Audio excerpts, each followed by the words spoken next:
game broiler.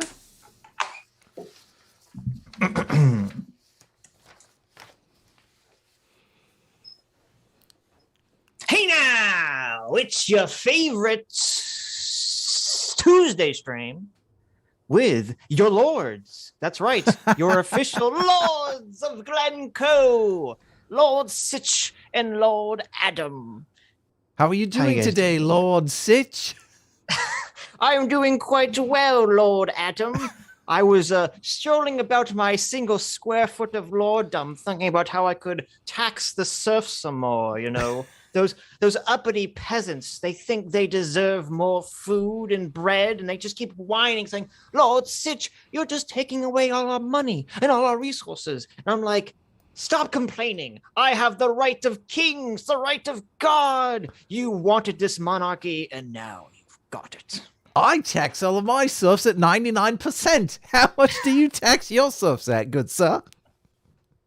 99%. Well, I go for a strict 99.9%. Oh my God, you villain.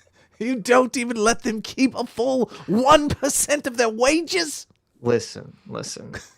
All those 1%, they could add up to a peasant revolution. I can't risk that. I can't risk free will in this economy, Adam. Okay, we've got lockdown, and I can't risk it. We got to have everyone wearing on my square foot of land. Everyone has to wear 4 masks. Okay, we need 1 month separation from their families if they have COVID. We're in full lockdown mode. We got to fight this. Dear peasants, if you can make your way 1 foot to the plot of land to your left, I will tax you at only 99% when Lord Sitch taxes you at 99.9%, taking a full 0.9% of your wages more than I will take. I will be the magnanimous Lord and save all of you. Yeah, but make your way to my plot. They'll have to put up with your British accent, which is like 10 times worse than my British accent. I'm doing a British accent. I don't know what you're doing, but dear serfdom, I am the magnanimous Lord. You do not want to suffer under this oppressive Lord Sitch. Okay, chums, I'll say this. As your lord of the realm, ask yourselves, is paying the 0.9% more worth hearing my accent over Adam's terrible accent? I ask yourself, think hard, peasants. Think hard before you revolt. I'm telling you, jeez, they're going to be like, they're going to run. They're all going to be running. Run into my plot. Okay. Somebody pointed out on the monarchy debate that Aiden is for the non-aggression principle and at the same time in favor of beheading the king if he fucks up, which seems like a giant contradiction in her worldview. Well, is it? So. I mean, because I thought with like the nap, it's you can, if someone is violating your nap, you can violate theirs, right? Oh, it is? I thought. But I thought he had the divine right of kings to violate your nap. Listen, it doesn't make none of this makes any sense, Adam. I don't know how you're trying to. I thought the divine right of kings comes above the non-aggression principle. You're right. The entire principle of monarchy violates the nap, but this is all par for the course here. Okay. True. Anyway. This is all par for the course. Anyways. So. What should we talk? There's so many things to talk about today. I know. Okay. We got super chats. I brought up I couldn't find just the clip. So I found this video. Conservative grifter Jack Murphy exposed as cuckold and pimp. We have Jack Murphy. We have Lindsay Ellis canceled herself again. Oh my God. Who could have possibly have foreseen this, Adam? Lindsay Ellis cancels herself 2.0. Yeah. How long do you think she's going to be canceled this time? I give it at least 2 days. How about you? How long are you shooting for? I'm going to give it a little bit low. I'm going to say 2 months. Oh, really? Yeah, I'm going to give her 2 months. She seemed pretty demoralized in her in her Patreon post, but she still managed to clap back at the white straight male patriarchy.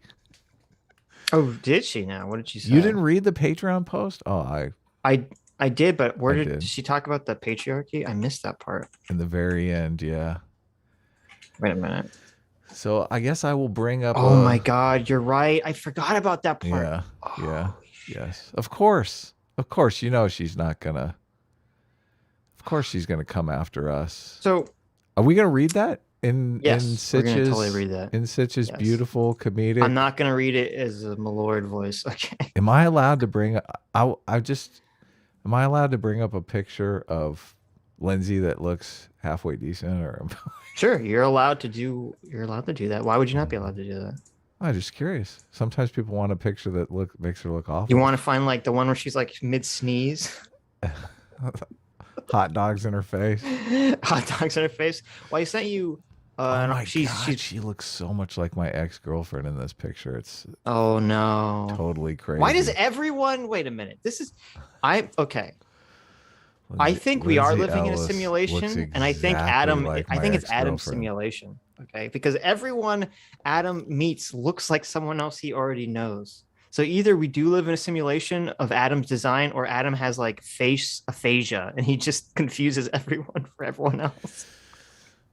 Oh my God, this picture's just crazy. I can't. Did you put it up? I obviously can't show a picture of my ex-girlfriend because that would be very rude. Yes. Let me see the picture that you say she looks like your ex-girlfriend. But I can bring up a picture of Lindsay Ellis that looks exactly like my ex-girlfriend. I mean, it's crazy. I'm telling you, this is bizarre. I brought it up. Okay. There it is. It's the limbo rings, huh? The limbo rings. You know me. I can't say no to some sexy limbo rings. So if you guys forget, it was some months ago. Mm-hmm. That's what your ex-girlfriend looks like, huh? Yeah. All right. Is that months ago, not acceptable to you? No. Sitch is like your ex-girlfriend looks too much like Lindsay Ellis. Okay? I'm like, it's a little creepy. Adam, why do you date these ugly bitches? Why do you date these? Why she looks so pale in that picture? Why do you date these complete? What do you mean? In that picture, like Lindsay Ellis looks like she's wearing like white face paint, like she's trying to be super emo goth or something. She doesn't normally look like that. What's wrong? Hold on. Didn't I tell you? Isn't it storied lore of the show how Adam likes goth girls? Oh no! I'm not saying no, but I'm saying Lindsay Ellis doesn't look like that normally. Normally, what do you mean? Did your ex-girlfriend paint her face white? That's obviously. Is your ex-girlfriend engaged in whiteface, Adam? Because I'm very offended by this. My ex-girlfriend has very, very, very light skin. Yeah. Oh my God. Yeah. Terrible. Yeah. I know, but you don't like that? What do you like? No, I don't. I'm not against it. Okay. I'm not against looking like a pale face. Mm. If you guys forgot, evil. A few months ago, Lindsay Ellis, she tweeted out that thing about she compared Raya, whatever that terrible Pixar movie that nobody saw was, that Raya Pixar movie to Avatar: The Last Airbender, and everyone jumped down her throat and canceled her and called her a terrible racist for a day. And so she said, "I'm deleting my Twitter account. You've run me off Twitter." Ah. And then like 2 days later, she put her Twitter back up. I know. She does this. That's what I tweeted out as soon as this happened. I'm like, guys, she does this every 6 months. Okay. Last time she left for 2 days and came back with a 1 hour apology in quotes video where she basically told everyone, you're a bunch of losers and I'm amazing. Yes, and we covered that video, didn't we? We did. I shared a beautiful clip of that video where she basically shames her longtime friend. Yes. Remember the Matilda? Yes. Matilda, yeah. And here's the thing. Listen. You guys might not believe this, okay? But I'm not a monster. I'm not a Mr. 99.9% taxation. I'm not a monster. Citation needed. I'm a person with empathy and love, just like anyone else out there. Okay. But I don't know why you're laughing at that, but here's my problem. Okay. Uh-huh.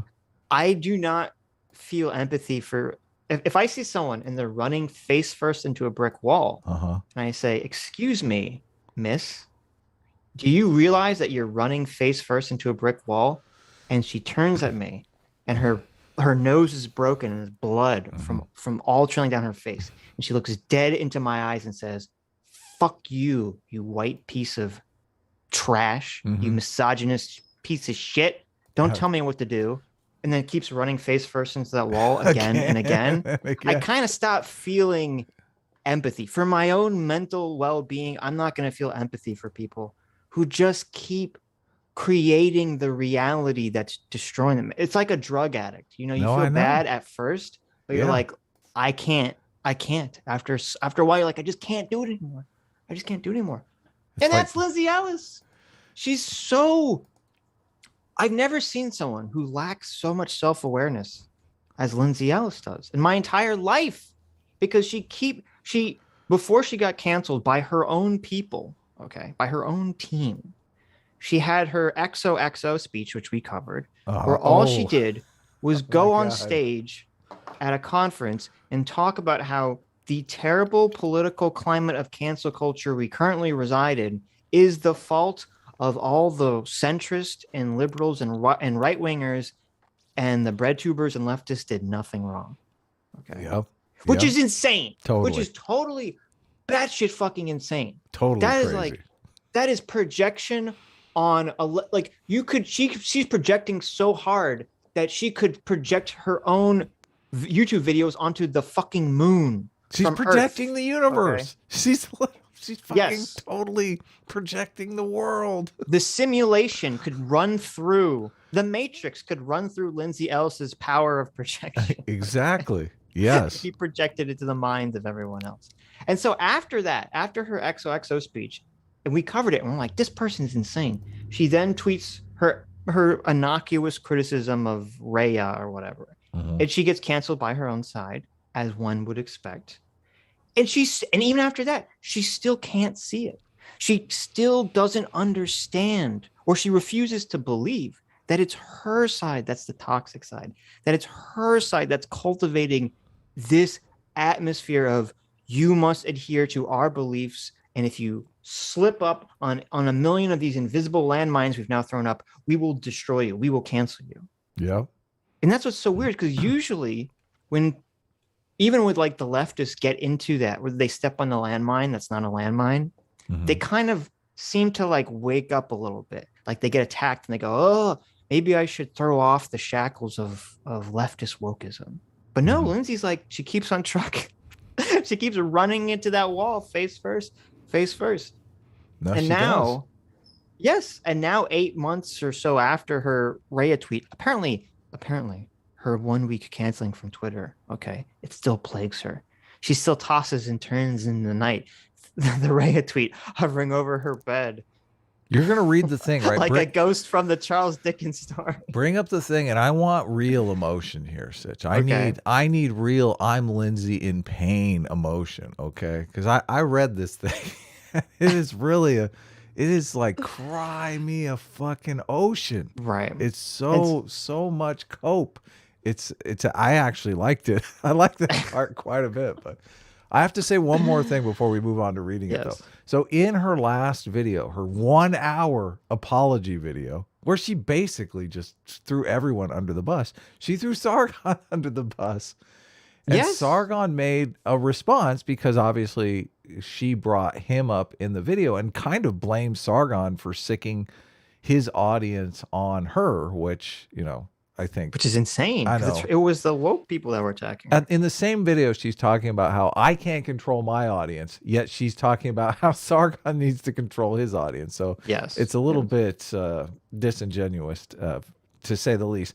But Sargon made a response video, and Sargon had a conscience. He was like, my God, you know, I shouldn't be doing this. I don't want my kid to see this stuff. This is like petty internet drama. And Sargon deleted the video, the video response that he did to Lindsay Ellis, which I thought props to Sargon. Like, let's move past this stuff. But Lindsay Ellis, there is no way in hell, she's ever going to come to that kind of revelation. And I just want to point out, it's like, you know, some people come to YouTube in a certain frame of mind and they grow as human beings. Lindsay Ellis, you know, let me run into that wall a couple more times here. Well, I think what happened was, I mean, I'm sure she's getting, you know, criticized and attacked by people, you know, that don't like her, anti-woke people that don't like her. And she was kind of fine with that as long as she had the wokies defending her, right? Mm-hmm. Supporting her. And as soon as she lost that support, she was like, I've been betrayed. I've been backstabbed. And she kind of fell into like existential despair because of that. Like, I literally think what happened was because of her stupid tweet. This is hilarious. This is so hilarious too. Because she says that she has PTSD, I think, from this tweet or something. I know. No, there's so much cope in this fucking thing. Right. But the thing is, I actually believe that, because a lot of PTSD is not just going through something like traumatic, but it's when your existential framework of reality is destroyed.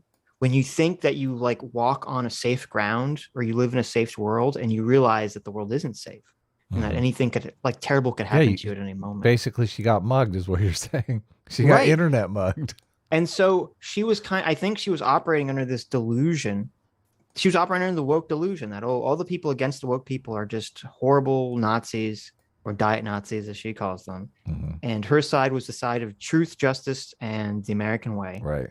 And then when her side turned on her, as all the quote diet Nazis were trying to warn her they would, right? It's like she lost, like her entire worldview just shattered and crumbled, but she couldn't accept it. And so she's kind of been in this holding pattern where she's like a plane that's just circling, waiting to land while it's slowly running out of fuel, rather than just accept the fact that she was wrong and she has to now create a new ideology, a new world set to live by. And she's stuck in cognitive dissonance. With cognitive dissonance, it's not a stable situation. Right. No, that's exactly it, because PTSD is a loop that you're stuck in. Yeah. And she's stuck in a loop of cognitive dissonance where she can't realize that her side is just so incredibly toxic and poisonous. Well, I want to bring this up before you read the thing, because there was a portion of it where she talks about how she thought, you know, these people on the left were her friends, how they've stabbed her in the back. Mm-hmm. I brought up the Jonathan Haidt's Moral Foundations chart again here. Your favorite thing to do. Just because I always notice this. That the social conservatives score much, much higher on loyalty. And the progressives score, they pretty much don't give a fuck about loyalty. Okay. No. So if you find yourself in Lindsay Ellis's situation, you might think, well, I don't necessarily know how far I'm going to get with this crowd when they don't give a fuck about you. No, they don't. They want to. This is what, if you cultivate an audience that gets off on tearing people down. Yes. I mean, don't be surprised when they try to tear you down too, right? Right. Yeah. No, as you rise up through the rank, the things that they don't like are loyalty. They have no loyalty. They hate authority and they hate sanctity. They score off the charts on care harm, but that care harm only applies to, oppressed, marginalized, poor people. Lindsay Ellis doesn't fall into that category anymore. As soon as you rise through the ranks, as soon as you become wealthy and famous, you're all of a sudden, you're an authority that they want to target. And they exhibit absolutely no loyalty to you whatsoever. True. So I just think it's funny that Aiden's in the chat. What's up, Aiden? I think it's cool that the data susses it out. What is are you fighting with Aiden in the chat already? No, I laugh because whenever you put that up, people are like, I've never seen this chart before. Is this a new chart? Oh, really? That's so much. It is. Should I not bring it up? Is it getting No, old, you can guys? Bring it up. It's relevant. It's always relevant. Okay, it's always relevant. It is. There is a little bit of. I mean, people should point out where disagrees. People do sometimes do that, but fuck that. You can bring up the I sent you a link to an archive of Lindsay's post if people want to read along while I cover it. Oh, really? Yeah. Oh, yeah. Because she actually, it was public and then she privated it. So I had to go to the Wayback Machine. No way. Like an archive. No way. I'm serious. Really? So, yeah. It's already been privated? It's already been privated. Well, I mean, first of all, I couldn't look because she blocked me on Twitter. So I couldn't look. Okay. But I don't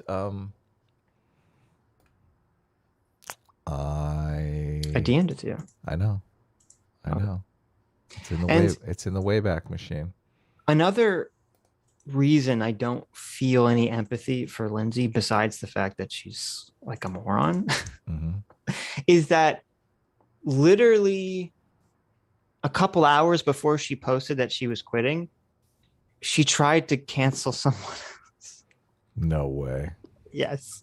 So there's this YouTuber who I'm unfamiliar with named Tom Scott. Okay. And it looks like he does completely non-political content. No way. Oh my God. That's horrendous. That's horrendous. Yeah, he just does like random things that are not political at all. Holy shit. He uploaded. Holy shit. Let's see, where is this video? Oh, here it is. Lindsay's fucking evil.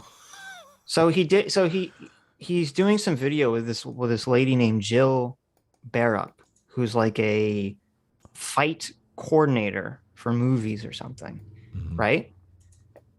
And so you think, okay, Lindsay would be on board with this. You have a woman who's who coordinates fights for movies, and they're doing like a old fashioned, an old Western fight scene in a bar. And they're kind of going through like explaining the process of how they coordinate the fights and, the windows break away and all this kind of, interesting stuff. Nothing that has anything to do with politics. Okay. Well, it turns out that this Jill Barup lady said some things in 2017. Oh no. 2017? Really? Yes, which I'll read after I read the Lindsay post and let you guys decide whether it's council worthy or not. She said some things that were supposedly transphobic. She said some turfy things. She's one of these J.K. Rowling supporters. And so when Tom Scott, put out this video with Jill Barup, people were like, oh, I can't believe you're working with this horrible transphobe turf. She made these posts, in 2017. She made these posts 4 years ago. And so what Tom said was, and he did capitulate to some degree to the mob. He said that because of these horrible posts, he will donate the revenue of the money to some trans charity or something. Okay. Wow. And Lindsay Ellis's reply to this, right before she posted how she was leaving Twitter or stop making videos, she said, Tom, you should absolutely take this video down, regardless of what you plan to do with the ad revenue. It has almost 250,000 views. No one is going in blind will see your statement, and leaving it up is just as much a stamp of approval as the magazine she works for is.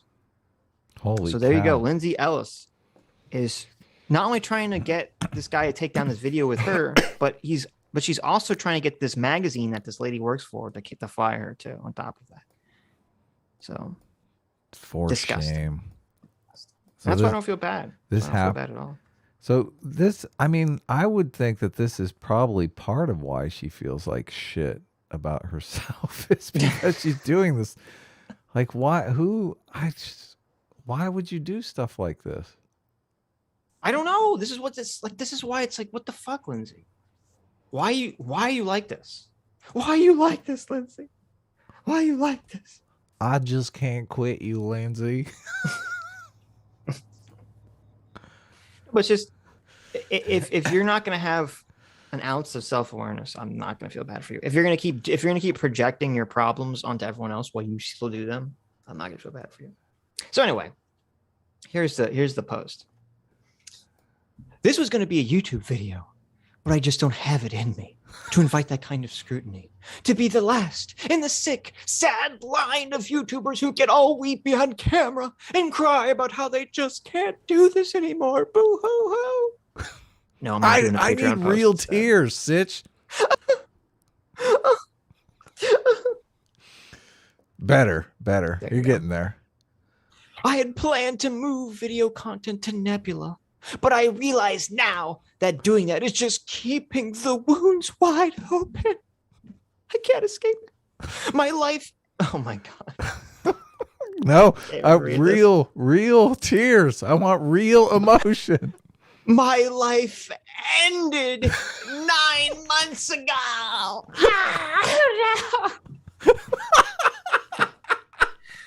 I put out that tweet and my life ended. No. My life ended. Holy shit. Listen. Mm-hmm. I understand that everyone Don't break things... character. No, but listen, Adam, I understand that every individual human being experiences things differently. Okay. And so there are things that people experience that will be traumatic to them that will not be traumatic to everyone else. Look, and hold on. Look how long this fucking post is. Look how I know, but wait. This thing is so long. Now look, in the first paragraph, we already have my life ended. So I wanna be empathetic to people who go through things that creates anxiety and trauma to them, even if everyone else says it's like not a big deal. Okay, I want to be empathetic to that. But it does seem a little strange. It does seem a little what's the word I'm looking for? Tone deaf. That's the word I'm looking for. Disingenuous? A little tone deaf. No, I think this is genuine. It does seem a little tone deaf, a little self-absorbed. Okay, I get what you're saying. When we've been in 2 years of a global fucking pandemic. Yeah. From a virus, and you're saying your life ended because of a fucking tweet? Yeah. Oh my God. That I know. nobody really gives a shit about in real life. So many people. I mean, is it true that her videos are not getting a lot of views anymore, and that's where all this depression is coming from? That she's like peaked and coming to the realization that she peaked. Here, I'll do a little light searching. Lindsay Ellis. Let's see. What is it? No, Sling her Blade. Lindsay Ellis. Sling Blade. No, Social Blade, right? Her views look to be like her last video was 1 million. Oh my God. The two before that were kind of lower for her. There's 700,000 and 300,000. Oh my God. I don't know. I made like holy shit. No, we're definitely competitive in views with Lindsay Ellis, which is kind of crazy. No, that's not true. Well, what channel did I pick? Like her second channel? Oh no. Oh yeah, but okay. Yeah, but that's if you're that's because we make content way more than her, right? She only does a video every like 2 months. Yeah, but we're fucking kicking her ass. So no, right? But I'm saying like, hey, Lindsay, come on our show. We're bigger than you now. There you go. I'm saying, in terms of her views haven't gone down. To me, it doesn't look like her views have gone down at all. I see a very downward trend. Okay. I mean, maybe. Wasn't she? I think she was nominated for a streamy too. But I think ContraPoints won the streamy, so she might be upset about that. She's jealous about ContraPoints winning the streaming. I believe that. She's probably been contemplating transitioning to get her numbers back up again. Oh my God. I can't believe you just said that in the chat. Is that I mean, Sitch, she's allowed to contemplate it, okay? No. Don't shame her. Can I don't know if I'm allowed to. I don't know if I'm allowed to read this out loud. What happened? Oh, you got a super chat? Do you see what Sword and Scale wrote in the chat? Is it a super chat? You don't have to read it if it's a normal chat. Oh my God, you can't know. I can't read that. I can't read that. Don't read that. Let's do spicy. Okay. I know. I mean, we could bring it up, journalistically, but don't read what you. Okay, I won't read it. But she did. There is a rumor that she did a a documentary about having an abortion, correct? It's not a rumor. She did it. What do you mean? She did it. Okay. It exists. Okay. Right. Okay. I've never seen the documentary, so I don't feel, journalistic ethics. I know this is just a comedy show, but we tend to have a higher ethical standard than people like David Pakman or Kyle Kalinske, any one of these, libtards that don't actually, lie to their audiences professionally. Whoa. Let's not besmirch the name of libtard. I'm not. Well, actually, I guess David Pakman is. Is he a libtard? I guess he is. Wait a second. We consider ourselves liberals, but I mean, we're not libtards. There's a difference. We're enlightened. First of all, we're enlightened centric. Do you understand the difference? But actually, maybe libtard's a bad thing to say. Kyle Kalinske isn't a libtard because he's a socialist, isn't he? Isn't he a leftist? Oh, Kyle, maybe he is. I thought he was. So, Sargon's in the chat. What's up, Carl? How you doing, man? Hey. Okay, so let me finish reading this. Okay. Wait a second yes. here. I feel like I had one more thing to say before we moved on. Oh, the abortion thing. Does Lindsay have kids? I'm not sure she does. No. Okay. Are we allowed to hypothesize that this might be oh my god. Baby No, Adam, no. Baby rabies related? No, don't do it. Don't do it. No. Yeah, you're a maniac. Just as long as I just want you to tell me ahead of time if I'm not supposed to bring up the fact that Lindsay Ellis might have baby rabies. Oh my god, I can't. You misogynist. I won't bring it up. I won't bring it up if you say I can't. Okay. Okay. Are you saying I shouldn't? I'm saying you shouldn't. After you've already said it. I'm saying you shouldn't say it. Okay. I won't bring it up then. Okay. Thank you. My life ended 9 months ago. What has been taking up bandwidth ever since then has been a ghost. That's right after her tweet. She's just been living life on autopilot. Okay. Mm-hmm. It's almost funny how many people insist that I have, quote, lost nothing. Because subscriber count is the only metric for success and cancel culture doesn't exist. I thought that was her line. Cancel culture doesn't exist. Yeah. You're right. It's called accountability culture, Lindsay. Listen, Lindsay, you're just being held accountable for your tweet, okay, from 9 months ago. Stop being so white and privileged. Thank you. One YouTube channel chugging along on algorithmic inertia is not success. It's just an engine driving on fumes. Many will say this is being melodramatic, that my life isn't over. I mean, I would say that, but sure. There was absolutely nothing stopping me from brushing myself off, building back up goodwill, and shutting up and playing the game. I tried that.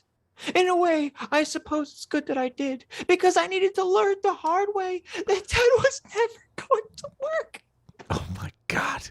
I feel her pain. There's no unfucking this.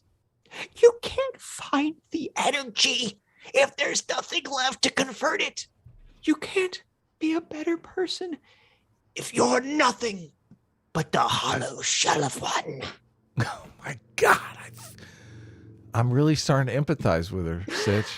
Oh my God. I'm really starting to feel bad for her. If you had read this without knowing the context, you'd be like, oh my God, what happened? Did a family member die? I know. Was somebody murdered? Was she the victim of some terrible assault? What happened to her? Yes. Oh no. She put out a tweet and some people didn't like it. Well, to be fair, it was the topic for a future video, so she would have to come up with a new topic for the video. There you go. Well, here's a question I'm wondering, and I don't think she talks about it. I wonder if, and I wouldn't be surprised, if her own social group is so terrible and woke that maybe her friends literally turned on her because of a tweet. Maybe people that she thought were her friends were like, we can't be seen talking to Lindsay Ellis because then we'll be, untouchables. Maybe that's what's going on here. She should read that book, Pro Felicity. There you go. They're not your friends, Lindsay. You're bringing down their profile status. They have to distance themselves from you. You raise our profile status up, Lindsay. We love you. We love you to death. This is great. Uh-huh.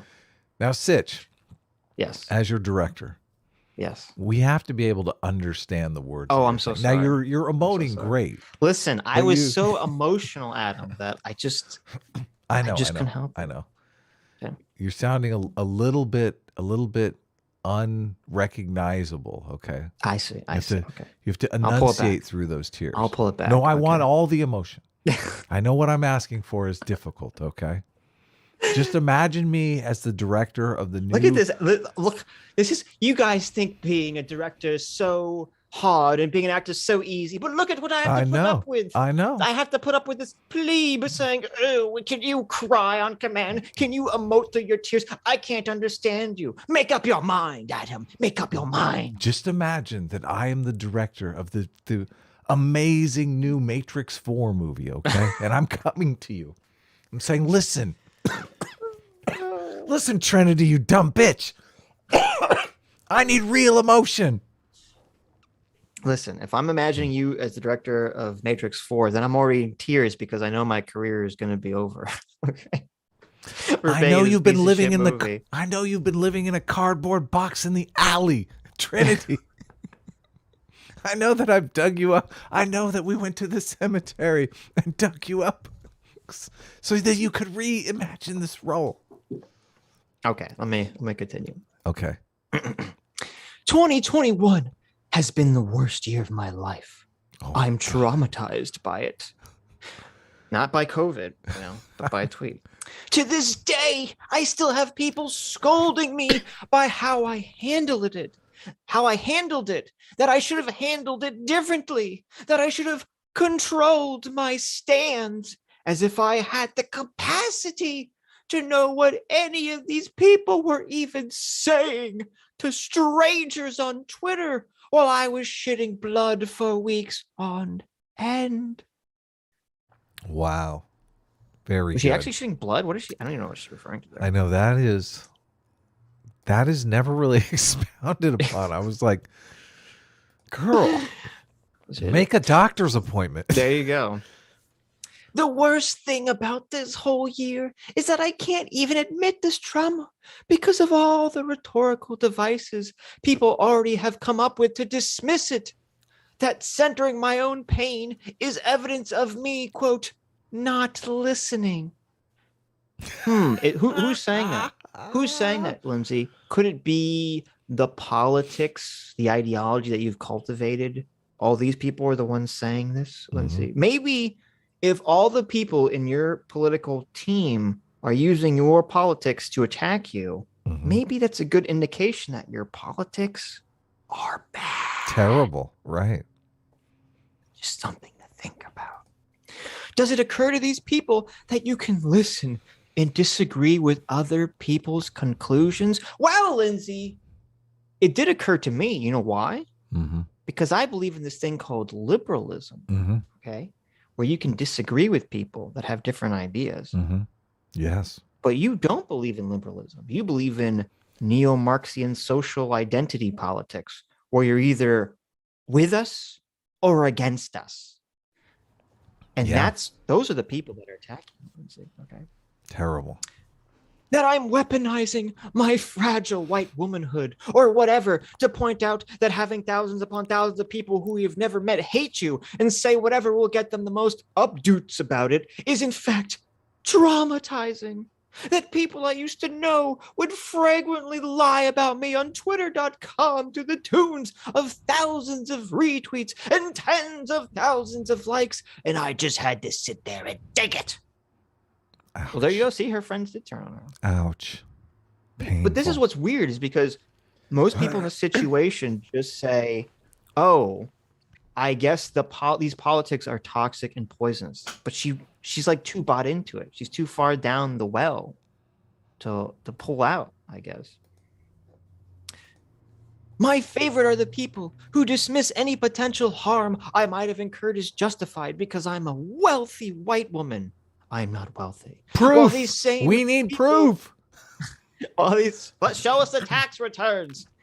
I'm just saying she has 9,000 patrons. Like, is she pulling a Bernie Sanders here? I have 3 houses, but I'm not wealthy. Oh, Jesus. Well, she says, okay, well, she gets into this later. Well, she says that even though she has 9,000 patrons, okay, that she employs like eight people. Yeah, I know. And pays for their health care. And I'm like, Lindsay, baby, booby, doll, I've seen your videos, okay? You come out with a video like every 2 months. And the production value goes between you sitting in a chair looking at like your webcam and cutting to clips of videos of movies. We have a full-time graphic designer on our staff. It's me. Who the fuck are you? Who are these 8 people you're paying? What work exactly are they doing for your channel? Like, I can't even fathom how she has 8 people working for her. It goes beyond my scope of belief. Either that's a fucking lie, or there's like something suspicious going on here. There's no way 8 people are involved in the production of her fucking once every 2 months videos. That's not conceivable to me. Or maybe, listen, I can understand that you could maybe pay 8 people to do minor things. Like, okay, maybe she pays someone to do the clips. Maybe she pays someone to do her thumbnails. Maybe she pays someone to, I don't know, like read her comments because she can't handle reading the comments or whatever. Like, maybe she has 8 people do minor things, but not enough that you would end up paying for their fucking health care and you'd be like their full-time employer, Lindsay. No, it's Or does crazy. she have a second channel we don't know about where she's working every day? Yeah, I don't know what the 8 people do. That is a good question. That's a great question. Anyway, she says, while these same people's hearts positively bleed for Britney Spears. Well, Britney Spears was legitimately being taken advantage of. Yeah, she's like being taken advantage of by her father. Right. Had a very public, was a young child thrust into the limelight. As a very young child became a sex figure, had a very public breakdown, and was then under the control of her father. It seems a little different. And also, I mean, different. how many people has Britney Spears attempted to cancel? I'm thinking it's 0. I'm thinking it's 0. You're right. Yeah. That's a good point. These people don't see how similar these talking points are to the same boomer bootstrap parenting style that I thought most of us had agreed was abusive. That you need to toughen up, accept your punishment, accept that even if the reaction was outsized, that you did something wrong, because where there's smoke, there's fire. Grow a thicker skin. Oh my God. Okay. Takes a swipe at conservatives right there. But this is why she's so fucking insanely has a lack of self-awareness in this scenario, because she doesn't realize that all the rhetoric that she's been spouting, that all of her side's been spouting, only applies to people they like. It only applies to really not white people. Okay? Because if you're white, you're not an individual. You're part of a system. You're part of a system of white supremacy. And therefore, you don't have the luxury of anyone feeling bad for you. You don't have the luxury of being treated as an individual human being. Truth. Speak the truth. These same people who always crow about believing victims tell victims of public dog piles that they do not deserve to claim their trauma, let alone process it, because they deserved it. There's no such thing as cancel culture. There's no incentive reward structures in place like Twitter to call people out. There's no updates or faves, follows, retweets for hotting a take on whomever is trending. So she's now noticing the incentive structure of progressivism is all wrong. I know. Listen, Lindsay, you're just realizing that your side is completely full with hypocrites, that leftist bread tubers can cultivate a toxic environment of shit takes, and they create a minefield for people to wander onto so that when someone steps on one of the mines, they can tear them down in a public display, clawing them into pieces in the Coliseum of wokeness, Lindsay. Man, you make it sound way more exciting than it is. Oh my God. How's it going? Adam finally checked Discord. Yeah, what's up? Yeah, all you got to do is say something in the chat, Sargon. You know you're welcome. You know you're welcome. Well, I mean, and I have to see it, so. That's why I was like, caps lock, Adam, check Discord. Yeah, no, I did. How's it going, guys? You're right. What's You up? were just talking How's it about how going? you were so magnanimous that Yes. after you attacked Yes. viciously Lindsay Ellis, you took it down. You said, I Yep. don't want to be To- part of this. There are a few clips of it floating around actually, and I was a bit savage towards her. Mhm. The fact that she was like, "Oh, I'm too attractive for you. I'm not interested," kind of got my goat because she's nearly 40 and has clearly hit the fucking wall, and my wife's like 4 years younger than her. So, Oh my like, God! Sorry. you know, shut up, you fucking go find your eggs, Lindsay. All right. Now, Sargon, we agreed that we weren't going Fucking to talk abortionist. about Lindsay Ellis's baby rabies. So, in order for you to be on the show, Listen, you had to be careful because before you joined, we found out that Adam's ex-girlfriend looks suspiciously like Lindsay Ellis. Oh, really? Okay. well, the there you the young Lindsay Ellis, though. I mean, let's be honest here. No, so I just I felt quite bad about it. I was like, yeah, I went a bit hard on her, and so I took it down. so you decided that you don't feel bad about it anymore. So now you want to come on and shit all over. Well, no, We're not taking this video down, Sargon, so you better watch Yes, out. you better be Hey, careful. I was just reporting what I had done previously. I'm not saying I endorse my statements. Oh, okay. I disavow myself, obviously. I see. So the thing with Lindsay, right? Does anyone think that she genuinely believes like the progressive allegation against her? Right? Well, she doesn't believe the allegation against her. No, You don't think so? You don't think she thinks she was a racist? no, she does. I know she's fought back against the claim viciously whenever she's talked about it. Yeah. I saw that too. So I don't think she thinks of herself as a racist. Mhm. So like, what the fuck is the deal? Because like, did you see she'd posted? Let me see if I can find it. After she posted her goodbye tweet, she an hour later, I saw it on her Twitter feed. She'd posted what? Yeah, we talked about it. She was trying to cancel some other guy like an hour later. That was before. Yeah. There was Oh, it was? something Okay. else. There was something else. Mhm. Let me see. Because Well, the thing she's is, she blocking it, deleted so it. It's hard So to- it's like, right, that's interesting.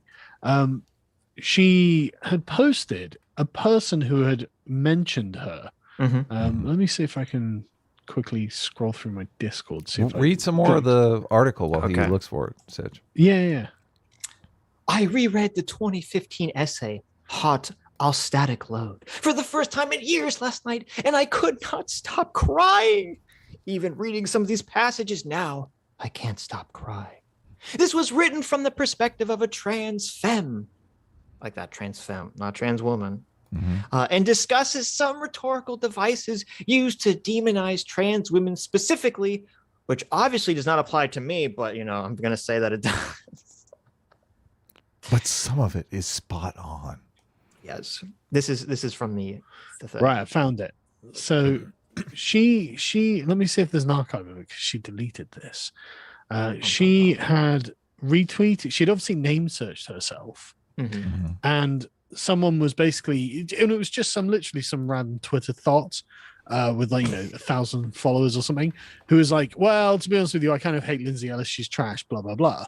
And Lindsay Ellis had retweeted this. It didn't tag her. It subtweeted us. So she must have name searched herself and retweet this going, well, this is the only valid take. That was the text of her tweet.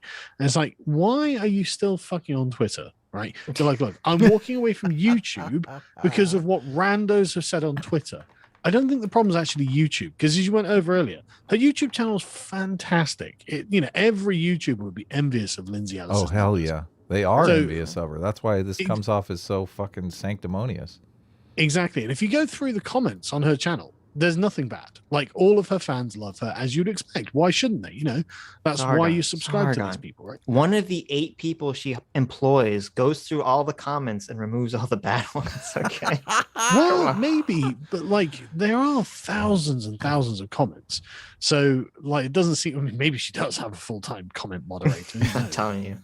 Yeah, she may well be that kind of person. But like, there's no way she's looking at her YouTube comments and being like, oh God, my audience hates me. Because they don't. They obviously really like her. She's well established.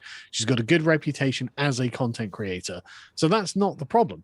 The problem is that she's on Twitter name searching herself for like some Right. rando who gets like 5 replies, Yep. 5 likes, to then go, oh god, look at this, the only valid take. And it's just like, right, okay, Lindsay, why the fuck do you care about that person's opinion?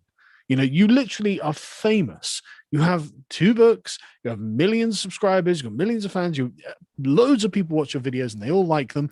Why the fuck do you care about that person's opinion? That's the question she has to ask herself. What did they say? I don't have an answer for it either. She wants to be loved by everyone, Sargon. Exactly. You don't understand. Well, that's what it looks like, isn't it? It's What was the tweet? purity. All hail the queen. Well, that's the thing. It's like, you know, what sort of narcissist wants universal validation? If I find a single Every tweet, narcissist wants universal.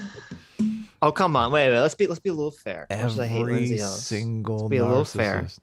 I'm sure we've all been in that place where you tweet something and it's like 99, like everyone's like, yeah, right on. And then there's that one motherfucker, that one fucking person that's like, fuck you, you idiot. You're so fucking wrong. You look at that and you're like, oh, fuck this person. I'm going to crush this person. I hate them. and the thing is, if they were saying something valid, I would agree. You know, that'd be like, yeah, okay, this is the thing that no one else will say to you. That's the sort of chink in your armor. It gets under your skin. But this person was just like, oh, Lindsay Ellis is trash. It wasn't even a critique, you know. It wasn't even a commentary. There was no so substance there. My God. Yeah, exactly. It's just, I don't like Lindsay. So it's like, okay, Lindsay, why the hell do you care what this rando thinks? Yeah. Like, it's bizarre. But the thing is, she did this like 6 months ago, didn't she? She deactivated her Twitter account. Yes. Yeah. And she should have kept it deactivated, and she would have become happier. She would have been able to actually make content for the people who pay her to make content. She should have done what you did. She should just get banned from Twitter. That's basically the goal. Yeah. That's the move. Yeah. All she has to do is insult some Nazis. There you go. Lindsay, just call Sargon the N-word on Twitter, okay? Yeah. To be fair, I didn't get banned for that. So. Oh, what'd you get banned on Twitter for? The K word. The Jewish K word? Yeah. You call the Nazi. I literally had a bunch of people like, you know, storm at 1488 going. Didn't you learn from the N-word? Well, the funniest thing though is like, you know, it being explained by Jack Dorsey's lawyer on Joe Rogan's podcast, and Joe Rogan's there smirking away, and Tim's just like, "Don't laugh. That's not funny." It's like, come on, Tim, it is funny. You should have learned. You couldn't help yourself. Sure, but the point is, she needs to be off Twitter because it's clearly bad for her mental health. YouTube is not the problem; it's her Twitter usage, and this is just like, you know, I'm quitting YouTube because of something someone said on Twitter. Yeah, no, that's a good point. Well, see, I don't know. I believe that her real life friends, or quote internet friends, have turned on her because of that tweet, and she's like lost her social support group because of it. Yes, that's what this reads. That would be pathetic, wouldn't it? Isn't it? Isn't that so sad? Yeah.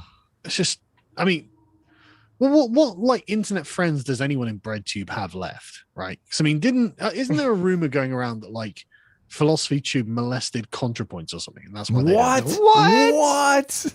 Wait a minute, where did you hear this? Maybe that was a rumor I shouldn't have said. What? I heard a rumor that I made up. No, I heard a rumor on the grapevine. That's why Wait they don't talk. Where'd you hear this? I don't know when that's true. This is pure speculation on Sargon's part. Okay. I'm just saying I've heard such a. I'm not necessarily gross, but like was inappropriate in some way. Did you hear this? Agent doesn't know shit. Sargon, stop listening to academic agent rumors. No. Okay? Did you hear? Did you hear this from an anonymous White House staffer? No, but basically, apparently PhilosophyTube did something deeply inappropriate. But really? The thing is, like, wow. That's what I've heard. And the thing is, like, PhilosophyTube seems to have a weird, like, obsession, like, with copying ContraPoints, don't they? Like, everything about PhilosophyTube's career appears to have become you. Well, yeah, it's really, really creepy, isn't it? I mean, just fucking look at it. Like, I'm going to copy your exact style of video presentation, and then I'm going to transition. It's like, right, okay. Well, people do copy successful people because they want to be successful, and it seems to have worked. I mean, PhilosophyTube's channel is growing in leaps and bounds. You know, she's being cited in the New York Times. Like, yeah, I'm not going to be cynical about it. And say has this worked. was an amazing career move or anything for PhilosophyTube, but it was. Yeah. but then, like, you know, who's still friends in BreadTube? Like, who, you know, it's literally like the skeptic sphere is, you know, it's the same sort of dynamics that are happening there. Everyone's falling out because everyone's becoming too big and the egos are growing too large. Yeah. And so everyone is now, like, you know, at each other's throats. Lindsay Ellis is having a breakdown. ContraPoints, is ContraPoints even a public figure anymore? Does she say anything to anyone? You know, does she do streams? Does she interact with anyone online at all? I have no What was idea. your last video? We, Well, it's I like, didn't yeah, do good point. videos Let me anymore. I look. have. It was 4 months ago. I'm sure you've experienced this, Carl. I mean, people do turn on you on the internet, on the reg, totally. like regularly. Totally. So But- I mean, dozens of people have turned on me. I'm sure. I don't know. Sitch doesn't really have dozens of people turned on you, Sitch. Maybe, I don't know. I wouldn't know because I don't. I don't read stuff. I mean, I never search my name because I just like don't care. Mhm. And but every once in a while, you know, someone Actually, filters through the. thousands of people turn on me. They say, Sitch, there used to be a time when you made videos. You're right. Now you don't Yeah, make they're- Well, I'm your gonna fans tell are you. turning on you. Yeah, Not exactly. There you. used to be a time. There used But I'm to be a talking time when like- you were good, and now you're not.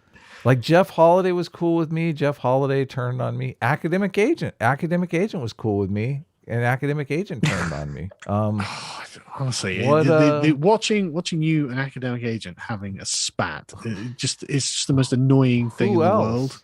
It's pretty funny. I mean, I guess maybe just 2 people. I feel like it's more, but Okay, so I'm looking at ContraPoints' Twitter feed. and Hunter ContraPoints literally- Avalon turned on me. Yeah, But then ContraPoints just you got literally back, so. post junk though, right? Mhm. Yeah. Like this, ContraPoints basically is normie posting. I on have Twitter. ContraPoints muted just because, like, I don't give a fuck about that shit. So Apart from this one tweet, British people may seem charming and quaint on the surface, but don't be fooled; they are extremely dangerous. Fucking all right, Natalie, let's have it. so many people sent me Lindsay's post, but Lindsay has me blocked, and she's had me blocked forever, probably just from being friends with you, Carl. Like, I've never done anything to Lindsay. Well, I guess we did do some response videos to her, but I think she, in my defense, I think she had us blocked before we ever did any response videos. Probably. But the point is, like, that whole scene is kind of slowly collapsing. And it's not because the audience is not interested. They have, It's because the creators themselves are becoming victims of the ideology. they have a bunch of brand new upstarts, though. Sorry. Oh, do they? I don't know if you know. Do they're- they? No. Yeah, I see people making BreadTube videos all the time. Yeah. Really? Yeah, but I don't know if any of them getting traction though. Okay, well, the algorithm might have fallen out of favor with the algorithm. Then. Well, you understand, our algorithm is because we search for this shit on Sundays, so our algorithm kind of like feeds it to us intentionally. Yes. Well, do they get, like, you know, like name some of them so I can check them out? Well, I'll send you links. I don't know that I have any off the Yeah. top of my head, but I Yeah, do. okay, I I'll check them do out. save them, and I'm not a huge fan of the whole punching up, punching down dynamic thing because I don't, you know. But I do feel like if we go after a smaller channel, we can't really be as comedy as I like to be. So, Well, I mean, you know, you Like- got to be a little sensitive. You don't want to sure. go too sure. hard at like some guy with 10 subs. Well, yeah, obviously, there's no need to do that. But like, I get the feeling like, I don't know, a lot of the like, you know, people like who's that dipshit? I know that doesn't narrow it down. People like the Surfs, right? They like to like do the internet blood sports thing, and so a lot of them might be into it. You know, I don't know. I mean, I don't know these content. Surfs creators you're talking is about. so thirsty to do a debate with you, Sargon. Every time I have an email exchange with Lance, your name comes up. He's fucking dying But to debate you. he's a literal retard. Well, I just so happen to have the. I mean, I don't disagree. I know. I just. I mean, like, I just so happen I to watched have the someone level do a of- video on him the other day, actually, and he's literally like, "Look, you sound like a child," and it's like, "Yeah, he does sound like a child." Yeah, Mm-hmm. you're not going to have a. No, It is funny that he actually has a check mark on Twitter, though. How's does that he? possible? Yeah, it's like insane. It is totally insane. I've been researching. I've been trying to get to the bottom of this claim. the philosophy tube claim. I can't. All I found is some like Kiwi Farms post. I haven't found anything put in it. Anything enlightening on Kiwi farms? No, just there's some rumor that apparently they're saying that philosophy tube. There's a theory that philosophy tube and was like in a relationship or banging ContraPoints. Oh, really? And then ContraPoints came out as like a lesbian, and then philosophy tube decided to transition. That's the only way I can keep a Oh relationship my going. god, this That is sounds so like- intense. This sounds like the kind of like massive bullshit that rando people come up with, and you see people talking about you, and you're like, where did you get this from? You're right. It's definitely true. Well, there you go.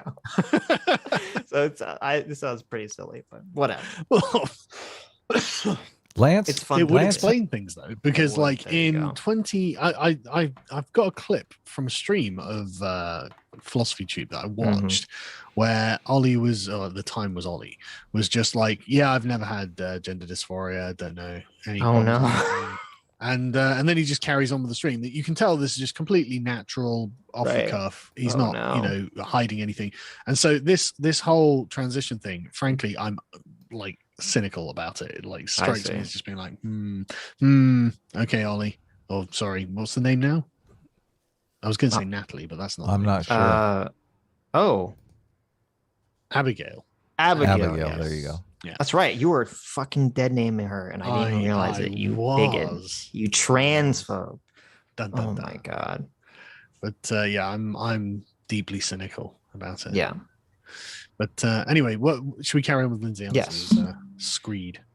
One of the most common tools of exclusion is through mobbing, which is rarely talked about because unlike rape or murder, etc., it's not easy to pin it on a single person. Mobbing is emotional abuse practiced by a group of people, usually peers, over a period of time through methods such as gaslighting, rumor monging, and ostracism. It's most documented in workplace or academic environments, i.e., key points of capitalist tensions. Oh my god. Right. What the fuck? Does she think that Everything socialists? we're talking about is So- like so, the yeah, bread and socialists butter don't of work. how- Yeah, they don't have Exactly. workplaces. Right? Or schools, evidently. This is well, it's- yeah. She's like describing the methods of how the neo-Marxist wokies work and still blaming capitalists for it. I saw loads of people tweeting about how they're going to blame the online left for this. It's like, well, it does seem to be your fucking fault. So you know, it She would make herself is sense. blaming them in this screed. She's not blaming the right so far. And then I saw people going, "Oh, well, Lindsay Ellis is just center left." It's like, says Okay. who? But is thoroughly institutionalized into feminist, queer, and radical spaces as well. Oh. No, see, she has it backwards. The feminist, queer, and radical spaces institutionalized it into the workplace and into academic environments. You got it a little backwards. Yep. It has an unusually strong power to damage the victim's relationship to society because it can't be written off as an outlier or some singular monster. It reveals a fundamental truth about people that makes it difficult to ever trust again. People become like aliens, like a pack of animals that can turn on you as soon as some mysterious pheromone shift marks you for death. Mysterious pheromone shift. Are you fucking serious? You know exactly what their problem is. They're calling you a fucking racist because I don't know. You went on a stream or you tweeted out a picture of you doing slanty eyes and saying all Japanese films look like Avatar or something. Well, she didn't. It wasn't even that. Okay, that's like 10 times more incendiary than what actually. I know, I'm joking. She obviously didn't do that. But the point is, like, is it some mysterious pheromone shift? Yeah, all you Yes. guys do is problematize things and call things racist, like as if you weren't going to get that in the end, Lindsay. Right. Come on. She's created a coliseum, and now she's like, this toxic environment of coliseums is so bad. Now that I'm in it, it's like, okay. Yeah. The insidious nature of emotional abuse. How do you fight ostracism and rumors? They leave no bruises. They just starve you. Mobbing typically occurs in places where the victim is trapped by some need or obligation, work, school, circles of friends. This can prolong exposure of damaging extremes. For these reasons, PTSD is almost an inevitable outcome of any protracted mobbing case. Right. So So, she's sad. saying the people around her are doing this. right? Yes. It's not people on Twitter that she's complaining about specifically. Well, I don't know. It's kind of. It seems like it's both. Mobbing Does is she no say- laughing matter, okay, guys? This is serious. Well, I mean, okay, in her defense, I'm joking, Sargon. Obviously, Don't this get me is not wrong. serious. Don't get me wrong. I like, got you. know, I got you. this- So good. No. I can see how, like, if everyone she knows turns on her all of a sudden Right. because of what was frankly an obviously innocuous tweet, like she Yes. obviously wasn't being a racist, Uh-huh. and she's frankly probably correct about her criticism. Everyone's trying to be Avatar: The Last Airbender because it was awesome. Why wouldn't you try and be that? Mhm. You know, and if everyone and their mother literally around her turn on her and go, right, okay, you're a racist now. I mean, that's an allegation that has a lot of weight in her community, you know, and you can never not be a racist if you're a white woman, frankly. You're a beneficiary of white privilege and structural benefits and all of this. So she knows that by her own standards, she is a racist by the standards of her community. Yeah. They're not my fucking standards. I don't think she's a racist. I think she's a lunatic. But like by the standards of their community, she is a fucking racist. And they're all racists. Like all of them are racist by their own logic. And they sit there and go, oh, well, I'm going to be progressive to try and ameliorate the racism. So yeah, but it doesn't though, does it? You know, look at the amount of money you're pulling in. You're definitely a racist. And so like where can she go from here? Like what's she got? She's trapped. She can't escape this. She's the beneficiary, and you'll notice that later on in this, she tries to pass it on to white men. Yeah. And it's like, yeah, this is very much the Bill Burr thing. It's like, listen, white women, you were the beneficiaries of all this racism for hundreds of years, and then you just step over the fence and go, oh, we're oppressed. No, get back over here, okay? When you were swanning around in your bonnets and stuff like that with the black servants, you know, don't even think you're getting out of this. Like, if we're going to talk about like, you know, centuries of institutional oppression and stuff like that, Right. I looked up an the interesting Isabel article here. Why white women crying is still racist. The work of trauma narratives in self-storied of transracialism. What if there's one thing I love about progressivism, it's the pathologization of white women's tears. Fucking yes, crush them. You know. Here's one with a .gov, a .gov URL. When white women cry, how white women's tears oppress. Yes, they do. I've been oppressed so many times by white women's tears. Yeah, I love seeing it called out. Wait, what do you mean it's a .gov account? It's I don't know, Literally files Eric ed.gov, full text. It's like some paper from 2007. Huh. Oh, it's a paper. Okay, good. Jesus. It's called the it looks like the article's called When White Women Cry. If it helps, I know exactly what they're going to talk about. They're going to talk about lynchings. There's a lot of references in here. This I looks know. like, I've spent a this lot of looks time like healthy working on- scholarship here. Oh yeah, I spent a lot of time reading up on how to destroy white women when they start crying in front of me. Oh, really? I would never make a woman cry, Sargon. How dare you come on our show you know. and talk about women crying, okay? Well, when you're as old as I am and misogynistic as I am, you've made a lot of white women cry. So you've got to find out. Wow. But only white women? What are you, a bigot? Why are you only targeting white women? Yeah, what's It'd be going equal on, opportunity here. It's more about proximity, really. Oh, I see. I found a tier list. There's like a bazillion bread tubers on here. Sargon, what about Demon Mama? When are you going to debate Demon Mama? Jesus Christ. Who is Demon Mama? You don't want to know. What about Jangles? Jangles is the new up and coming bread tube. Oh yeah, you did debate Jangles. Yeah, and he was like, mathematics doesn't exist. I was like, right, okay, Jangles. He didn't say that. He did, because he is an autistic materialist. And so things that are abstract are not real, and so now numbers don't exist. It's like, okay, Jangles. I was like, have you got to study for that? How is math? I mean, like the terminology, like the words used to describe math is abstract, but math is material. It exists. It's real. I don't understand. You can't bring me a pound of 4, can you? Right, but that's because that's like saying, can you bring me a pound of blue? It's like that doesn't mean anything. It's just a word. Like Exactly. It's something that's analytic. It's defined. Okay. It's true or false by the definition of the word. And Jangles Jesus. is like, yeah, I don't believe in that. It's okay, Jangles. Great. They're all on Twitch now. That's why you're not seeing them, Sargon. Mhm. Oh, right. Okay. Yeah. Yeah. Look, they have CPG Gray on this bread tube. He's not a tier bread list. tuber. I know, What? that's crazy. But there are a ton of bread tubers on here. This is like insane. They're multiplying, Sargon. The Isabel It's a Fall growth case industry. is almost a textbook example of how online mobbing harms people and how the people who participate in these mobs never engage in any self-reflection. Oh, it's so good. It's so rich. It's like opposite day. It's like I opposite totally day. agree, Lindsay. I totally agree. None of you engage in any fucking self-reflection, do you? She said that she posted this after 2 hours after trying to get someone canceled. Yeah. Okay. This was her self-reflection, Sitch. There you go. When some people read Fall's helicopter story and question the trans bona fides of the author in early 2020, Twitter did what Twitter does and ruined Fall's life. Death by a million cuts. No one single person ever beginning to question whether they did anything wrong by jumping to the worst possible faith interpretation of both the text and the author. You know, she keeps blaming Twitter for this, but it's like, it's really woke Twitter. That's the problem. But are these not exactly our condemnations of the progressive community? Bad faith, like from the bullshit. beginning. Yeah. From literally day one. Mm-hmm.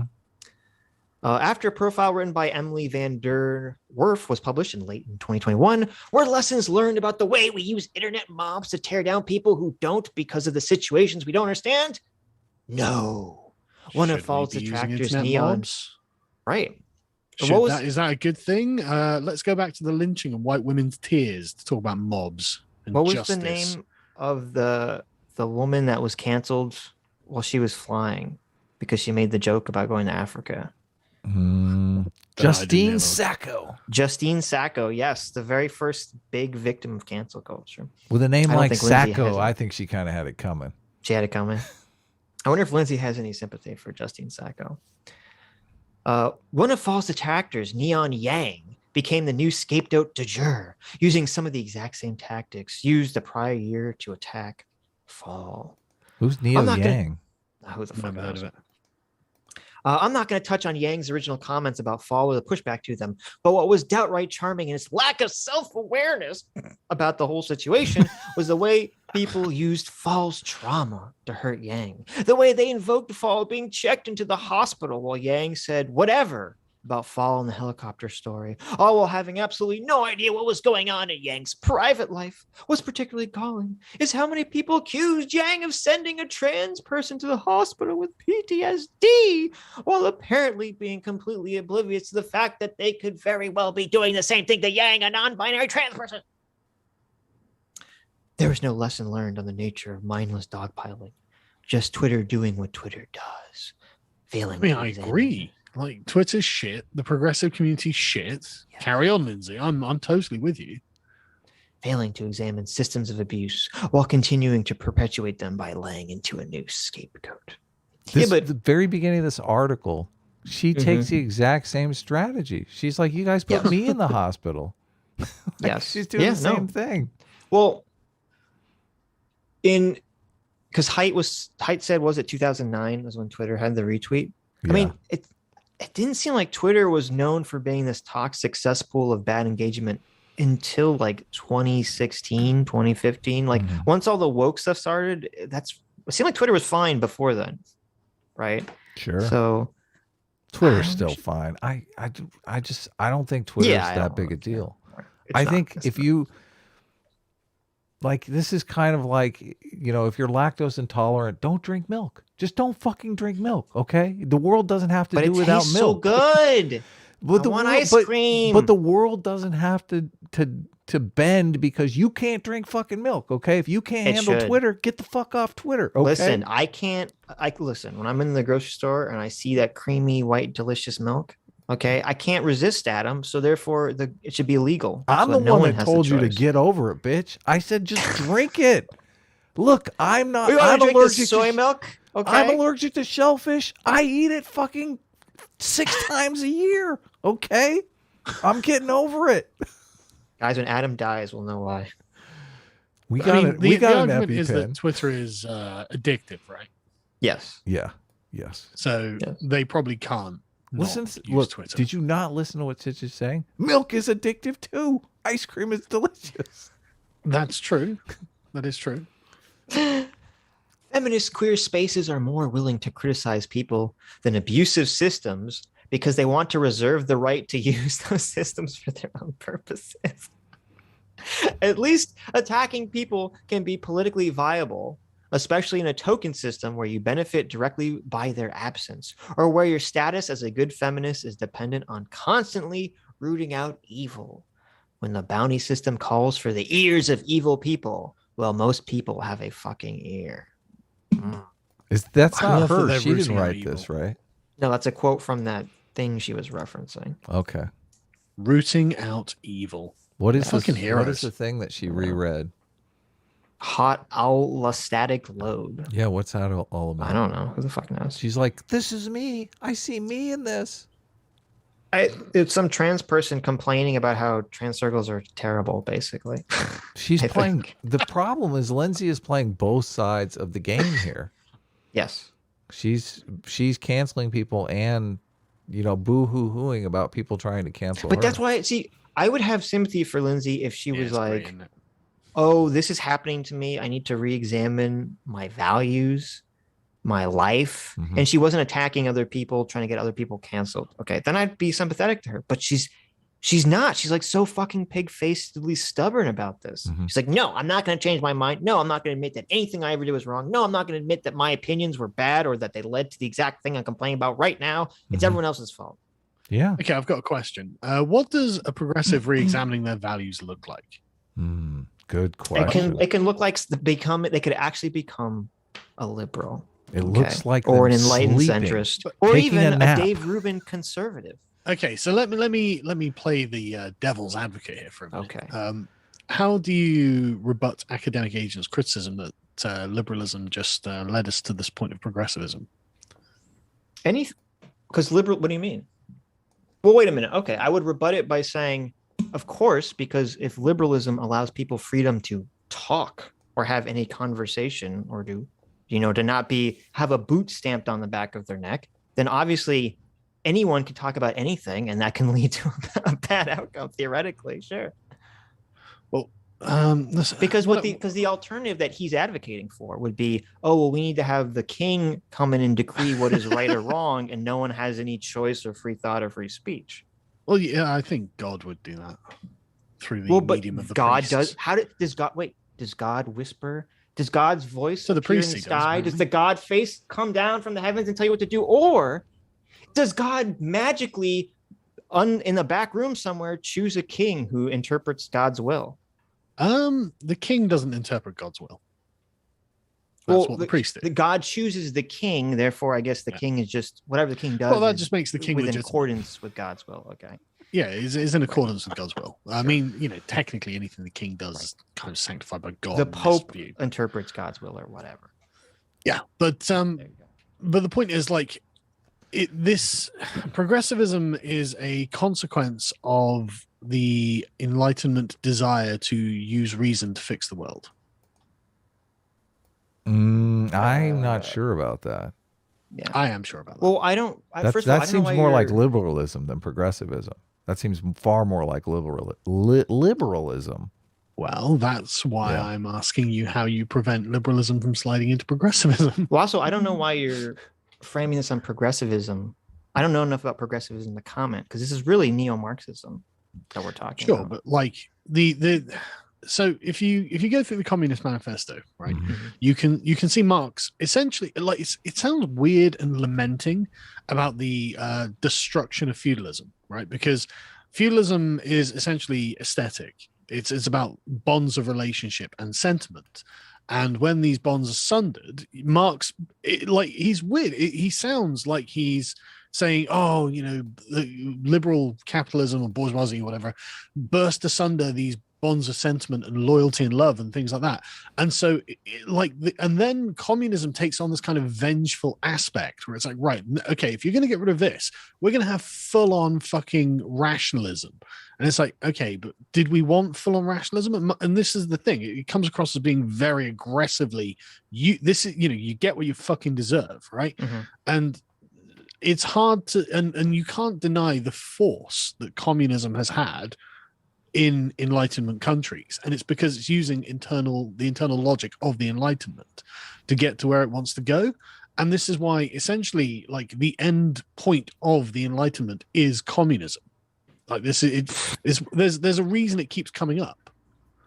The end point in the Oh my God! The end point of the Enlightenment is superabundance, and superabundance will lead to communism. I mean, it's inevitable once you have superabundance. But Marx talked about this. This is not how the way this works. Is that whatever is the hot new trend or the mainstream philosophy at the time, that's what that person is going to use. They're gonna embed their radical ideas in whatever the acceptable framework or the hot new framework is in order to get people to follow them. That doesn't mean that those radical ideas are the automatic outcome of whatever framework they're basing it in. Well, no, the right? point Because of the like radical idea is that it doesn't minute, embrace the existing framework. Nazism is not like, if you believe in evolution, that doesn't mean that you're going to necessarily become a bunch of eugenic Nazis, right? No, of course not, because evolution isn't a political statement.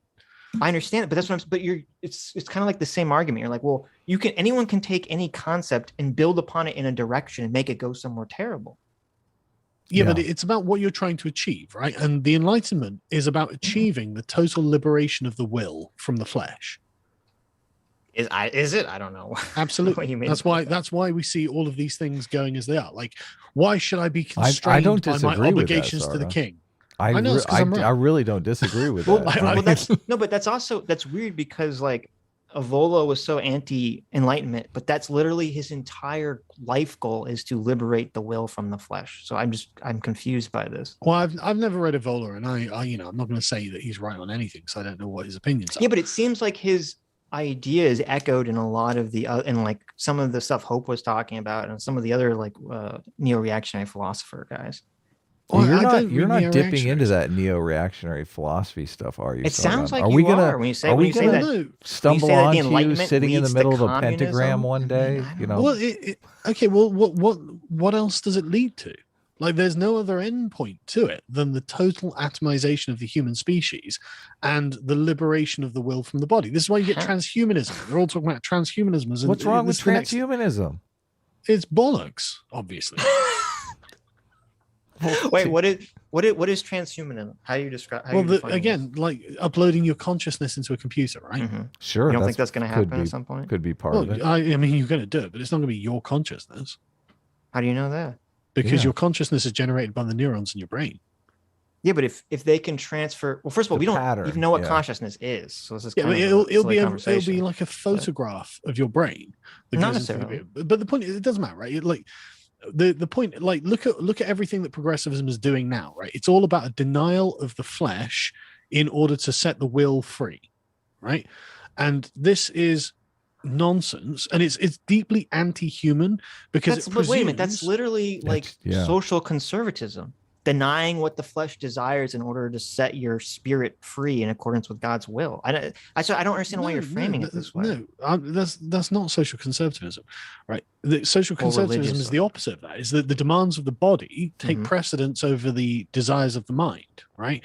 No, no, it's what? No. Sure. It's that the desires of the soul takes precedent over, or should take precedent over your body's I'm not talking about theological concerns. I'm talking about naturalistic concerns. Yeah, but most I could be wrong here. My understanding is most social conservatism that I've seen comes from a religious framework. I don't know if you can separate. Well, that's because you're an American. Okay, well, maybe. But I'm in the right social country, conservatives, like people who are just. So okay, we'll say naturalists or something, right? Okay. They believe rightly that the will is generated by the body, right? And so, like, this is why the progressives can't accept the concept of mental illness, because as far as they're concerned, everything the mind wants, it I wants. completely disagree. Okay, go on. Why? Well, finish what you're saying, because I don't understand what you're saying. Like the reason they don't accept the concept of mental illness, and they say, well, it's just difference, is because they don't think that there is a way that a human being should be, right? And so if the mind is doing something strange, then it's not that there's a problem with the will, because the will is sort of sacred, holy, and needs to be liberated from the problems of society and the flesh and any other problems that it has. The issue is that society needs to change. That everything needs to be arranged to accept whatever the desire of the individual is. But the thing is, like, a normal person rightly views the mind as a product of the body. So a flaw with the body can be manifested in the mind. And so the problem isn't that the mind is being restrained by the body. So that doesn't just exist, separately from the body. I think you're way overcomplicating this. No, I'm really not, right? Because but with your mental illness example, the way that they come to this idea is that it's basically a bunch of people realizing that, it's very difficult. Free will might not exist, or it's very difficult to come by, because people are the products of their biology and their life events that have happened to them. And they say, and since people on the left are so hyper fixated on fairness, you say, well, it's not really fair that people don't really get to choose the kind of person they get to be, because they're just this computation of all these things that have kind of been happening to them that has oppressed them throughout their lives. And so then they kind of piggyback that onto the fact that, like, well, if you think about it, mental illness is just a social construct. People just decide what is mentally ill. Therefore, who's to say what is actually something that should be allowed and something that shouldn't be allowed? You're way overcomplicating it. I mean, they're obsessed with the free of the mind or of the body or whatever. Yeah, but of course it is. Like, it's the assumption that underlies that is that there's no way that the mind should be. You're way overcomplicating. The whole progressive ideology is aimed at fighting for the rights of the oppressed. And there's no more marginalized person than someone that's mentally ill. And they just don't want to disparage mentally ill people. I mean, these people, they aren't philosophy majors, guys. Okay. They're like, oh, look, that poor, it's all gut intuition. It's not based on rational reason. It's not based on reason or anything. No, it's based on their. I feel sorry for them. Therefore, let's not call this a mental illness so they don't feel bad. That's the whole extent of it. Go on. But there are assumptions that underpin that, right? Because, like, if you felt sorry for someone with a mental illness, you'd try and they used to give them, chemicals that would change the chemical balance in their brain, right? Mm-hmm. And so, but the assumption there is that there is a way that the brain should be, and their brain doesn't match that, and therefore we need to change the chemical balance in their brain using these scientific techniques, and this will help them live a normal, productive life. But the progressives have completely inverted this idea. They're like, no, it's not that there is a way that a person should be. All modes of being are valid, and so you. Saying, well, we're going to treat this person's mental illness with these chemicals and these drugs, that's a form of bigotry. That's prejudice on your part against what you call mental illness, but we just call a different way of being. And so what they have to be assuming there is that essentially the will comes before the body. But that's where you're losing me, because I agree with you that a lot of them claim, so I think they use it kind of cynically, that there's like no way a person should be. I mean, because they're not appealing to some kind of inherent objective morality, even though I think they really are. But they claim to not be. And they use that for the purposes of being able to deconstruct whatever they don't like. But I don't understand how that then equates into them saying the will comes from outside the body. That's where you're losing me. Well, that's got to be the assumption, right? Because if the will is a product of the body, then there is a purpose to it, right? You can see a functioning heart, and if it's not functioning correctly, you'd be like, oh God, we need to do some medicine to get this person's heart functioning correctly. The purpose would just be to, like any animal, just to reproduce, right? Well, no, like the purpose is to live a full human life. right? Well, not from a No way. biological perspective. Purpose is to reproduce, Sargon. Come on. That's why I don't understand. I mean, That's why I don't understand. This is where we get into the teleology of what it is to be human. This is a long conversation. Well, no, because to me, I don't want to get into right away. Well, I'm confused because it sounds like the exact opposite. Because they would say, just because if you say that there's no like quote unquote correct way for a person to live, okay, you can believe there is a correct way for a person to live. Okay, but let's put a pin on that. I'm saying from their perspective, they'll say there's no correct way for a person to live. Mm-hmm. That you could believe that and then still believe that there's no God and that your mind completely comes from your body and that your mind evolved to help your body survive, blah, blah, blah, blah, blah. Like these concepts have nothing to do with each other. Because everyone's there's no like perfect body out there, right? Like everyone's body is different. There's no objective standard for living as a human being. All of the bodies are perfect as far as they're concerned. Right. I know that. Because they're saying that there's no objective standard of perfection that exists for a human body, which is true. No, that's not true. There isn't. It's not true. There is an objective. There's like a platonic perfect human somewhere that we're all like striving for. And as soon as you see it, you'll know it.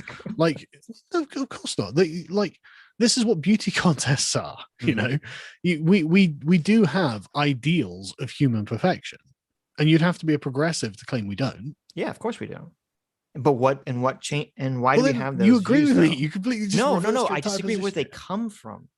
Well, I don't know. I mean, like, who knows? God, I guess. Our I don't know where they come from. Our standards of beauty ideals come from a combination of evolution and whatever's the culture at the time. Okay, right? Whatever. That's all they are, right? Yeah, sure. But you say that's all they are, but that's massive, and we can't dismiss that without becoming non-humans. No, I understand that. So but I don't think they would disagree with that necessarily. Of course, they might disagree with the evolution part, but of course they disagree with it. They would just say it's all social. They would just say it's all social. They don't want to acknowledge evolution. But then, if it's all social, their argument is that we can disconnect the mind from the body, because that means, as if our social habits aren't anything to do with our biology, right? And so again, it's about making sure we're setting the mind free from any constraints that are placed on it, right? But see, but this is where I completely disagree, because I would argue that the Enlightenment and liberalism and things of that nature, they don't exist to say we should deny our biology, we should deny evolution. They exist to say we have to be aware of our animalistic nature and we have to kind of funnel it in a direction that's productive for society. It seems like says me. Me too. Yeah, but like, where do you get this? Because if you look at like someone like Descartes, or Francis Bacon, who the sort of progenitors of all this sort of nonsense, Francis Bacon was looking to use reason to alleviate man's estate, which, don't get me wrong, in like the 17th century or 15th, 16th century was pretty. Yeah, I mean, a lot of this was pre-Darwin anyway. But yeah, sure. But Descartes was looking for like absolute certainty, and so it's just like, okay, like this is bollocks. Like this entire project is bollocks. And what it's done is it's completely unleashed forces that are ruining the West. They're completely ruining what it is to be a human being in the West. So, like, look how fucking miserable we are. So because the quote unquote Enlightenment has led to whatever this woke progressive bullshit, we have to throw out everything related to it. No, we don't have throwing out things is not like, we can't go backwards, we can only go forwards, right? And so this is not about like, changing history or anything like that, or denying the past or anything like this. It's about being honest about the past, right? And we have to be like, right, okay, so there are problems with the Enlightenment that are unresolved and frankly unresolvable in its current form. State them. We can't liberate the mind from the body. Yet. That's the problem. Well, right? It's a project. It's an ongoing project, but sooner or later we will. Bollocks. Yeah, but it's not going to be good for human beings. And you say it's going to be bad for people. Maybe some people will thoroughly enjoy it. Well, where's the evidence of that? They're working on the the Neuralink now. I mean, that's gonna happen, Sargon. But like, that's not going to make people it's happy. inevitable. And it's not gonna give them like healthy, productive lives. It might. Just because that we're going to do something doesn't mean we should do something.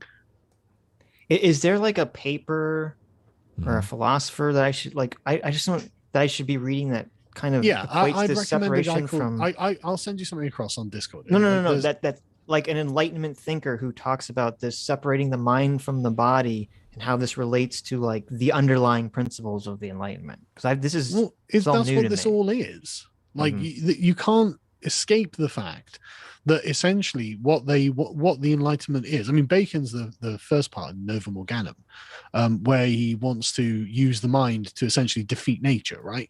And that's fine because, like, again, I would have been the same in the 16th That's the century. human, but that's literally the human spirit. No, that's Yes. not the human spirit. Quelling nature to our will. No, okay? for thousands and thousands of years, it was living in harmony with nature. Oh, what a hippie! Look at this guy.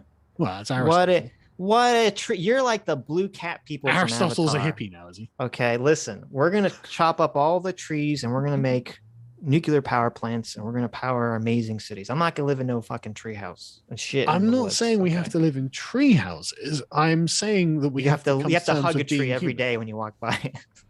No, I'm saying we have to come to terms with being human, right? And this is what the Enlightenment has failed to do. It's completely failed. Like it's pathologizing every aspect of the natural world as being oppressive to the mind. It just seems like what's happening is I just don't think you can trace this all back to the Enlightenment. That seems very unfair to the Enlightenment is to the the sovereignty of reason. Enlightenment. The sovereignty of reason. And the sovereignty of reason can only be done through the mind.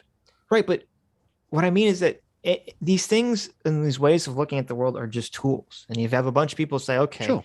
maybe instead of trusting the divine God King, we should come up with this idea about reason. We should use reason to determine things. You go, oh, okay, that's great. Okay, but this is hang on. Right, okay. Maybe it's because you're an American. Okay. But Americans do not understand the context of monarchy in Europe before the Enlightenment. Okay, right? Regardless. There were no god kings. Okay, right? regardless. I'm being hyperbolic. It wasn't ancient Egypt for the right? comedy's sake here. Okay. But the thing is, this really matters because like it's like, okay, we're the Enlightenment. Okay, well, this is the sovereignty of reason, and that means that we are essentially denying the animal part of being a human, and we've been doing this for ages. You know, and you start to go, well, this is just a tool. It's like, yeah, but at this point, we're smashing it. We've got a hammer in our hands, and we're smashing apart our entire fucking house at this point. And these guys, like, yeah, right, we're going to smash down this wall, and then we'll have achieved utopia. And it's like, yeah, but I like living in a house. You're falling into, I think, the same trap that the neo-Marxists are falling into here, with how they view oppression. Is that, I mean, I assume we all know how the mind works. Okay, people have an idea about something. Well, I'm thinking no one knows how the mind works. The three of us, okay? We all know that a human being already has like a preconceived notion of what they want or their opinion on something, and then they kind of generalize after the fact using quote unquote logic and reason to justify what they did. Yes. Okay. And so, but that's like, this is if we accept that, we have to understand that this is what you're talking about. Is that if you have a bunch of people who want to say, listen, I want to do whatever the fuck I want to screw children, or I want to, not wear pants in public and nothing's a mental illness. They're just using whatever. That's where they're coming from. The Enlightenment didn't make them think that. Believing and reason didn't make them think that. That's the base that they want. And they're just trying to use the tools that exist to justify what they want. Right. So again, like we've arrived at the point where the reason and the will is sovereign. Right, and it makes decisions in abstraction. If Vorsch lived 500 years ago, he'd be like a Catholic Bible thumper, of course, and he would exactly. So he wouldn't be the same. Yeah, he wouldn't, like, he is a product of his environment, and so the things that he says are logical extensions of the axioms that he begins from. Right, and so if he begins from the I'm a materialist, I'm a communist, blah blah blah, then he ends up at those places. And he can't resist that because the logic has a force of its own. But if he began from a different perspective, as in God says this, he'd probably be a fucking monk or something if he wasn't a grifter. Yeah, but as you said, he'd be the Bible. It would be worse because he'd be the Bible thumping guy out there trying to burn heretics in the street, as opposed to burning them on Twitter. Yeah, maybe. I'm not saying that's not the case, right? But what I'm saying is that there are predictable consequences of the things we believe, and these go in a particular direction.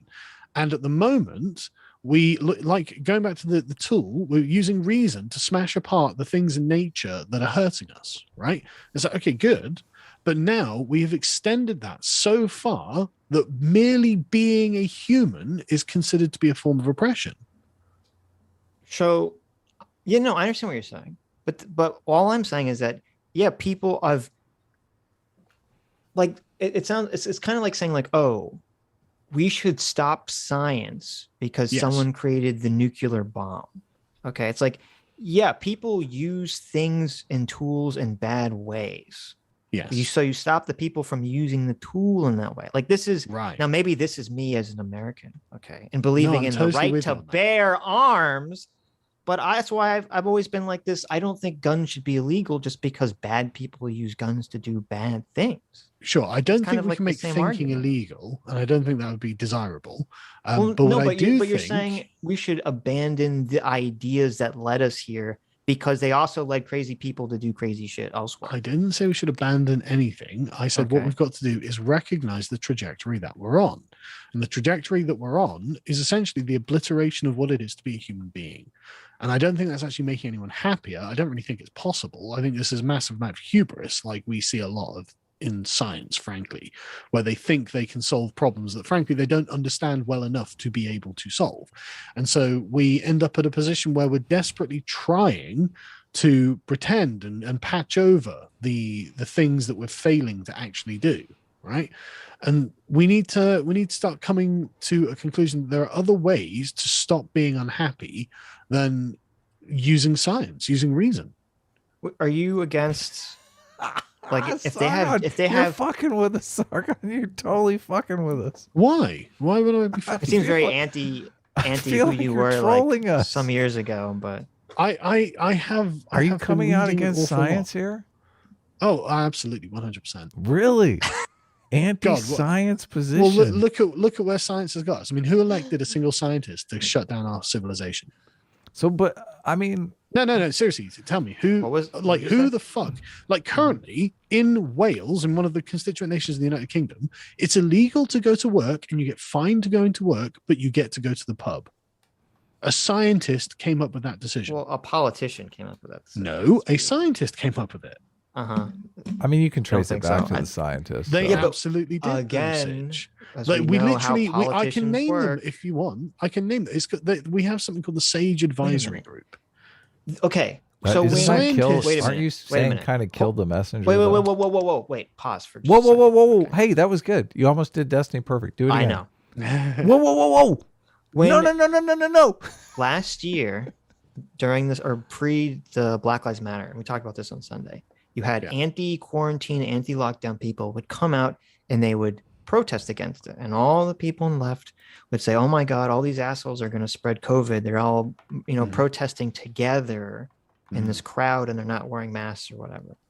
And then as soon as the George Floyd stuff happened, suddenly, all the quote unquote, people and experts would come out and say, well, it's okay for them to march because, they're all outside and, they're wearing masks and this is an important cause, blah, blah, blah, blah, blah. Okay. Yep. Okay. That's not the fault of science. That's the fault of humans being biased assholes. And science doesn't exist independently of humans. The entire point of science and the scientific method is an attempt to eliminate the human bias for as much as possible when trying to solve a problem. Yeah, and it turns out that's not true and it doesn't work. Science no, it doesn't turns out that people often fail at it because it's very difficult. Always. Because the natural state of a human, which I'm sure, since we're talking about nature here, is to be a biased individual. Name me the person who is unbiased. There is no one that's unbiased. That's right. So no one can do science as you're envisaging it. No, because that's the whole point of doing science and things like double-blind studies. It's to try to remove yourself from as much of it as possible. Yeah, but it's not working. No, I agree with you. That's not going to work 100% of the time. It's not working any percent of the time. What? It's not working any? How are we talking right now? Well, because engineers do trial and error. Scientists don't invent things. Scientists? Wait. So like researchers Engineers aren't scientists. And what? So scientists didn't come up with the idea, Engineers like, have the existed internet. since the dawn of time. We're still using in Europe. We're still using Roman aqueducts, but they weren't scientists. Okay, so we're coming up with a distinction between scientists and engineers. Absolutely. Okay. Because there is one. Mhm. Like you've got to understand, right? Science is technical; it's all theoretical, whereas engineering is practical. It's done through trial and error. And this is why I'll send you Oakeshot's essay on rationalism in politics, right? I mean, Sargon is kind of destroying you here, Sitch. I don't really know. Are you serious? Yeah. Wait. Who? Okay. How did the internet come to be? Explain this to me. But Tim Berners-Lee, he didn't sit there with theories; he practiced. He didn't use the theories and understandings that would be required for this technology. He just said, I'm coming to this like from a blank individual. I'm going to rub two fucking stones together and create what was the name of the guy computers in the internet? Who invented the electric light bulb? James Watts? Thomas Edison. I don't know. Right? Well, Thomas Edison stole it. He didn't. Do you think he knew anything about the theory of light or electricity when he did that? No, we do know he didn't. He didn't know anything about those, but he sat there and tested things, and through trial and error got something to work. Because that's what engineers do. Right? They don't need to know the theory of something to be able to make something work. Right. And now, right, you should see the SAGE modeling for the COVID pandemic. Right. It is so wrong. The theorists are disconnected from reality. They are not right about reality. Sitch, right? I had to update our moron, imbecile, idiot chart here. I added scientist below idiot just so we have it at our discretion at any time. We should have science, anti-scientist, anti-science. Really? No. We have moron, high grade imbecile, medium grade imbecile, low grade imbecile, idiot, and then scientist. Like right the problem. I'm just thinking like, so the people that invented the satellites that circle our planet, they didn't use any science. It was just engineer. They were just iterating. It's all just engineering. I'm sure they did use some science. There's no science. I'm not saying no scientists work at NASA to develop satellites or the technologies used to get to space. Again, there are engineers at NASA that develop these things. You're right. It's just engineers. There's no scientists involved. Sitch, come on. I'm not saying there's no room for theory. Right. There is room for technical expertise, but at this point, technical expertise has become the only valid form of expertise that our society recognizes. And that's not correct. That's only half the story. What are you basing this off of? What do you mean? What would you accept as evidence? Would you accept the decline of apprenticeships? Like the fact that everyone is now supposed to go to fucking university and sit there with their books and learn from theory and blah, blah, blah, rather than actually like working with a master and practicing. You're creating a framework. Apprenticeships very much are scientific. What are you talking about? No, they're not scientific. Are you saying like if someone takes an electrician apprenticeship, they're not engaging in something that's like a science? They're not a scientist. They're an engineer. But electricity is dealing with science, right? I mean, no, your theory about electricity is a scientific theory, but the electrician isn't practicing science when he's welding. This is what you're doing, and I don't think this is fair to the concept. You're creating this dichotomy where you're like, well, if the person, all they do is they work with theory and they've never done anything physical, I'm going to label them a scientist. And anyone that's ever done anything physical or created something, I'm going to label them an engineer. No, yeah, well, I agree. That's not what I'm saying. That's what it sounds like. There are scientists who, of course, do things, right? And so they're not like, purely theoretical. Though some are, obviously, but they're not purely theoretical, and they've got practical knowledge of how to conduct experiments and how to do certain things. And of course, engineers spend X amount of time, studying theory as well, blah, blah, blah, right? So obviously, it's not just all of one and none of the other. But at this point, we've got the problem that the scientists are entering into the political realm, and they have no practical experience in the political realm. So all they can bring is theory, and the theory is bollocks. So complain about that. Don't complain about the idea of science itself. That's where I don't. This is but the idea of science itself doesn't exist separately to the humans that practice it. I understand that, but you can't just say, if someone comes up, this is the gun argument. Okay, someone invents a gun and you say, oh, I like this gun. I can use it to hunt stuff. I can use it to protect myself. someone uses it to go kill an innocent person, you don't say throw the gun away. You say stop people from using it improperly. Yeah, okay. And I'm not saying throw the ability to You're saying think throw away. science away. No, I'm not. I'm saying we need to stop. Like, we need to stop shooting people in the street, because that's what we're doing at the moment. I'm on board with not shooting people in the street. Right. Sure. Okay. And so that begins with us recognizing that science has gone too far. And progressive ideology is a facet of that. This is why you get like people like Jangles who are just. This has nothing to do with Jangles is anti-science.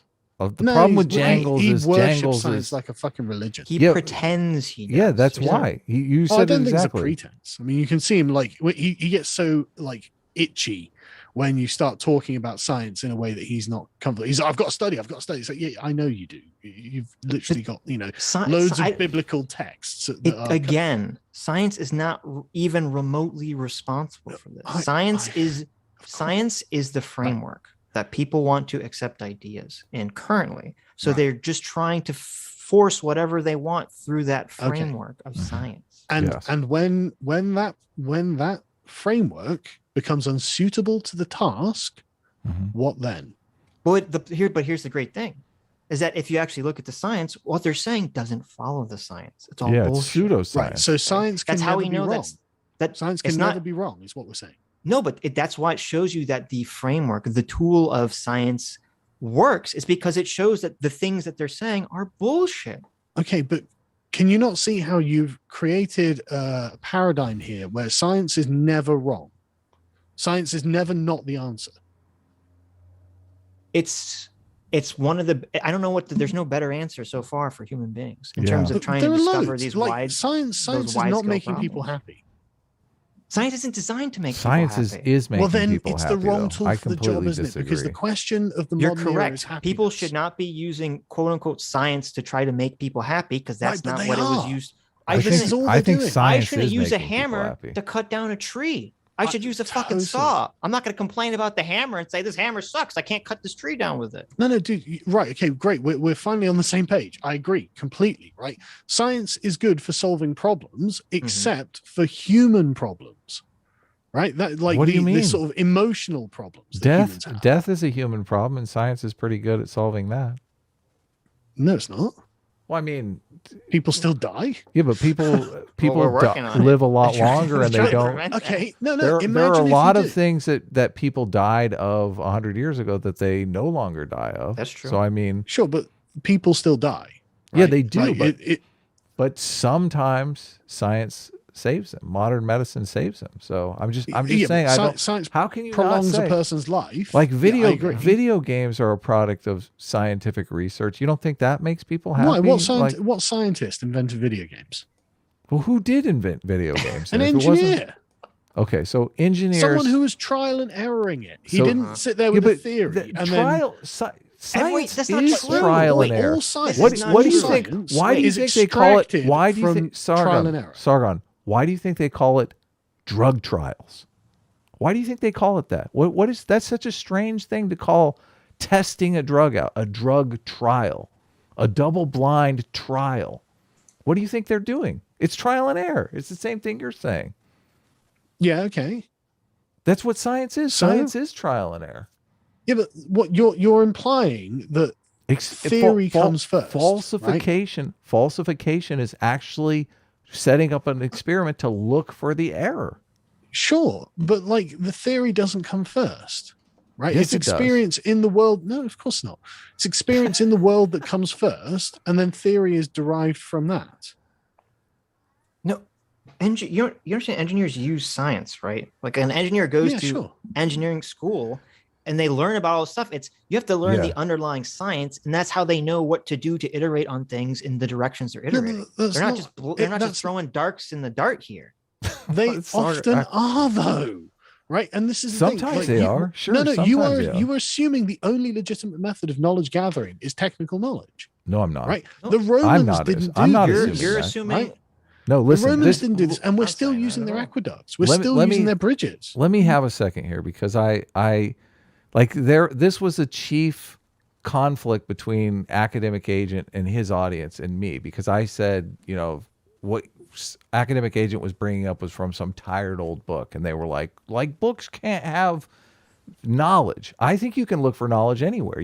Sure, knowledge can be delivered in revelation, knowledge can be delivered in history, knowledge can be delivered in a lot of different areas. But science is the way that you verify that knowledge for truth value against the natural world. So my contention with people pulling stuff out of old books and acting like it's been verified when it often hasn't been verified is that we do need to do this verification process, or we don't know if that information is actually true in a factual, materialist sense. But what you've just said there is science is not a source of knowledge. Science is a source of verification of knowledge. Right, I agree. Yes. Yep, sure. But it's not a source of knowledge. Yes, I agree. Yeah. Right. Okay, great. But the point, Sitch, that I was trying to get to, right, is that science can't make us happy. Science can't teach us what it is someone to in live the a chat good life. pointed out that these divisions are in schools are called applied sciences for a reason. Okay. Yeah. Engineering is an applied science, I believe. This is such a weird framing. I don't understand why you're framing things this Well, way. the reason I'm framing it this way is because it allows us to get to the heart of the issue. We're trying to use the wrong tool to solve the problem that has been created by the tool we're using. See, that's what I want to hear. I want to hear what is the right tool. Okay, but I just want to be super precise here. Okay, because you can say that in terms of discovering humans' happiness, science isn't the right tool, and we can have an argument about that. But I just want to be clear: you can have that without throwing out the idea that like science is an important tool for human beings to understand the reality of the world they live in. Right? Sure. Okay. So I made that clear. Okay. So if science can't make us happy, what's making us happy? How do we determine That's the that? question, isn't it? Like, I'm not saying I've got all of the answers here, and I'm going to sit there and reel off, well, this is what mankind needs to do. I'm not saying anything like that. What I'm saying is we're very much like committed to the thing that is making us unhappy without realizing or being even aware that that's the thing that's making us unhappy. And we really have to start thinking about that in these terms. I don't Okay, for understand how example, we could find out what would make humans happy except by using something approximating a scientific method. Well, I mean, we would call it philosophy in any other era. But how would you determine which philosophy makes people the most happy? Would you not have to conduct some kind there of are lots of scientific ways. study to make this determination? Not really. I course imagine you it'd be would. different. I imagine it'd be different for each person. Again, like Okay. this obsession with science. Like science can only tell you what is, right? Yeah, It can only tell you what. Yeah, okay. So don't worry about it. It's not germane to the conversation in any way, shape, or form. When we talk about Finding what it out is for a what human makes you being to live a happy good is life. not germane to the conversation. Sorry. How is you're talking about we have to figure out a way to make people happy or whatever, right? No, you can't make someone happy. Happiness is something an individual achieves, right? And so what is it that is useful for people? And a lot of the time, I don't even know if we can rationalistically plan this out. Like and the thing is as well, I don't even think you can have a plan to have no plan. Like we appear to have I need to go get another cup of tea, but like I'm just too deep in this. We appear to have dug ourselves into a place that we've never achieved before, and we don't know how to escape. That's the problem. And sitting there going, oh, science. Well, science got us here. The more science is just digging downwards. We need to actually think about what it is to be a human being. And like, that's not going to happen. You know, the entire world's about to be plugged into the fucking metaverse or something like that. We literally couldn't know what it was like to be a human being without understanding science and evolution. We do. Of course we know what it's like to be a human being. There's like all of pre-enlightenment philosophy is about the discussion of what it is to be a good and a wholesome human being. Oh, well, Like, you're there's so you're much saying, of wait, it. you're talking about There's okay, so much of it. You're talking about something completely different. You're talking about how should someone be, not how somebody is. Yes. Okay. Yes. Well, that's a different. Yes. God, I said that at the beginning. Well, no, because we What- were talking about happiness. Okay. Now we've moved on to Yes. some sort of like, how someone prescriptively should be a moral, upright But person. no, happiness is the product of living how a person should live. So you don't think that there are people that live evil lives that are happy, that they're I don't happy with think their people are evilness? happy, no. No, I can't think of No? a single person who I would consider evil who I would also consider happy. I'm sure a lot of those Colombian drug lords are pretty happy, I'd say snorting they're their, afraid. their mountain of cocaine and banging whoever they want. I'd say they live in a state of perpetual fear. Well, they're afraid that someone's going to come and steal their shit. So Yeah, I don't sure. think that's happiness. Do you think that's happiness? It can't wait. Of course, what do you mean? It sounds like You you're think it's talking about happiness not. to live in a state of perpetual fear. It sounds like you're not describing happiness because happiness is fleeting. Okay, Is it? you're You talking think- about Hang on. Well, there we go. Right. Okay, that's a huge statement, but I totally don't agree with. I think happiness no, you is. do. We're just No, using different words here. Well, then use the right word. Because you're looking for people to have like peace, not happiness. No. Okay. No one is happy Happiness- 100% of the time. That's impossible. Right? I don't agree that happiness is like you're trying to put a number on it, right? I don't agree that there's something you can put a number on. No, It's a general state of being, like how you view your own life, and like for example, the ancient Greeks didn't think you could call a man happy until he was dead, because you Right. don't know. You've got to take into account their entire life to know whether they had a Sargon, are happy you life or happy? not. I feel like Well, maybe I should I don't know. ask. I might be being set up for a terrible tragedy. What do you? So I mean, I consider myself to be happy. I'm very happy with the way my life is, but I might tomorrow be part of a terrible tragedy, and then I'll be very unhappy for a very long time. So, like, I don't want to. Because Yes. I would not use the word. I think you're describing like contentment. I would use this instead of the word happiness. This is just happiness is just the word that's always been used for this. So but I think that's kind of the problem because to me, happiness is a fleeting emotion, and chasing after it leads you down the path to like utopian thinking. Yeah, you gotta that, suffer. that's like pleasure or elation, right? No, So pleasure's fleeting. I mean, like you Happiness is a see your prolonged state of child being. take their first steps, right? You're gonna have a supreme moment of happiness. That's a fleeting. No, that's elation. That's pleasure. I don't, see, I don't Happiness is know. generally, at least historically, Okay, and well, we're just- philosophically, used to talk about a state of being that is not merely like a fleeting, state of affairs. Well, Aristotle used the word eudaimonia, right? Human flourishing. So There we go. that's I fine. like that You can word. use that. Yeah, it's a nice term Yeah. actually. Let's not get bogged down in Sitch's law. Semantics. Yeah. But the point is like we've totally lost this. We've totally lost this ability now, right? People don't know how to be happy and just continually seek pleasure and like dopamine hits as if that's happiness, continual dopamine hit, which it's obviously not. Yeah, but I agree with you. I agree with you completely. But science can't fix this. Well, no, because I would argue that there's all the people studying this saying, oh, social media is making people unhappy. Oh, the constant. I mean, that's how you know about the dopamine hits is because science says, oh, all this stuff, all these dopamine hits are making us unhealthy, blah, blah, blah. Like science is warning us about all of the problems you're talking about. Yeah, but it can't tell us what we should do. What's a better way to do it, Only Sargon? philosophy can do that, right? Only the way we look at the world can do that. And like, Well, it tells you, it says not to do X, right? But this is what I mean about being trapped within the Enlightenment paradigm, because you're like, right, okay, how can science alleviate the problem science has created? It's like, why would we not use something other than science? Science hasn't created the problem. I disagree with that. Have created the problem. Yeah. Okay, but people are not unconnected to science. Science is done by people. What Science problem as a has science tool, created? Honestly, massive abundance to the point where we are now, like, we're That's at the bad? point. Yeah, totally. That's like, bad. Why? Well, do you not know about the mass utopia? Because I Wall-E do know added about the mouse Right, well, there we go. utopia, but I mean they're mice. They don't know how to take advantage of the we're utopia. animals. We're animals. We're not designed. We didn't evolve to have unlimited resources. We evolved in scarcity, and this is a problem. But there's This an is a real evolutionary problem. process they didn't let take place in the mouse utopia. They needed to go a couple generations and get the Well, mice the thing that were just collapsed and the fine mice with it. died.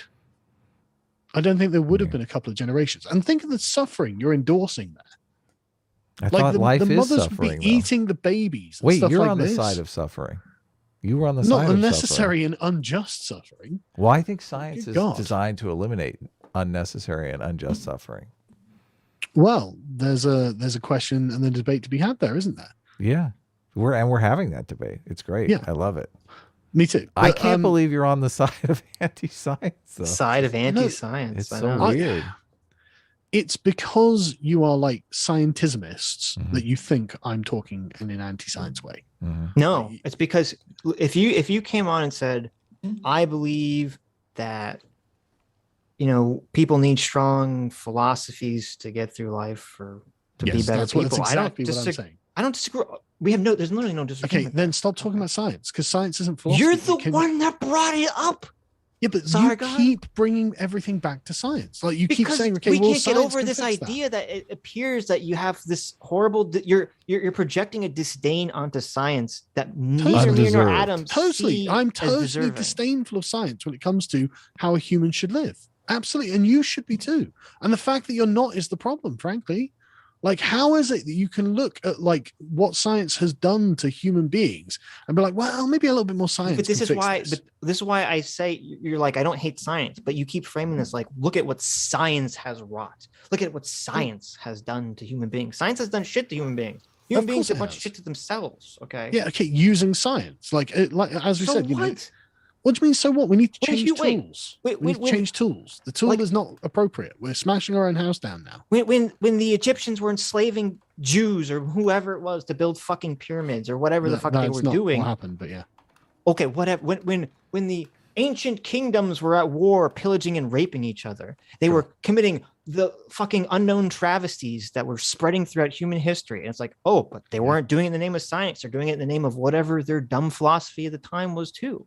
Okay, I didn't say science is the like. I'm not even saying science is like a bad thing. No, but that's my point. It's just that this is what people You did say science was a bad thing. What are you talking about? Well, you said science led us to the precipice, and we're all about to like fall into the ocean or something. Yeah, but I could be saying that about a car, but I'm not saying car's a bad thing. We've driven to the edge of a cliff. Well, okay, we need to start driving backwards now. God, you hate cars. God, you've been shitting on cars this whole time. It's like, well, maybe we could stop driving forward. Like, that's what I'm saying. It's like you're saying, well, and you're cars like, no, I've got an can drive us off a accelerator. cliff, I'm just so going to no press more the cars. accelerator. We're going forward. It's like, look, we really don't need to go forward anymore. What we need to do is turn the steering wheel. I do not feel that's like what that's I'm what you're saying. because you keep coming back to look at what science has wrought us, which is just such a weird framing of how to look at the situation. Because you're just pressing forward on the accelerator.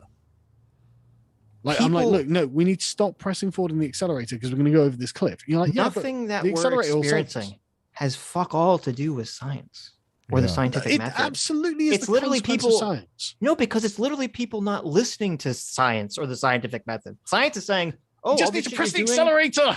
Science is saying, "Look at all this shit." All the people studying Twitter and social media saying, "Oh, this is all making children super unhappy." Oh, we know why it's making children super unhappy. Here's exactly why it is. And do people look at that and they say, "Oh, I'm going to trust the science and I'm going to change my behavior"? No, they say, "Oh, that's interesting, but this feels good, so I'm going to keep doing it. I'm going to keep listening to my body. I'm going to keep doing that." And what can science do about that? Nothing, because that's not. Then stop talking about science.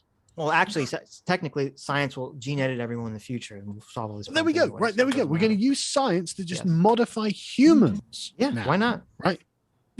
Because we end up at a place where we think we knew more than we did. You've been hanging out with academic agent too much. No, we end up where we are now by saying essentially that the problem is not the mind, the problem is the body. And the problem is actually not the body. The human animal actually is not really the problem. You're not a will trapped in a body. The problem to what? The problem to the freedom of the will. No, well, I mean, technically, if that's your problem, then it is obviously. But, that's the problem you're raising. No, but that's what I'm asking. What is the problem that you're talking about? The problem is the way we view being human.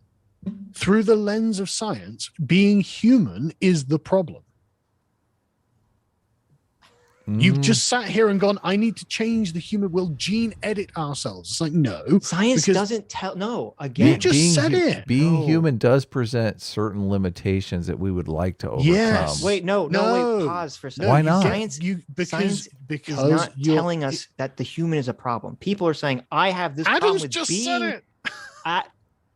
People are saying, I have a problem with like dying, or I have a problem with being low IQ, or I have a problem with being addicted to social media. And then they could say, well, I can use this tool of science to maybe to fix that, to alleviate that issue. Right. Again, science isn't telling us what the problem is. the problem is not the human being. The problem is the way that we're looking at the world, and we're looking at the world as if we are the engineers of all reality. Don't you think it's easier to change the human being though than to change the entire world? You just argued. Wait, you just argued. Well, that's what I'm arguing. Yeah, you just argued. Change the way we think about things. It's inseparable. way easier than changing the human being. You just argued that the consciousness and the body are inseparable, and now you're arguing the opposite.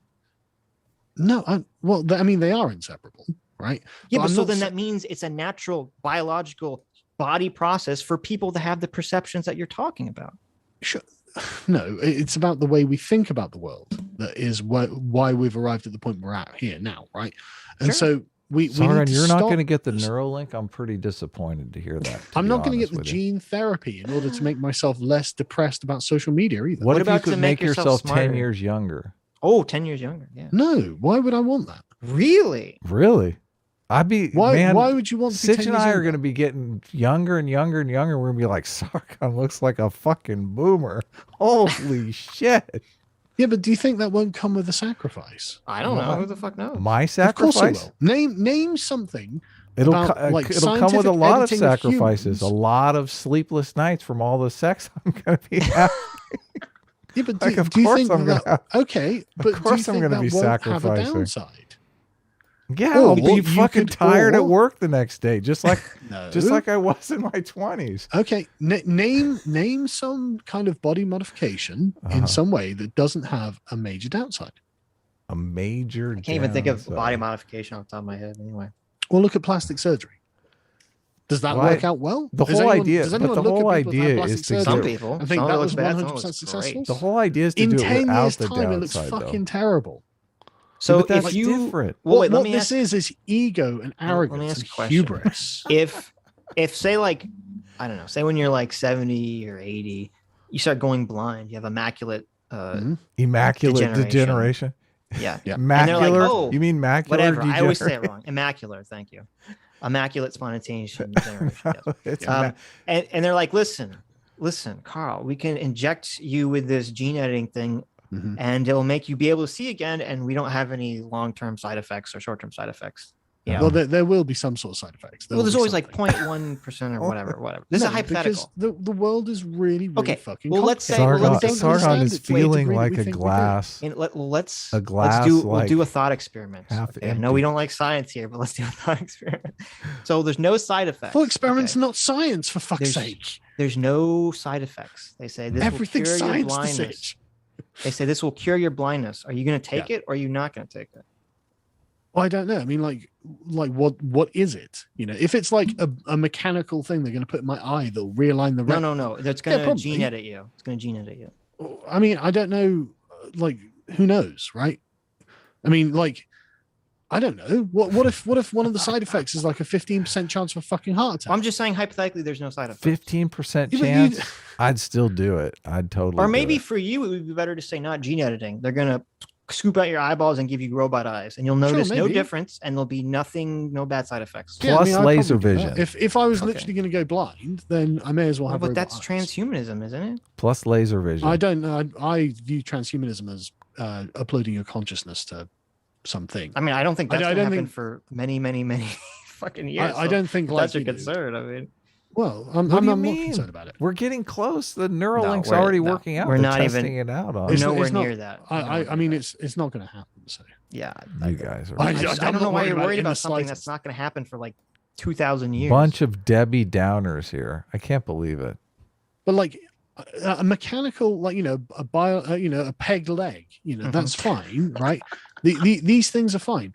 Because it's not changing the fundamental essence of what it is to be a human. Oh my God. Right? But you are getting to the point where you're like, right, we're going to start gene editing. That is changing the fundamental essence of what it is to be a human. And instead of that, we should be looking at this aesthetic, though. Not by other people's aesthetic. I mean, well, that's the point, isn't it? Why would you force your aesthetic on other people, though? That's totally authoritarian. Because what you're doing is making everyone unhappy. You're creating a dystopian future. I could see like 2 million years ago. You got me, Adam, and Sargon. We're all monkeys, and people were like evolving into humans. And Sargon's like, "We need to stop changing the fundamental essence of being a monkey. Damn it! This human stuff is going to lead us down to all being very sad primates." And then fast forward today, Sitch, and Sargon's like, I Sitch. was right. We're all unhappy. We should go back to monkeys. Sitch, this is the immortality chair in the middle of the room, and Sargon trying not to get us not to sit in it. He's like, don't sit in the chair. Don't sit. It says immortality on it, Sargon. I'm sitting in it. But the point is, it's not an immortality chair. I know. Just because it's labeled that way doesn't mean you're getting immortality. We heard And in you. fact, what everyone's getting is fucking miserable, a massive suicide. Sargon rate. has changed the sign on the immortality chair to You say. think people are more unhappy now than they were like in the We know 1300s or something? We know they are. We do. We know. I don't think so. Oh my We god! absolutely do. We know that people are way more miserable than they were 50 years ago. Oh my Like, god! People This used is to have so purpose, and you can look at this in the Islamic world, who are basically still in the 1300s. They're all really happy. Oh, They're, harsh. oh Like my that- god! it's They're true. And you happy. know it's true. not Right? not a lot. No, they absolutely are. They absolutely are happy. Look at their Yeah, their all those women who self-reported can't quality of drive, life. they're just swimming in happiness. Yeah, but this is your standards. That's the thing, and they don't Oh, share I your know. standards. I know. Yeah. Right, and so None of those women point- want to the- drive, yeah, but Sargon. I know. the point is that your standards aren't the only or best standards. Yeah, neither are your standards. Neither are yours. That's what I'm saying, Sargon. I'm saying, well, by why what- are you forcing your standards on everyone else? I'm not the one. I doing that. actually disagree. I think these standards, the standards that are let's focus more on human happiness rather than progress, Mhm. are actually better standards for Human beings. happiness is progress. What are you talking No, about? I disagree with that. Yeah, I don't get it. Gotcha. Fucking gotcha. Oh no! You know was that's this whole not true. time? Yeah, Was this that's true. was this what he was trying to get us to say the no, whole time? Adam, that's Yes. totally untrue, and you just walked blindly into. I think this. what you could say is human happiness progress is not progress. You could say right? Do you progress agree on can that, Adam? lead to happiness, which Sargon would That disagree was the with, but we would assumption, agree but with it's Yeah. turned out to not be true. There's no evidence of that. There's I'm loads sorry. of I said evidence of evidence. I'm sorry. We're throwing science out. Yeah, I apologize. Oh yeah, science has got a monopoly on it. yeah, don't. Yeah, you can't use Yeah, the word right. evidence anymore. They didn't have like evidence in court cases or anything in the 1300s. Or No, they didn't. Science They didn't have is the only science. thing No. that's evidence. This is weird. This obsession with science, man. He Right. almost said weird science. Did you catch it? I did. That's a good Yeah, movie. But the point though, and I Speaking really of mean weird this, we science, know I can that think of a people are less couple happy things now. that science would be good for. Also, we've got real civilizational problems that no one wants to talk about. Like we're literally heading into a demographic winter. Oh We're no! fucked. Oh no! We're Sargon, genuinely please Demographic stop. winter. Please stop, Sargon. Oh, totally. I don't even know what that means. Well, Is the look at birth rate's too low? rates. Yeah, Yeah. absolutely, Okay. absolutely. Well, do you think they're not? You know how we This can fix? isn't- You know how we can fix that low birth rate? Is this Return to Monkey? Immortality, Sargon. There you go. Immortality. Yeah, exactly. okay, but It's true. have you achieved immortality? We're working on it. We're working on it. Well, how yeah. long do you think it's going to take? Because in about 30 I years' think time, 4 all or of 5 these social years. liberal stuff you like I think is 4 or going to 5 collapse years. because no one's going to be around to do it. 4 or 5 years, I think, will be 4 or good. 5 years. if No, you I have think immortality. like 50 years, So- 100 years. yeah, I think we're listen to closer this. than You you think we can think. tell who the immortality pessimist in is here. 50 years' time. 4 years, Yeah. I said Sargon. When I say- he when- said when- 50 years. When Yeah, I listen say to Sitch, 'cause yours is immortality, ridiculous. no, it's actually not. When I say immortality, I just mean that they stop or reverse the aging process. Yeah. Which they're actually Right. closer than you think, We, surprisingly. on a yeah, lot of this we've stuff. already shown that you can reverse the aging process by sharing your circulatory system with a 20-year-old. I mean, it's a Right. pain in the So ass to lug injecting them. the blood of children is what's going to get you immortal. Well, no, you have to keep them with you. You go Siamese twins for a couple. Yeah, you of got to weeks. tie them up to your back. Yeah. Doesn't this require young people to be born? Sargon, you said that you thought suffering was important, okay? Me being a Siamese twin for 2 months so I can look younger. But where are you going to get the young people? I'm going to hire them. We're going to import them But from from where? South America. What are you Yeah, talking they about? don't exist anymore. Where are you going to get the young people? Well, that's way down. That's somebody else's problem. That's generations away. No, that's your problem. No, it's Like, not. you That's can- way you down. can- I you mean, can be you're flippant- right. you can Once be I'm flippant immortal, about that all of will this, be but my problem. Everything I'm saying is a real problem that you're not going to solve with science. Right? It has nothing to do with science. I don't know why I keep saying this. It's everything to do with science. Science. No, has brought us no to one is this saying point. like. Oh my god. Oh my God. This I'm is not not. looking at This the is chat, but I'm literally absolutely nothing to certain do on with my science. science. That's why I don't Look- understand why Look you're at all using these this great framework. answers people have in the chat. Farm them, grow them.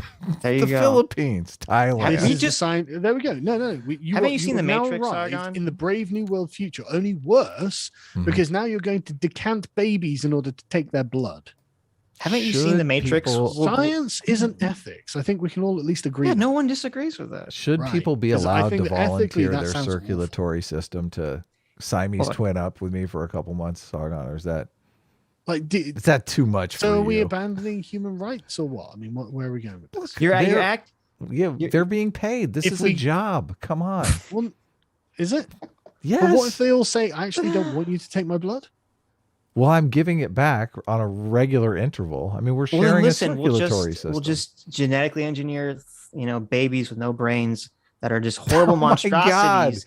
That's it'll be like too Death far. Stranding. We'll all walk around with a little baby in front of ourselves, a little fetus in the tube, and we'll just suck its life force out. All Sitch has to answer the That's a great science fiction story. I love that, actually. That's the only place this can go. How about this? All science can do is monstrous things in order to solve I figured out the answer. It's perfect. Wait, but I don't know if you understand the argument that you're really making is just that humans can't be trusted with the power of science.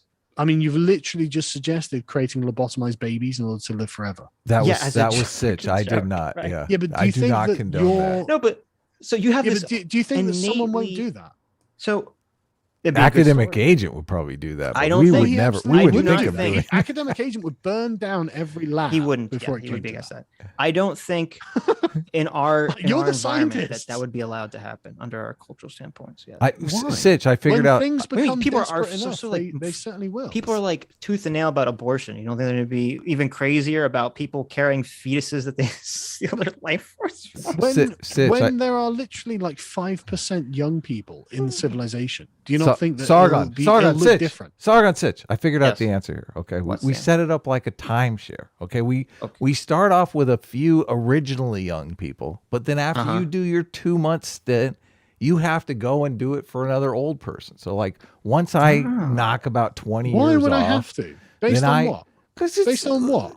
The old person's desire to live forever. No, get fucked. You're not having my blood. This is well, you don't have to be in the program. I'm just saying. You're not having my children's blood. Then the program is you're not having any children's blood. Well, we have to start off with some young. We have to start off with some young people. We're not going to need pay blood them handsomely. They're not going to need blood. They're just going to revert. They're going to get rid of the telomeres. We're on not your DNA, taking their blood. Age. Sargon, we're not taking their blood. You just said we're going to live forever by taking. It was a joke. You're going way too deep. No, you said that you've proven that they can do this. No one is taking anybody's blood. I wish you would quit referring to it that way. Right. Okay. So we need to get over the fact you that we're not link the forever. circulatory system of two people. Okay, you're sharing blood. It's completely different. The point is, this is the only place you've got to go from your argument, though, right? What do you mean? What do you mean? Well, where else can you go? We're not going it. Yeah, what do you mean? Yeah, exactly. You're not going anywhere. Yeah, you're the one that's trying to go somewhere. We're just like our civilization is going downwards. Drinking mimosas. Do you think our civilization is getting better or worse? I'm drinking mimosas, getting a year younger at a time here. How is it getting better? Because I think, okay, do I want to go? Do I, as a human, as a personal individual, do I wish I grew up, in the 1800s where I had to go farm all day and shit in a cold outhouse and like step on a nail and then die of tetanus? Or am I happy that I live in the year 2021 where I can sit in front of my computer box of the world and have conversations like this, and thousands of people who are not near me can all listen to it? It's so much fun. What makes you think you're happier than them? Well, obviously, no one can know the answer to that question. Well, I can, because I lived before this shit, and it sucked. No, but I mean, I can't translate my consciousness to the 1800s. The world before the internet was fucking brilliant. No, it wasn't. It was lame. Yes, it was. It was so boring. This is all member berries. Oh my god, everyone was happier before the internet, man. It was so fucking boring. What are you talking about? No, it wasn't make it boring. Stop. It was boring. It was not boring. Oh my god. My childhood was painful. Fantastic. Oh no, it wasn't, Adam. It was so painful. Are you kidding me? It's oh way my better god! now. Look at that first world problem. Just listen to your elders, Sargon. Okay, listen to your elders. I'm older than you. I don't think you are, but I don't like everyone wants search us to, for happiness. Everyone wants us to move on. Well, I don't know if everyone wants us to move on. I think a couple people really want us to move on, but I think this is fascinating, and yeah, I think so too. And I mean, Sargon, just tell us you're trolling us here. This can't be real. No, absolutely not. Absolutely not. Again, like you guys are doubling down on the thing that's making everyone miserable and making our civilization fall apart.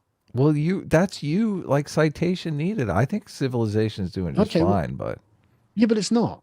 Okay. Like, okay, what standards would you require? And I'll go get you the stuff now. Like, what would I want to know in advance? What will satisfy you, and then I'll go and get it.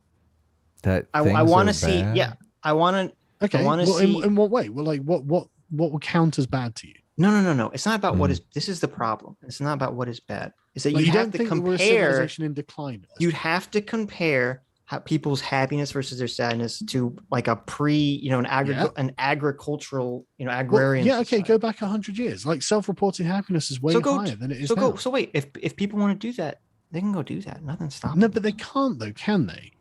Like, They don't want to. agriculture has been mechanized, so now very you can few go. What do you people mean? Anyone need can go it. live in the woods? No, And it's- what do you it's- mean? no, A they self-sustained farm? Of course they could. How far No, back not do really. these surveys go? At self-reported happiness, Sargon. I mean, At that least to sounds- the 50s. That At seems least to the pretty 50s. tenuous to me. Oh, here we go. See, now just changing the terms. This is why I said, give me the terms. So when I present you the stuff, you have to change your mind. I don't even want it Right? because to me this Because- is the. no, the because- Did they framing let of the women fill out these conversation- surveys, or were they only No, allowed? the Yeah, framing, we've got, Or we've got men women only since allowed the to fill. 70s. the framing of women the since the conversation 70s. is, Yeah. I disagree with from the get-go. Did you catch about how that, you're- Sitch? The No. women in the 50s didn't even get to fill out the happiness survey.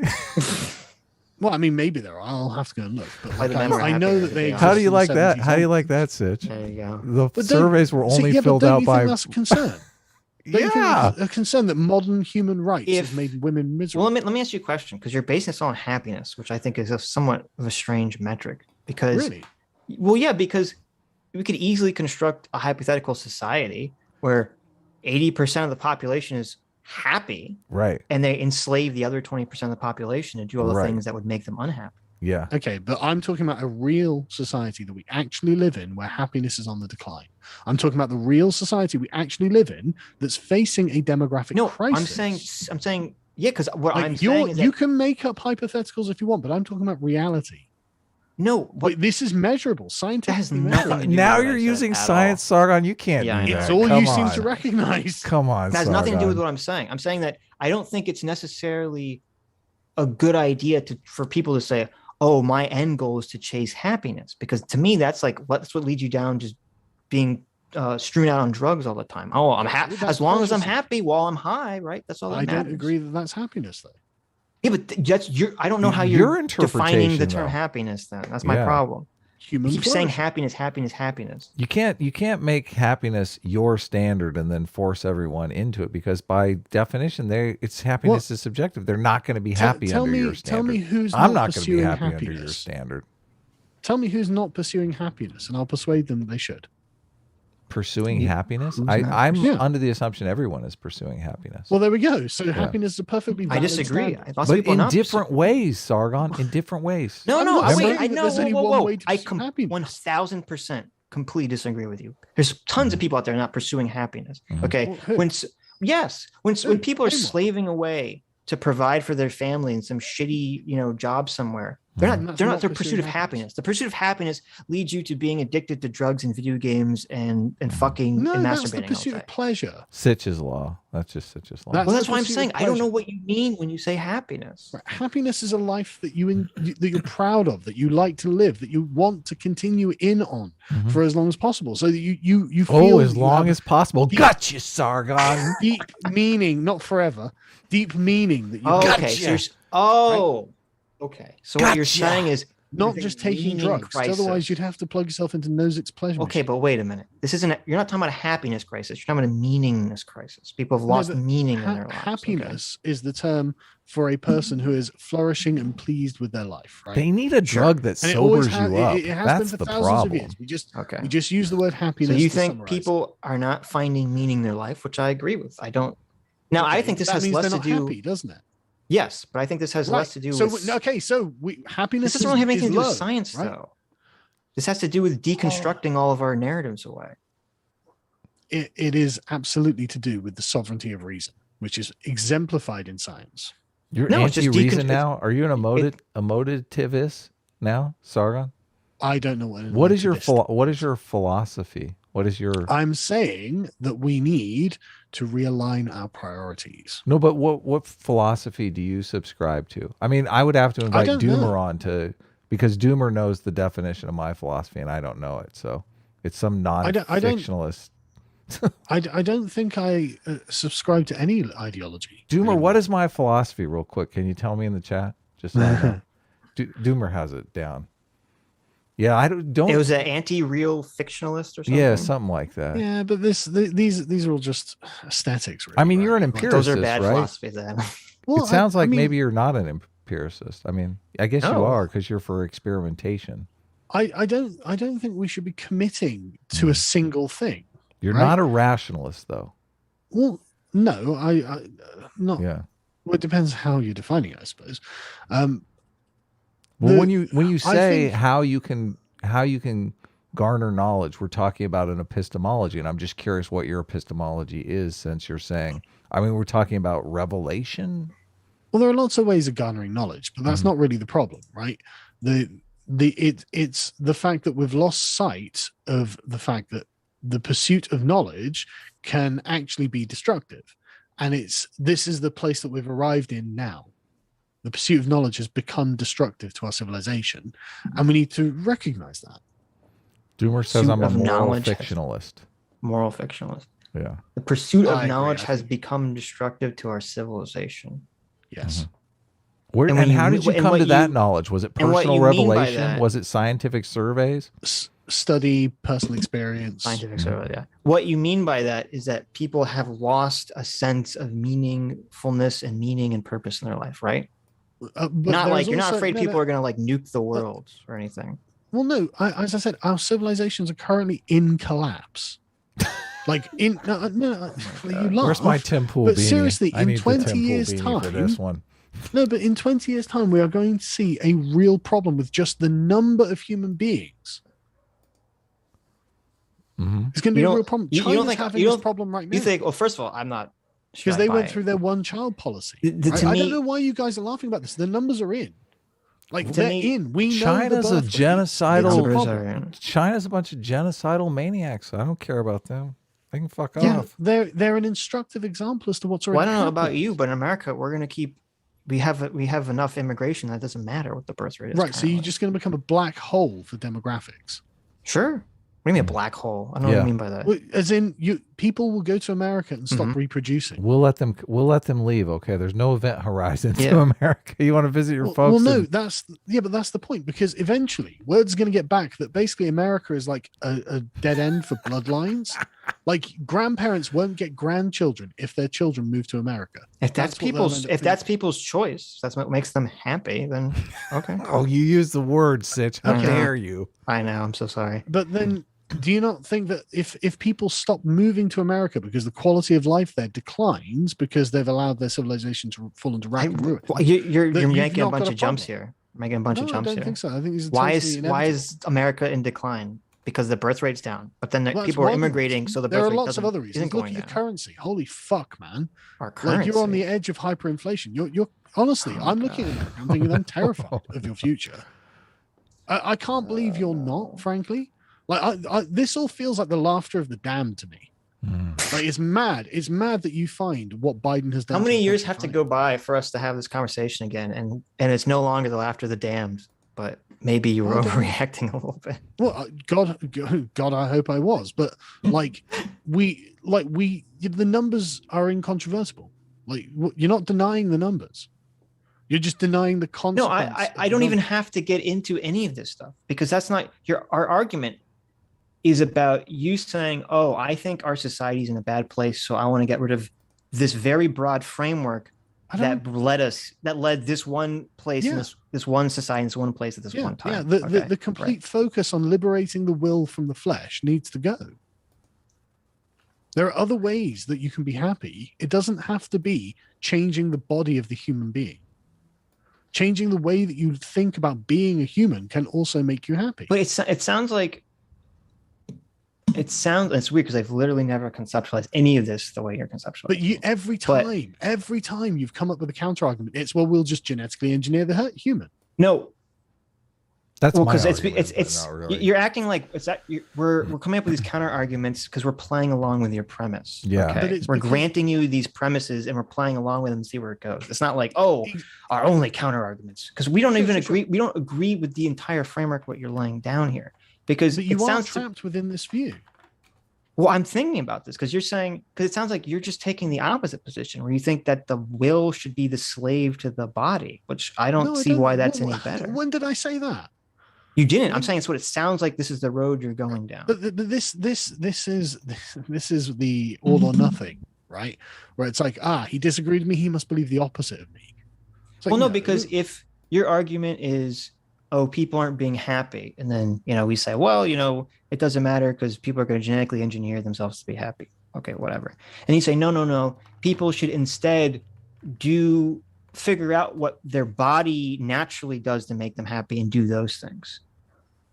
So it's what you're saying. You're saying that the will should be a slave to the body. No. Well, the will is a product of the body, right? Mhm. So it's not superior Or to our mental states. I guess that's what we're talking about, right? Not really our wills, but sure, like but it just will is your consciousness, right? our conscious. Right. So, but it is a product of the body. So its proper place is not above the body. Right. And so there needs to be like a harmony between the two. And if you look at like how humans lived for all time until the last 300 years or so, that was understood in every civilization. Not really. Yeah, absolutely was. I knew you'd just say no to that, but that's wrong. That's totally false. It's absolutely true that every civilization has a kind of way of harmonizing the events of a human life at each stage of the human life. Right? Every single one of them does. And this is what religion is about for the most part. Like the obsession of the technical details of the Bible is just like honestly, it's pathetic autism at this point. It like this like rationalizing getting old and dying and what happens after you're dead and stuff like this. And coming to terms with the fact that you are mortal and you will die. Like this is what religion is really for. But Christianity, I agree with all that though. No, but I don't. People are totally ignoring these days. Christianity is not about harmonizing the will to live in accordance with the body. It's literally the opposite of that. No, it's about reining your body into check because your body is sinful.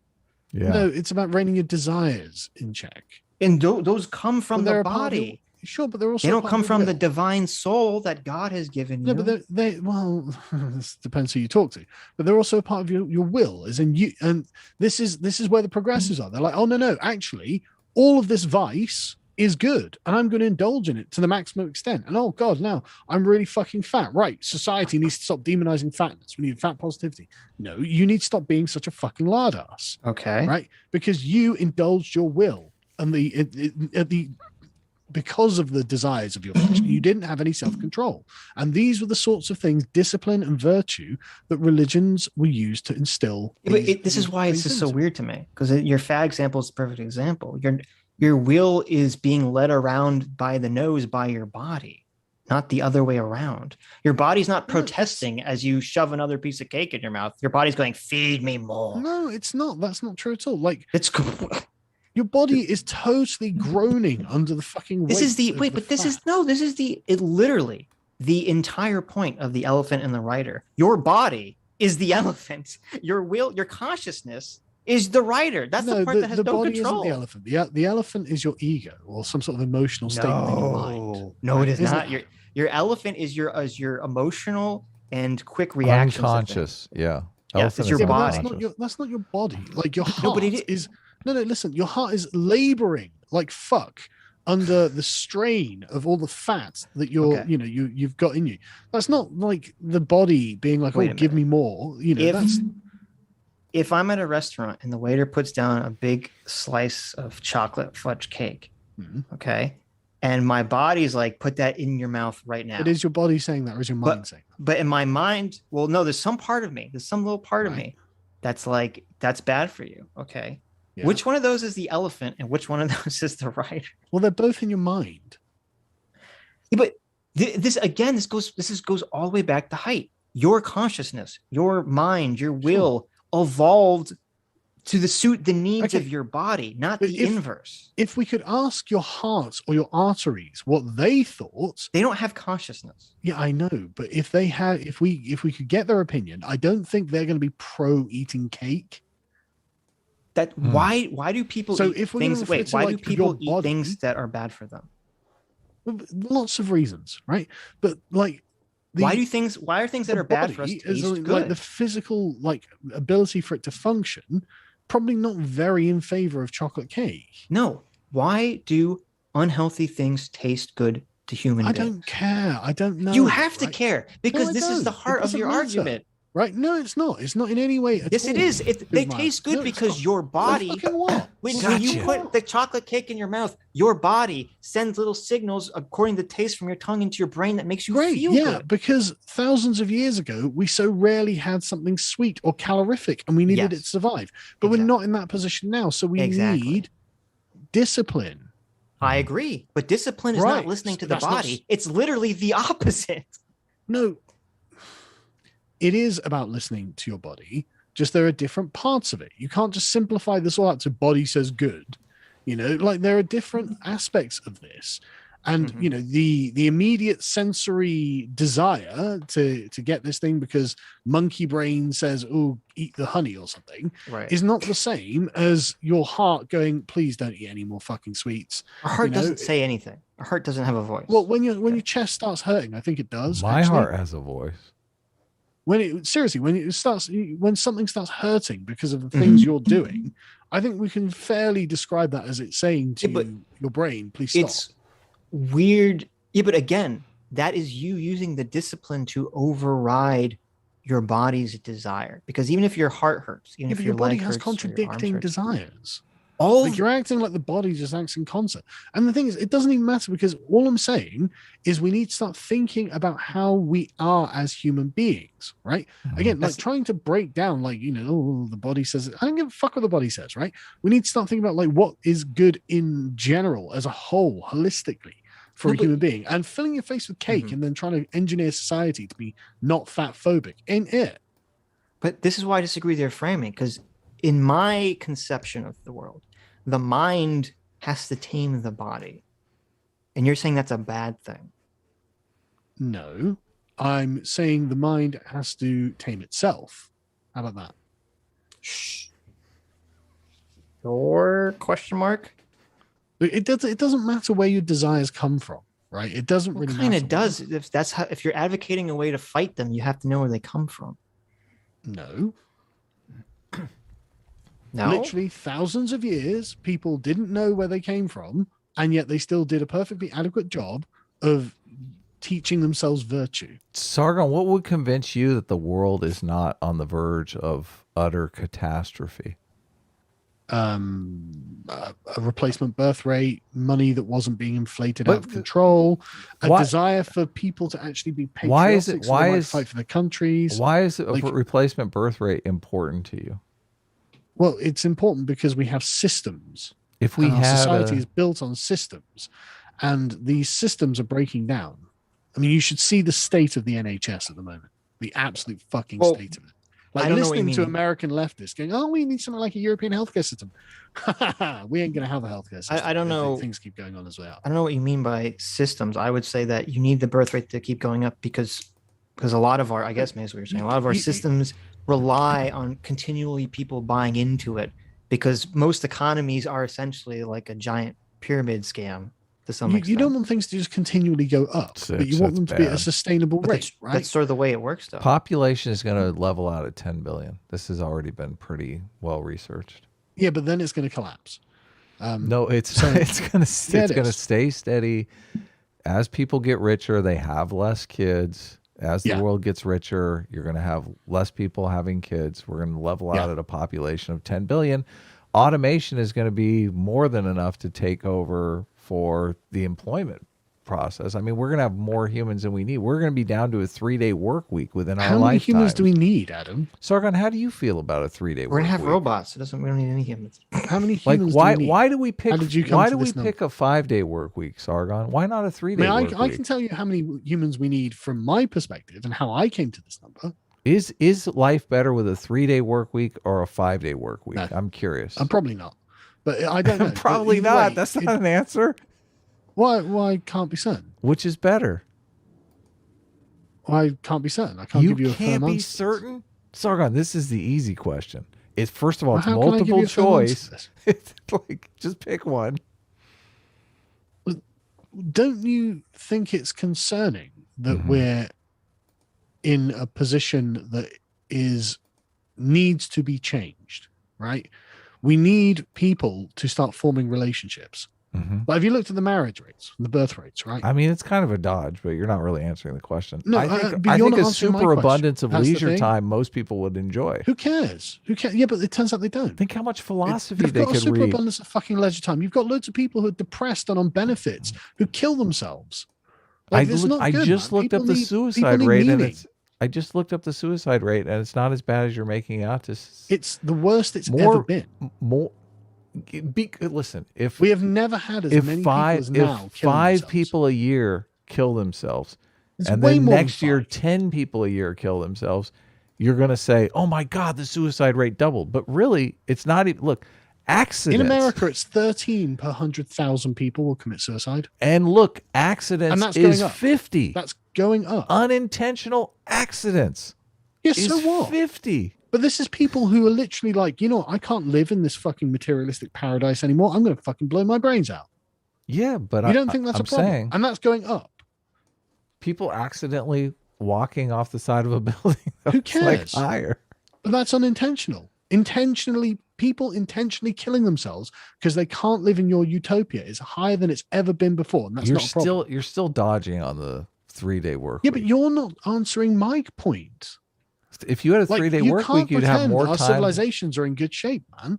It's fucking mad. Like, none of the statistics bear out that at all. Like how we can look at what's going on. And People not be do concerned point is to beyond this. me. People do point to the suicide rate, and there has been an uptick in the suicide rate since. But then, okay, let's have a look at depression rates. What have depression rates been like over the past 50 years? Everybody's using depression just so they can get likes on fucking I don't Twitter. think they Of are. course I think they're genuinely depressed. okay. I'm a little suspect. Of I think that's from depression all the rates. lead people inhaled from gas, and they passed it down to their children. Self-report. Okay, well, this is Self-reporting interesting. depression. How would you answer on a depression Do you know survey? that in the You 70s, don't- before you they don't took think lead out people of the are gas, depressed then? people had, when they took lead out of gas, people's lead values in their bodies went down 97%. That's fascinating. Sargon, we're not going to convince each other, and I don't want you to be discouraged. That's only because by that. you're not thinking through the consequences of where we are. You're not denying the statistics I'm telling you. You're just saying, oh, well, there's going to be no consequence of these statistics. No, it's because, and this is very reminiscent of our conversation with Dave, where it's like, Yeah, I'm I going know. to say that society's bad and beat you over the head with it. And it's like, okay, whether society is good or bad is not even the thing that interests me enough to focus on. What interests me is that the framework which you're conceptualizing to fix that problem seems completely What framework have I backwards to me. conceptualized. Because you're sort of like you're framing like people's desires to indulge on things that are bad for them as the product of reason, and the solution to that is to go and listen to our animal instincts.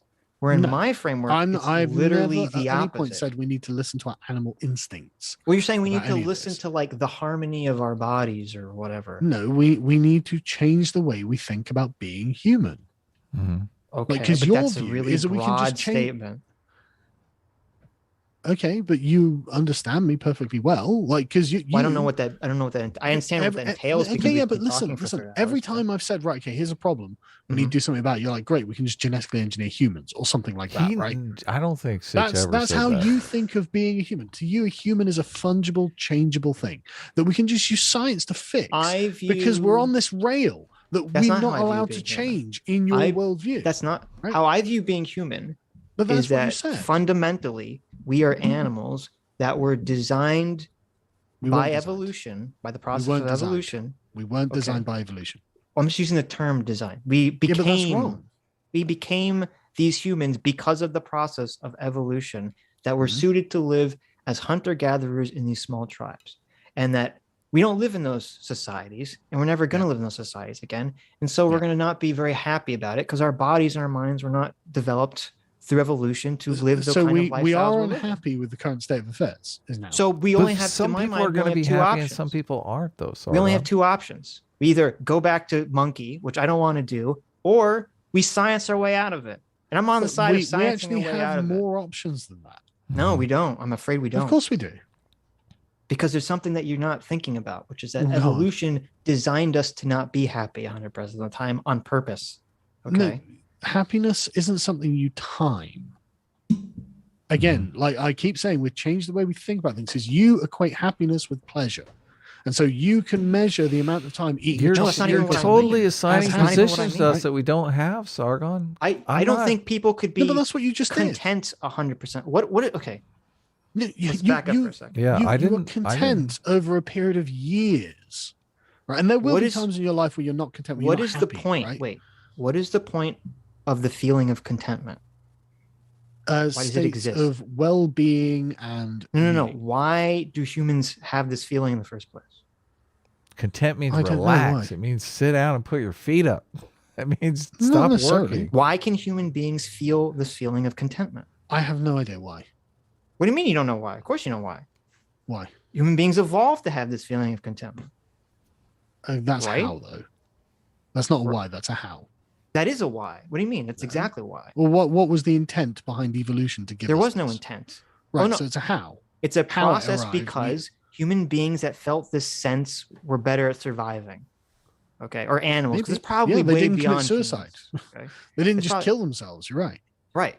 But this probably goes way back. This is probably even way before humans. Okay. Probably, yeah. The whole entire point of emotions are just biochemical ways to get animals to be motivated to engage in certain behaviors. Okay, that's a very materialistic, one-dimensional view of things. Who cares? Do you disagree? I don't care. What do you mean you don't care? Well, okay, like, light is just photons going into my eyes. Sound is just airwaves vibrating in my ears. So I didn't enjoy the film. No, because you're basing a philosophy on happiness, Yeah. on an emotion of contentment. Yeah. And I'm saying you have to understand what that emotion is and where but it comes from. you can't reduce that to the scientific components of it, the material components. That's not, because again, like, you've just reduced all art to merely the No. chemical reactions in my brain. It's like, yeah, because Well, that's you know not- what? If someone said, I want to base my society on a movie, or not even a movie, on the color blue, I might say, maybe we should understand what the color blue is before we base our society around it. But we're not Well, doing that. When it's we a pigment. appreciate art, are Why? we? Well, I don't know, but like, I just think this is totally reductive and not helpful at all. It's not reductive. You can't base your entire philosophy on trying to seek contentment if you don't understand what contentment is or where it comes from Well, without falling contentment is a into a general pitfall. feeling of well-being. But what I'm getting at is that the reason humans feel these feelings is an evolved process to get them to be motivated to do engage in things. some behavior. Yeah, to but do so things. what? Okay. So that's why I said your framework is essentially saying that humans' will, their consciousness, should be a slave to these evolved processes of being an animal. And this Well, is our I think fundamental that slave is a bit of a disagreement. harsh word. I think it's the reality that the will is a product of the body, and so that should be acknowledged and taken into account when Mhm. we're making decisions about how our life should be. I mean, look, Oh. the slave. Oh, Okay, it's a so- slave. Yeah, your will is a slave of your body. Deal with it. But is this Fucking deal with it. What is the? No, seriously, what is this fucking framing? Oh, I'm a slave. That's ridiculous, man. It's fucking ridiculous. And have we arrived at the point where, like, so we need to liberate our will from our enslaving bodies? Come on, this is silly. Right? But really, what we have is a massive depression epidemic. Like, we have young people who don't know how to form relationships, which seem to be the real content of what it is to be a human, is your relationships with other people. And we've totally failed them.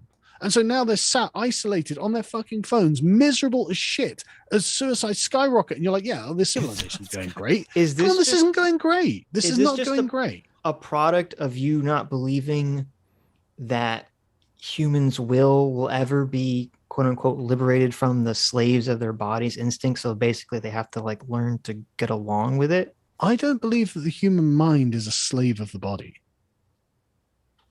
So you don't agree with like the elephant rider? No, scenario. I don't agree with your framing.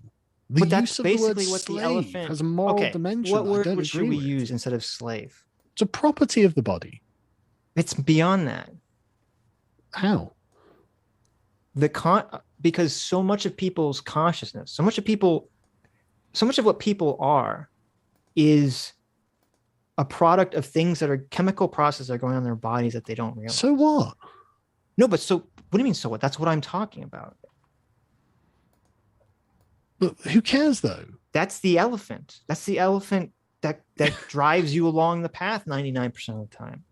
That's what we here at the Sitch Show. We're trying to get rid of the elephant's control and say, hey, rider, wake up. You got to start controlling where your elephant's going. Yeah, but we've been trying to do that for 300 years and it's made everyone miserable. Do you think letting the unconscious gut intuitions make the decisions okay, so we for don't us, have a that's depression gonna make us epidemic. happy? Is that what you're saying? No, I'm saying we haven't been. I'm saying just because we have science doesn't mean we're following our riders. What do you mean? Everything is complete. I talk about how everything is completely tribal and controlled by our elephants nowadays. I don't buy into the depression epidemic or the suicide epidemic either. Even every time you say suicide is skyrocketing, I'm like, yeah, nah. Well, there's more suicides now than there ever have been. So, I mean, what would a metric be that would satisfy? Yes. As far as we can tell, more people commit suicide now than have ever been in all of human history. So what would an epidemic look like to you? Well, I mean, it's not like we've been. I'm just saying, like, things, where's this since until modern times anyway? Yeah, were we keeping track of suicide rates during World War II? I'm curious. Yeah, but probably a lot of our problems now, I'd argue, from modern times stems from the fact that we, have gone on to this neoliberal all you're economic arguing system. here is that we don't need to change, right?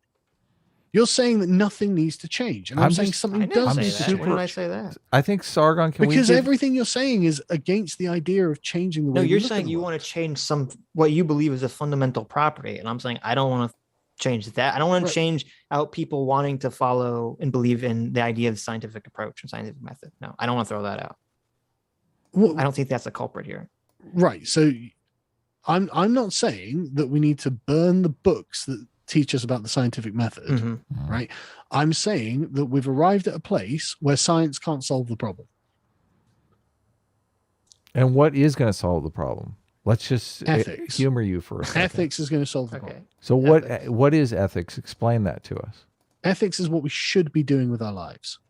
So hold on a second here, because some of us work for a living. I don't know that we have time to run around doing ethics with our lives. What do you mean specifically?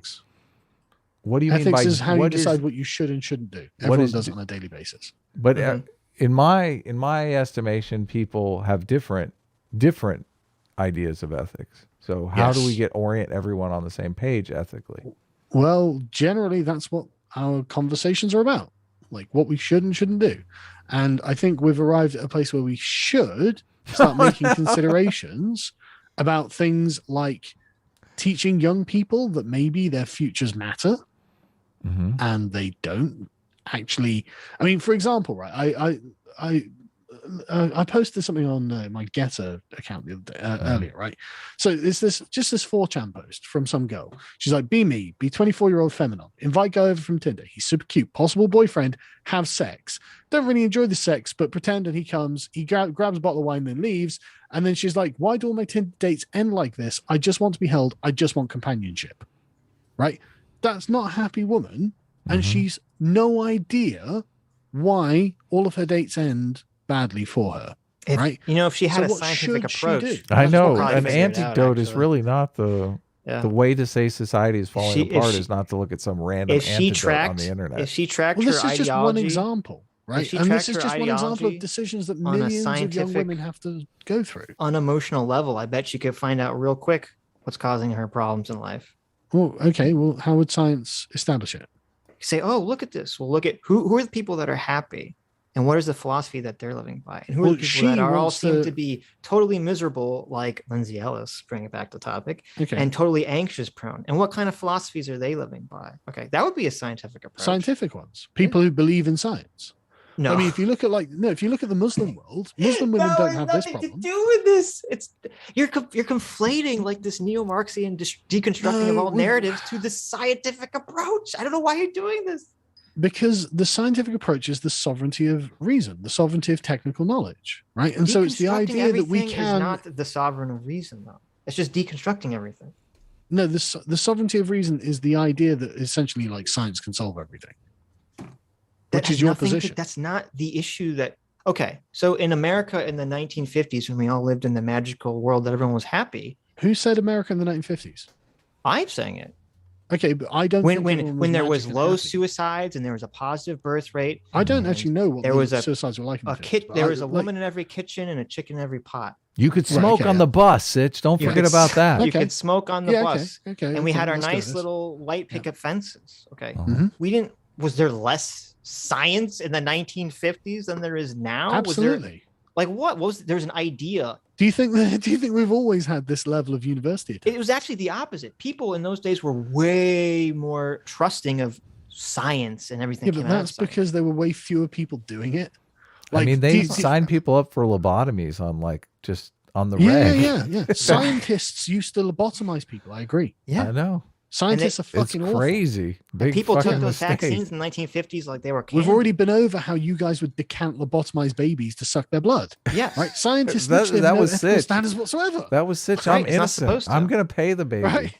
Yeah, but this is the point, though, right? Yeah, scientists have always had this weird blind spot because they think the human body is just a thing that can just be, malleably, done away with. Whereas that's not the case. Babies are not good for the meshing of the circulatory systems. You got to get someone at the age range that you want to be, Sargon. It would have to be someone like 20. Well, what if we genetically engineer a 20-year-old to be real small so we can carry them around like in a pouch all day? Maybe. I mean, I don't believe in human rights either. So let's do it. Yeah. Your pouch 20-something? Come on. My pouch. This is the thing. What solution do you have for this young woman who's like, I don't know why I can't find a relationship? Well, we could try slut shaming. I think that got us. No, because again, but that's the answer, Adam. That's literally nothing to do the answer. With science. She's having sex on the first date. That's the problem. What you're discussing has nothing to do with science. What you're discussing is that the idea that people are happy if they try to create stable families and stable family frameworks instead of going and fucking everyone. Okay. This has nothing to do with science. This is a deconstruction of quote unquote conservative social narratives. Right. Okay. But it does have everything to do with rationalism, right? How so? First of all, I am not a rationalist. Okay. I don't, when you're beating up rationalists, I'm right there with you. Okay. Good. They're idiots. Yeah. And they deserve to be shamed. Okay. Yeah. Okay, great. But the rationalists are also the people who believe in the sovereignty of reason. There's a reason there's such a Venn diagram overlap of these people, right? They elevate reason to a level, but I don't want to hear level, I believe. I don't want to hear like the Hitler drinks water, so water's bad argument, right? Yeah. Okay, but I want to hear like you said that. I'm not even saying science is bad. I'm saying people. You are. You're saying science is causing the problem of woke girls not reproducing and having happy families. Okay. No, I'm saying that the sovereignty of reason and the sovereignty of technique is doing that. Mm-hmm. The sovereignty of reason, the sovereignty of technique. I don't even know what that means, but okay. I do know what that means. Okay. I explained it earlier on in this conversation. Are you saying, so you're saying we should abandon reason or we should be skeptical of reason? I mean, I am skeptical of reason. That's why I'm not a rationalist. I'm saying that there are other ways of learning things. Yeah, right? I agree. I'm an empiricist. Yeah. Like trial and error is the best way of learning something. Yeah, I think it actually is. And this is why we essentially have to look at our traditions and be like, right, okay, well, what about those actually contains knowledge and has valuable experience that can't be measured by science? And this girl fucking a guy on the first date, this is where tradition really has some good answers. This is like an anecdote from the internet, Sargon. You shouldn't let it like get this could be measured by science. I don't know why. Do you think she's the only girl? No, on the entire planet who's fucking guys on the first date and doesn't know why they're leaving? Sitch and I argued about this. Yeah, but you're trying to dodge. You're trying to do a dodge here. That's exactly what it's got. It's an anecdote. You gonna let me finish? You gonna let me finish? Come on. Like I'm in the middle of giving you an answer that's not a dodge. That was a dodge. No, this isn't a dodge. Listen, Sitch and I argued about this, And I was taught, we got in a huge fight over women that are trying to turn men into cucks, and how there's this huge number of, Right. single moms out there looking for some cuck dad that they can take care of their kid with. Sitch and I got in a huge heated debate about it. I went and looked at the numbers, and it's not the kind of problem that I suspected it was. Sure, yes, single motherhood is. In the black community, 75% of children are born out of wedlock. I think it's a fucking huge problem. Yeah, but they went into this, and I mean, fucking hell, man. Like, it looks like hell. But wait a minute. Because they're out of wedlock does not mean that the father is not a part of their lives. It costs money to get married, okay? It costs money to... listen, 50 years ago, everyone got married, and everyone was fucking poor. It was culturally acceptable 50 years ago. This is a bullshit excuse. This is a bullshit excuse, right? It's not the fact that the black people are too poor to get married that is the reason they're not. Well, it's not married. just black people, because white people are not getting married either. I agree. It's a huge problem. Well, I mean, massive problem. It's humongous. Not for me to force people. I mean, I would prefer if people got married, and I think the science. I know I'm not supposed to use science, Sargon, but who cares about the science? The science says that a couple that is cohabitating and unmarried, a lot of people will say, well, it's just like we're married, but it's not. The outcome for children of parents cohabitating unmarried is similar to that of single mothers, which is not very good. So that's interesting. Yeah. So, I mean, I'm all for people. Yeah, because kids can tell. They're like, oh, mom and dad live together, but they're not married. Like Timmy's parents were married. I'm not. This thing could break up any time. I might be living on the street soon. It's hard. Science now backs up my position. Right? Yeah. No, I think people should get married. I listen. I honestly do think science has always backed up that people should get married to have stable kids. Sargon, I said the science backed up your position. It's a shame that you're unable to use it. I don't care that the science backs it up or doesn't back it up. If the science was totally against that, I wouldn't care. But you do care, because your argument was that following science led us to this place, and that's the disagreement. It did. But it doesn't. If the science agrees, that what's the point of a no-fault divorce? What's the point of a no-fault divorce? Sargon, What's that to do with science? No, it's about the sovereignty of reason. It's about the sovereignty of the will. This is what I started with: the sovereignty of the will. Okay. Because the natural human condition is oppressive to progressives. That's what I started with. You're the one who's obsessing about science. I don't care about science, really.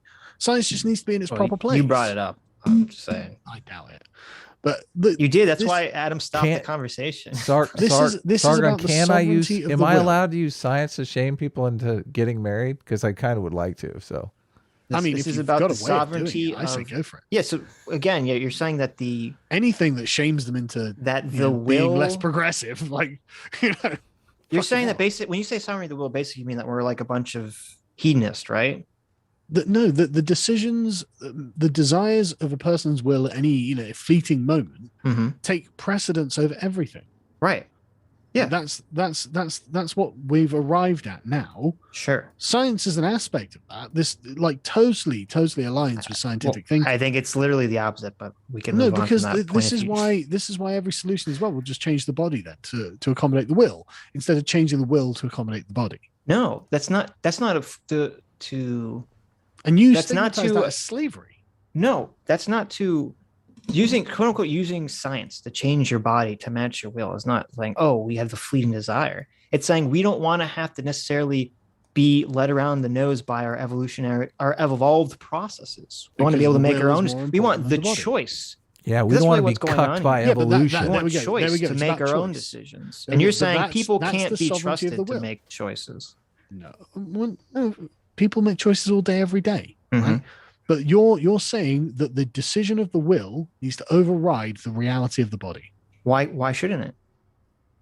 Because I'm confused. It's making us unhappy. Sargon. And it's also it hasn't been making us unhappy. Sargon, that's not what's happening.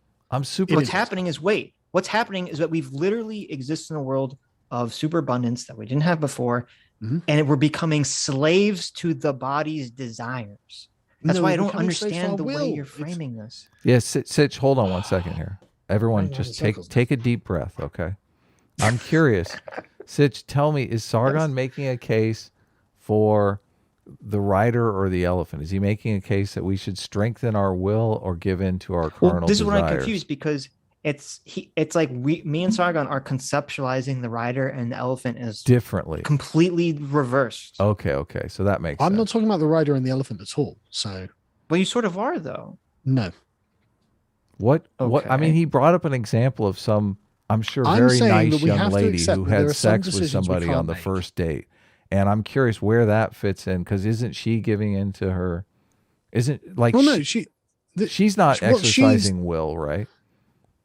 well, of course she's exercising her will, but she's making a bad decision Mhm. because nobody is advising her that this is a bad decision. That's a very, I think, intellectualized way of the world that I don't think And I think exists. people are probably advising her that it's a bad decision, but she's I think doing people are it generally anyway. reacting Nobody, to she their has no impulses. idea why this guy's leaving on the first date. But She you're has no saying, idea. but you're saying nobody has told her that maybe that's a bad strategy. Well, I mean, she's literally posting on a 4chan message board going, I don't understand why this is happening. So I'm guessing nobody has told her. Okay. Well, they'll tell her Well- on 4chan. You can guarantee that. Oh, I don't doubt that she got the They'll give answer her- in the thread. Don't get me wrong. Like, Yeah, you know, but- I'm okay. sure they fucking did. And probably They'll quite give her right. the to- 411. But But I that just- 50 years ago, that's not a question anyone would have asked, right? Everyone already knew the answer to this. Don't be a fucking slut. That's what. Mhm. That's well, no, the see, answer. but I You know think you're that's the you're intellectualizing something that's not the case. 50 years ago, people didn't do it because they like intellectually said, "Oh, if I do this, it'll lead to a bad outcome." It's like, "Oh, if I do this, I'll be socially shamed and feel bad." No, it's because they knew that men were Mm. after sex. Like you ask your mum. Your Uh-huh. mum's gonna be like, I'm not gonna put out on the first date because I want to him, I'm gonna have a second date. Like this sort Women of still know old guys are just traditional out for knowledge of- sex. That has not fallen out of common thought. Sorry? Women are still very aware that guys are mostly after fucking. That hasn't fallen out. Yeah, of but they No, don't there's some understand- girls that don't know that. They're- And like, they no also one is don't giving seem them to- the. No one is. Because to me, the framework is more like society saying girls can go after and have as much hollow sex Yeah. as men do. It's not a question of not realizing that there's hollow sex. It's saying go get the hollow sex. And that's very different. Mm, Yeah, but there's a reason why women shouldn't do that. mhm. Yeah, I And- agree. I don't think it'll lead to long-term happiness. I'm not Yeah, and in that's what this disagreement woman's saying. She's like, I Sure. don't understand why I'm not getting the happiness that I was promised about by that. the feminists who said just be debaucherous. It doesn't matter, just do it. It's Mhm. fine. And she's doing it, and she doesn't know why it's bad because no one is actually giving her like the life experience of her grandmother and great grandmother and great great grandmother, who every single one of them would have been like, don't be a whore. Don't be a whore. Don't be a whore. Well, And she'd be like, "Oh no, you're shaming me. You're shaming me." Right. Yes, I'm shaming you for being a whore. You well, know, you're not she's gonna had get it. me It's one just by being been a whore. labeled as sexist. Basically. Yeah, well, there we go. You know, and it's like, okay, but you can label that as sexist if you want, but that's not Mhm. going to change the fact that your granddaughter is now unable to get a boyfriend, Okay. Mhm. and that she's going to end up miserable. and Was she alone. posting And this anonymously is- on this thread? I'm curious. Yeah, it's apparently. Yeah. Okay. I don't see she'll what be this has to fine, do with sorry. like the If what you were bring up saying? science, I swear to God, I wasn't. I was going to bring up the will, the sovereignty of the will, or whatever. because it's about choice. Mm-hmm. There's a choice she's not allowed to make here. Are we done with Lindsay I don't know Ellis? what you Because mean. people are asking us if we're going to finish reading that big long thing. I know. Right? Okay. Yeah, let's go back to Lindsay Ellis. Can we fall? Adam did the thing. See, we haven't had Sargon on for a long time. He I know. forgot. He did the thing. He invited Sargon on, Sorry. and we had a No, I knew 3-hour it would happen. conversation about something completely. We've I been knew wanting. you were We've been gonna wanting to. Sargon is a tough guest to steer, but we can get him back to the conversation here. And Oh, Sargon, We can. why aren't we talking about the Jack Murphy cuck thing? Because it seems like it fits perfectly with this fucking conversation. Doesn't it just? Like what the? So what- let's what the finish fuck is Lindsay. wrong with Let's that guy? finish Lindsay Ellis and get on to the good stuff. Like, why ethics is boring, Sargon? Why do we have? Well, Why do you but want the to thing talk is, about you guys have been ethics for 5 hours? Come on. honestly, because I've been really frustrated with you guys dodging, like Dodging? Dave. What- Yeah, no, you what have. did You've we been dodging dodge? distributist legitimate point. Like, Come this is on. the legitimate point that he's been driving. Listen, we're just gonna have to agree to disagree. My life is great. If this way, I don't know why. I didn't. I'll be honest. I didn't watch Distributus's response video yet. If this is, I told you you've been dodging. if this is the, if You he didn't has the miss same anything, point, Sitch. wait, if You he didn't had the miss same anything. point that you have for this 3-hour conversation, I don't think I've dodged it. I don't think it makes any sense. I think it's completely nonsense. Yeah, but Sargon, at least tell me you understand that people have different views of where we are as a society. Some people think things are going great. Some people think things are going terrible. well, I mean, if you look at the polling, very few people think things are going great. So, but does that, Like, I don't- literally Adam, I don't 30% even- of Americans. isn't that But- an appeal to popularity though? Aren't you just saying? Well, what's like, wrong with that? I don't. Well, I don't even- necessarily think that there's anything I don't even wrong with know, that, but- Adam. I don't know why So you're why bring even, it up? I don't know why you're even agreeing to the framework, Mhm. because I have a bigger problem with the framework than whether people are happy or not. The Because happiness I can grant framework? that people are not happy, and Mhm. it just has nothing. The solution being provided is completely backwards. Well, We should start teaching people At least- the knowledge actually, of it's- traditions. It's backwards in the way that you're framing it. Mhm. Sorry, God. Sitch which is what I don't literally understand. doesn't want people to be happy. Is basically No, let me because translate usually for- this framework is this usually in terms of like kind of what you're advocating for. It's like this, tell your body to fuck off and find God. Mhm. And it's weird because you're kind of like trying to No. base this in a not religious sense, and I don't Mhm. think it's working, honestly. Yeah, I don't think Well, it's working either. I mean, it is because Okay. you don't Based need, on what the metric? religion is like a crib, right? It's like Mhm. shorthand, Mhm. right? For the people who aren't academic enough to understand, like, in the ways that you guys would understand, right? Mhm. And so it's not necessary for us to talk about religion. I mean, we could frame it in religious terms if you want to. I mean, I don't really want to, but like, Did you I'm see not The religious. Matrix 4? I did. Wasn't it awful? Yes. Oh my god. It was. You know what? It was actually less awful than it was sad. I felt bad for the Lana Wachowski or whatever it was. Because it's like, right, okay, like, because every meta commentary is really a lecture from the person who is giving the meta commentary. Like, it's weird. No one seems to see this. Where it's like, look, I'm being forced by Warner Brothers or whatever to make this Matrix movie, or they would go behind my back. So I'm going to do a meta film about a guy who's forced to do this. It's like, okay, just you feel trapped by your own franchise, and these guys got. Do you think? the Whip See, Man I don't know, because I didn't interpret, like, for those that haven't seen The Matrix, the first hour of The Matrix is almost unwatchable. Yeah. Okay? The entire first hour is like this weird meta self-referential thing where Neo is in the Matrix and he thinks that all the other Matrix movies were like games. They were. a video game that he created. Yeah. And this isn't a spoiler. This is like the first 20 seconds of the movie. Okay. Yeah. And so there's so much of this, like, his coworkers are like, oh, we need to come up with a new Matrix game. And it's so like self-referential in what you're talking about, because there's this whole meta narrative of like, oh, what is it like for the corporate boardroom to kind of come up with like the Matrix sequel? And to me, I never took it as like, oh, this is Wachowski saying this is how she feels. To me, it's like she's trying to mock like the concept of sequels while saying, look how much better we are, look how above it we are. Well, And apparently just Warner utterly Brothers failing at it. were twisting her arm. They apparently said they were going to make it with or without her. And Oh, so she really? felt- Okay. Oh, yeah. interesting. I didn't know that. Okay. And so she felt like obviously browbeaten into it. Okay, And that so- completely changes the way I look Right. at the movie now. Yes. That's And so interesting. any kind of meta commentary is just actually, she may as well have just done a fucking YouTube video whining about it. But instead, because it's obviously just about her now. And it's like, okay.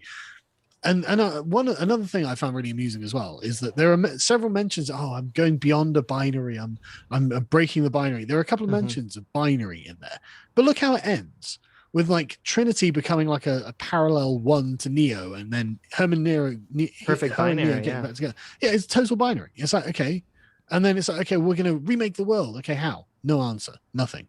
So Right. you've got no plans to remake a world. You've returned to the binary, and the person who is complaining about systems of power in various highfalutin philosophy is trapped within a system of power and can't do anything about it, and is just ironically whinging about it. You should like Sad. you should be happy because the end message of the Matrix 4 is like, listen, all you need in your life is a wife, and then you'll be happy. That's kind of the message of the movie. There is a return to tradition undertone to it, to be honest. It's kind of the entire movie is like Neo, like I need to find my other half. Yeah, that's true. Yeah. No, that's absolutely true. And like the fact that it's Neo and Trinity at the end in the binary is like, yes. Have we very read interesting. one super chat on this super chat stream? I'm just curious. We haven't read any super chats in the super chat stream.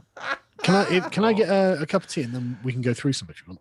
Sure. Because there are probably going to be some people. Get some tea. Get some tea. Oh no, we have to. You don't understand. We haven't read super chats from the lesson Sunday. From the last stream. Yeah. Oh, right.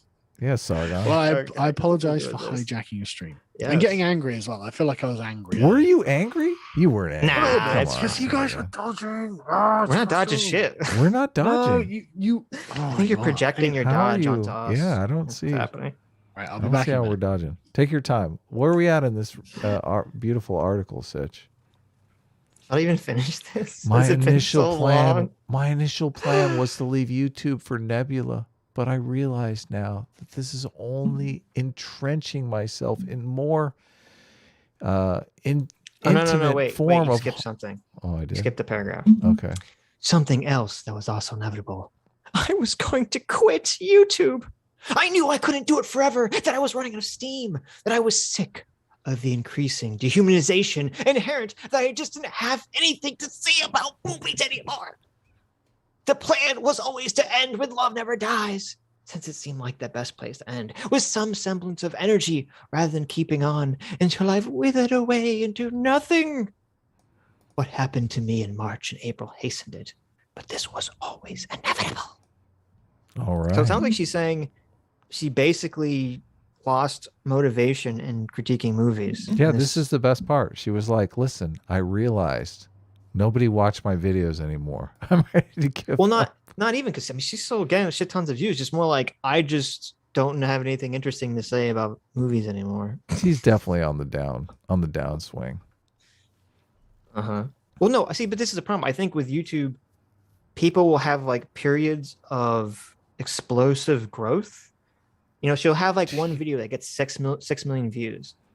And this isn't YouTube. This is life. You have to fucking reinvent yourself. Come on. No, but then like after it, once you get that explosion of 6 million views, okay, yeah, your standard has just risen dramatically because now you're like, I want all my videos. Why do you think Sitch doesn't make videos anymore? He got a taste. I did. He got a taste of that viral success. I know. It poisoned my mind. I talked to Sitch about this privately. When it happened, I was like, "Oh, it's over now, Sitch. now you've tasted it." Adam knew he knew it was coming because I tasted it too. I'm like, "Oh my god!" He told you from experience. Yeah, it's true. It's terrible. Like, yeah, interesting. Yeah. It's crazy. Yeah, but it's fun. I mean, It's fun. I don't. How people don't. I'm in big trouble now. Because people, when they feel the up, they want that happiness. Okay, they want that. They want that up to last forever, and it never does. Yeah, maybe this is where a lot of experience coming down worked to my advantage. Yeah, I'm sure. My initial plan was to leave YouTube for Nebula, but I realize now that is only entrenching myself in a more intimate form of harm, rather than the broad buckshot kind that YouTube invites. What? So like, what is? I don't even know what Nebula is. So I guess maybe that's where only her fans target her, her immediate fans. See, so Nebula is like a new. It's like locals. Oh, it is. Basically. Okay. I think. I won't go into detail, not right now anyway, but I can't do video content for them either. I can't make content, period. I just can't do this anymore. There's no healing as long as there is attachment to the thing that makes you suffer. And the thing in this case is being in the public eye at all. Oh my God. Oh my God. Lindsay's going back into the closet, guys. She doesn't want to be seen. No. What I wanted was to quietly disappear. But since this is a platform, well, people are paying me to make content, I feel like I have to make a statement. If it were just me by myself, I would just sign off and say goodbye, and that would be it. But I have a team who depends on my company for health insurance. Oh my God. Including dependents I supply, full benefits for 8 people. And here in the US, employer-based insurance is often the only feasible option. So this is where I'm like sussy confused, because I'm questioning how the fuck she employs 8 people with full health benefits, right? Yeah, me too. That seems like a miracle. Yeah, for the amount of money that she makes, for how little content she produces. She does have 9,000 patrons though. So I mean, she is patron. Yeah, but like, driven. I if mean, you were to tell me she's that probably Tim making Pool, 30 grand a year, or 30 if grand you were a to tell month me, rather. If you were to tell me, yeah, but divide 30 by 8 Mm-hmm. to some way, right? Mm-hmm. It's not as much as you think it's going to be. Yeah, I guess you're right. Holy That's what I'm shit, saying. that's like 8 months. Oh shit. If you were to tell me that Tim Pool had 8 employees with full health benefits, I would completely believe that in a second. Mm-hmm. Like the size of his operation, Sure, how much money totally. he's making. I'm like, oh, that makes sense. If that's what's happening. I don't know if it is, but I'm saying that would make sense. I cannot conceive of how Lindsay Ellis would be in this realm. Okay. And it makes me like, this comes off to me a little bit like, oh, I don't want to make YouTube videos, but I want you to still pay me 30 grand on Patreon. I think that's exactly where it's going. Saying to everyone, sorry about your children, but they can't have insurance anymore because Twitter makes me sad. Just doesn't seem like a fair deal. None of them incidentally know I'm posting this. Oh my God. I know, exactly. So, but this is what's crazy. You're going to learn about this. Like, but hope you sleep tonight. Yeah, first of all, this whole paragraph, I think, rubs me the wrong way. It's being very disgusting. Oh yeah. Because if you really gave a shit this much, because what she's trying to say is, the reason I want you to keep paying me, even though I'm not making content, is to support these 8 people who you don't know and their families and their children. Right? How are they going to be able to afford their insulin medicine? Right. Exactly. Think of the children. So she's now asking for charity instead of being paid to produce something. It's totally charity. Okay. Yeah. And then on top of that, she says, "Oh, it's not right for me to say sorry. You can have insurance because Twitter makes me sad." That's literally what she's saying. She's shifting the guilt of the fact that she doesn't want to do her job to the people that want to pay her to do her job. It's to awful. say, you should still pay me to not do my job because you should feel guilty. Because I'm going to pay these other people who are going to become my personal assistants. This is fucking crazy. I wonder if she is pathologically fucked up in some way. Like, this is a crazy paragraph. So the only thing I can do for now is to keep this page active with the loose promise. Hold on a second here. The loose promise that someday I'll figure out something in the future to make up for this, while asking you please. Oh, it's so weird too, because she goes into this next sentence. While asking you please stop messaging me apologizing for not being able to subscribe anymore. You don't owe me anything. This Patreon is like my own life and career, just running on fumes. Oh my so God. not only is it like, oh, this Patreon is necessary to support the 8 people and their kids and their insulin medicine that work for me, but also stop. Those of you who actually empathize with me and feel bad about not being able to give to Patreon anymore, just shut the fuck up, okay? I don't have time for you. She's like, no, she's saying, I don't want to read you apologizing for not subbing anymore. I know. It's so weird. I mean, this is very strange. I've gotten, look, I'm not by no means like any kind of big time YouTuber or anything, but I've gotten an occasional message from people who are like, I'm not going to subscribe to your Patreon anymore. And, I just ran into money problems or whatever, Sure. We've got on that in the stream. Yeah. Yeah. Fucking thank you for fucking reaching out. Thank you for thinking of us. That's my attitude. Here is Lindsay Ellis's attitude is, I don't want to hear from you. Okay. It's too much, Adam. It's too much emotional weight. You don't understand. Yeah. The emotions. It makes Lindsay feel bad. When people reach she's chasing happiness. Okay? When people reach out like that for us, I just want to let them know, take care of yourself and your family, man. This is like, don't, I want them to feel okay about whatever they're doing. But Lindsay Ellis just has a completely different attitude about this. It's all about her feelings, right? You want to continue? But all I know now is that being in the public eye at all is a losing game, and I regret all of it. I regret every time I ever stood up for anyone. It always backfires. Oh my I regret God. every time. Can you imagine? Regretting standing up for people? What the fuck, bitch? Well, no, you know why? Because she stood up for a bunch of woke pieces of shit who all turned on her and stabbed her in the back. Okay. Because and this is the problem. She's universalizing her experience with her ideology to everyone. Totally. Instead of just saying, maybe this ideology is terrible. Maybe I should get rid of this.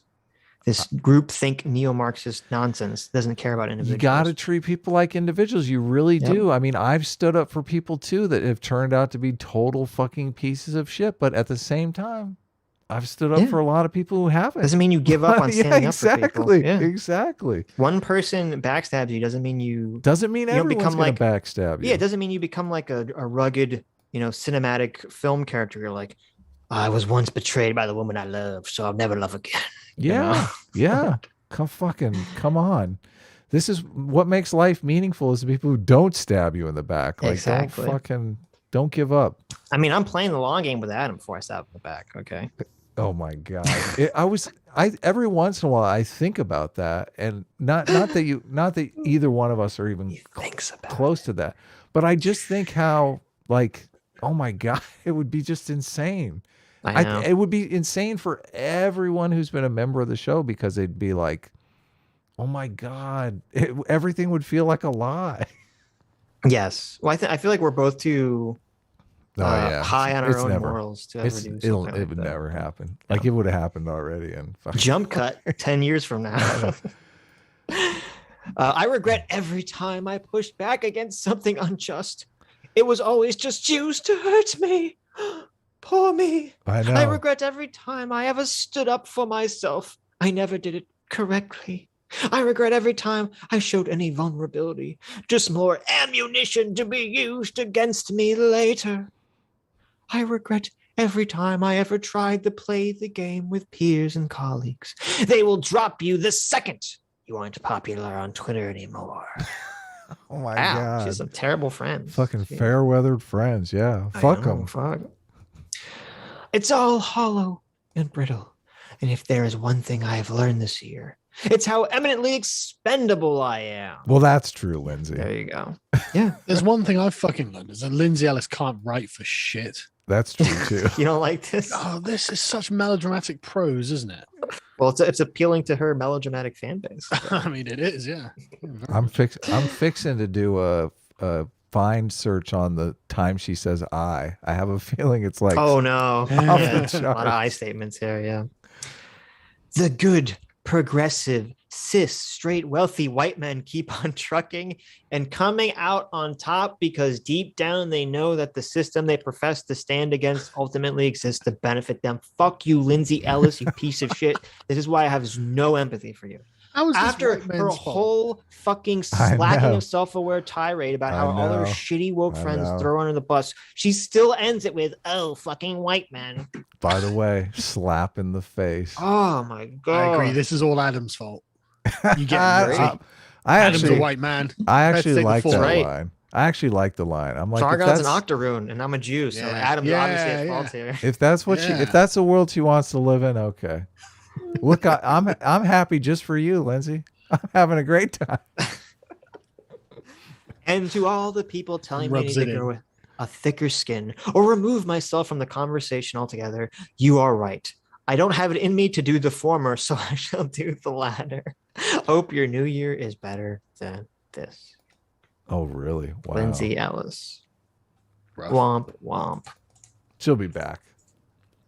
I said 2 months. She can't take it. You'll be back. Any closing thoughts before we move on, Sargon? Is she just going to continue to collect her Patreon then? Yeah. She left that open, right? Yes. That was the point of this speech was to keep collecting her $20,000 a month. Right. So donate to me, even though I'm not going to make content and I haven't made a video in months. She's got families to feed. She's 8 people, okay, working for her somehow. Yeah. She hasn't got her own kids to feed, but she's got other people's kids. Right. There you go. She's like the cat mom, but with people. Yeah. You don't think Lindsay's going to have kids? Well, she's already had an abortion and she's nearly 40, so no. Oh, Oof. okay. Well, it's just reality. Oh, I'm not disagreeing. I'm just saying, oof. Sometimes life hits you with the oof, okay? Yeah, I suppose it does, yeah. She could do IVF. She could still have kids. Yeah, she ain't going to, though. She, see. she have like a boyfriend or a husband? I think she's married. She's okay. married, yeah. What are you talking I didn't about? know. Yeah. Okay, I don't know. Listen, He's not going to have IVF. I mean, this right down here, this last part here, this is aimed at her husband. Good, progressive, straight, wealthy white men. Keep on trucking and coming out on top because deep down they know. Oh, God, that's a great point. He must be laying in bed thinking, He's like, Oh, no. I looked over. He's like, Lindsay, I looked over your Patreon post here, and I have a question about this last paragraph. imagine the conversation he has to have with her I'm afterwards. just curious. Mm-hmm. That's not about anyone we know, is it? All right. So what do you guys make of it? Like, you know, is this like what do you mean? the sort of like, you know, the falling apart of this community? You know, are all their talking heads essentially going to go mad because of the standards that they hold? Well, I mean, it's hard to build a hierarchy on the idea that all hierarchies are evil. Good point. Yeah. Right? Fair Like point. you're just kind of creating a machine that's promoting toxic behavior to tear down everyone. That's a great point. Yeah. So I'm not surprised. I think this is I mean, listen. I hope it collapses. I hope it collapses as fast as possible. Mm. She's a why not? I need to send Sargon the Watch Together link. I should have done that. What a Have we got terrible a person I thing am. to watch, do we? You want to watch the Jack Murphy cuck conversation? Oh yeah, definitely. Have you made a video on that, or Sargon? Are haven't you made a video on making videos anymore? I noticed your Well, I'm on channel is holiday. on fire, but I don't see you in many videos these days. So I'm on holiday. I was ill. The week leading up to the last week before Christmas. Mm-hmm. I was on the last week before Christmas, and then I've been on holiday since. Did you get the coof? I think I probably did. I haven't. Oh, well, at least you're done with it, I guess. That's good, right? Yeah. I did. I've never seen 3 people agree so much and insist they are disagreeing. This conversation is giving me a stroke. Sargon likes to do that.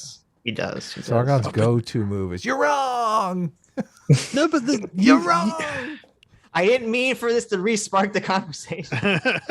No, Okay. we can't go back there. No. Forward is the only way, Sargon. I agree. Hint, hint. Mm-hmm. I agree. So I sent you the Watch Together link. Yeah, I've got it. All right, here we go. Here it is. So this is just a small YouTuber because I couldn't find the actual link here.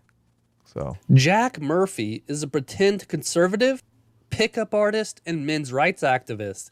He's been making the rounds on various conservative talk shows like Dave Rubin, The Blaze, and Tim Pool.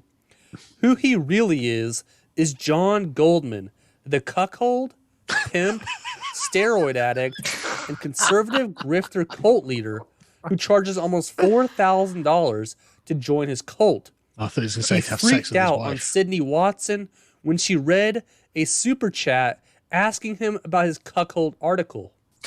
is it, now we're enlightened centrists on this channel, so I don't want to. Mm-hmm. Is that a So you're in bias? favor of cuckoldry, or Is that a bias? Oh, no. Is that a biased assessment of the situation, Sitch? I don't want to. I mean, I didn't. I don't know. come I don't up know with that. anything about Jack Murphy or this what's the situation at enlightened all. centrist position on cuckolding? No, he meant on the situation. No, I know, but I'm just... Everyone knows I'm horribly Yeah, anti-cucking. Sitch and I both Oh, are yeah. very much against the cuckolding. So In Right, fact, there was like this weird cucking element in the Matrix movie, which was kind of off-putting too. Was there? did you? Yeah, Trinity's like married to some guy named Chad. Oh with yeah, kids. yeah. And it's like, what? And Neo's Yeah. like a weird loser stalking her. It was super like, what is happening? Yeah, it Did- was really bizarre. Did you?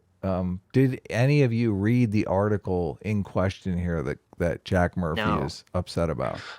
I read some of it. Yeah.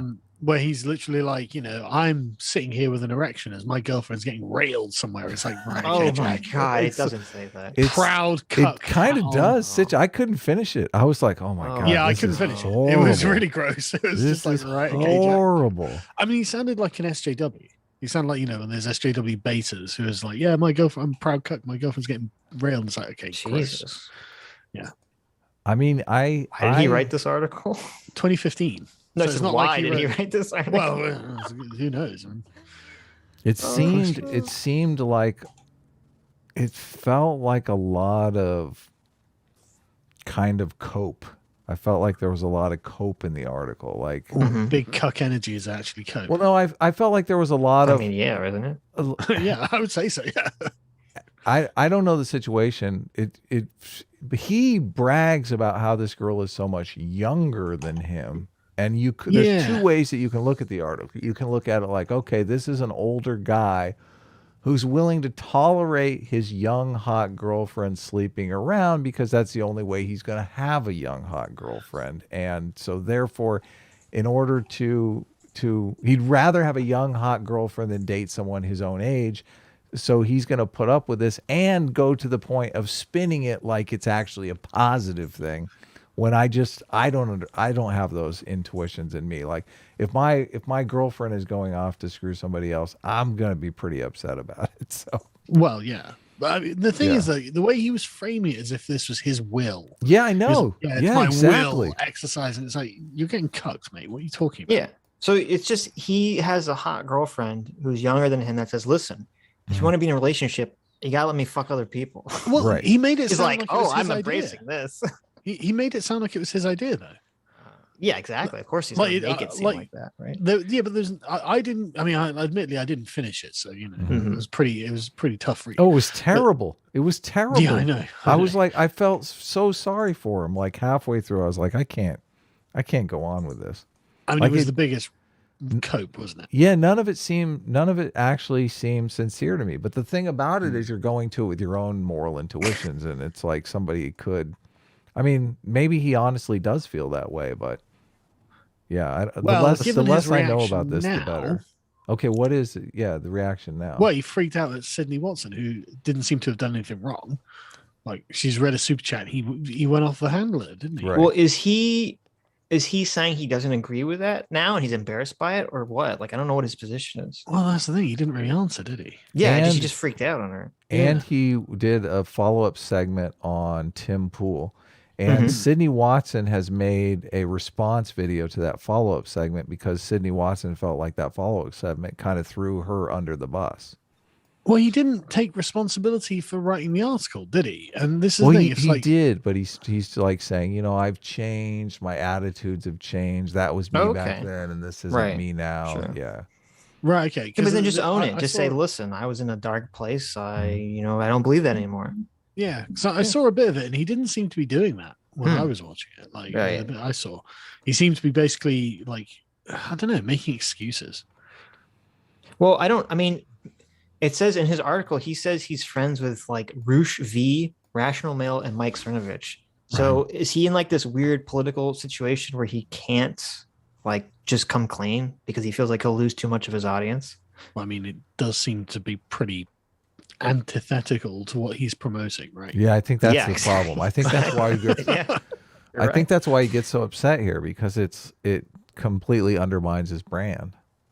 If But his to be honest brand with is you, like, If he just said, look, this is how I know this is what men are supposed to do, it's because I had done the wrong thing in the past. Don't make my mistakes. He could have owned it and come out stronger at the end of it, right? Right.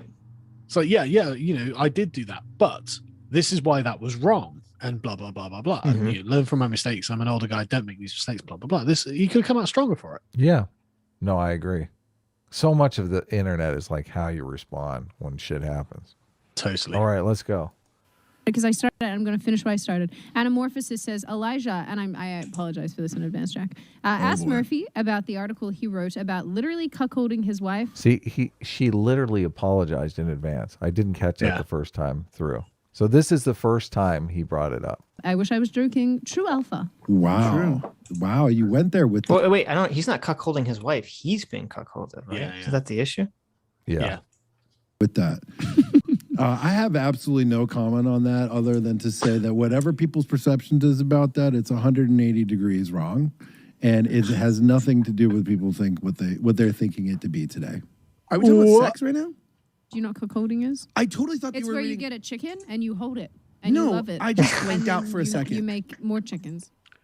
I just blanked. See, bless her heart. She's like I trying know. to She's trying to make it a joke. trying to smooth over the situation here. I know. This isn't the clip that I saw though. No, it's coming. It's coming, Sargon. Right.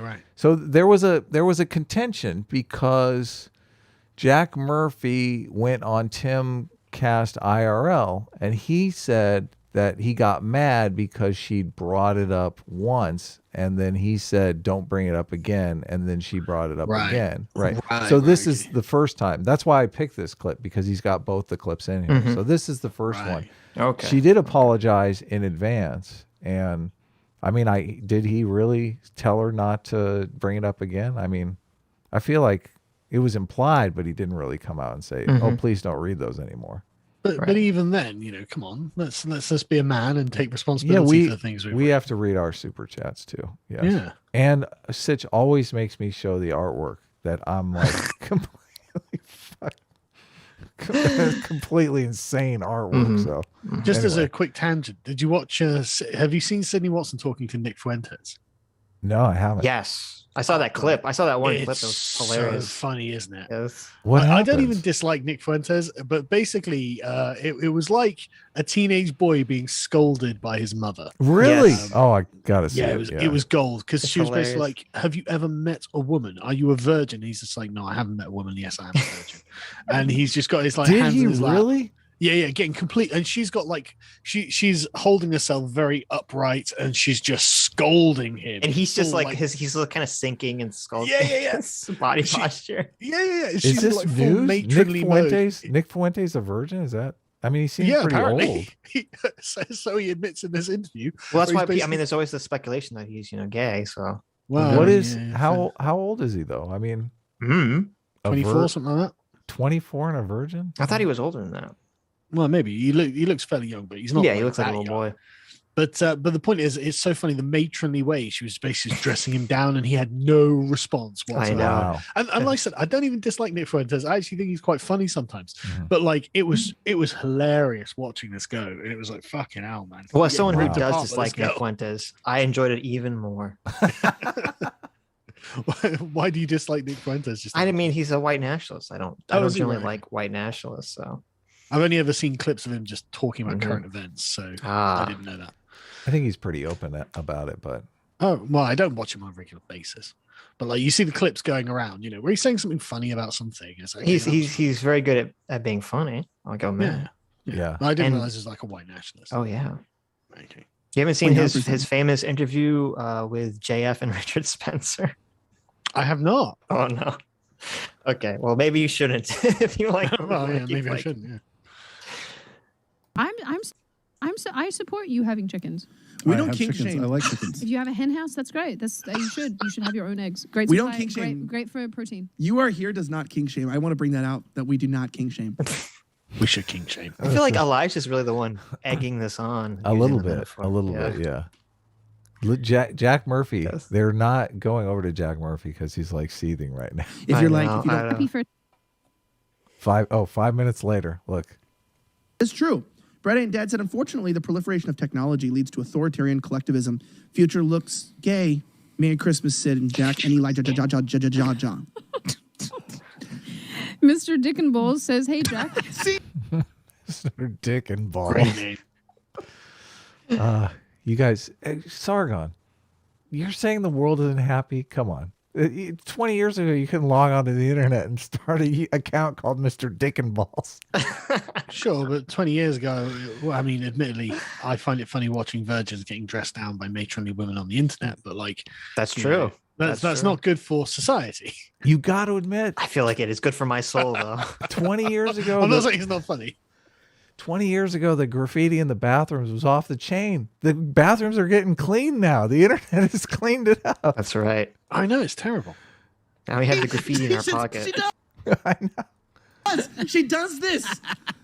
Like she reads it like that's normal. Like it's not even. She's not even saying. I'm not gonna skip the name. She just goes, "Mr. Dukenball said." Could you please clear up the cuck article you wrote? I am not going to talk about Again? this. Okay. And basically, you know what? Fuck you for Me? bringing Jesus. this up right here and right now. Me? Why are you doing this to me? I didn't know that. I didn't know what it was. Well, just use a little bit of fucking common sense. Sorry, apologies. Yeah, hell. fuck you. Elizabeth. Heartfelt. Elizabeth. Fucking hell. Oh my God, this is this what I looked like in the Jangles debate, Sitch? Be honest. Yes. Oh, you came off way better than that in the Jangles debate. Oh, thank you, Sargon. Thank you. Jangles I might be deserved it. just trying to needle you. Okay. If you took No, this I- and divided it by like 3, maybe that's how you came I off. feel like Adam. Jangles is not as likable as Sydney Watson. No, not even close. Not even close. Adam, I completely agreed with you in the Jangles debate. I thought you were doing There a you great go. job. Everyone There you did. go.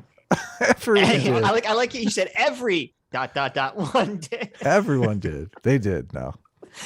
Uh-huh. This looks super bad. This looks so bad. And the fact Yeah. that it's Yeah. like male, female, and That's true. Yeah. yeah, this looks so bad. Well, I'm look. It's how- funny because obviously he's very embarrassed. Oh, yeah. I So, know. in this article. And rightfully so. Yeah, he should be.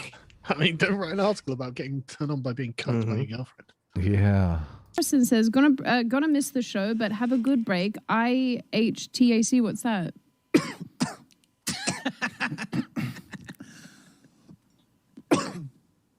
Elijah feels it. I'm just I literally was just coughing. It's just an inconvenient cough. Norfolk says, Sydney, you're looking uniquely great tonight. Thank you very much. Try to think says, Lige, just buy a damn house already. And Okay. Oh, that was it. Oh. Oh, okay. Yeah, I oh thought wait. he- I I thought really he was like gonna come Elijah back Shade. to it. End of I the think- show. I think Jack it's cool. Murphy Through storms on the off sleigh. We're very, very happy to have had that. Anyways, Sydney, do you want to close us out? you want me to fuck it up one fuck- last time? Yes, last time. Mess it up. Guys, we will that. be Okay. Wow. They're close. I didn't know this. They're closing out the show without Jack Murphy. Oh, fascinating. back in early January. We will miss you, and we do hope that you guys have a really, really, really happy and safe Christmas and a happy New Year as well. And we will be, on our own socials as well, so you can always follow us there.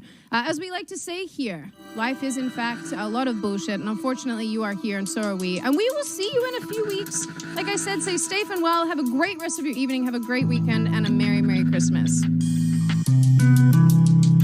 Oh wait. Oh no, he's there. We're probably gonna see him storm off. Oh, okay. That's better. That's what I wanted to see anyway.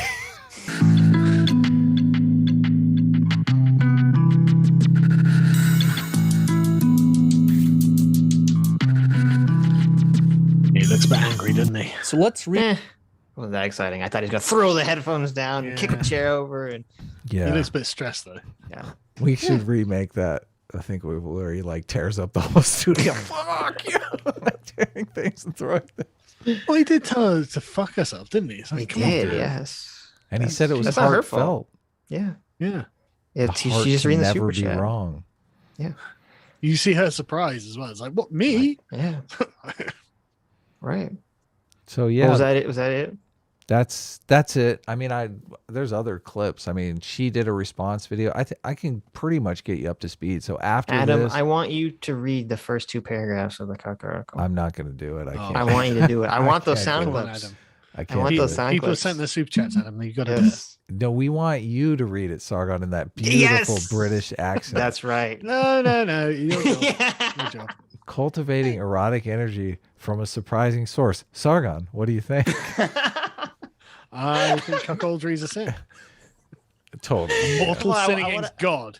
I want some juicy Sargon Cuck clips that I can cut. Okay. I think there are probably already plenty from Did the Vosh stream. Probably. respond to this cuckolding thing? I'm curious. I wonder what Vosh's response was. His take has got to be pro cuckoldry. I know. right? I know. Yeah, he had That's what I that was weird video thinking. we were gonna cover, didn't, where he was basically like, you should let everyone should have an open relationship. There's no Yes. difference between your girlfriend fucking someone and shaking their hands. And I was Yes. like, what? Yeah, Sorry? that's a What's Vosh that? hot take. I don't Yeah. know. I was a little So lost me there. just to catch you guys up on the story, because I don't think we're gonna watch any more clips. So Jack Tim Pool, who's always the conciliary type, had Jack Murphy on his show to give kind of a post-mortem on this. And Jack Murphy did say she brought it up once, and he told her not to bring it up again, and she brought it up again. He said everything was fine between Sydney Watson and him, and he doesn't know why people are making a big deal about it. Obviously, we all know why people are making a big deal about it, because it's YouTube. This is what people do. Like, he did tell us to go fuck us. They like to respond. Yeah, exactly. And she doesn't seem like a bad person. So, but the interesting part of the story is Jack Murphy, and I don't know why he didn't see this coming, but he threw Sydney Watson's audience under the bus by calling them a bunch of simps and fucking lackeys. And so Sydney Watson from a cuck. Yeah, exactly. So Sydney Watson was like, obviously, I can't let him throw my entire audience under the bus. So she has to make a response video and say, listen, because people are concerned about you coming on our show and completely disrespecting me in front of everybody, and me being totally cool about it and not throwing you under the bus, all people have a right to protect me. People have a right to speak up and call you a shit for that. So you need to take it, not lash out and call them names. So she made a response video. I watched her response video. It was very, very tasteful. She didn't dive into whether or not cuckolding is acceptable or not, which is really what everyone wanted her to talk about. Everyone was there for, yeah. So I think maybe it's a done thing now. Maybe Jack Murphy's done with it. I don't know. I don't know Jack Murphy's hope so. stuff, so. Unless the reason he got upset is because he's still being cucked right now. I hope not. Well, this is what I want to know. It's like, okay, so what was his reason for cuckolding being bad? Like, what did he learn from this? This is, surely a teachable moment. The question that was hanging for me, and I didn't look into this because it's kind of so horrific. I don't really want to know the answer, but at the same time, I know that every single human being is thinking it, because I can feel it's the obvious thing that you'd be thinking, because he made a concession that, this is not him now. He's moved on in his life, and he's got a very conservative lifestyle now. And the question everyone is asking is like, do you have a conservative lifestyle with the girlfriend? Yeah. Is this girlfriend your wife now? That's the question everybody's asking. Well, but listen, I don't know the answer to that. I want answers, and I'm not asking that. And I'm not asking that question. I'm asking it. The only reason that I'm saying it is because I feel it's our job to articulate what everyone is thinking and wants to be said, and is going, why aren't they bringing this up? I mean. Yeah. So, I mean, that's the question. And I don't, that's just a weird fucking place to be for Jack Murphy, which I if that's the case. I don't know that it is the case. So, but hopefully. I want to know his rationale. Like, what was he writing this article for? Like, why was he writing it? He said that he was writing it. What do you mean? To push the we know envelope why. To clicks. cope. Well, there we go. We've got two different theories here. It felt like cope to me. It felt like cope to me, but yeah. Like I said, I could be wrong. He's trying to rationalize why it's actually better for him to be in this situation. Because I've been reading the article as you guys have been talking. It's all like, oh, I had a sexless, loveless marriage with my wife for so many years, and for some reason, letting my girlfriend fuck other guys now is the answer to that question. That's generally what makes guys feel better, right? I mean, you guys are guys, Who right? hasn't been there? Yeah, I don't understand the logic here. I'm assuming we've all been cheated on before. It makes you feel good, right? I mean, that's yeah, but this isn't even cheating. That's the thing. Like, there's one thing being cheated on. You're not in control of that. He's like Sargon. It's worse. It's worse. At least the girl had the respect to lie to me. Like, what the fuck? Well, yeah, exactly. Well, this girl that's going to come to your face and say, listen, I'm not feeling exactly. it. Like, whoa, wait a minute. This is, oh my God. There's hidden nuggets here that no one mentioned yet. Okay. So apparently, it seems like he's made this weird agreement with his girlfriend who, whenever she's at home, he can literally rape her whenever she wants. I know. That part and was like she just has to deal with it. yeah. Fucking hell. Okay, is that rape if she's agreed to it though? It's just weird that's like I know what you're saying, right? Yeah. But it's weird to say like I consensually agree to all future sex acts at any point that we are in proximity of each other, regardless of what I say at the time. That seems like a very strange. I mean, don't get me wrong. agreement I'm to not make. saying it's healthy. I'm Yes. just saying, is that rape? It sounds He like used the consent. term rape. Right. He says, when my girlfriend and I decided together that I'm going to rape her whenever I want, that appearance of non-consent gives us extra erotic energy. Rape certainly is about bridging a gap, as it were, and as inherently contains a certain anonymity to it. Oh. Okay. Yeah. Oh. Okay. Huh. No more excerpts. I can't take it. I mean, I'm wildly curious as to where this goes. How does it end? Let's see. The excitement, the anticipation put me in a different state. I get turned on knowing someone else wants my girl as badly as I do. Yes, I get turned on knowing she is fucking someone else.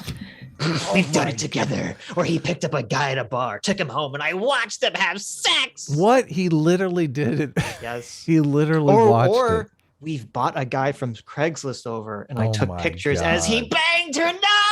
Oh my God. Oh my God. It's such a This guy's like complete literally a nightmare. professional. It's such a complete He is nightmare. a professional. Okay. Well, yeah. Where's? Oh my I'm still trying to figure out how he says this is good. In the very beginning, this is the female empowerment that Sargon has been I warned you about it, didn't I? has been warning I know. us Okay, about. here we go. He It's says. either oppress women or cuckoldry. Your choice, Adam. He says. Here's his rationalization. I think crazy. He said, putting ourselves into that situation creates a newer, crazier level of erotic energy that leads to even better and more powerful sexual experiences. Call it the sperm wars, fear of losing her or jealousy. All of it contrived by our own suspended disbelief. It leads to an amping of my own sexual energy in a way I've not experienced anywhere else. I think I might just have to deal with boring sex. Yeah. So I think I'm just gonna weird. have to deal with it. Like I'm not having some other guy fuck I my hate wife. to say Sorry, it, Jack. Sargon, but I Oh, think your sex he's life's really using- dull. I guess think it he's- is. I think Jack Murphy's cucking is using your framework of happiness. It's fun to be. I don't think it is. I think it Well, is. because think about it. I if think you're it is, married actually. to, I have thought if about you're it. married to a woman, okay, and she's only yours, it's like you have a super abundance of sex with each other available only Okay. to you, and so it placates you. It makes you not, enjoy it. It makes you not appreciate it. But if you I'm okay keep with that. fighting for it, okay, then suddenly you appreciate this body, this vagina you have. This is a massive cope, isn't it? Oh, I agree with you. I mean, I just rate mine out. It's a massive. I don't feel like I can make edgy jokes anymore. It's not fun. So any closing thoughts on Jack Murphy? Sargon, do you think this will make a dent in his online career, or is this just a speed bump? I mean, are you going to take mad advice from the guy who wrote this article? Well, I wasn't taking advice from him to begin with. So no, I but mean, if you were a guy you're a young guy, you're like, I don't have a Yeah, father no, because no. society's collapsing. no, Like I want to become a man. I need some male father figure to take Yeah. advice from. Do I go for the guy who wrote the cuck article? I mean, yeah, I would say no. yeah, I agree. But that's because I'm a We'll bigot. see. I don't know. People have an amazing capacity to write stuff off. So, Yeah, they probably do. Yeah. yeah, so I'm not sure. I don't know how popular he is before this. No idea. But I can't imagine. Let's have a look at his comment section. I think he's pretty much a regular on Timcast IRL. How come Really? you haven't gone on Timcast IRL, Sargon? You're Because my tyrannical government. because you You can't. can't get out leave of the UK. islands. You won't Wait, be allowed back once in. once I lockdown is refuse. over, once lockdown's over, you're gonna go, right? Oh yeah, Sooner absolutely. or later, yeah. You got to Yeah, visit yeah. the pool compound. Did you know that Tim Pool looks exactly like my dad when he was like 20? Really? Yeah, it's super crazy. I feel like I'm just looking at my fucking dad. It's so Everyone on YouTube looks like a family member Mhm. or someone Adam Sargon dated at some doesn't. point. You Okay. don't, Sitch. You don't look like any of my family. I don't members. believe that. Sargon doesn't. It's probably only Tim Pool and Lance. Lance looks exactly like my cousin. And Lindsay Ellis. Oh, and Lindsay Ellis looks like my ex-girlfriend. You're right. Yes, I'm telling you that the list grows every day. It's only 3 people.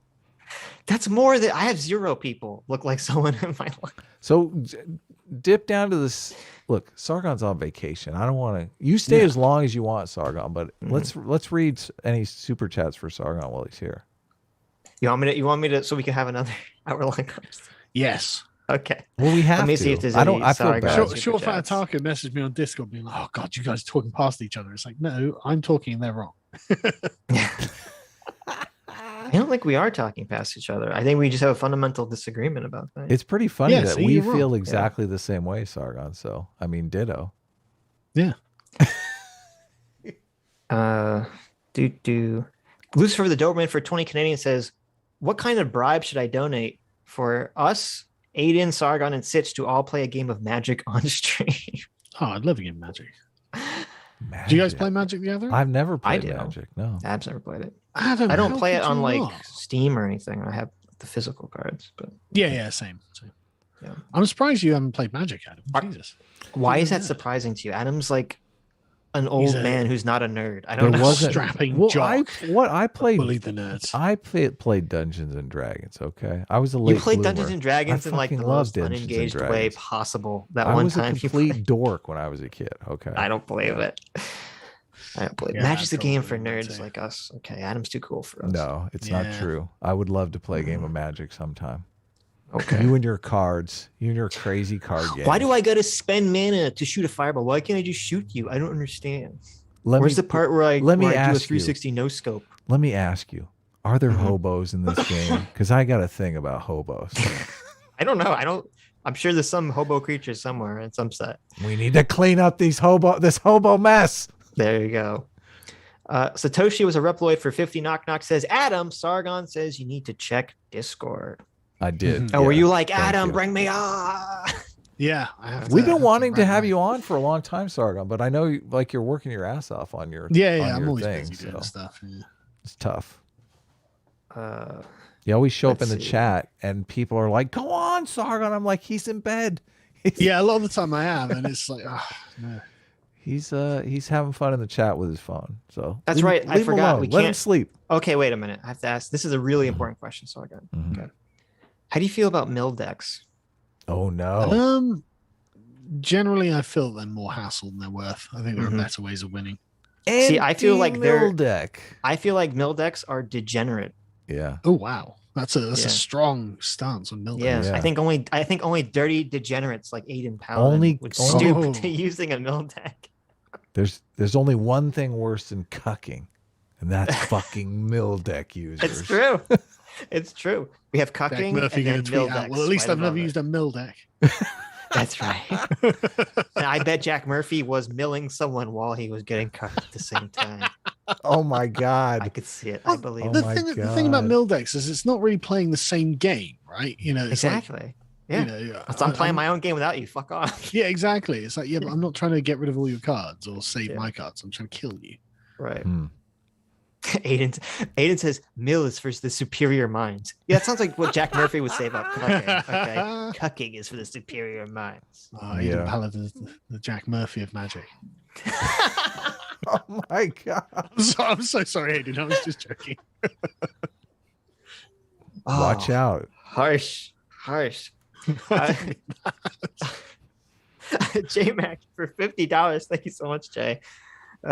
Said, Carl, I saw the picture of you floating around showing off your guns. Just got to say, as someone who's been following since close to the beginning, you're looking great. My wife thank didn't you. think it was you when I first showed her. Congrats on your game. Yeah, good for Oh. you, man. Yeah. Good for you. Thanks. I haven't been very faithful to my diet over Christmas, I've got to say. Uh-oh. Christmas You've is lost hard. all Cooking the my games. diet. Fuck. Well, it's Christmas is Christmas, hard. For fuck's sake, you know. So many good things to eat. Dr. Diddler for $5 says, XOXO Sargon, I love the Lotus Eater stuff, but prefer the ones with you in a very platonic and decidedly non-weird way. Mhm. I don't know what that Well, means, but I'll sure. be back in the beginning of the new year. It means no Mhm. homo without saying no homo, Sitch. Come on. Yeah. Oh, Don't you know? have you their Lotus Eaters episode where you're like really gay in them or something. I don't know what he's referring to. No. There's a bunch of Lotus. You have a bunch of new people with Lotus Eaters, but I've listened to the new people and they're great. They're totally funny and amicable and good readers. Like you're hiring they're some really great good, people. Yeah, totally. I know. Yeah, it took us ages to. It's not that we had bad applicants either, but it's like, you've got to be really particular, right? It's a And skill. like, yeah. And there's no like, you can't write down on paper what you're looking for either. Totally. You know it when you see it. You know, Yeah. that's it, you know, and there's no shade to anyone who applied and we didn't hire. It's just one of those really particular things, and I can't describe it really. Now, But yeah, everyone's really great though. I'm really proud of the lot. Now, when are you going to hire someone to fill the Anna Kasparian role on Young Turks? I'm curious. I don't want an Anna Kasparian. Well, You don't want a new skirt? I mean the conservative version of Anna Kasparian. I get a new Obviously, skirt. Anna Kasparian wouldn't. Yeah, the new skirt. Sitch knows. Well, we only had one lady apply, and she was asking a bit more than I could afford at the time. So Oh, okay. Typical woman. not necessarily, actually, I was surprised. Alex Karras Again, for $10. Seems like it should have been good. Alex for Karras for $10 says, "Oh hey Carl. Oh hey Carl. Lotus Eaters is pretty damn good. I like Callum and Leo the most. I guess High Person of Shadow and Adam too. Well, thank you. Hello. Man, I fucking love when Callum and Leo have got segments, right? Because Callum is like 24 and ultra conservative, Mhm. and Leo is like 50 and hyper libertarian. Mhm. And so when Leo is trying to explain, oh, all this easy sex is great and stuff like that, and Callum's just like, I don't want a whore. And none of Leo's Oh my arguments make any impact on Callum at all. And it's really funny watching the interactions. Like Leo's desperately trying to defend his position and Callum's just undercutting it. It's really great. That's awesome. Diogenes for $5 says the neo-reactionaries adopted the heavenly mandate from the Chinese. If the king bad, then we just kill him and God will approve. Why would that have to come from the Chinese? I don't know. I mean, we did that over here. Maybe they're saying the Chinese did it first. I don't know. I mean, maybe. JMac for $20. Thank you, Jay. Says, I mean, doesn't the creation of the term neurodivergent prove Sargon's point? Yep. In what were we talking about? When I said that all of their view is that all states of mind are equal. Oh, yeah, I completely agree with that. 100%. Yeah. That is how they're approaching it, yes. Yeah, but they're wrong. Yeah, they are wrong. I agree that they're wrong. Well, I think But we why they're disagree not wrong. It's just a on their damaging motivation. way. It's a damaging way to try to live as a human being. It's not really a question but of who's wrong. I think It's it wrong is in terms of building a productive, happy society. I would agree with that. But Yeah. So, and I think that's a fair aim, isn't it? yeah, I agree. I think, in fact, I think it's irresponsible to suggest that it's acceptable to be mentally ill. Yes, that's It's true. not good. Gora Acero for $5 says Sitch studied gay film theories and hopes to subvert our media. Also, I can't use the 6 parentheses for some reason. It's true. I've been outed. Mhm. Honestly, I wish I did like film theory and shit like that when I was at university. It's like it's interesting. It was you know, fun. it's Yeah. like you get to watch movies and critique them. That sounds loved like it. fun. I know. Yeah. Not very useful, but it was fun. Well, I guess Well, it turned out to be useful for YouTube. Become a but- YouTuber. That's Yeah, I pretty know. good. Kind of didn't expect that. Yeah. Mithram 6 for 500 Kazarks. Thanks so much. Says, I think Sargon is missing how important the collectivist aspect of wokeism is. Enlightenment was methodologically individualism is perfectly fine. It's the collectivism that morphs it into what Sargon correctly identifies as a problem. I don't really agree. I think actually the end point of the Enlightenment is hyper individualism, where no one has any connection to anyone else. Sargon, do you have a really clear definition of collectivism that you use? Yeah, generally it's the superiority of the group of the individual. Okay, that's the same here. Yeah. Yeah. Mhm. But I don't really agree that that's like the hypothetical endpoint of communism is that literally no one needs anyone for anything, and that's not collectivist. Yeah. Yeah, that's like hyper individualist, but to a really unhealthy degree. Like humans are social creatures, right? We need each other for just happiness. You know, we need I each other agree. to have healthy lives. So wait, you're making the Adam position. Yeah, Adam's not wrong on this. Communism is an ultra individualistic ideology. Sitch caught it. Damn it. Sitch. I did get it. But that's not good, you know, like. Oh no, I just disagree with framing communism that way, or at least neo-Marxism, but because it's all collective. Well, the thing is, Marx to go through socialism is like hyper collectivist, right? And Marx expected to go through socialism to get to communism, which obviously was fucking nonsense. Mm-hmm. If we go hyper collectivist, guys, we'll end up hyper individualists. It's like, why would we want either of these things? You fucking idiot. Yeah, you got to balance also doesn't between really the follow two. at all how that would make any sense. Exactly, and that's exactly it. You know, it's like, yeah, do I think that's likely? You know, that's like Jack Murphy going, yeah, you're going to become a real man by cucking yourself. So, yeah, I don't think so. Yeah, I disagree. Hey, Sitch, what definition are you using for collectivism? The exact same one Sargon's using. Okay, so we're all on the same page. Yeah, but I disagree. I agree with what Misram said. I do think the things that we're talking about that are damaging to society is this turn to collectivism as opposed to treating people like individuals. I think we should be conscious that we have collective interests, as in you have social groups, you have families, right?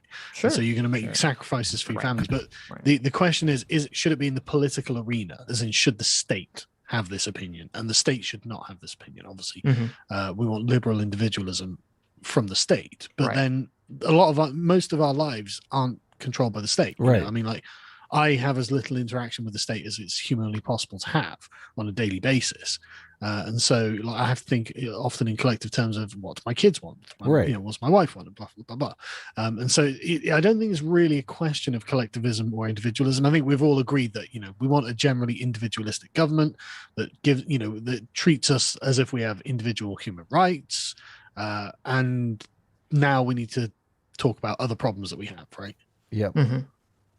Totally agree. The family itself is collectivist by nature. I mean, all of us are willing to sacrifice for our family members. So Amargod for $5 says there is, quote, no uploading your consciousness to the cloud. Once your body dies, it's dead. Your consciousness along with it. Anything else is just artificial intelligence based. Yeah, exactly the Sargon position. Yes. Satoshi was a Reploid for 50 knock says get Bernard Bars on to BTFO Sargon's mind confusion. Who's Bernard Bars? I don't know. And that's our job. We BTFO'd Sargon. You saw it here live. It did happen. I'm starting to take back my opinion on your debate with Django. Bernard Bars is a former senior fellow in theoretical neurobiology, a dirty scientist at the Neuroscience Institution in San Diego, California. Terrible. Bring on the head priest to prove that there's God. Right, okay. There you go. No, the thing is, he'd probably agree with me, though.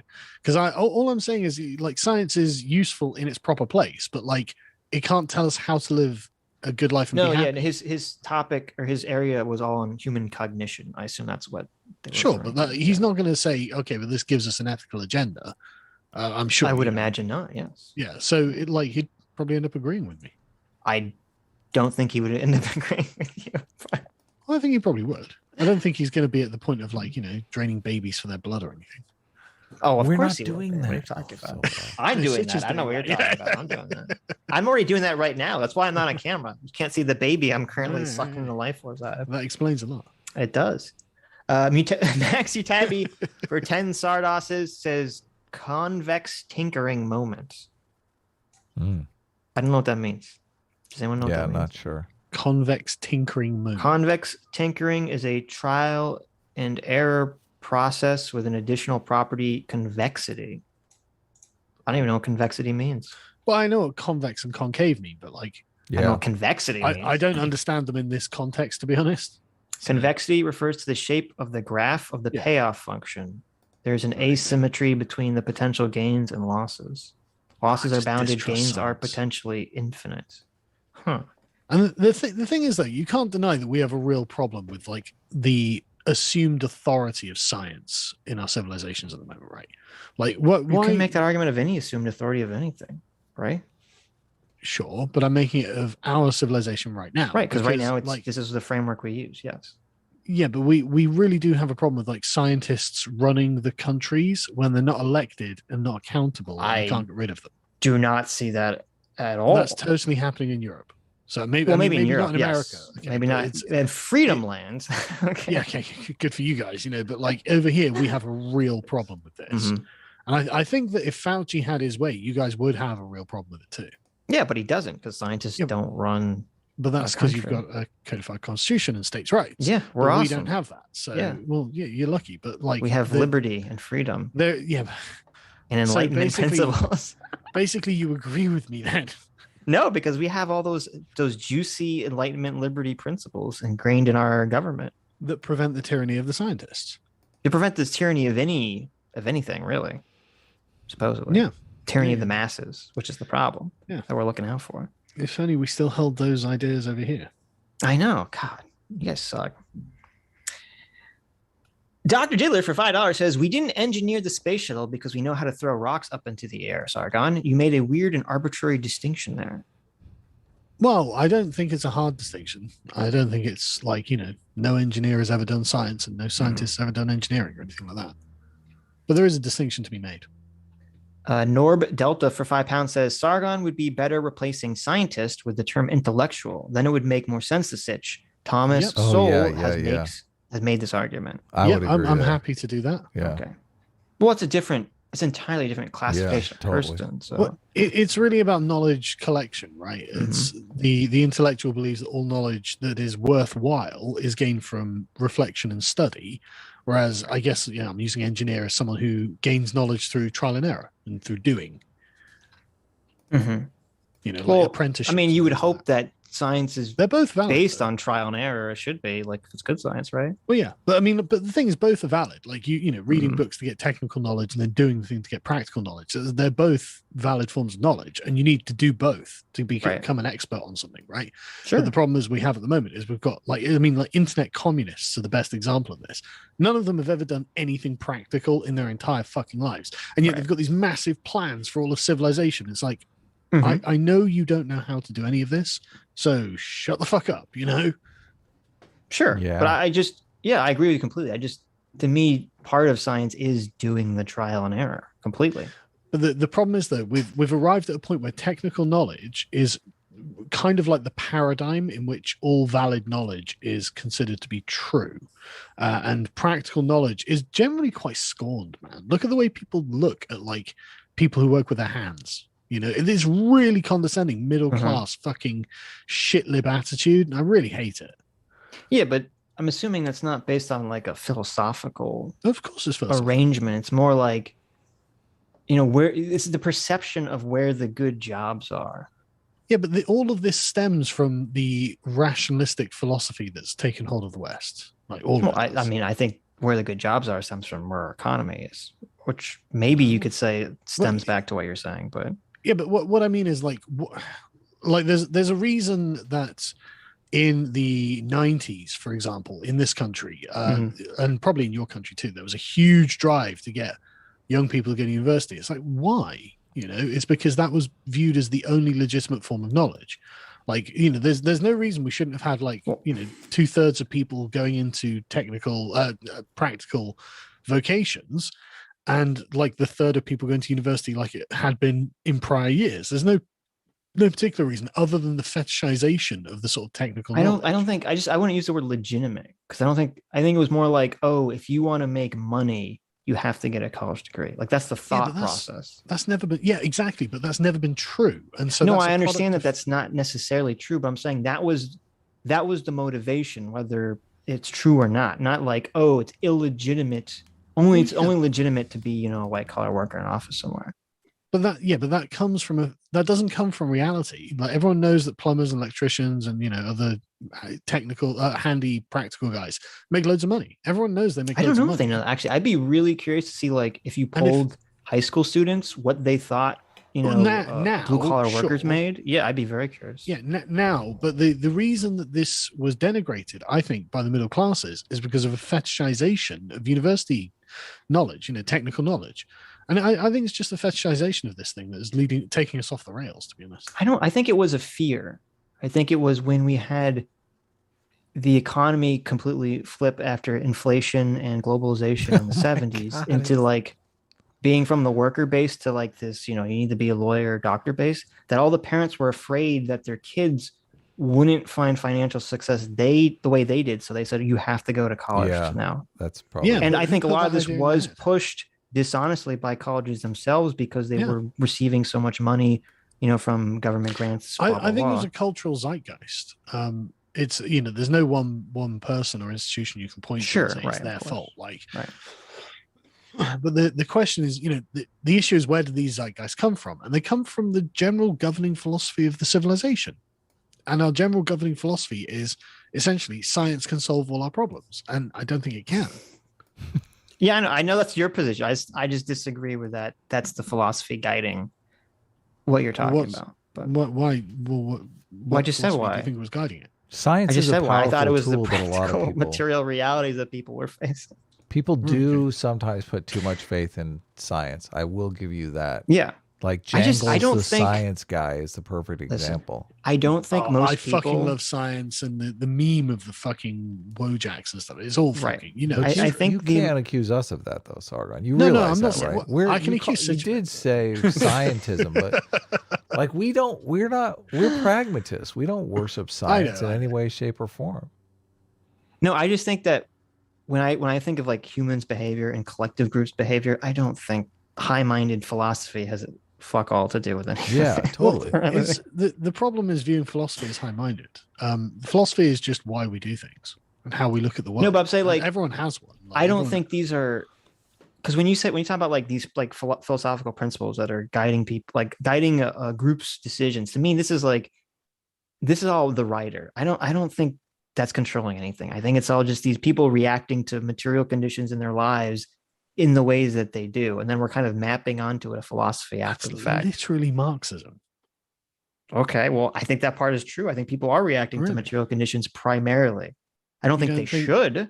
You don't I think think they people react to thoughts and think views of right and wrong and No, ethical- again, this is thinking fast, thinking slow. This is the right and elephant. People, they have their moral intuitions that they react to. They react to some material thing. They have and then based on their moral intuition, they Well, react to it isn't that emotionally, and about then they decision justify it within the framework after the fact. Yeah, but isn't that just about like immediate decision making?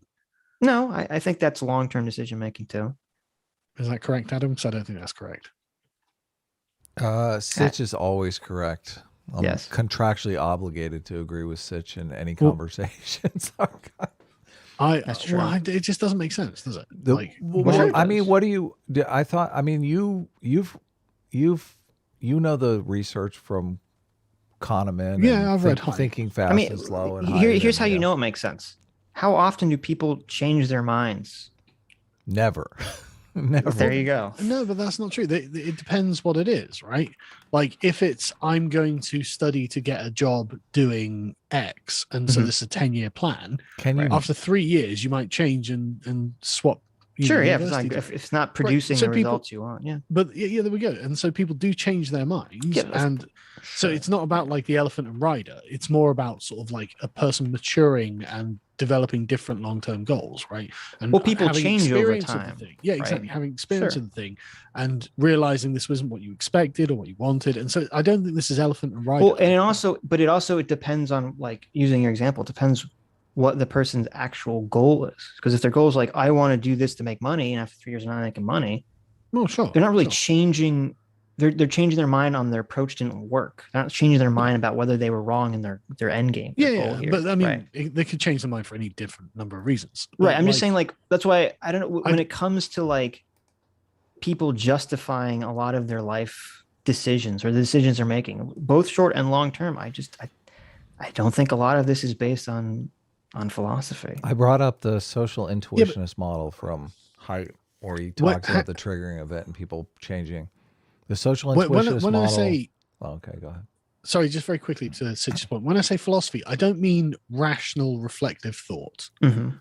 right? I don't mean they sat down, read a book, and changed. Okay, their what do mind. you mean then? I guess I mean just the general governing worldview of the people. Oh, Right. So, okay, like, sure. you know, that is their philosophy on life. Like, Right, you know, right, If right, you go right. to the Islamic world, they've got a particular kind of philosophy over there, but they Mhm. don't sit there, you know, reading books, Yeah, and yeah, yeah, making sure. rational arguments or anything. Right. So sorry, maybe I should have said worldview or something like that.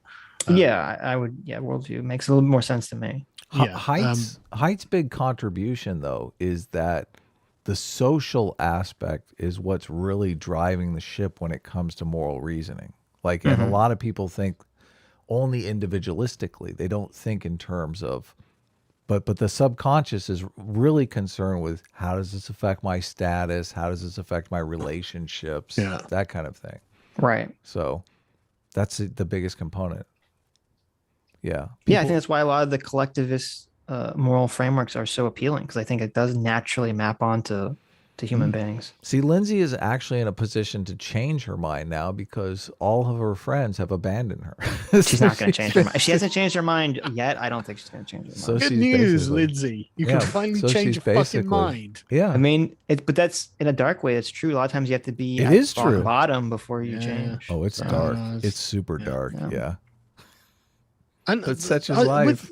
With the Lindsay Ellis thing as well, I was tempted to do a stream on it earlier because I am vaguely Really? I'm kind of sympathetic because, like, You shouldn't. I be know what it's like to have a bunch of people who you thought were on your side suddenly turn on you because it turns out they're a bunch of treacherous shit. It happened to you. Yeah, it did. And so, like, you know, it is bad. You know, it's not fun, and you know, it makes you appreciate those people who weren't treacherous shits. totally. Obviously, especially when, like, you know, what do these people really stand to gain from it? You know, what did, you know, all of these people are suddenly backstabbing a game from anyone? Nothing. There's nothing tangible that they're going to be able Head to say that tats they've- on Twitter.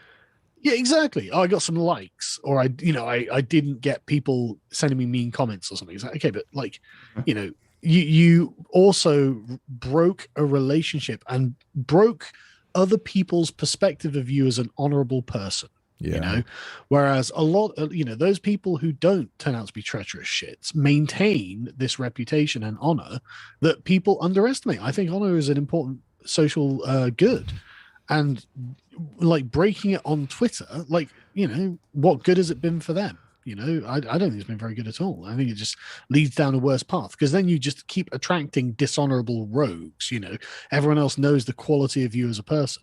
So, Oh, I want to clarify too. When I said material conditions, I don't mean it in the way I'm saying when people are saying in the chat what Marx meant. Because when Marx meant material conditions, didn't he only mean You meant like economic conditions. economic conditions?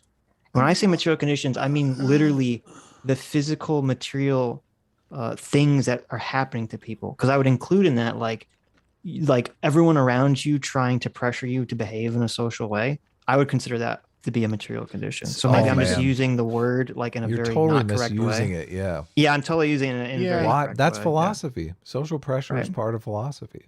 Yeah. Right. I think Marx would not just economic, like it would be thinking more like deprivation and things like that, which might not be economic. It might be a famine or something, right? You know, so it might not just be. I mean, obviously Marx was primarily thinking of it through the lens of economics, Right, because he right. was wrong about everything. But, like, yeah, it did sound a bit Marxist. I gotta say. Yeah, because like I would say if you live in a very religious society and it's kind of like pushing you to follow that religion. In my mind, that's like part of the material condition of your life. But Right, I understand that- that's not the correct yeah. term. Okay. Yeah, no, because I don't know what would be the term for that. But Well, it's ideas. It's philosophical. Like, no, 'cause but like I'm considering this all to be part of the material world.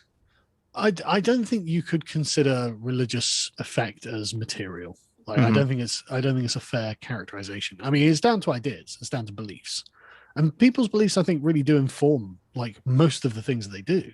Sure. Well, I guess just because I always look at it through the People's evolution beliefs- lens. People's So beliefs it's like- inform all of what they do. What do you mean most? Yeah. Well, I mean, Yeah. no. Some things are informed, like, well, a lot of things are informed habitually through just the material need. I need some food. There's food in the fridge.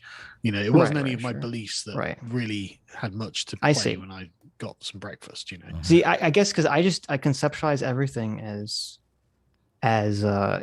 your body's telling you to do all these things, or you're just acting off of these evolved impulses. I'm not making this distinction. I think that you and most other people are making. Well, I think it's a complex tapestry of all of these things, really. Right. Interesting. Maxi Tabby for 10 Sardos says CRT explicitly rejects science as white supremacist. That's true. Yeah, that's true. That's why I laughed at the Hope book, because it rejects science as being evil liberal democracy. Don't make me say that CRT is based. Well, you're going down that road. God. I don't know what to tell you, Sargon. Oh, well, there we go. You're going down a road I can't follow. We can edit out that. He's becoming a Sith. I knew it. Oh, that Sith is really right argument. I should have foreseen this coming. It all makes sense now. We can edit out that "don't make me say" part. That's pretty easy to just clip right out of there. It would be very easy, yeah. Yes. To be fair, though, there are many reasons to reject science. Some people have good reasons. Some people have bad reasons. They have bad reasons. My God. My God. Yeah, we have to remember, Adam, we have to spin the wheel to choose the Christmas ornaments that won. I brought it up. Look at me. I'm doing my job for once. Satoshi was a Reploid for 50. Knock Knock says Sargon is criticizing modern pseudoscience. He should watch Feynman's rant. Feynman in general is a good counter to this idea. I don't know who Feynman is. I don't know who it is, but I'll check it out. Feynman, maybe? Feyn man. Maybe Feynman? Maybe Feynman. I don't know. I know Feynman from some Akira the Dawn songs. He's fucking badass. Oh, man. There is a huge problem with like curated information at the moment. Like, hell yes, of course there is. Like, Richard Feynman. When it comes to like science, like the guy who invented the mRNA vaccines has been totally deplatformed from everywhere because he was vaguely critical. Yeah, and it's just like terrible. This is so. If anyone's going to be like, oh, but the purity of science and stuff, it's like, okay, but this is not a pure science. Didn't it turn out to be unfair for him to cast himself as the guy that invented mRNA vaccines? Like he was one of many people involved. Okay, sure.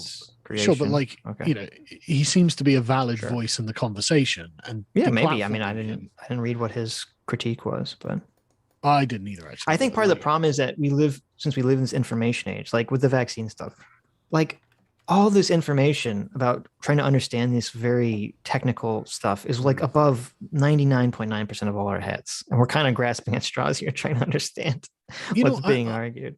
I think this is a bit of a cope, to be honest, because I mean, like a lot of it ain't like I did A-level biology, so I've got a fair understanding of the general mechanical processes. I'm no expert or anything like that, but when they're like, okay, so this, it goes into the whatever part of the cell that I can't remember which one it was. I know what the internal mechanics of a cell, or I did know when I was younger, how they operate and stuff. So this isn't like magic or anything. That's totally, and I'm loads of people do biology at school, and so it's not like we're a civilization of people who have no fucking idea what they're talking about. Yeah, but to me, what you're saying perfectly embodies the idiom: "A little knowledge is a dangerous thing."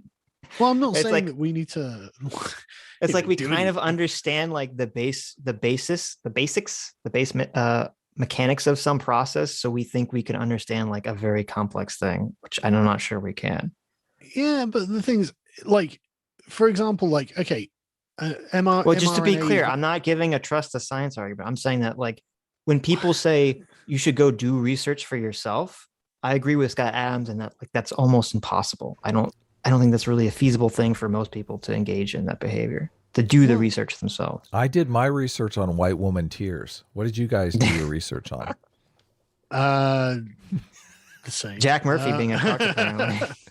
But the thing is, though, this like I said, it's not like we have no knowledge of these things, and I think constantly downplaying ourselves is actually something that enables this kind of, honestly, there's been a kind of a scientific tyranny that's been taking place, and this is enabled by this view of, oh, you're too stupid to understand. It's like, no, scientists aren't fucking special, to be honest. They aren't, but because like the way I look at it is, okay, like with the vaccine stuff, there's so much information out there that anyone can find the answer they want, and they can point to quote unquote science that will support the answer they want. Yes. And I don't have if I'm being 100% honest, if I'm the completely nonpartisan, unbiased, I have no opinions about this one or the other.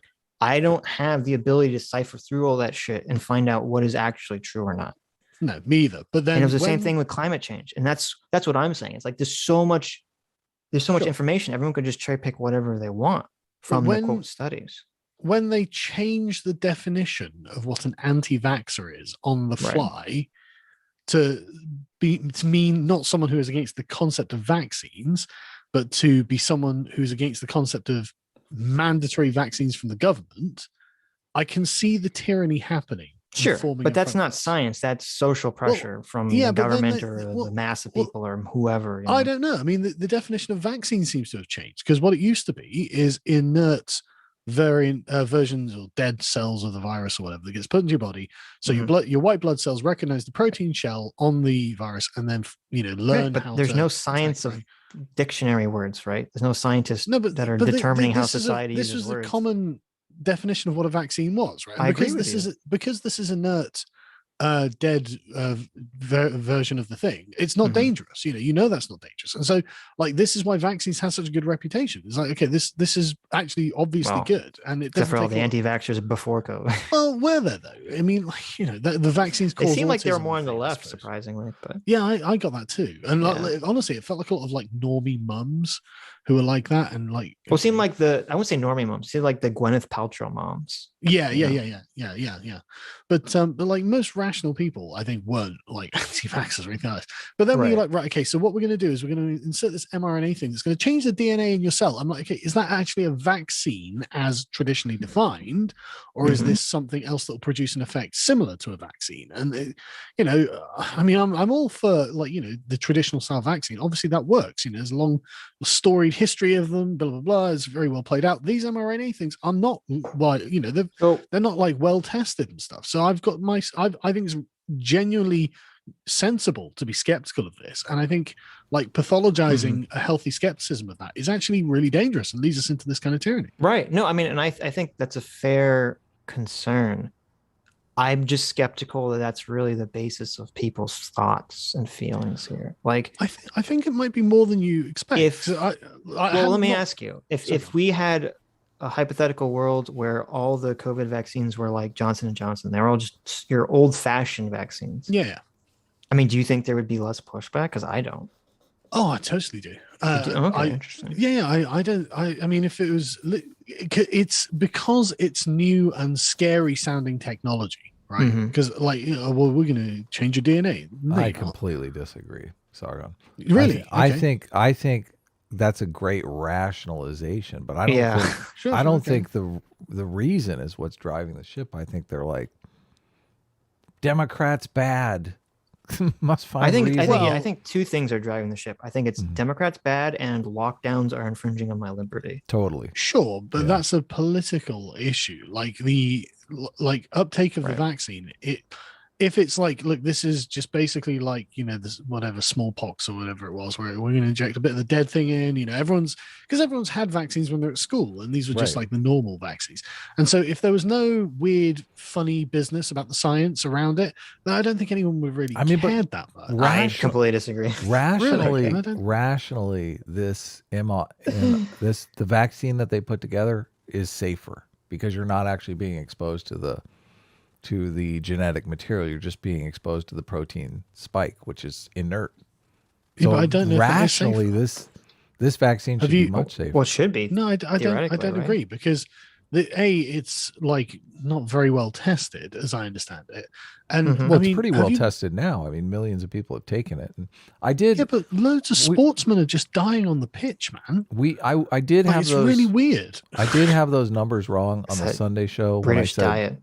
When I said 99% of people checking into the hospital are unvaccinated, I went and I got the details from my buddy, and so this is what's you said it's close to 75%, 25. That's what I thought. Yeah, and they said the people who are coming in who have COVID sickness, it's 99%, but they are getting people that come in that broke their arm or. Or having some unrelated COVID sickness. And they tested positive. and they immediately give them a COVID test, and they Right. realize that they're asymptomatic COVID because they've been vaccinated, and they count that as coming to the hospital. So It's you're sticking by completely the unrelated. 99% Yes. number. Yes, That seems way too totally. high, but- In the UK, 60% of people in hospital with COVID's, in hospital for COVID have been vaccinated, and 40% not vaccinated.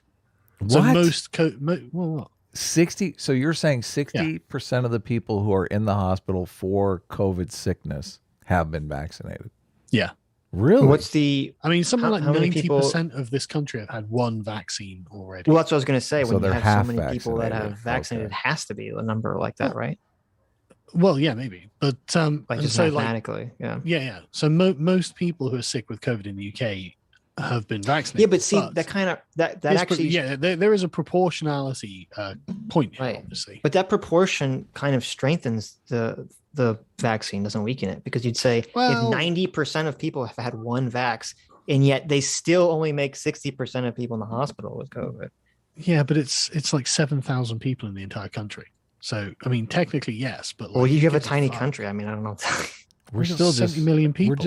We're still just guessing. Like, Tiny little. Bottom line, Sargon. Sure, but like proportionally again, Tiny like this, little. there is no way in a sane world we'd even be talking about the subject. Bottom such line, a- like Sargon, just 7,000 keep up people on are your fucking booster really might. regimen, okay? We will want to see you in the 4th, 5th, 6th booster. Dude, I haven't even had a fucking COVID test. I'm not doing any of this. You're unvaccinated. Absolutely. Oh, That's why okay. he can't leave the country. Yeah, no, I probably could leave the country. I just Just have can't to come back. Right? doing any of this. Get fucked. Mm-hmm. You don't want to do it. Well, wait, can Literally, you? 99+% of people survive this disease. This is totally unjustified. This is a power grab. I'm not doing it. Yeah. Can you leave the country and then come back unvaccinated, or is that? Yeah, I thought but that was the I'd problem, have you to have a couldn't- test. I'd have to have a negative test, and I'm not doing it. Well, I'm just, what's if being a you've test? already had it though, I mean, natural immunity Exactly. is way better than vaccination. That's true. Yeah. That's true. Absolutely. Yeah, so I guess it doesn't really matter then. Yeah. But they'll If- make me have a test, and I'm not having. If a fucking you've test. already Why had are you it, against having a test? I would because get I'm not having them vaccinated. shove some shit up my nose. Get fucked. Have you ever done one of those? It's very. I haven't done No. one for COVID. I did one. Just for, do the they can mold do the spores, butt and it's thing. very Just do uncomfortable. the butt thing. I Sargon. agree. I'm not doing anything. I don't even think they can do that, to be honest with you. In no If your other doctor time tries to has it been stick the necessary. Q-tip up your butt, like call somebody, okay? Where did the test touch you, Sargon?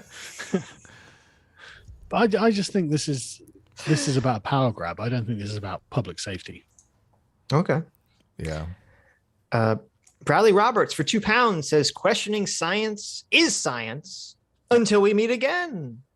There you True. go. I agree. Yeah. Oh, and that's another thing, isn't it? The fucking attitude. The science is settled. Trust the science. That's not science. If Well, I'm we Yeah, I hate agree that completely. attitude too. I agree. I know We you do. I know. Despise that attitude. I was just we're gonna there's I a know. video where Mike gonna cover, it's like Vosh going over Jordan Peterson and Ben Shapiro talking about gender, and they have this lie. They keep making this lie that like science says that gender has nothing to do with sex, All science says that. and it's like Okay. the literal exact opposite. Totally. It's this terrible. again. This is why science is full of shit. Yeah, but no, but it's the Joking, I'm that's joking. where I you shouldn't lose have me. said it. Science says the opposite. There's no reason to Yeah. concede science on that one. You can't Science go says they're- anti-science just because Vosh. Science says gender and sex are deeply Watch related me. to each other. just over Vosh. Vosh is going to push you Yeah. away from science. Don't let them. Oh Don't let no, them the gaslight you. scientists have pushed me away from science. Sargon, don't let Vosh gaslight you into Yeah. throwing science away. Okay, Come on. science is on your side. We have to be strong. You have to be strong. Scientists have pushed me away from science. Science is love. Squeeze Louise for $5 says science and engineering are not mutually exclusive terms. There's a lot of Sitch law going on here. Yeah, I feel know. that. I think we've Feel cleared that. Mithram 6 for another 50 because Argus, thank you. Says Sargon, what you're criticizing is better called scientism as opposed to science, which is just discovering how things work through the scientific method. Yes, True. But, sure, but like the fact that it's considered to be the answer to everything is the problem. hmm Like all I'm saying is we have literally been smashing our house up because of science, and now we need to stop using science because we're smashing our house up. Yeah. Well, to me, when you say it's just when someone says we need to solve our problems through science, it means we need to understand human biases and try to solve our problems by putting our biases aside and looking at what's actually true. I mean, that sounds like a good way to operate, doesn't it? Yeah, but I think it's optimistic. Of course, it's optimistic. So I don't think we should be That's all we blindly have. optimistic. All we No, have. Listen, all we have is to strive for a paradigm that humans can never reach because we're imperfect creatures. Okay. Oh, I mean, We were I think- made with sin, Sargon. I don't know if you know this. Have you read your Bible recently? Not recently. Okay, you should get on that. I should. It's Hugo Gio 56 for 200 Mega Man X dollars. Thank you so much. Says the metasystem, quote, science that Sargon is criticizing is not the scientific method. Being nested on a democratic system, it has descended into careerism and fomenting ideas that display power, excuses for bloated public policy. I feel like Sargon's criticizing both these things. Yep. Well, no, So I think weird. that chat pretty much adequately sums it up there. But you are criticizing the scientific method. You're criticizing on the reliance of it for Well, everything. no, there's nothing wrong with the scientific method to discover something that's in front of you, right? So if you want to know how electricity works or the molecular composition of a material, obviously you use the scientific method, right? But that's not the problem. That's not what we need to worry about. We've figured out basically all of these immediate like problems. The thing that we've come to now is the belief that we can use science to solve human problems that are about the human being, not about the objective world around them. You know, like the default, oh, well, we'll just engineer, you know, we'll just change our genes or whatever it is. I mean, No, aren't no, humans no, no, part we're of not- the objective world? Yeah, we're part of the world. Sure, so. Well, that's Okay. It feels like you're separating. You're making like there's like this. I don't know what you're doing. There is It's like something you're sacred appealing to about like a human being, non-material and you aspect don't of just reality. get to fuck around with them because you think you can do it. No. What I mean, it feels like you're appealing to like a spirit. There's some intangible, non-material Yeah. spirit that humans Absolutely. need to. Okay, 100%. which is weird There is because something sacred about a human being. right, but it's just super weird because I don't generally hear people materialist. appeal to this from a non-religious standpoint. Okay. So I don't know how to wrap my mind around it. It's true. The modern way of looking at it is human rights.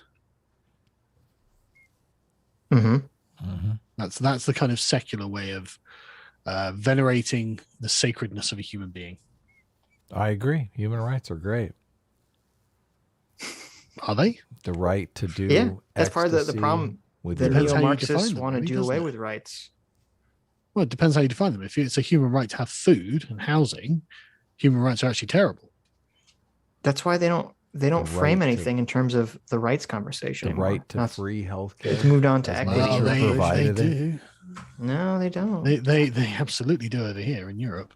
Oh well, I don't know. And you live in a you're strange Democrats- land, you're a strange Democrat- foreign land. No, don't give me this bullshit. Your Democrats are constantly doing this. This is why California No, and New York. this are is total James Lindsay's. shitholes. This James Lindsay's talked about this. This other guy whose name escapes me has talked about this. This is one of the clear ways to Can't believe measure the Sargon difference called from going from California. liberalism to the neo-Marxism. Was seeing the shift away from talking about rights to revolution, rights but to this- equity. It's Since you- very clear that your Democrats believe in continental view of rights constructed by the state. You know, Sargon, that Well, that Sitch what I'm doesn't talking live about, in but- California, the promised land, the utopia where the streets are made of gold. You know that, right? Only Adam lives in California, the best. I live in place Florida on man earth. land. Okay. Yeah. Do you? I live in DeSantis controlled Yeah, the penis of the United States of you America. need to. How low are your taxes? We only have property taxes. We don't have Oh, income taxes fuck. in Florida. hell. I mean, obviously there's federal income taxes, but Sure, Yeah. but like, you know, Right. the fact no that the s- yeah. taxes are fucking, it's only that's property awesome. tax. God bless Yeah. Florida, man. There you go. He lives in the penis state, the one that's screwing the entire Pacific Rim. How much tax are you paying, Adam? Let's move on. We need to have a lot of super chats. We have a lot of super chats that there we you have go. to get through. Okay. I don't want to hear any lip from you guys while we're reading super chats. Squeeze Louise for $5 says, "You're saying science can't make us happy, but I don't know. Having a replicator would make me pretty dang happy." Yeah, me but too. Would it, Wouldn't, no, would it really, Squeeze? I mean, when you have no more things to work for, no accomplishment to make, would you really be happy? No, you'll be miserable. You'll be miserable sitting in your excess of wealth and masturbation. Come on. Yeah. 3-day work Look, week? Who doesn't want a why do you 3-day think- work week? Do you think rich people are happy? Like, rich people are miserable as fucking shit. They're all in therapy. Like, Californians think therapy is normal. They think they think everyone goes to therapy. It's fucking mind. They're working How do too you- hard. how do you they need to get- relax. How do you get your prescription drugs if you don't go to therapy? Sargon? What the Yeah. fuck? Why would I take prescription drugs? We should. Because you gotta get that medical marijuana. Do they not have that over there yet? Nope. We legalized. Oh, that's unfortunate. We legalized weed though. We don't. Need Why is that Yeah. unfortunate? Holy shit. Because that stuff's great. No, you guys are living in an absolute dystopia. You don't know. Not even joking. There you It's- go. it's We're crazy. living in the dystopia and we're using pots to like it's No, it's the soma of what our is it, time. Adderall Yes, or there you whatever go. ADHD medication that you give to children go. and stuff like this, and it's just like fucking hell. And they're not. That stuff's you know, great. I know what you're talking about. I Everyone took it goes like to fucking once. therapy. It's just Super considered coffee. totally normal over there. It's like, man, this Mhm. is fucked up. Like it's wild that you don't think that's a problem with your civilization. I think it's more people hyper fixating on problems humans have always had, and now everyone feels like, oh, let me hyper fixate on this and dwell in it and get stuck in it. Yeah. Why dwell? That's on what it? I think the problem is.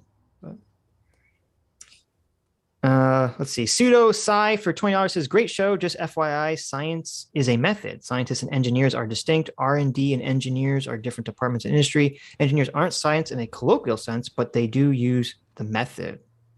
Yeah, I think we're getting kind of hooked up with science But that's and what I was driving. scientific method and these sorts of things. But That's exactly what I was driving at, though. yeah. The cyborg, formerly known as Hassan's stepsister, for $20. Thank you so much, Oni-chan. Says, "I'm here. What did I miss? Hi, Sargon. Does altruism actually exist?" Fucking hell! What a question. Does altruism exist, Sargon? Well, I tell you, Adam, does altruism exist? And I'll just take the opposite answer. Altruism. Yeah. What do you Does it exist? define? Yes, altruism definitely exists. Yes. Right, definitely doesn't All exist. of morality is aimed at creating altruism. Yeah. I don't think altruism exists either. There you go, Sargon. You're in a real pickle Yeah. now because You me and don't Adam think disagree. you don't think altruism exists? I'm going to have to No. go team S team. Yes. there you go. When Jack No, Murphy I'm joking. when Jack joking. Murphy I lets his don't know. girlfriend go fuck the Is that altruistic? the fucking super stud. That's not altruism. What are you talking about? No, that's absolutely selfish on Jack Murphy's part. He was getting nothing but pleasure out of it, apparently. So he says. Yeah, so I he don't tells know. us. Seems- So he So says. that's totally objectivist. You know? Mhm. Yes. That's a story, and he's sticking to it. Gene Angry Penguin for $5 says, "Hell is listening to three people talk past one another forever. Repent lest ye be cast into the chat forever." I am talking over each other. You guys are terrible. I feel like but this was weird. I feel like we're not talking past each other. Yeah, I agree. I feel like you're just wrong. Yeah, We'll see, but there, and I feel like you're just wrong. So, but this was interesting. The people in the conversation don't feel like they're talking past each other, but the chat keeps saying that we're talking. they're past each other. gaslighting us. Chat loves to gaslight Well, I'm us. curious. I don't know who's right in this situation. Now I understand why Lindsay Ellis is so upset. There you go. This is what all it the- feels like. All the gas. Sargon's gonna write a tearful Patreon. Yeah. You should do it. Wait, he That can't would write a be Patreon. hilarious. He'll write a tearful Yeah, subscribe star fucking hell. message. Yeah, thanks for rubbing that in. You're welcome. Squeeze Louise for $5 says, "Sargon of quote screw science return Yeah. to Akkad." There you go. Anti-science Return action. to Akkad. That's true. Magnus for $100 Donkey Kong dollars says, "Sargon is a straight edge humanist and Sitch is a Coomer transhumanist, while Adam just wants to have laser eyes. A team reigns supreme." I think Adam's like 1,000 times more transhumanist than me. Oh, I don't hell know where yeah. you got that from, but Hell yeah, I am completely more trans. Adam wants to put his brain in the computer. I just want like to make myself better with cyborg parts or genetic engineering. I don't want to put my brain in the computer. Is that transhumanism though? I thought it was. It is, yeah. I Yes. thought it So, was. like, is a guy with a peg leg a transhumanist? Sure. I mean, I guess it depends how you define it. Right? Sure. Well, that's the question. How are you defining it? You know, Depends upon how he Uh, got the peg leg. Transhumanism. Let's look I into see the that as Encyclopedia uploading your brain. Britannica. You'll appreciate this, right? It's your people, Hmm. Is it? Okay.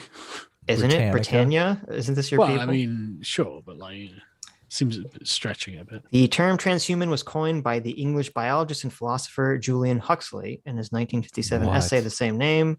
He referred principally to improving the human condition through social and cultural change, but the essay and the name had been adopted as seminal by the transhumanist movement, which emphasizes material technology.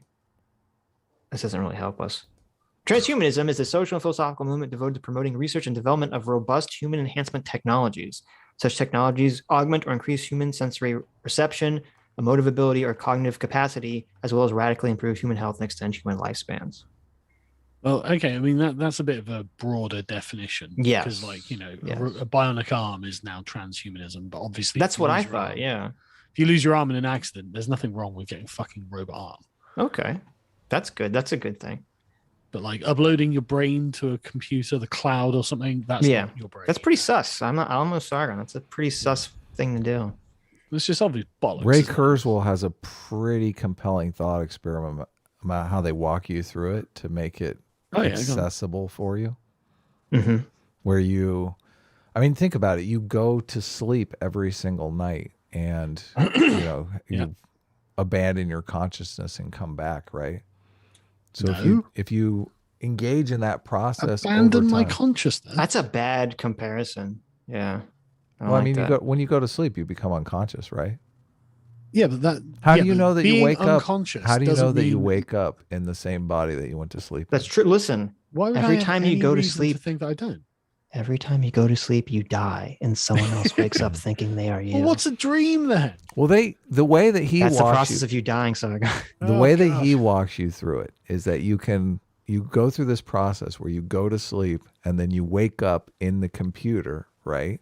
And there's your body still out there sleeping. But here's the you problem. you Here's the get the problem, Adam. choice. You're like you This live. is no. This is the problem. No one knows exactly what consciousness is. Is it like the actual gray matter? Is it the energy in your brain? Because if it's like some kind of electrical energy that could be siphoned out and put somewhere else, and you could say, oh, yeah, you're transferring my consciousness. But what if it's not? What if it's the physical structures of your brain? What You if can't if it's transfer that to a Listen, computer. you're not even Like, engaging. You're not even engaging the thought experiment. Okay, listen. Well, you I can totally listen, You am. can I listen, am. listen. Okay. Okay, I'm The listening. way that he walks you through it is you get to make the decision. Okay. Yes. You get to experience it. It's not like we're going to unplug you in there and there's no going back. At any time you can abandon ship, you can say, listen, this it doesn't feel like me in the computer. I don't want to be in here anymore. You know, shut me off. And you're saying you whatever. can go back to your body. Yeah, you go back. He sets it up so you go back and forth to your body long enough that you feel comfortable whether or not you want to do it. And then Yeah, but that wouldn't satiate what I'm saying. Because Sargon's argument was that you don't but know if you're just my- copying hold your on. consciousness. You okay? listen. How can what can you're it be that saying- you're not just copying it? All this is immaterial. Would you not engage in the experience to at least see if maybe it did satiate it? What if it kills you? What if It it's, doesn't like it's the thought experiment that he sets up is a completely safe No. process. It's a But non-invasive he brain doesn't- scan. He doesn't know that. Well, I don't know exactly the example you're talking about. From the way you're describing it, though, He doesn't know. Okay. He doesn't know. you don't So know I- if this is So what's eager. the movie You're with so Batman where eager. he's the magician? This is not. Listen, What's- it's a very what's the simple Batman thought. magician It's a movie, very Adam? simple thought experiment. Okay. The Prestige. Yes. This sounds like the Prestige experiment. You don't know if you're going to be the clone. You don't know which one is you. Are you the one in that this dies? Or are you the in one that this survives? experiment, Okay? you get to be both the clone and you, and you Yeah, but is there get any- to make the decision.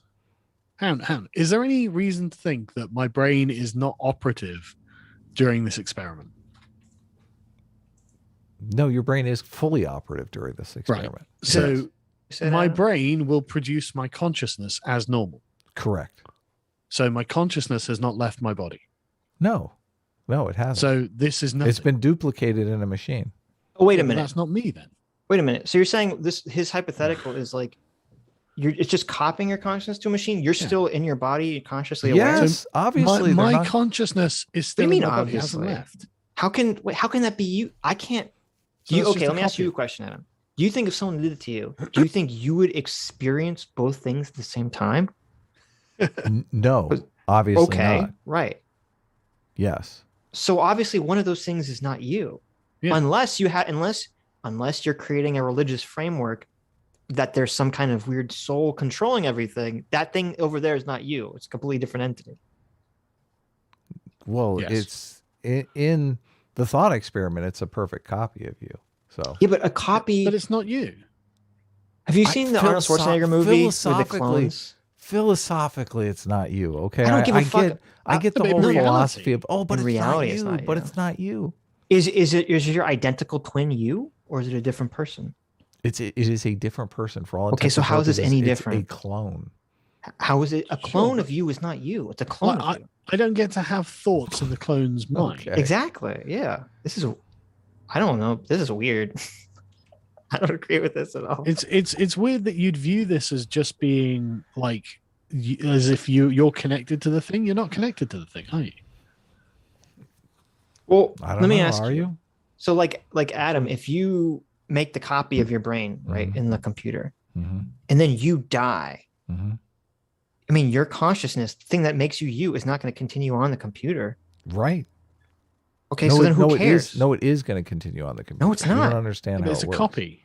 It's just a copy. Right, but it can, in theory, continue to do the same kind of No, things but what that I you're doing. no. What I mean by that is like if you, Adam, make Mm-hmm. a copy of yourself, we'll say Adam 1 is the copy. Sure. When totally. you, Adam biological, dies, your Adam biological is not going to wake up as the copy after you die. No. Okay. No. Right.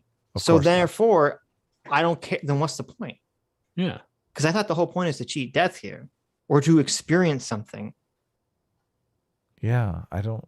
That's And also, like the question is kind of one of continuity as well. If there's a break in the continuity of your consciousness, there is a legitimate Mhm. question: is are you the same person? So even if they were to completely map every cell identically in your brain and then reactivate them, take them all across, then even if they were the same cells that were just rearranged, do you know that it would still be you? I mean, do we know? We obviously don't know. So there are lots of questions. yeah.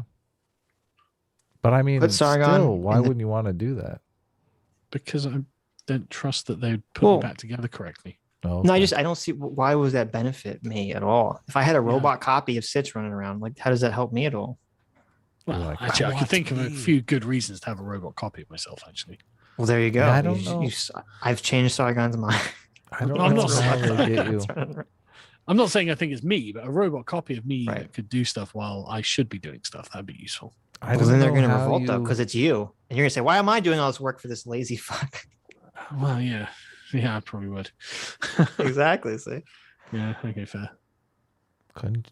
I mean, I don't know how they don't Like- get you into the machine.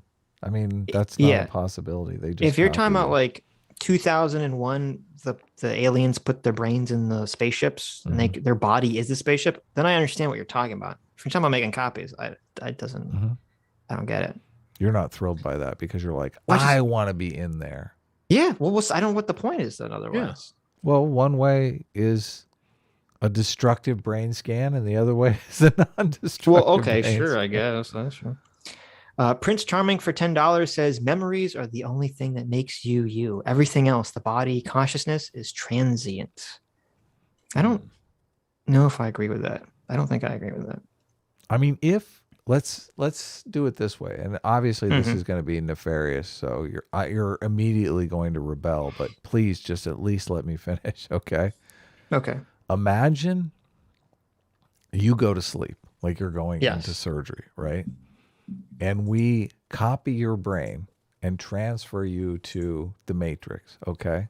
Okay. And let's just say, to make it interesting, it's a destructive brain scan, like something to the akin of maybe like a paper shredder, but it copies your brain perfectly. Jesus. Okay? Right. So you're dead. So okay. yes, Yeah. so you're not waking up, right? Yeah. But Sure. all of the memories of you going to sleep, everything is is Mhm. continuous Preserved, yes. in the right. thing, right? Right. And then we can pop in there and we can wake you up and say, oh, the procedure is finished. You're now in the machine. Mm-hmm. How is the you waking up in the machine going to perceive anything different? Like if we, the company, It's not. hide the fact that we It's not. paper That's the shredded problem. your brain. That's the problem. The me that wakes up will not understand what happened, but the me that went to sleep is dead. No, I agree. Simulation of me I thinks agree it's me. though. I Yeah. agree, but how is it any different than just like having Because I'm dead. What do you mean? How's it any different? This is the prestige. You prestiged me, okay? I know. It's a I don't small- want to get prestige. It's a Adam. small price to pay. Just stick your head in the paper shredder, okay? Shut I like- up. You're it's a- making this listen. too difficult. Listen. There's a small price to pay for immortality. You just have to die. Okay, it's a small price, right? But if you want to be immortal, you just have to die. It all Okay, makes Sitch. sense. Sitch, since you're such a big fucking crybaby, okay?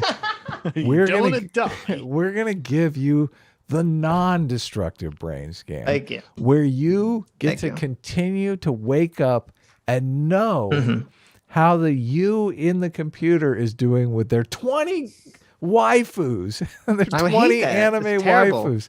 You're gonna get to sit at the glass and there with and whine about how I wish I was in the computer. But this is why they don't. It's like You'll the Matrix. never be in the computer. But wait a minute. It's like in the Matrix, they don't copy your brain into the Matrix. You plug yourself into I it. know. You are in the Matrix. It's not a copy of you. That's science fiction. I'm talking reality, kid. Here, this is real. I don't say. Well, how is this, what you're suggesting more real? Listen, This just doesn't exist. you're this is gonna fantasy. you're literally gonna ruin it for the good you in the computer who keeps looking out and seeing Tiny Tim out there. I don't all want there to be a fucking good me depressed. living a better life somewhere else. Fuck, that's awful. That's like the worst pot. That's like the biggest hell you can imagine. Oh my god, evil Sitch confirmed. Don't I'm you gonna don't think fuck wait, it up for that good version of me. you would I want there know, to be no like shit. a version of you that's ultra successful and happy while you just fucking suck. I know. What, in a that sounds computer terrible. simulation? Who cares? He's Well, got I to guess ruin that's it true. for. He's Yeah, who got to cares? ruin That's it true. for If the it is good a simulation, that's why I don't understand what the point of any of this is. Yeah, there is that.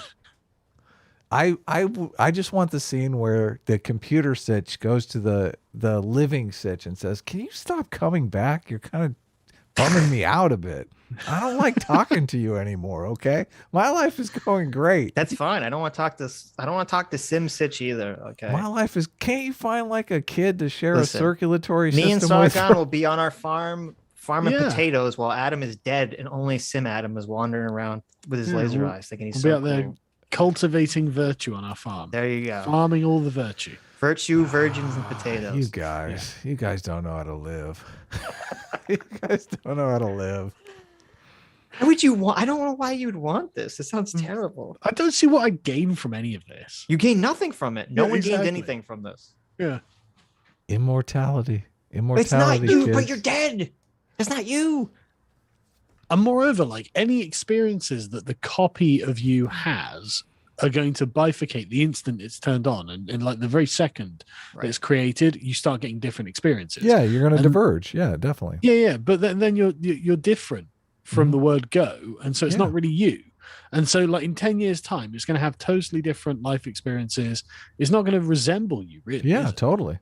You're right. Well, So maybe so what did I gain from any of this? we have. I think we're operating from different definitions of immortality. Because to me, immortality means your consciousness continues onward into the future Yeah. forever. Where this other definition of immortality is like, well, your memories continue onward, which I don't give a fuck about that. Yeah. Well, it's you. I want to continue forward. I don't care about my memories So or my selfish. personality. I'm glad your computer Sitch told you not to come back. I guess I'm selfish because It's I so don't want to have. selfish. I don't want to kill all humans and get rid of all human life and replace it with a bunch of simulated life Mhm. that just does whatever simulated life does. This sounds like this sounds like you've created the fear that Sargon was so worried about. Is what this sounds like. Yeah. See, I was right to be worried. Apparently, you've won me over, Sargon. You've won me over. I've changed Oh my my entire God. life now. Oh, this was a nice 2v1. Can we All move it on took was now? Adam becoming a mad scientist. Next, he's going to try to stitch people together to see if they can all digest food as one. Oh my God. That's a great idea. Mad Robot says for $2 says this is like the conversation with Dave in Distributors 2.0. Yes, it very much is similar. Oh, I felt like we got far more into what actually matters. Yeah, I in agree. that conversation. Yes. So. Diogenes for $5 says take away from this debate. Mechanics aren't science, and we can import Southeast Asian children for life extension. There you go. I like it. Children don't work. You want someone in their 20s. Come on. They're too. Yeah, that's right. We're going to genetically engineer 20-year-olds who are like tiny baby people, so we can fit them on our fanny packs as they power our coke field lives. You have to swap circulatory system. You have to. I think I'm gonna have to go back to A-team after that. Jesus. Oh my god! I've lost Sargon. Holy shit! Sitch has lost me. Let's move on. You said you were against like milking children for their blood, so it's not children. You gotta get Sargon. These aren't children. They're that's simulated the children. Listen, they're just copies of children. Okay, it makes it okay. Wait a minute. Can we copy people and then use them for horrible things because they're just copies of people? They're not really people. Have they been lobotomized? I mean, no, they haven't. No, probably not. Then that's not right. They're not people though. They're copies of people. I think you should be able to do whatever you want with them. That's not right. That's unethical. Okay, that's good. That's good. Squeeze Louise for $5 says Sargon. Why not just move to Idaho and live in the woods? I don't want to go live in America. There's got to be some woods where you are, right? Yeah. Or is everything colonized by you dirty white people? Well, I mean, colonize as a native indigenous homeland. You colonize nature, okay? Well, I mean, kind of, I guess. There But you like, go. no, it's not really practical to go and live in the woods. Sitch, this is literally the story from Halo where the Forerunners turn themselves into machine consciousness to avoid the flood. Yeah, this has been used in science fiction a lot. Oh hell yeah. Yes.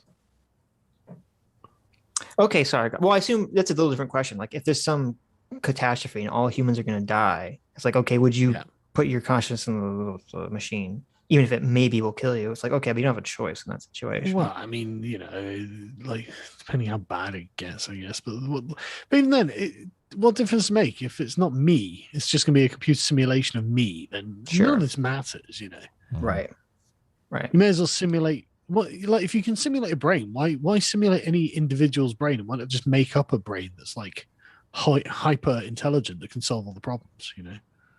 That's called generalized AI. Yeah, we're working on it. Yeah. Kubomi for $20 says Sargon channeling that Ted Kaczynski energy. Well, disaster for the human race. Sargon's like, well, I mean, now that you said it, Look, he's not wrong. Not many people know Kaczynski was a Luddite. Yeah. That's pretty funny. Here at the Sitch and Adams show, we do not support the works or theories of any terrorists. Kaczynski was also the Unabomber for those. Yes. Yeah. I actually literally in arm's reach, I have the Industrial Society and its future on my desk. So I read it recently. I knew it. That person was totally right. No, I actually do, right? But it's really funny because his critique of left-wing activists is fucking accurate.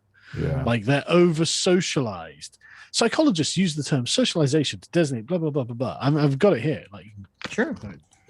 Lots of people have very good critiques, and then their solutions are batshit crazy. Oh, totally. He was, obviously a terrible person, but like his critique is very insightful against left-wingers. Mm-hmm.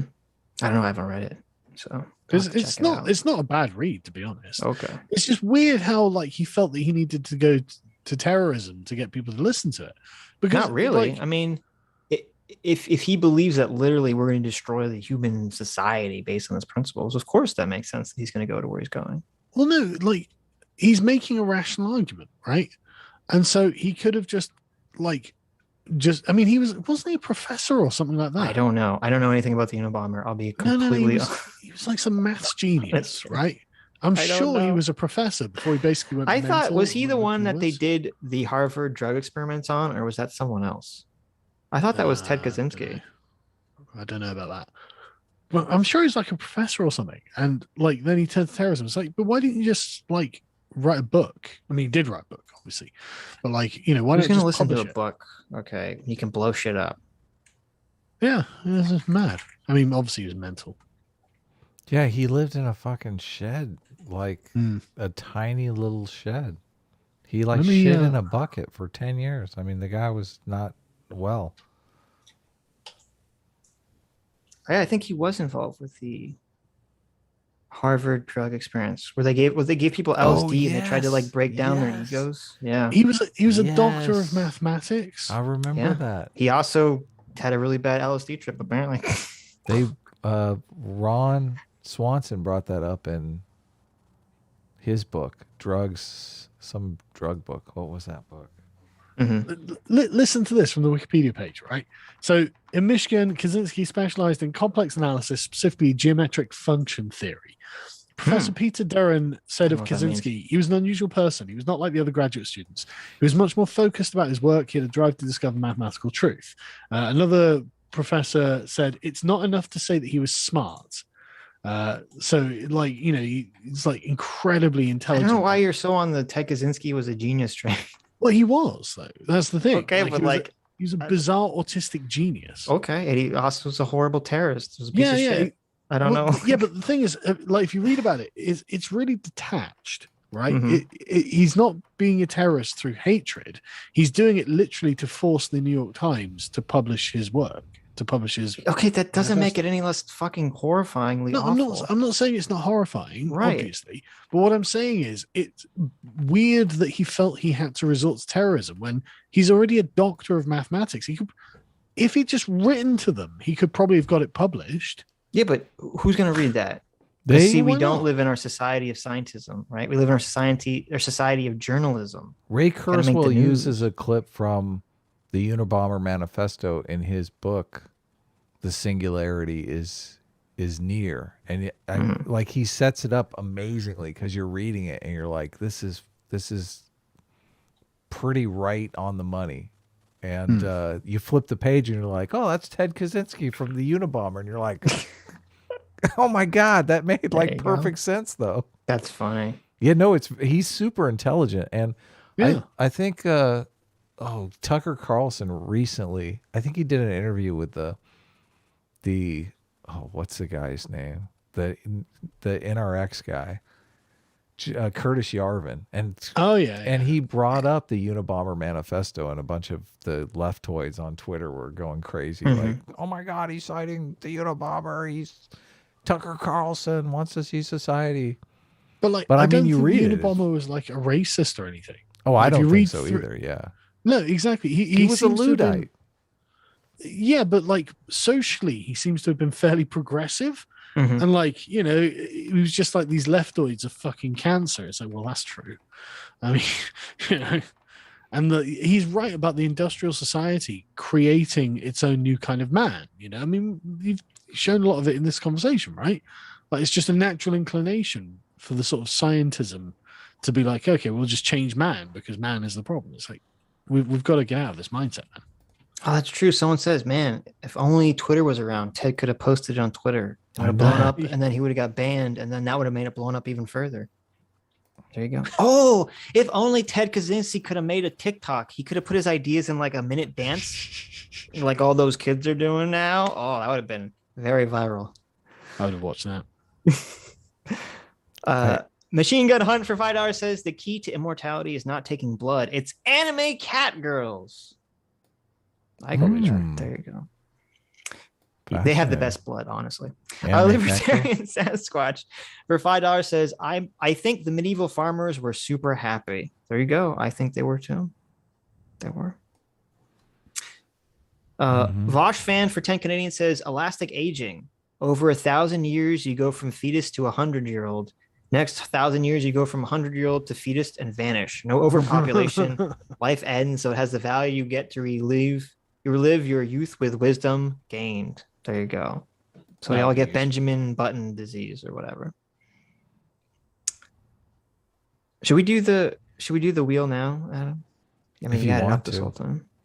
Have we done all Sargon super chats? No, I don't. He I can don't think take so. off if Okay, he we can keep feels going so then. inclined.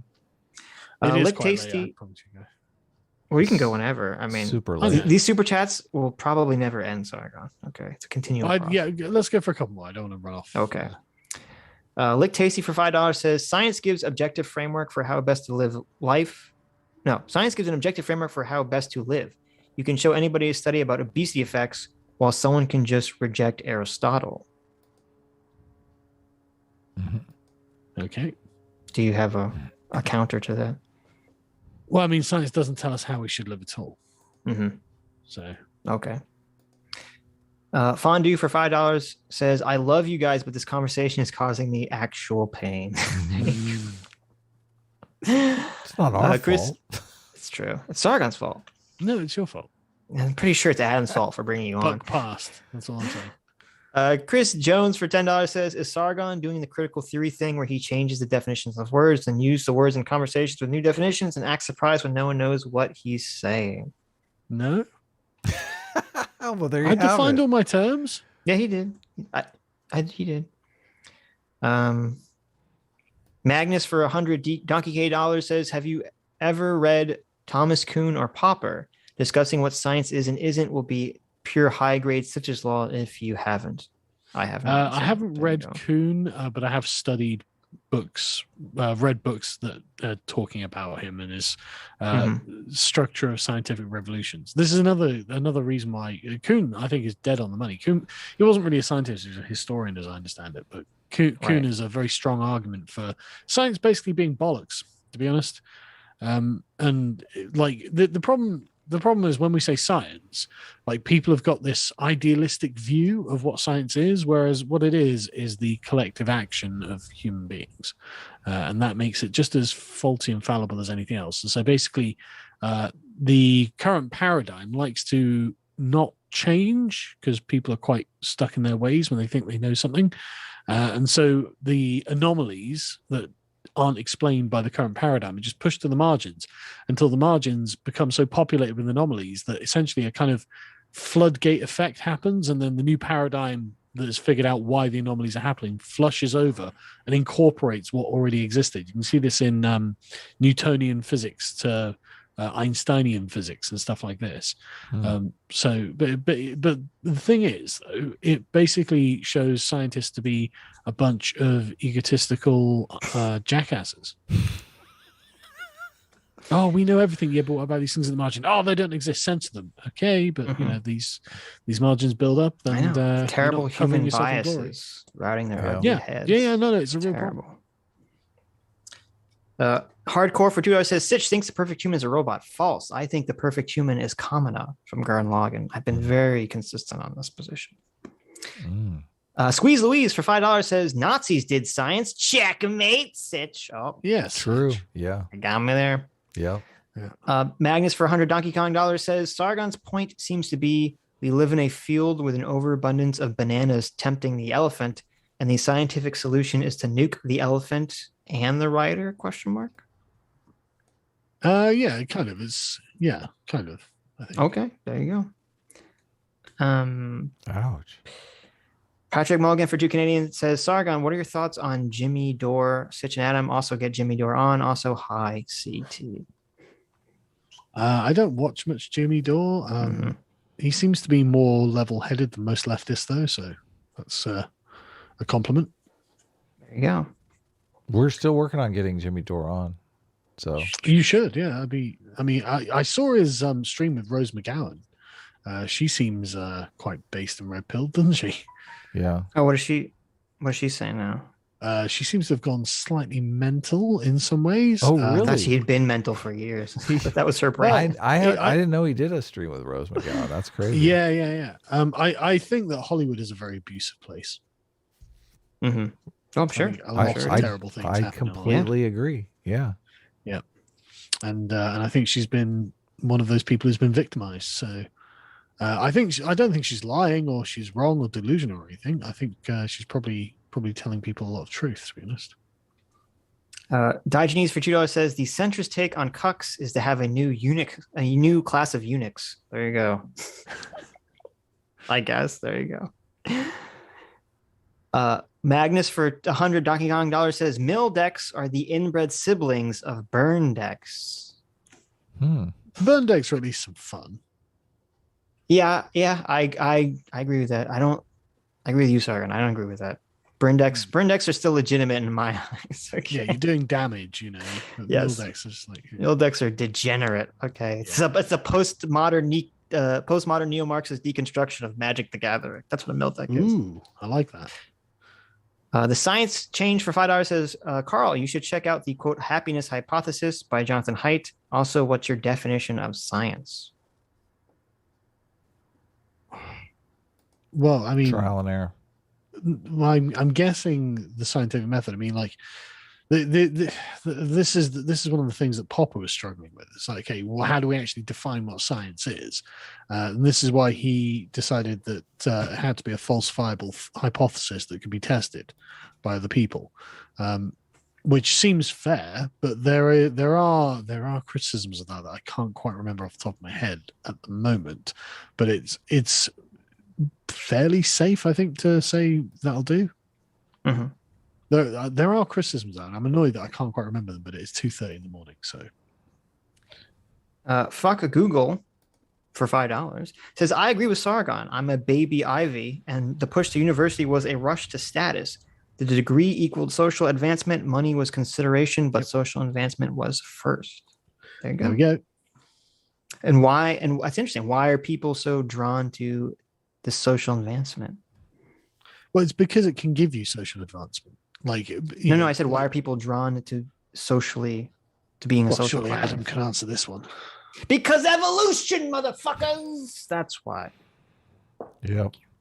But there's definitely like an incredible bias towards this kind of technical knowledge. Right. Yeah, I don't disagree with that. Farther dude for $5 says, question for Sargon. Is science itself the issue, or is it the politicization of science the problem? Going to university, I've noticed this issue. It's not even the politicization necessarily. It's the fact that we treat science as a holistic worldview. It's the philosophicalization of science. That's right. It's not appropriate to apply science to every solution, every problem. We shouldn't, and we don't need to. I agree. I was laughing at a super chat. Depends upon the problem. Yeah. Yeah. A horse-sized duck says they're gonna bang my girlfriend and make me a cock. What? There you go. A team makes me cream. Oh, I think he's gonna bang you, Adam, and think that makes me a cuck. So better watch out for that horse-sized duck, Adam. It's gonna have a big horse-sized duck dick. Oh my God. Someone in the chat said that the quartering discovered Jack Murphy's porn career. And I actually made the mistake of going to the quarterings. You Googled it. Nah. No, I didn't. I just went to the quarterings Twitter page, and sure enough, yeah, he said, did you know Jack Murphy's porn career? He's posted screenshots of all these porns. Gross. Dr. Diller He's been busy, isn't he? Like, my life hasn't nearly been as exciting as Jack's. Oh my God. That's true. I've never written an article about cuckolding, and I've never started a porno. Dr. Diller for $2 says, I do enjoy every time Sargon comes on. He finds a way to induce a 3-hour argument with Sitch. I don't even think Vosh could do this so consistently without getting tired. Then again, he is out of shape. I agree with that. That's true. That's why we love him. Yeah, I work out, man. You know, Sargon is in shape. He's ready. I work out specifically to have these 3-hour arguments. Yeet the Luddites for $1 says, my master thesis was about artificial consciousness. Sargon is wrong. Mm-hmm. There you go. Disagree. You're wrong. Send it across. I'll fucking shred it. No, I'm joking. J-Mac for $200. Thanks so much, Jay. Wow. Says, Sitch, Doomer's a good boy. Mm-hmm. He doesn't have a lot. Give him the small victory. I know he has some weird ideas, but I'm sure he means well. Have mercy on his poor cracker soul. Oh my God. We did have mercy. We allowed Doomer to keep his wrench. Yeah. Mercy was granted. Yeah. Well, there you go. Like I think Doomer. that's the. It's just like, oh, that's it? That was it. Well, that was it for the Sargon related. We have like a million more. Okay. Sargon, All right, go to well, bed. Yeah, I'll let you guys get on. It's late. But thanks for coming So- on, man. We haven't Yeah. had a chance to talk in a long time, Right. so it's always I've always been, fun. I've had blue balls, you know what I mean? I've been building this up. But no, it's been awesome. Thanks for having me on, guys. And thanks for hanging out, Yeah. and tolerating me. Take care. So There you go. see Take you later, care. guys. Chillax. Don't die and wake up as someone else. I sent Oh, you a here we go. link to Mhm. the Ted Kaczynski stuff, but I honestly don't know if we have time to get to it because people. We don't have time to get to that. No. Let's watch the Rugged Man thing, and then we'll go back to Super Chats Okay. if you're down. I mean, Yeah, I don't. I mean, I think we should do super chats first. I don't know how long it's all going to take. Or I think we should do Well- the ornaments first. Honestly. oh yeah, let's spin that bad dog first. Okay. Wait, let Ornaments. me. Because you're going to have to spin it. Because I can't do it course. on my end. Of course, I get to spin it. Oh man, Sammy G made a very, very good ornament. Oh, did she? Sammy Yes. G put hers in. Is she on the wheel? Mm-hmm. Did I see CT her sent it ornament to us. already? Okay. No, we didn't see it. It wasn't here last time. Okay. Well, let's hope she wins. Let's go. Ready? Ready? I'm not ready. I can't see the wheel. Oh, this is gonna be terrible because I'm not gonna get to see it live. Oh, Sammy G's not on the wheel. What's I that? know. How What's up? come? What are we? Can we? That's do we, okay. Who cares? Okay. Sammy Okay. G, she's just like, you know. She doesn't need free Discord, not Nitro for a month Yeah, or whatever come it on. is. Come on. Ready? There you go. Should I click it now? Oh, I see. She didn't want to enter the contest. I'm clicking. You click it. You Do I click it click with all it? your heart. If I click Click it right it. here, does it work? So wait, how many How does this clicks work? are we giving this? This before you is click it? so exciting. It's like I'm in Vegas. We got 3 clicks, right? What do you mean? No, it's one click. This is it. No, wait. There's only one CT, winner. I thought there were 3 winners. Oh, there's 3 winners? I don't know. Oh. Let me. CT, What if- are there 3 winners? What if the person wins like 3 times? Well, then you spin it again, obviously. No, they get 2 months then. No, what? No, are you crazy? Oh, we got No. 3 winners. Okay, No. here we go. The Well, first wait, spin you is gotta wait. coming up. Okay, we'll do the first spin that maybe is the only spin or possibly one of 3 spins. Okay. Okay, here we go. Oh, there's a little sound effect. Look at that. Here it is. Oh my God, it's Super Deagle. Super Deagle. Super Oh, look, Deagle won. I can take him one. out. I took him out. There we go. I Oh, removed him. okay. Why don't we put up the? Do you want to put up the ones that win?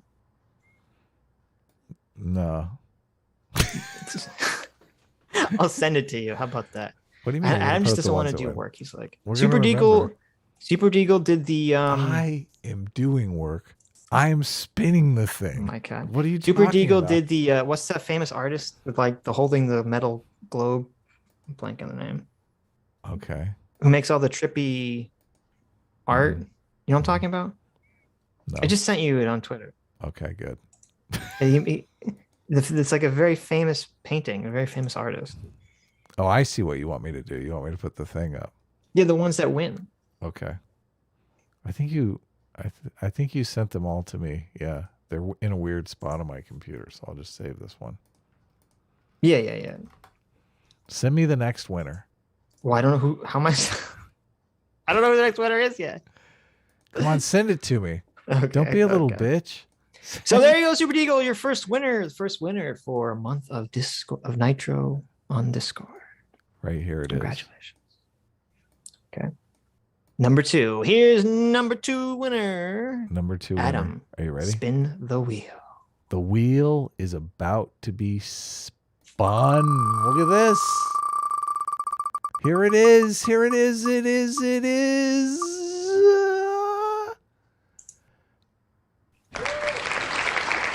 Jesus 2 Electric Boogaloo. Well, there you go. It's always good that Jesus wins right after Christmas. Oh, right? shit. I forgot to remove them. Oh, no, it did remove. Okay, good. Uh-huh. Okay. Ready? One more time. Which Here one we was go. Jesus's? I don't even see Give me the Jesus's. big money. Big money. No whammies. Ready? I'm spinning. Don't try to stop me. Well, Here it congratulations, goes. Jesus. Okay. Yep. Danimal is not the winner. It's Thought's Apprentice. There you go, Thoth's Apprentice. Awesome. Thoth's Apprentice. Great. Now you want to see who's going to win next and not get any Nitro? No, that's evil. Who might have won but didn't? That is mean. You don't do that. Okay, we won't do You it. don't do that. Okay. That was fun, CT. Thanks for setting this up. Yeah, very cool. I don't. Mhm. I sent you Thoth's. I don't know if I've ever seen Jesus's ones, or maybe That's he sent okay. them. He must have sent them earlier, so I don't have them in the same place. That must be the issue. That's okay. That's okay. Did he do? Wait, or did he do one of the cool animations, like the terrible Sitch animation that was horrifying and gave me nightmares? Mm-hmm. Oh wow! Is that what happened? Maybe. Hassan's stepsister. Oh, is it? Oh, is that Hassan's stepsister? Oh, it is. I'm so confused. I'm so confused. He made the gif of you dancing. Oh, awesome. Okay, I'm glad. There you go. That was pretty terrifying and awesome at the same time. Yes, it was. Wonderful, wonderful. Okay, anyway. Well, there you go. Now we go Back to to Super Chats. Super Chats for a while, and then to Tim Pool and Rugged Man. Tim Pool. Yeah. And the Rugged Man. The Rugged Man. Rugged Man. We both I want to do it the to like same the tune thing. of like the tune of Rocket Man. That's what I'm Rugged thinking. Man. Yep. Rugged Man. Riggs for $10. Thank you, Riggs. Says, I checked my account to see about my first 2 bans on Twitch, and it turns out that I'm banned again for saying cheaters should be executed. Sigh. A-Train all aboard. There you go. There you go. He said, cheers? Cheaters. Oh, cheaters should be executed. Yes. Yes. You're There you not go. allowed- You're not allowed to say that? You're not allowed to advocate for widespread murder, I believe, on Twitch. Right. So Yeah. there you go. Yeah. Depends upon how bad the cheating is. I mean, are we talking like Jack Did Murphy they- level, or did they murder someone? Okay. Cat Branchman for $10 says, in 1867, Americans went over the continent of Canada and bought the state of Alaska. If you ever feel worthless or unwanted, especially during the holiday season, just remember you could be Canadian. Here, here. Here, here. Oh my God, Cat. Oh, so brutal. I feel Oh bad my too. I think Dev wanted to come on really bad, but Oh, did he? well, To argue about the conversation? when it's difficult for me to even get a word in, I'm Right. very reluctant to like let's add a third let's add Did a you have a fourth Thursday person to stream? We'll this. do a me, Dev, you, and Sargon arguing about this for another 10 hours. I have nothing lined up on Thursday. Well, there you go. You can ask everyone if they want to do a Thursday stream. Sure. John Smith, thank you, John. For $5 says, oh, I read that one. That was about Adam's terrible shirt from Sunday. What? John, come on now, John. Abdi Muhammad for 55 sexy sexes says, can we finally agree that Ayn Rand was right? Seems like Dr. Haidt is saying Ayn Rand's assessment was right. I do not see that at all. No. I don't think Haidt is on board with Ayn Rand. Yeah, I don't think I Even was a on little board bit. with Ayn Rand at all. And I mean, I brought up some stuff while you guys were arguing just because I was getting bored Mhm. about collectivism, but we can't go into it now. Right. I did get a definition out of Sargon, which was good. I mean, because wasn't Ayn Rand's position like the super, I forget what the term she used, like selfishness is the most moral value or whatever? I just brought up Ayn Rand's definition of collectivism. Collectivism means the subjugation of the individual to a group, whether to a race, class, state, does not matter. Collectivism holds that man must be chained to collective action and collective thought for the sake of what is called the common good. Right. But Yeah, but that's the obviously- problem. There has to exist to some capacity. Otherwise, society can't function. Well, I make the distinction between whether or not the group serves the individual or the individual serves the group. Serves a group. Yeah, I That's okay, I my agree with that. distinction. Sure, I agree. And with that. Ayn Rand agrees with my distinction, but I just Well, but like there are certain groups that the people are in the group. Like collective bargaining is no one's going to die for the union. The whole purpose of the union is to get Okay. better. Let me give you an example. A union is not collectivist. Right. So, but Unless can it's be. a police, This is the unless problem it's a with police union, then This is then it is 1000% collectivist. Sitch's law, because all on how we're defining these words here. Because That's why I asked. no, but let me give you an example. So you could say, okay, if some guy, some individual, wants to run around with no pants on and his dick flapping out, okay, all Jack day. Murphy, put your pants on. Jack Murphy wants to run around with no pants on, okay, and then society, the collective, says you can't do that for the sake of the common good. You have to put some fucking pants on, right? So then he says, oh, well, you're infringing on my individual right to run around with my dick flapping. Okay. Right. So then you'd say, well, that's an example of the collective overruling the individual that we'd all agree with. However, then you could counter that by saying, well, wait a minute. Creating a society where Jack Murphy has to wear pants at the end of the day will create a better society for him on an individual level because he doesn't want a bunch of people running around with their dicks flapping out. Right. So that's what I'm saying. This distinction feels like it could just get forever caught in the minutia of how you're defining these terms. And I'm not sure there's a clear answer here.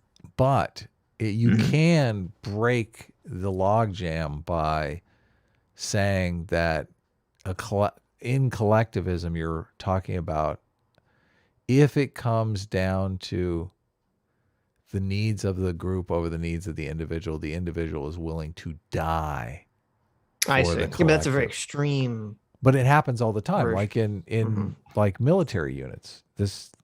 Like the guy throws himself on the grenade to save his platoon. That's a situation. I mean, I don't see how you can't call a military unit collectivist, since literally they're willing to die for one another. A labor union, on the other hand, where they're engaging in collective bargaining, I don't know that, like, no one's going to jump on the grenade for the union. I mean, are people even willing what you're saying. in a collective bargaining situation? Are people? I guess maybe it does happen where people are willing to get sacked but not for the good of the union, probably the good of their coworkers, because they, usually they offer incentives though, like early retirement or whatever, if people are going to have to get sacked. But I think it's important to make the distinction between people who are in a collective bargaining situation where the individuals, I mean, that's not collectivism. It's people banding together to get a certain outcome that serves the individual. Collectivism is where, someone is literally dying or... Well, someone says, like, if you have a place where you can't work there unless you're part of the union, isn't that an example of collectivist? Which it is, right? If you have to work if you there, can't, it falls into the Sitch's pants argument, the same exact thing. Everything falls into Sitch's pants. I mean, come on, I got big pants. Well, I mean, the argument that you're making that all of society is collectivist because we have to wear pants. Because you're not What's what I'm saying? Die for the union. I mean, you might have to pay dues, but paying dues is in the equivalent of like wearing pants in this scenario. Now, listen, I've never been a big buyer of Ayn Rand, so I could be wrong, but my understanding was that her sort of she had this ultra individualist framework, but like 10 times more than what I'm comfortable with, which doesn't make sense to me because society exists. We all have to get along with each other. In order to get along with each other, there are concessions you have to make regarding your individual behavior. I agree. That's why I think you should draw the line at where, like, you're literally dying for the group. Okay. Well, I think you gotta go a little bit further than dying for the group. But I mean, that's generally why libertarians use the negative rights as kind of their fence post. But liberalism is about the group serving the individual, right? I mean, obviously. Yes, to some extent, yeah. And collectivism is about the individual serving the group. Yeah, like on a broad sense, if you say fascism is liberalism versus collectivism. collectivism, I understand generally what the idea is. But fascism is Right. collectivism. Fascism is not. collectivism. Yeah. Yes, of course. Right. Communism is collectivism. So there you go. I did not expect to hear Sargon coming out against individualism in the year 2021, but here we are. Very surprised. Is communism collectivism? Of course. Well, no, he says socialism is collectivism, but communism is not. It's individualism. I don't know enough about it to make that distinction, but That's what Whatever. Sargon says. that's what Sargon said. Ayn Rand made the claim that selfishness is the biggest driver of humanity and is the linchpin for evolution of our species from apes because it kickstarted us. We're not a hive mind species. I mean, was this like the selfish gene argument? I think I disagree with this. I mean, you Not have to if allowed. you believe in group selection, right? You're not allowed to disagree Wow. ever. Where was it? Oh, I brought up the suicide rates too, and the one for the United States actually looks down from 1985 to now. So the suicide rates at Sargon were saying were like skyrocketing. Mm-hmm. Actually, right now are below the suicide rates in the late 80s. There you go. Yeah. There you go. And they're actually way below the suicide rates in the 1970s. Oh man, they're actually below the suicide rates in the 1960s. Hilarious. too. That is super funny. See, but this is why we need science, okay? Because we have all these ideas and impressions in our minds, and then sometimes when you look at the facts, you find out that they're not true. This is There you weird go. too. Japan is just like off the charts back in 1960. And For it's- suicide? You're right. And it goes down relatively fast, but Japan is just like, it's double what the suicide rate is in America. Well, but they had a weird suicide honor culture that was like baked into their society that Yeah. we never had. Yeah. You got So- bad grades and they're like, you know what to do, son. Here's the knife. Oh my God. Oh my God. Hmm. Yeah. Yeah, so that here in that America- totally makes sense. That totally makes sense. Here in America, when we get bad grades, we go smoke weed in the bushes. There you go. It's not so bad. Sock Rabbit for $5 says, "Have y'all given your take on Mr. Girl yet?" No, I don't believe we've talked about this at all. Mr. Girl. Um, What is that? You haven't been following the Mr. Girl controversy? Mm-mm. Uh, Sounds fascinating, though. Mr. Girl had a conversation with Destiny that I thought was pretty interesting. It was kind of covering like, I don't even remember what he talked about. I thought it was interesting. I don't even remember what was talked about. But anyway, that kind of got overshadowed because after it was about gender. It's about gender and transgender and gender dysphoria. And I disagreed with, I think, Mr. Girl's position on almost everything he was saying, from what I recall. But I still thought it was an interesting conversation. And then he went on and had a conversation with Vosh. Mm-hmm. And the conversation kind of at first was about how Mr. Girl was saying he didn't agree with Vosh's way of just trying to like beat people in arguments and conversations. And of course, this led Vosh to try to beat him in a conversation. Oh my God, that's hilarious. And it's funny because like it's very listening to Mr. Girl talk to Destiny and Mr. Girl talk to Vosh back to back is very enlightening because you can see Destiny disagrees with a lot of what Mr. Girl's saying, but they're able to have a very interesting, productive conversation on the topic. Kind of like I feel like we're, me and Sargon and you were having, Sure. maybe not productive, but at least I feel like we're trying to have an interesting conversation. We're trying to delve into the thing. But when you listen to Mr. Girl versus Vosh, it's very clear that Vosh is just trying to pwn him, just trying to win the conversation. Right. And he won't even engage with anything Mr. Girl's saying. And it's just so night and day to watch these conversations back to back. Yeah. But that's not why anyone's talking about it. The reason people are talking about it is because on the Vosh conversation, Mr. Girl was talking about how he likes to talk about very controversial things and he likes to humanize the most controversial of people. Mm-hmm. And of course, this led us down I know. Here the it comes. road. Yeah. to the pedos. Uh-huh. Yeah. And so there was all this pedo talk going on. Right. And Vosh And had to humanize him, right? No, it was the other way around. Oh. Mr. Girl was trying to humanize them, Oh my god. and Vosh, who was trying to take the like burn all pedos attitude, which I think he's kind of doing because he has that the that weird backstory. I don't know if his backstory, the rumor, he said some sus things in the past, so maybe that's why he feels he has to be super hard on this stuff. But the conversation totally devolved at that point into like craziness, and it ended up with Vosh not engaging, and he just kicked Mr. Girl off of his stream in the middle of the conversation. And so basically what's happened is that now the internet is all the Vosh people are saying that Mr. Girl is a secret pedophile, and that's why he's having this conversation. And then you have the DGGers, the Destiny crowd, and some other people saying that that does not seem to be an evidence that he's a secret pedophile. He was just having this conversation and Vosh couldn't handle it. So that's the drama. As to where I stand on that, based on those two conversations, I don't know.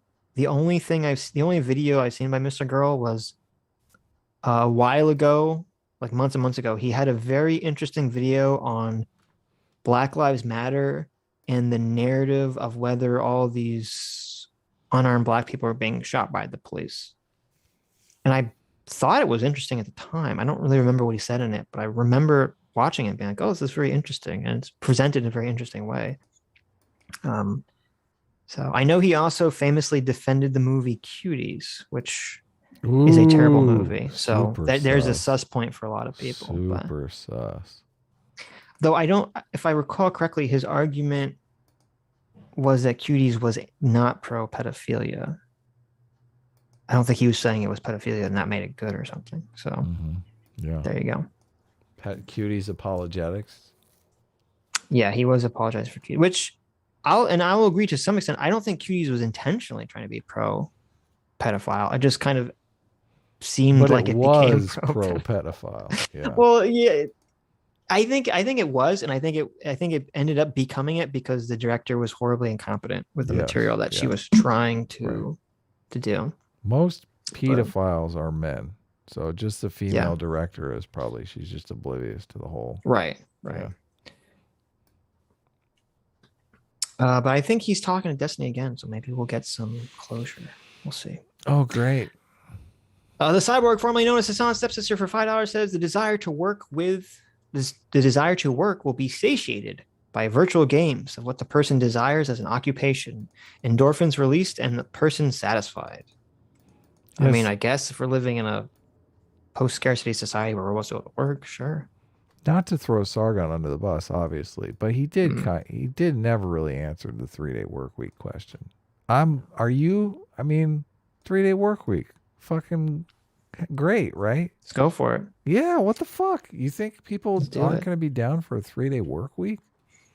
Spend more time with your family, more time with your kids, more time doing drugs, playing video games, and masturbating and fucking. Yeah, I'm on board. Yeah. Oh wait, what were you saying? Whatever you want to do. I'm not gonna look. I'm not here to judge, Sitch. Okay. If you want to spend your time with your mill decks, you do it. You fucking do you. Okay. It's funny because I feel like Sargon's kind of channeling this like very British, like Puritan work ethic thing. So I think he would be against the 3-day work week. First of all, I am one of those people that likes my own. Like, I'm definitely still going to work 7 days a week, but I think other people probably have their own projects that they're into that they'd be like, hell yeah, I'm down for paying the bills 3 days a week and spending the other 4 days a week working on my own personal projects. I mean, maybe. Yeah. Why I'm not as convinced. Well, okay. I think most people would spend their time doing quote unquote non-constructive things or productive things. If there is, but the question is, does that matter going forward? And I don't know the answer to that. If there's a world where automation takes over to the point where there are only so many jobs to go around, a 3-day work week is a better solution than 5-day work weeks and 25% half the population is unemployment. Yeah. Right. Yeah. Don't you think? That's an interesting. I never thought about that. Well, but there's some jobs you can't like do on a rotation. I guess there's some though. Maybe you could do most of them. I don't know. That's interesting. What do you mean they do that already? Every time they raise the minimum wage, they're like, okay, we got to get rid of 25 Yeah, but employees. I'm thinking of Everyone's like going more to part-time. complicated. Those jobs will be automated away. I'm thinking of like more complicated jobs that would be the last place to be automated Actually, away. no, I'm thinking when they force businesses to offer benefits to full-time employees, they end up shifting everybody to part-time anyway. They force them onto Right. like a 3-day work week when people legitimately want to work 5 days a week. Well, no, they shift them to 39 hours, Yeah, whatever the Totally. cut, which is not 3 days, but which is horrible. Yep. 3-day work week. there you go. Remember how the liberals used to talk about how we're the ones that brought you the 5-day work week. We need to up our fucking game. We do. Crop is a 3. 3-day All right, there we work go. week.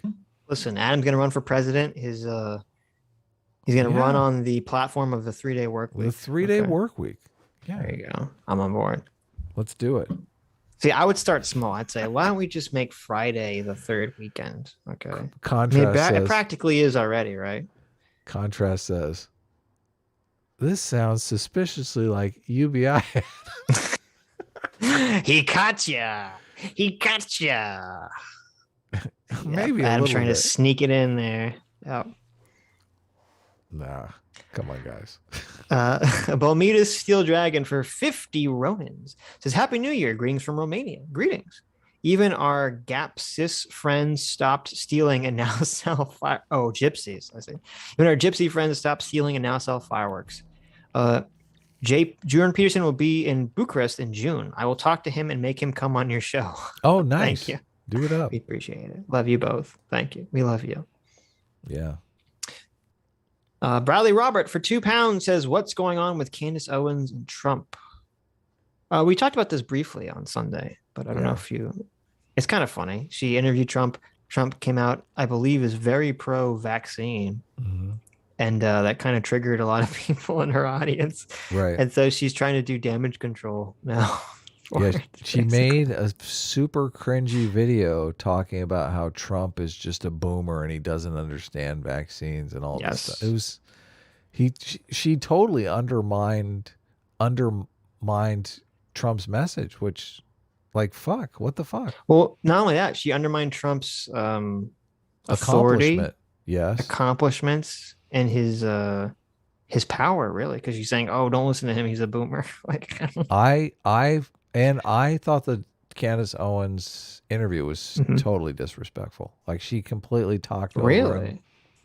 Yeah, it was more about Candace Owens than it was about Trump. I thought it was like she talked over him continuously. She forced answers into his mouth. I thought it was just completely narcissistic and very Candace Owens to me. But isn't that kind of her brand, though? Narcissistic Candace Owens? Narcissistic.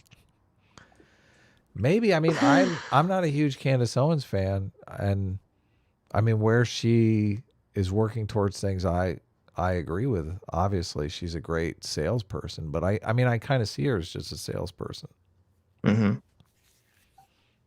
Yeah. I agree.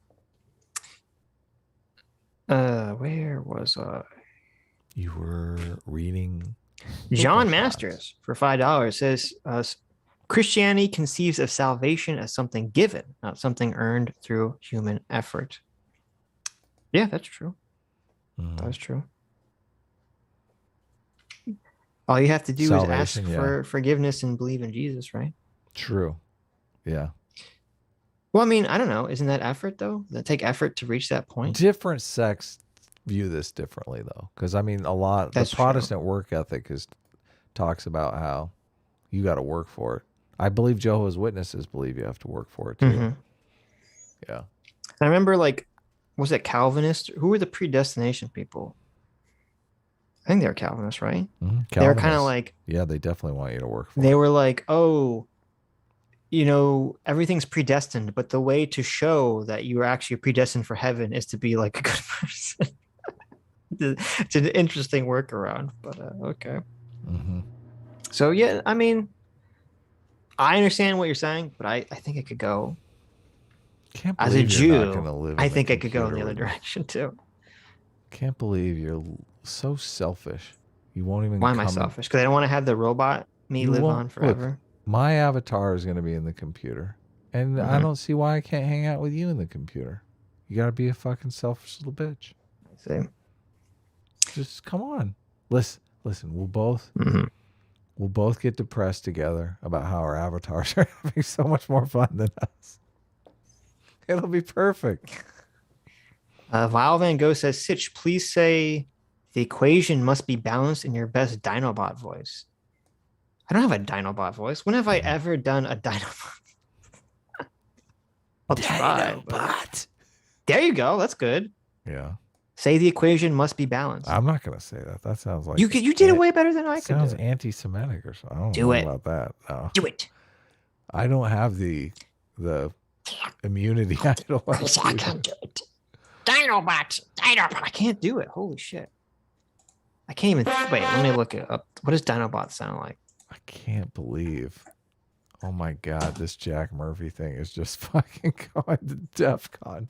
Is it low or high on the DEF CONs? DEF CON 20. Make him unstoppable.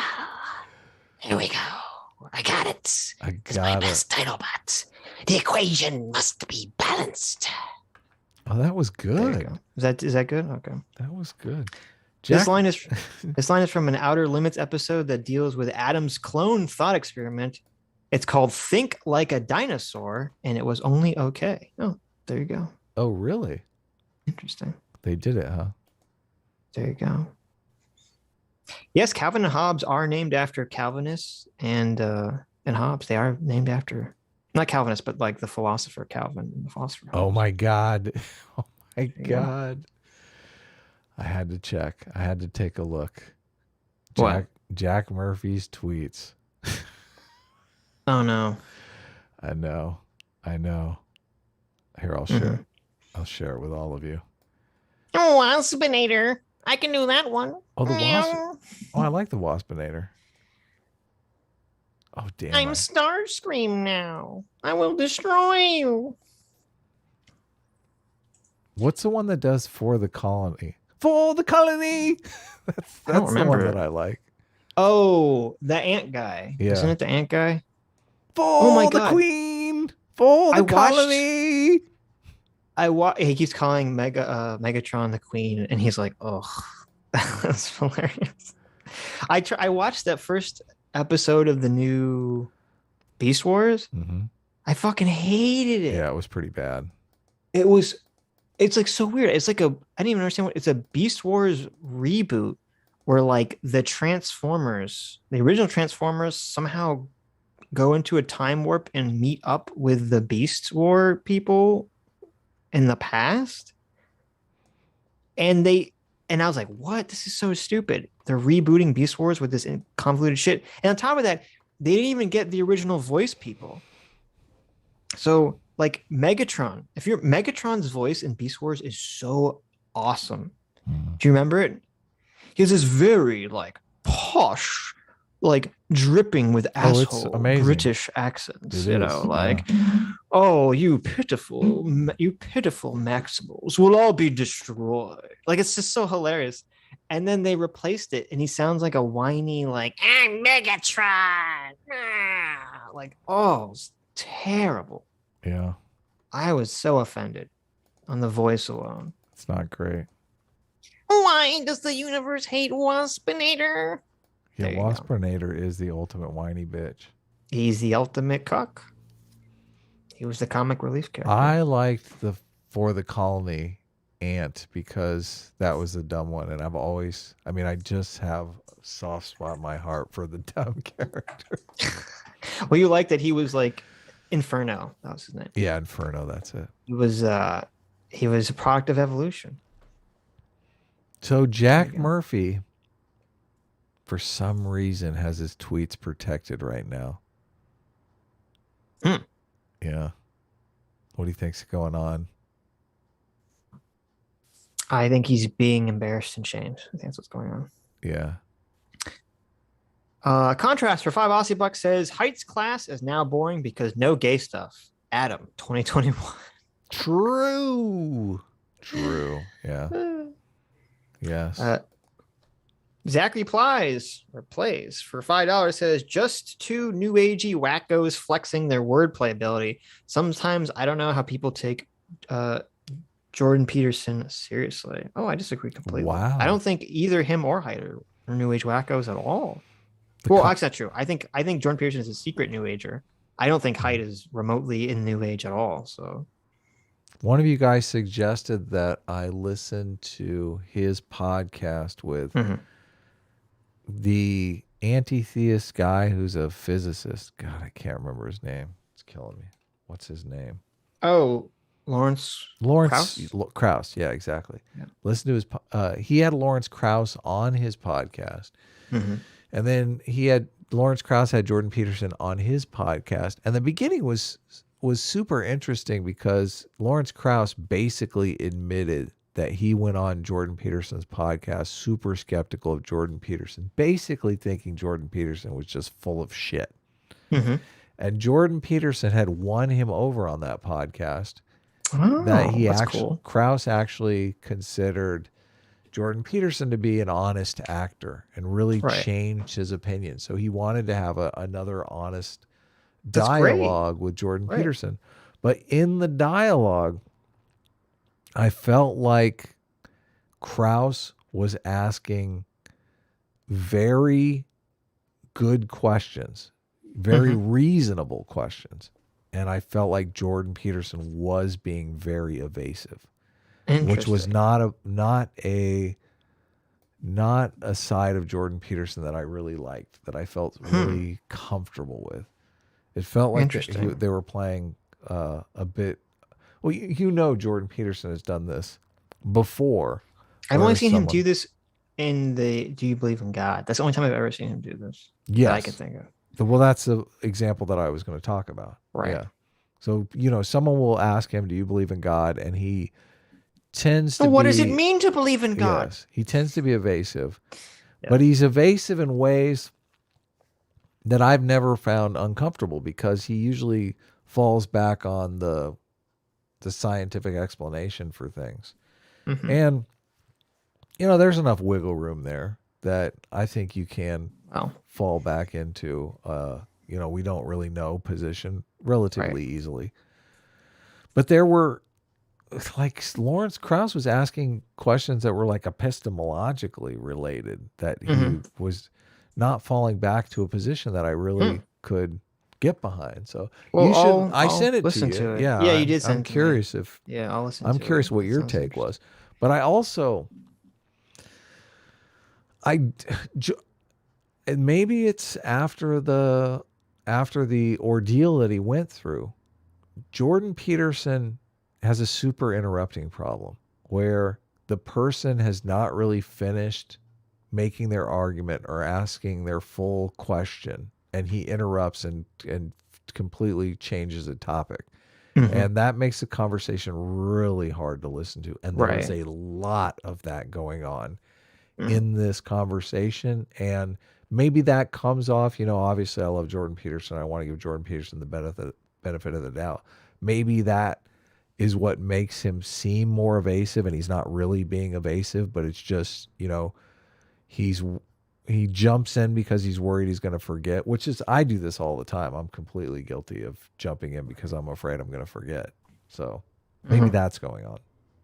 Well, speaking of interrupting and changing the subject, Bradley Roberts for £2 says, did you watch Santa Incorporated? No, I have no desire to watch that movie at all. Santa Incorporated? That looks so good. That's the one with Seth Rogen and I know. Ladyface. Yeah, cringe face. Sarah Silverman. Yeah. She wants to be Santa, but Santa has to be a man. I know. Yes. So patriarchal. There you go. Wolfsbane for $5 says, hey, Adam, what's the difference between Southern Baptist and Black Southern Baptist? I grew up as Black Southern Baptist and didn't get much on the fire and brimstone. Yeah. If you don't know, it's fine. What was it? What was the question? What's the difference between Southern Baptist and Black Southern Baptist? Oh, I read that one on the show. And did we cover that already? Yeah, you're right. I remember covering this. Yes. William Kurt for $10 says, I think that's a reductive view of philosophy, Sitch. If someone uses philosophy to justify emotions, that's irrelevant to the question of whether or not it's true. Which is the chief philosophical question? If someone uses philosophy to justify emotions, that's irrelevant to the question of whether or not it's true. Yeah, whether or not the claim is true. I agree. Oh, okay. Yeah, I agree. I don't remember what we were talking about on Sunday specifically, but Yeah. sure. Truth matters. Squeeze Louise for $2 says, Mary, not Mary. Holy shit. Oh, he spelled Mary wrong. Gotcha. Monkey Man 04 for $5 says, I'm not worthy, my lord Sitch. Oh, you know what? We're so dumb, Adam. We should have told Sargon to fuck off. Okay. We're lords. We're lords. We're now, I know. lords of Glencoe. What is Sargon but a serf? He is beneath us in this conversation, okay? Of course he is. Yeah. No. Lord Sitch should have been put the uppity Sargon, the uppity cracker in his place. Oh Okay. my God. Get back in your place, cracker. Can't Get you back at to least, tilling my Can't you at fields. least use the A? You got to use the hard R. Come on. Cracker. As a lord, I can use whatever vowel sound I want to use. You're so bad. Zachary Plays for $10 says, Sitch, that is not what Christians believe. Mhm. You are incredibly off. Oh, this is about the, I'm assuming it's about the proselytizing thing. Nathan Margolis Okay. actually had a much better answer than I did on the difference between the Black Southern Baptist and the Southern Baptist, I guess.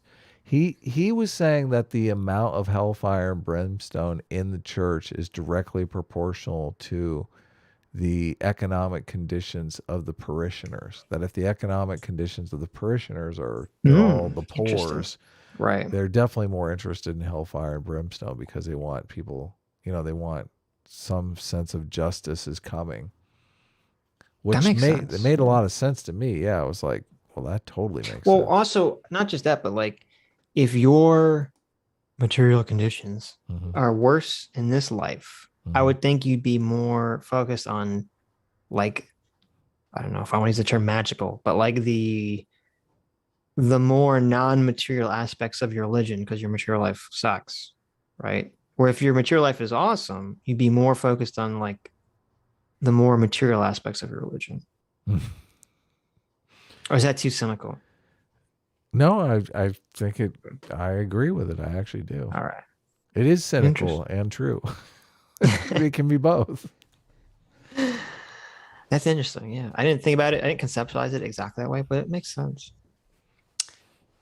Joe the Meg for $5 says, can't watch live. Just wanted to share some love. Merry Christmas, fellas. Thank you, Joe. Yeah, this is the last stream of the year, guys. Merry Christmas. Thanks for sharing 2021 with us.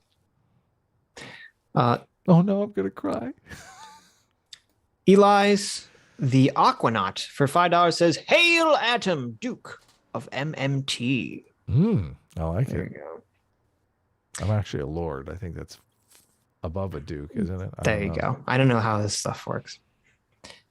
Kano for $5 says, what's up, my nuggets? Season's greeting to both of you. Adam, I just learned that you're also part Cherokee. What's up, my wigwam? You're not part Cherokee. What are you talking about? I am. I'm 1/8 Cherokee. Oh my God. Just You like- and Elizabeth Warren. Just like everyone else. Now I wonder if it's true or not. But I got that same exact story from my grandparents that I'm 1/8 Cherokee Indian. So maybe it's not Everyone true. got that story. Okay. I know. I'm thinking. I mean, maybe I it wasn't didn't, true. but all you wasps got that story. Okay. I'm gonna open up my DNA test and it's gonna say you've won, Nazi. You're 1/8 Nazi. No, I was thinking worse. It's gonna be like 50% Nazi. Oh my God. You don't look German, so I don't know. I won't worry about that. But Yeah. you're not Kyle Rittenhouse.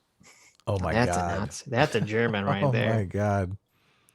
All those Germans running around Wisconsin. Come on. Where am I? Johnny Stoffel for $2 says you can't be smug anti-theist without religion. That's true. You can't be a smug anti-theist without religion. I agree. Matt Fields for $5 says the most profound thing Peterson elaborated about was the fact that you are the Nazi guard at the concentration camp. That seems relevant. True. I agree with that. True. Very true. Yeah.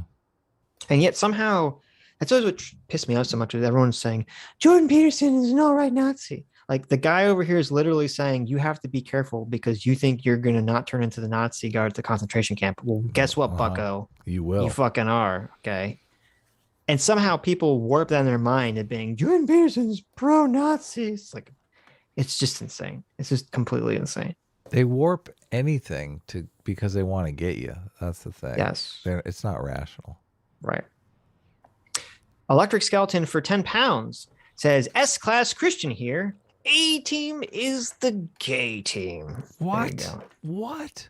Why There would you go. say so? He means you're happy. Here's a happy After you say that you're a Christian? There you go.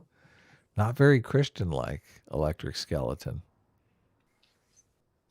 Lord Chancellor's Pipe for $5 says, Sitch, I recall you saying that you're a theist. What sort of theist are you? How do you conceive of God? I'd be interested in hearing your views. I am. That's why it's so hilarious whenever I have those conversations with Sargon. I know. Because I feel like we should have the opposite positions. Because like I can understand what he's saying. If you were to ground it in theism, then it like at least I think has a logical consistency to it. Then I don't think the way he approaches it does. Nope. Necessarily. But not at all. In terms of what I believe, I mean, I've talked about this briefly before. I believe in like a bunch of new age hoo-ha stuff. I don't like to get into it too much because it just, to me, it's like religion is such a personal thing that it's like, you can't convince someone to believe your religious stuff. And I don't think you should. I think that should just be up to I'll take like the Thomas Jefferson approach. It should just be up to the individual. Find God on your own, fucker. Do you know what a hoo-ha is? So, a bunch of yuyas, you know. Hoo-ha. Urban Dictionary. Hoo-ha is a bunch of yuyas. Another word for female anatomy, better known as the vagina. There you go. There you go. A bunch of new age hoo-ha. Bunch of new age hootenanny. It is very controlled by women, it seems like. But no, but I try not to use or base any of my arguments or positions on my religious beliefs. And maybe that's why they always come across as me basing them on very material grounds. It's because that's on purpose. Because I don't think it's persuasive at all. Like if you're talking to someone who doesn't believe in your religion, you bring up your religious beliefs for something is the most unpersuasive thing on the fucking face of the earth. Yeah. So and depending upon how far you go, it can be borderline disrespectful in my eyes. Right. Well, yeah, because everyone believes different things. Mm-hmm. Yeah, because it's a family thing too. It's like, who am I to tell you what your religion should be? Well, mine wasn't really a family thing, but I mean, I guess it kind of to some extent is, but it was very cultivated over a long period of time. I think we read Danimal the Bruce last time. Yeah, but we did. If you're in the chat, put a link to your podcast channel so people can subscribe. 3 homos and a pussy. Terrible name for a podcast. That's a great name. I don't know what you're talking about. That could be the worst name ever. You don't think people want to click on the 3 homos and a pussy podcast? Well, I mean, you definitely know your target market. But I mean, do I have? It just seems like do I have to be a homo to enjoy the podcast? I feel like you guys are smart people. Or a pussy. Yeah, exactly. I'm like, maybe you're right, Adam. Maybe you guys need to do a rebranding session. Yeah. I feel like you guys are funny and smart, and I would like the podcast, but I don't feel like I could tell my mom, hey, you should really check out this podcast. It's called 3 Homos and a Pussy. That's only if your mom's not cool, okay? Your mom is jive. My mom She's is hip. My mom is jive as fuck. Okay. Okay. She's one jive motherfucker. Johnny Stoffel for $2 says, all I need is common sense thought control. There you go. Common sense thought control. I know. I like that. There is no such thing as common sense. I know. But I like the idea of it. For consideration for $5 says moral question. A Christian with a time machine goes back in time to rescue Jesus. The most innocent, thus preventing salvation. Is this rescue an evil act? Yes. I guess it would be by 100% evil. by most Christian by all Christian frameworks. It would be, yeah. It would be. That's But it would be hilarious. cool if you went back and gave Jesus some ecstasy that he could take at the proper time. Before. Yeah, but then you'd have a closed time loop because you'd be like, that's why Jesus thought what he thought because you went back in time and gave him ecstasy. So, well, I mean, Oh, there you go. It all works out. yeah. Sir Branston for £5 says, "Isn't it time you made Doomer a partner?" No, that's never time.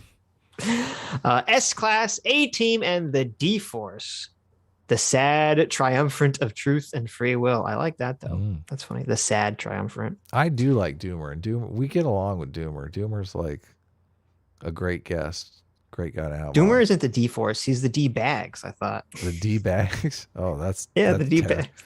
That's terrible and great. The D Bags. The I like that. That's official the now. D bags. The D Bags. That's like short for douchebag, right? I mean, now that you say that, I didn't think that until just now. The douchebags.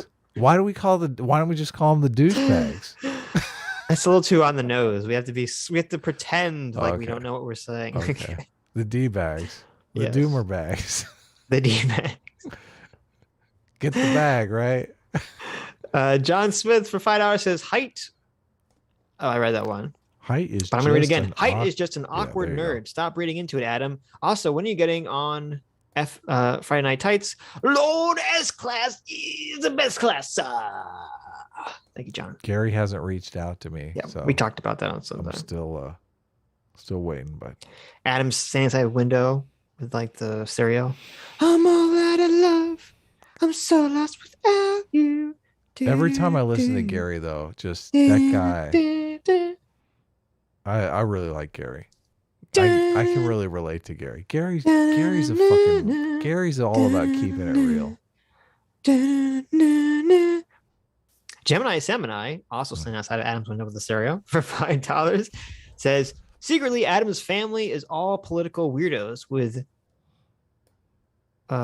secretly Adam's family is all political weirdos. They just haven't told him yet. Oh, there you go. All these people that you think look like your family are actually your family. Oh no. Please There no. you go. I don't know if we'll ever have Lance on again. Lance seems a little crazy to me. That's what makes it fun. Yeah, that's true. John Smith for $2 says, I'll harass Gary with $2 super chats until you come on. Oh, well, thank you. Yeah, thanks, John. We appreciate that. The cyborg, formerly known as Hassan's stepsister, for $5 says, I'm sorry, I'm just confused. I guess I thought we were here to talk about justice, and here we are talking about Pokemon Go. There you go. There Yeah. you go. What happened? I think that was a Detective Tales reference. Oh, wait a minute. I think I just outed Hassan's stepsister was Detective Tales last Sunday. I didn't realize. We knew that. I didn't know that. I didn't know that till just now. That's funny. Electric Elephant for $2 Aussie says Nazarite is literally just a mistranslation. A mistranslation of Nazarene. That's Okay. not I don't know what that means though. mistranslation. Yeah. I don't know what the importance of that is. Vice William Do you know? Vance. No, William Vance for $5 says, "What do you mean? Social media provides accountability for everything. The reason less people have wild streaks is because it can destroy you forever." The reason why people have wild streaks is because it can destroy you forever. The reason less people have wild streaks is because it can destroy you forever. Well, Social media provides accountability. mhm. He's saying. Do you agree with that? I don't think so. Yeah, I don't think so either. I think when people have wild streaks, they're not thinking ahead. That's why they have wild streaks. So I don't think that the accountability of it would necessarily clamp down the behavior at all. but we'll see. We'll see. I don't think social media's been around long enough to make that determination. Oh, okay. I see what they're saying. I see what Electric Elephant's saying. A Nazarite is a title for an Israelite who took a special vow before God, usually for a specific time period or in a rare instance like Samson for life. So I guess like the vow was that he would never cut his hair. They would not cut their hair, not drink alcohol, and they'd follow a rigorous regimen of purity. Okay. A Nazarene is a title originally for someone who was from the Galilean city of Nazareth, a geographical term. It came to be a name for Christians in certain areas. They have followers of Jesus of Nazareth. Okay. So I guess what Electric Elephant is saying is that they're the same thing. That's just a mistranslation. I don't know if that's true, but that's what they're saying. William Kerr for $5 says, I like that dichotomy. The far left wants to progress to a future that can't exist, and the far right wants to return to a past that never existed. Yeah, yes. That is great. You're welcome. And you're stuck right in the middle with us. Stuck in the middle with you. See, enlightened centrism all the way. Mm-hmm. Hell yeah.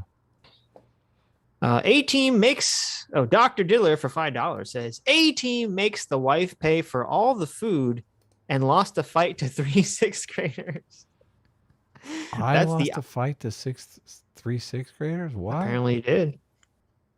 Nah. That's pathetic, which is the opposite of S-class, which is the best class. Boo. Thank you, Doctor. That's very true. That did happen. No.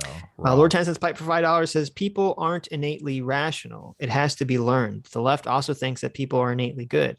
Goodness and reason must be learned. I agree. Yeah, I don't think you can teach rationality, unfortunately. No, but like reason.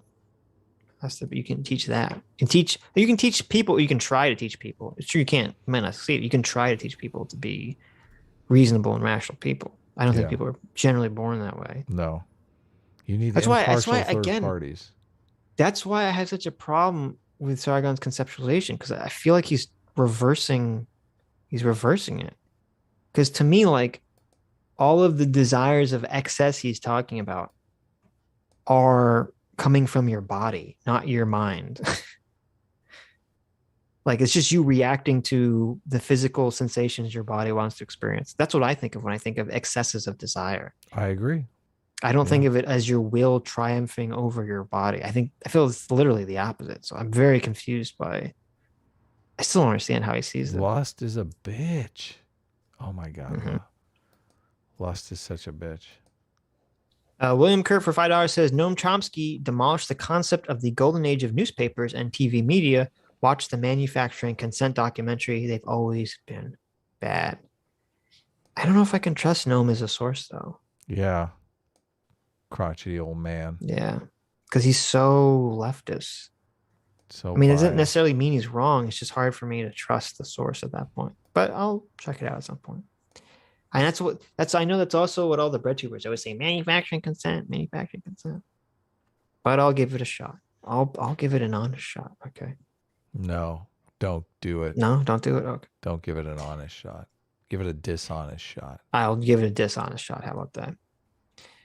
What the 40K for 2 Canadians says, have a Merry Christmas and Happy Holidays, fella. Well, thank you. And to you as well. Yeah. Happy holidays. Coming to a close here. LH9 for $10 says, does Haidt disapprove his own logic on group evolution? Dying for one's country is revered with medals and stories and monuments, which is awe. This inspires the next generation to fight and die for the group, which is what they mimic.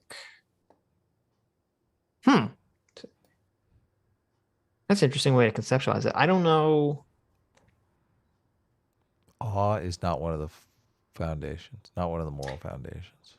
Well, that's not the question, though. Mm-hmm. I don't like if you're standing at the precipice. No, I'm saying if you're standing at like a memorial for some soldier that died, I don't know if like awe is the feeling I would necessarily equate. Now that's just me personally. Maybe I'm like cynical. So. Respect. Yeah, I think reverence is a better word than awe. Loyalty. Reverence, loyalty. Yeah, I think these are better terms than awe. Mm-hmm. To me, awe is like something that is like so grand, so beautiful, it takes your breath away. And you're in a moment of speechlessness, thoughtlessness. You're just like, Mm-hmm. oh my God. After we talked about awe on Look stream, at that ass. I'm in awe. that's lust. Okay. Quite the Oh, I'm opposite of sorry. awe. Okay. Well, after we talked about this on stream, I went and just typed in like awe and looked at the photos, the images on Google, and it's all like Landscapes. stars. Yeah. Yeah. Right. Yeah. It's all pretty pictures of nature. Yeah. Yeah. Patrick Mulligan for 5 Canadian says, even Kyle Rittenhouse says he's not a hero for what he did, is enduring the media slander that makes him a hero. Oh, it is the enduring media slander that makes him a hero. Trying to do otherwise is cringe as fuck. No, I agree with that 1,000%. 1,000%. Though he is kind of heroic. I think he's heroic in that he didn't kill a bunch of other innocent people. Yes. I think agree. that's the fact that he was able to point his gun at someone who was approaching him, and then they would stop and put their hands up and back up, and he didn't shoot them. To me, that's the act of heroism. Is that once the moment came, I think he handles himself basically as good as you could possibly handle yourself. Yeah. He handled himself better than a lot of these cops. Even, I mean, right. The fact that he showed any restraint with Gage Grosskreutz, the fact that he hesitated there. And that he gave didn't him the kill him. opportunity to back away. Yeah. Right. And that he shot at his gun arm and not his body. I mean, if someone was approaching me with a gun and I shot them in the arm, I kind of stepped away. Yeah. I'm not sure I want to double tap to make sure. Yeah. Yeah, no. But no, I do agree with the second part that the hero worship element from the right is coming mostly from the media slander from the left. So I agree with that part. Hell yeah. Patrick Mulligan for $5 says, get Aiden and Doomer to join the show as regular hosts. Then it will become the Sitch, Adam, Aiden, and Doomer show, or the Sad Show. Oh, no. Can't do that. The Gad Sad Show. And then you can get Jay Exion. Yeah, we should talk to Jay at some point, eventually. Sure. I don't know if she'd come on. He? I'm not sure how Jay identifies at the moment. Mm-hmm. Andrew Clark for $2 says, would you judge Jordan Peterson if he was a monarchist? Yes. Yes, of course we would. I'd throw him into the pit. We judge him very harshly. That's the Yes. only thing that's unforgivable in my eyes. Yes. Diogenes for $10 says, quote, yeah, these anti-vaxxers are just delusional. 5 minutes later, the government of multiple countries does almost check mark list of proving them right, mandates, tracer chips, COVID passports, etc. There you go. Is there a country doing tracer chips already? That's dark. Well, I mean, I feel bad about that because I do. Oh, is that something you said? Well, and I do understand. I do understand the predicament. I'm in a situation where the course of action, which I think is most prudent, is also the action that other people are recommending. I'm not in favor of the mandates, obviously, because I feel like if someone is more afraid of long-term consequences, I mean, they could be losing sleep at night thinking, oh my God, this is going to kill me at some point. Like, how much stress level is having the vaccination causing them? So I really don't think I don't think it's ethical to force people to get the vaccination because you don't know what kind of psychological triggers they're having over it. But so I do understand, like, if you are one of those people and you're like, I'm not going to get vaccinated, no way, shape, or form. This is a giant issue for you. And it's just not really an issue for people like me who've been vaccinated and have no problem getting vaccinated. So it creates a strange thing where a lot of people are obsessed with it, but they're just obsessed with it for completely different reasons. So apparently they're doing this in Sweden. It's interesting. Let me look at this article. It says thousands of people in Sweden are inserting tiny microchips in their skin. Yeah. Oh. I saw that. Let's see. Microchips implanted in one's body are supposed to make daily life convenient. They open a perspective to replace traditional keys, cards, IDs, and even train tickets with a microchip. Yeah. Is this just people doing it, or is the government doing it? No, I think they're doing it voluntarily. I mean, if the government's starting telling you to be microchip, that's not good. That's what you say. Oh shit! Get out the guns. Swedish developer adds support for digital COVID health passes to the NFC chip implant. Oh, I see. Swedish developers have demonstrated how an NFC chip implanted in a user's hand or arm can be used to store a digital version of their COVID vaccine or test. Well, that would be, yeah, but that'd be obvious though. If you have a chip that people are already implanting in their skin, which I'm not really a big fan of, that stores like whatever information you want on it. Obviously, whether you've had a vaccine or not could be stored on that information. True. Yeah. It's not, it sounds like that people were already doing this crazy shit and they were just adding the vaccine certification on top of that. Mhm. I'm not a big fan of that at all, but I do think that that's going to be inevitable at some point in our future. That we're going to microchip our kids in case they get kidnapped, of course. Everyone's going to be microchipped with GPS locator on them. Of course. Yeah. I don't like that, but I Well- feel like that's an inevitable It is. thing. Give me 'Cause convenience you're right. or give me death. Because you're right. Because it's funny. Because on one hand, you want to say like, oh, well, people choose the safety over their liberty, Mhm. but it's not. That's true-ish. But I think it's convenience over liberty. Yeah. You're like, oh, I don't want to have to like pull out my wallet and pull out my credit card to pay. Why can't I just like wave my hand in front of a scanner? You know, it's so much more convenient. People It's a will big literally, fucking pain in the ass. I know, they'll chip themselves just for that. It's crazy to think about, but it's true. It is. Yeah, that's fucking crazy. Life is suffering, guys. Pull your wallet out. Yeah. That's so fun. It's funny to me how like, but see, again, this is to me why it's just like your laziness is like one of the most biological urges that humans have. Laziness like a is an base urge is to be aphrodisiac, lazy. man. Being lazy is like the natural state of the human body. Okay, of all animals is to be lazy because it's conserving energy. Let's see if Jack Murphy's trending yet. Tricyclotron for $5 says, you guys need to listen to Daniel Dennett's talk about consciousness, especially his termite colony lecture. Check it out. I've read Daniel Dennett's book on consciousness. Freedom Evolves, I believe is what it's called. And I actually did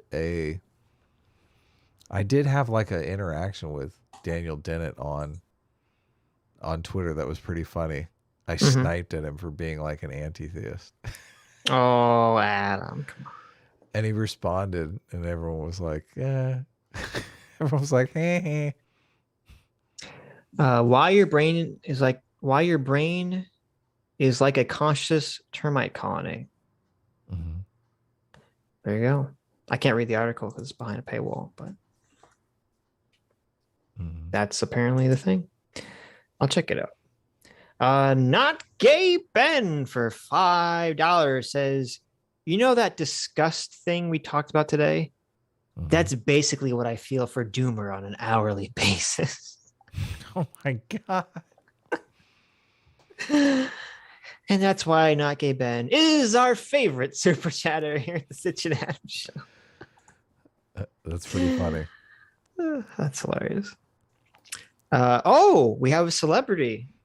Scott Another Adams. Celebrity? What? Scott Adams donated $1 to us. Wow. Thank you so Why? much, Scott. What a cheapskate. We're big fans. I mean, Adam's not a big fan. And I guess I'm not a big fan when you say crazy shit like today, too. But sometimes I'm a fan. Okay. Scott Adams for $1 says, shit, piss, fuck, cunt, cock, other motherfucker tits. Well, that's pretty There good. you go. There you go. I appreciate that. Did you ask permission before you did that, He, Scott? I can't believe it. He didn't. He just said it. Whoa. When he's in his house, he asks for permission. But when he comes into our house, he just lets it Curses fly. like a sailor. Wow. That's very rude. Jordan Pearson for $1. Oh my God. another celebrity, Jordan Peterson. Thank you so much, Jordan. We're big Yeah, fans. We are fans. I'm a Huge fan. fans. Adam doesn't like you anymore, but No. Adam is gone- like the it's Toy gone Story beyond meme. life. He's dropping Jordan Peterson. He's like, I'm not going to play with you anymore. And he's picking up his Jonathan Haidt toy. See, he doesn't deny it. Do you think? I mean, I admit I have a bit of an interrupting problem too that I'm working on. But do you think Jordan Peterson has an interrupting? I'm curious if it's just me. I mean, not in the conversation we watched, I don't think. Okay. But I didn't watch the Strauss conversation. I didn't mention it Mhm. on the stream, but I felt like Haidt was getting super super frustrated. Let's put it that way. He was getting frustrated we talked about this. At the needless interruptions and Oh, I don't think it was that. divergence. I felt like it was. I don't feel like he got interrupted that much. I felt like he did. I felt like I think he's- Haidt was he just- getting towards the end. He just resigned himself. He's like, okay, well, we can't have a logical conversation here. Every time you read so something- much into this stuff. It's funny. every time something pops into his head, he's off on something completely different. I see. That's not my interpretation. My interpretation was Haidt was getting frustrated because he didn't understand, and I didn't understand either. What Jordan Peterson's point was. He kept I trying to draw agree. this back to awe and mimicry, and whatever else he was trying to draw it back to. And I didn't understand it, and Haidt didn't understand it, and Haidt was becoming bored and confused by the conversation. Well, I wish he But- would have just said, "Hey, what is your argument here? Just lay out your argument." He did for say me." that. He did. We didn't really get a straight answer that I understood. Yeah, I agree. But then as soon as he started talking about something Haidt knew about, which was discussed, Haidt perked right back up into the conversation. I mean, and to me, the conversation felt like Jordan Peterson was very excited to talk to Haidt, his old buddy.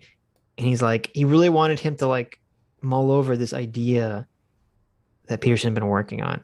Because to me, it came off like, oh, I'm Jordan Peterson. I really respect you, Jonathan Haidt. I want you to think about this thing I'm thinking about. And then Haidt just couldn't understand what it was. So I think it was coming from a good place. Yeah. I mean, we're obviously just speculating. So Okay. maybe I will email Haidt and say, hey, John, tell me how frustrated were. The thing is, he could respond, but I wouldn't be able to share. Right. So I just won't do that. It's this person, the official S-Class, who I'm pretty sure is not actually official S-Class. I think they may be some dishonesty going on here. What? How dare you accuse the official S-Class of dishonesty? Might be. Or are you saying that S-Class tends towards dishonesty? I have to be clear. That's here. exactly what only a dishonest person would say that, Adam. Okay. Only a dishonest Kathy Newman would say something like that. So what you're saying is S-Class lies like crazy, right? You got it. You totally got it. Okay, I thought so. The official S-Class for $2, the supposed official S-Class, says, Happy Kwanzaa. This year I'll be praying for a quick recovery for Louis Farrakhan. Oh, he's sick? Wow. Sitch loves Louis Farrakhan. Oh, wait, no, it says he stubbed his toe on a white Lego. There you go. I will also be burning my copy of The Dark Knight and other fine film creations. Death to Peterson and Haidt, and long live PSA Sitch. Well, there you go. There you go. Johnny Stoffel for $2 says it's a slippery slope argument number 46. The gay rights movement have led to Adam's shirt. What? True. I like that. My shirt is bad. You like that shirt, right? Yeah. Oh, you didn't like it? It's kind of busy. I don't like busy shirts. This is not going well for Jack Murphy. I cannot see Jack Murphy. This is so bizarre because it's just that little fuck up just got people digging. Yeah, it's true. That's true. There's a- It's total Streisand effect. Yes. If you just and I understand it's difficult because you're emotional in the moment, right? You're not thinking rationally. Yeah, you can't. No, you can't control it. But You in the can't moment, you just say, I didn't believe that, and you move on, and that would be the end of it. This guy's tweeted the Claremont Institute, an allegedly conservative think tank, is promoting Jack Murphy, a gay porn actor producer, as a Lincoln Fellow. Gay? I thought I know now. What? He was in gay porn now? What? Oh, was he gay for pay? Interesting. I don't know. Maybe he's bi. I'm not sure. I don't know. What is the Claremont Institute? Is it funny though? Now we have like this. Is this like the right wing virtue signaling now? Why it's so That's funny. Not virtue signaling, purity testing. They're purity spiraling out of control here. Well, I mean, how could you not know that this wouldn't like eventually come out? Yeah, but if he's changed his mind on it, he's changed his mind on it. Right? Okay. I mean, you got to read that book, that Prophilicity book. Right, but I'm saying the I'm Claremont assuming Institute is not going to like. Listen. The Claremont Institute is dumping Jack Murphy as quick as possible. Sure. Okay? Yeah, this but see, is not I don't think conservative values. But I don't think they should though. Well, listen, I don't know anything about Jack Murphy. Okay, but assuming, I think the only clip I've ever seen of Jack Murphy was him arguing with Tim Pool about vaccinating his children, and this clip that I watched. So this is my literal only experience with him. So I don't know what his positions are. But assuming that he said, these are not my beliefs from 5 years ago, I have changed my mind on them, right? Assuming that's true, is this not just cancel culture? This guy's saying these videos he was uploading in 2019. That's what video? The porn videos? Yeah. Oh, okay. Maybe that changes some. So are they gonna? You think they're gonna dump him because they're like, oh, you shouldn't be doing gay porn? Be conservative. I mean, it's a little off. It does seem a little off-brand. It's a little off-brand for the Claremont Institute. Okay, well maybe I'll take it back. That makes a little bit more sense. The Claremont Institute, their tagline is recovering the American idea. Yeah. I think it's Listen, tad off-brand. How do you know the American idea isn't gay sex for pay? Gay for pay. That's not the American idea, Adam. That's capitalism right there. It's just such a fucking bizarro. It's such a weird story. Bizarro turn. This is like a car accident. Okay. I don't know. It's just I have no interest in the Jack Murphy story at all because I don't have any context to who he is or care about him. Mm-hmm. Yeah. So it's hard for me to I don't know. He's just some guy with a stupid looking beard. Mm-hmm.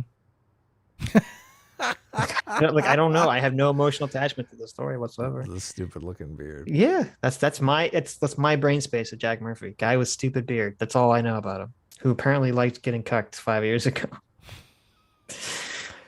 Or as little as 2 years ago. But I thought the gay stuff was 2 years ago. Oh my god. Oh my god. Listen, that's like 1,000 times better than cucked. Okay, that's not even in the same ballpark. Oh right? my god. Okay. Do you? I mean, listen. I do disagree. Now, maybe if you're like a hyper conservative think tank, you're not going to agree with that. But what if there's no ethical failing to having gay sex? I think there's a massive ethical failing to being into getting cucked. Okay? What if you're forced to watch your boyfriend go down? Well, there you go. But that's not the gay. It's the cucking. That's the problem, not the gay. By your gay boyfriend. Yeah, exactly. Well, you're just getting back to cucking then. Oh my god. Yeah. Okay. I guess. I mean, you're technically right. I'm just. Yeah, I'm not. I am technically and untechnically correct. You are fully 100% correct. Right. But not for conservative. Not for the conservative think tank. Yeah, I'm sure. They're like, we have an upstanding image to hold. I'm sure the conservatives would actually, they would say, oh, we have no problem with gay marriage or gay people, and it's not the gay thing that we're upset by. It's the lying that we're upset by. Okay, here's your $1 million question. Okay. You have a socially conservative think tank group. Are they more likely to fire someone because 5 years ago they were okay with their female girlfriend fucking other dudes, or because they were gay 5 years ago, but they were having a monogamous relationship?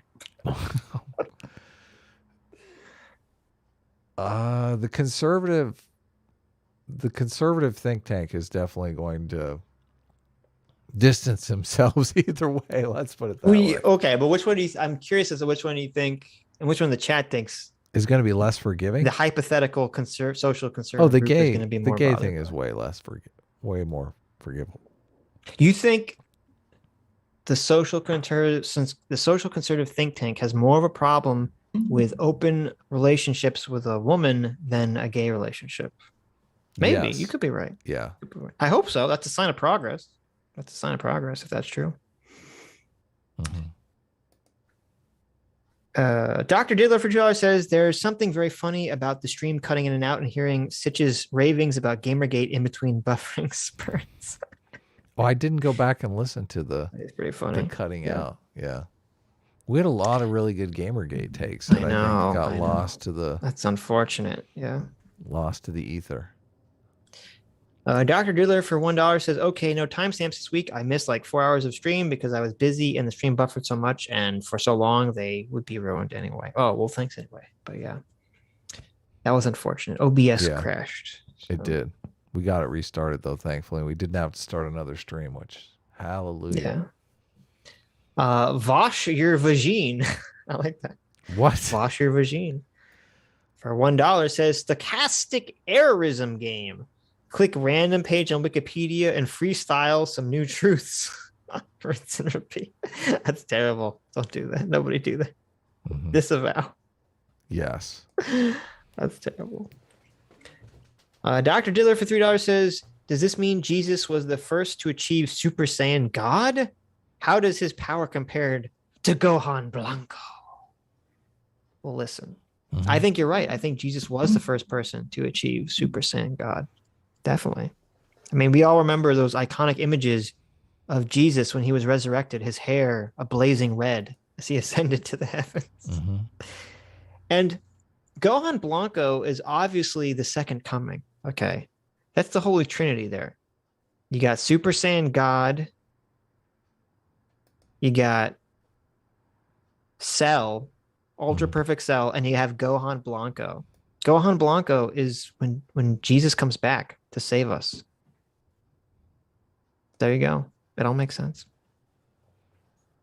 Dr. Diddler for $2 says, I think social contagion may be part of the loneliness epidemic. A lot of people are saying they're depressed, and so it becomes the norm for Gen Z. I mean, we live in an era where victimhood status gives social capital. Why wouldn't depression? I agree. 100% agree. 1,000%. And that's what I said to Sargon when he was talking about like everyone's depressed. I'm like, I don't know. I think a lot of this is the hyper fixation on being depressed. And part of the reason for that is, as you said, you gain social capital and victim points for making these declarations. Hell yeah. So, if I'm in my 20s and, I think, if I say I'm depressed, I'm going to come that much closer to getting a girlfriend. I'm saying I'm depressed all the time. What are you talking about? Right. Yeah. Seems pretty obvious. Did Sargon send this? This is hilarious. Send what? The super Discord for $1 says, check me, Adam, a woo-woo. No way. I think Sargon sent that. That's hilarious. That's funny. That is funny. That is hilarious. The official S class for $2 says, bad news. I just found out that the 2021 Anti-Semite of the Year award went to Ben and Jerry's instead of me. Those shifty ice cream Jews stole it from me. I hate Jews, but I'm not popular enough. Maybe if I upload this year, I'll have more than 100,000 subs. There you go. I didn't realize I was going for the anti-Semitism award. You are? Apparently I am. That would be ironic. That's for sure. Magor for $2 says, "Holy fucking shit! Get an engineer such as utter nonsense on to explain the distinction between scientists, engineers, and tradesmen, or Elon Musk, or me." But holy shit, this conversation is triggering. There you go. Yeah, Sargon went full anti-science. Oh, I did. Yeah, very interesting. Very interesting. It was pretty cool though. Sometimes I feel like Sargon just wants to argue, which I like personally. There you go. There you go. Anyone, Lemon Drop for $5 says, "Anyone who thinks they want immortality has never read I Have No Mouth and I Must Scream." I haven't read that, no. Well, I don't want I've heard immortality of, where I'm trapped in a body that can't move. That's not well, the I don't kind know of if that's immortality what, I want. I mean, we're assuming that's what it is from the title.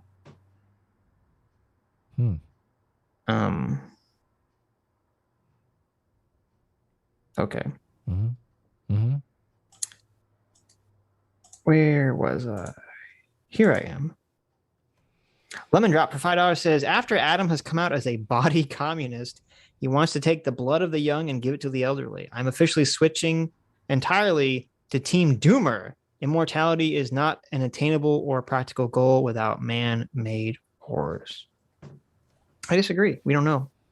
I don't think it is. I really think it's just, I don't, it's funny that you even brought up the blood thing, because I don't think that has anything to do with it. That's really just going to be gene editing. They're going to fix telomere, causing cellular and DNA decay. That's really going to be the key to immortality. The telomere fixes? To fix it so that we don't have, well, they're going to have to figure out how to balance. Because the thing is, the only reason we die, the only reason we age is to prevent us from getting cancer. That's the only reason we age. That's the only reason most animals age, is to prevent you from getting cancer, which you still get. But I guess it's to lower your chances of getting cancer. And that was part of what Brett Weinstein was talking about. Remember, with the long telomere mice? I know, yeah. When you realize all the studies are being done on these long telomere mice. Because if you have long telomeres, it makes you more susceptible to cancer, but less susceptible to environmental toxins. And so, I mean, they're already working on that.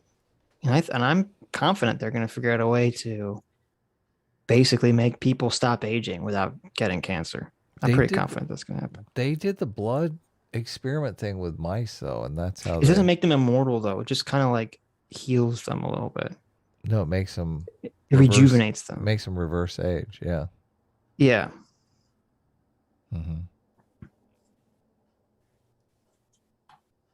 Dun, dun, dun, dun. John Stossel for $1 says, "Why do you hate me? Is it my mustache? First, you bully Jordan Peterson out of having a beard. You must work for the government if you like bullying people with facial hair. Can't grow any? Watch my extended interview with Chatham Friended to learn more."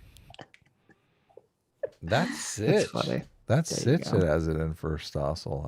I like Jonathan Stossel. No, I grow too much facial hair, unlike Adam. I don't know what I find it annoying to have to shave so much. But why is Vosh trending? What the fuck? We talked about this. They're so Vosh is. I'm telling you, someone at Twitter fucking loves Vosh. Is manipulating the algorithm, because if you click it, there's never anything trending actually happening. Really? It makes no sense. Makes absolutely no sense. Yeah. It's totally forced. Yeah, you're right. I just noticed that. And it's funny because even trending. he's addressed it.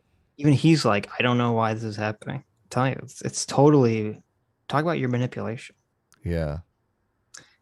Cotro for $1 says, "It's good to end the year with a classic Sargon landmine.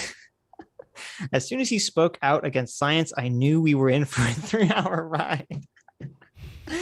Thanks for the great comments of the content, lads. I'm thinking of starting a YouTube channel. Maybe I'll put out a video before 6. Well, there you go. Power to you.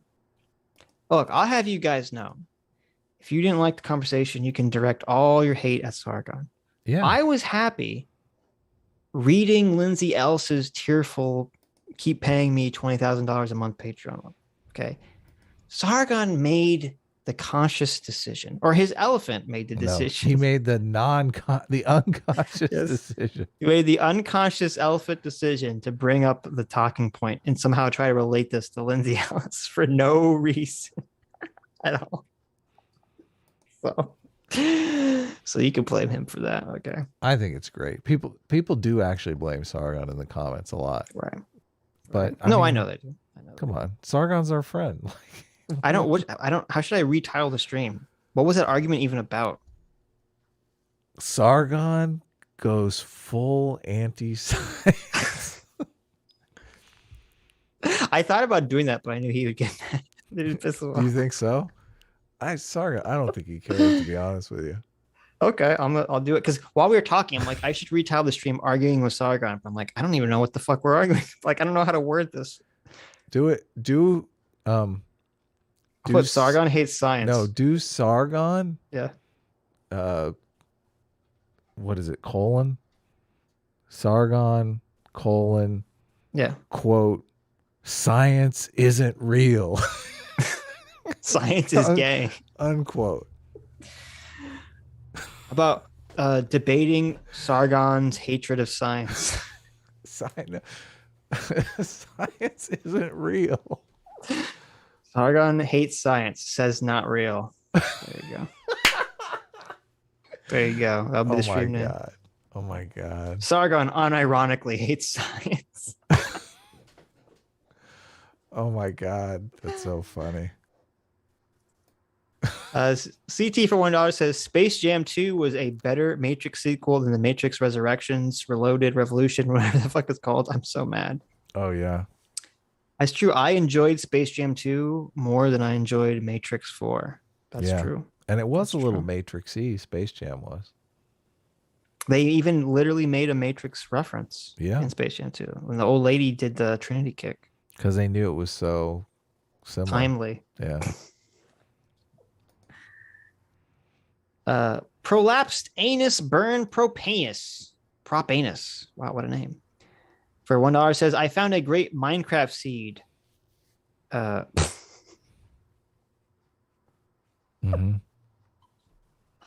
I'm not reading that. Abdi Mohammed for $5 says, here is R.A. Rugged Man being cringe on TYT and acting like a child. Yeah, he was on TYT after the Tim Pool thing. And I was kind of curious to watch to see what that was about, but I never got around to actually seeing. Because it seemed like TYT was taking R.A. Rugged Man's position in the Tim Pool debacle. Yes. So, are we going to watch that? Or, I mean, I feel like we have to. I don't know. How I don't feel like we have to. I don't even, there are too many things you want to talk about today, especially with Sargon coming on for like 4 hours. Yeah. Well, we haven't had Sargon on in forever, and that's true. Hasn't really haven't had an opportunity. So, JMac for $50. Thank you so much, Jay. Daddy Jay says, "Oh yeah, I got the hey now. That's friggin' sweet. Hope everyone's week start off well. Thank you. Hope everyone's week start off well as well." Libertarian Sasquatch for $5 says, I love the Jack says, quote, use common sense, as if someone calling you a cuck online means you're obviously a literal cuck. Oh my God.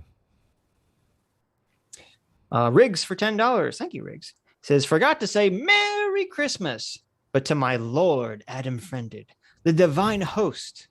The COVID stats from the stream are definitely skewed, like a lot. The vaccine effectiveness is 65 to 95%. Death or skull my ass. There you go. I did talk about the COVID stats, so. Kano for $5 says, now Sitch, for the turtle destruction wave, gather chi in the palms of your hand, but wait to gather enough chi. Get ready. Mm-hmm. Were we talking about Kamehamehas at some point? I don't remember what this is referencing. Is that an anime? You don't know what the Kamehameha is, Adam. Okay. I think I'm just gonna take like The most iconic, the most influential move in the history of all anime.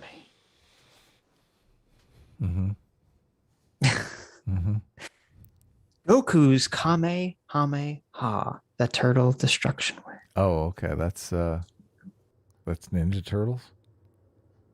That is Dragon Ball Z, you Dragon- heathen. Dragon Ball Z. Okay. Sorry. I should take your wrench away for that comment right now. Dragon Ball Z. Yeah. Okay, I got it now. How do you not know this? Dragon Ball Z. Kami. Anyone that didn't Kamehameha didn't have a childhood. Okay. Well, that's true. That's the truth of it. Kick Adam. I agree. Sashman for 35 Zardoz says, "Hey now, I need some free will. Met a new girl, but I don't want to mess it up. We watched Spooderman, No Homo last week. Thoughts on the movie? First of all, congratulations. I'm glad you got a good. I'm glad you got a girl, and hopefully she has good taste. If you guys like the Spider-Man movie, I haven't seen it yet because it's only available in movie theaters and not streaming. Because fuck Sony. Yeah, I haven't been to the movie theater, but I will go. I love going to see movies. I should take my wife to see that. I didn't know I couldn't see it only in the movie theater. Yeah. Well, congratulations on the girl. I hope it works out. Yeah. I hope it's good. Everyone, it seems like most people are saying it's good. Yes. Most people I love hope it's good. Yeah. Which I'm just totally in favor of. Zara Richards for $5 says, based super capitalist Lindsay Ellis screwing over her employees by forwarding them without warning, or firing them without warning, or forfeiting without warning. Zara didn't really clear it up, but there you go. All right. Kano for $2 says, May. Why are we referencing the Kamehameha? Is that from that's another Dragon Ball Z, huh? Why are we why are we bringing this up? I don't know. I mean, listen, I'm all on board with Kamehameha. I just don't know what the reference here is. What's coming up again? Another $2. Kano for $2 says, Kamehameha. And then for another $2, Kano says, Yeah. There you go. Here. Thank you, Kano. It's so funny because I don't know if you know this, Adam. The voice of Goku, one of the most iconic masculine male figures in all of anime. Goku, I know. Is voiced by a woman. What? I feel lied to now. And if you watch Dragon Ball Super, when it was on, it was voiced by like it's the same lady. So she's like 60 or 70 now. It's like this old lady doing Goku voice. It's so funny. That's awful. This little old lady is fucking Goku. Zara Richards for $2. Based. Yeah, it's fixing there. They meant based super capitalist Lindsay Ellis. Yeah, what's going on? Political Juggernaut for $10 says couldn't miss the last stream. Political of the year. jargon. Political jargon for $10. Couldn't miss the last stream of the year. Long life to both Lord Sitch and Lord Adam. Why, thank you. That is very nice. Not longer for me, obviously. Sitch is not coming into the computer with me, so there's that. That's true.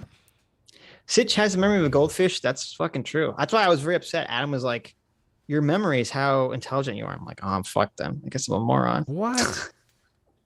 Well, also, I remember shit. You have a speed processor that's a lot faster than mine. Like in the debate and stuff, you're a lot quicker than me.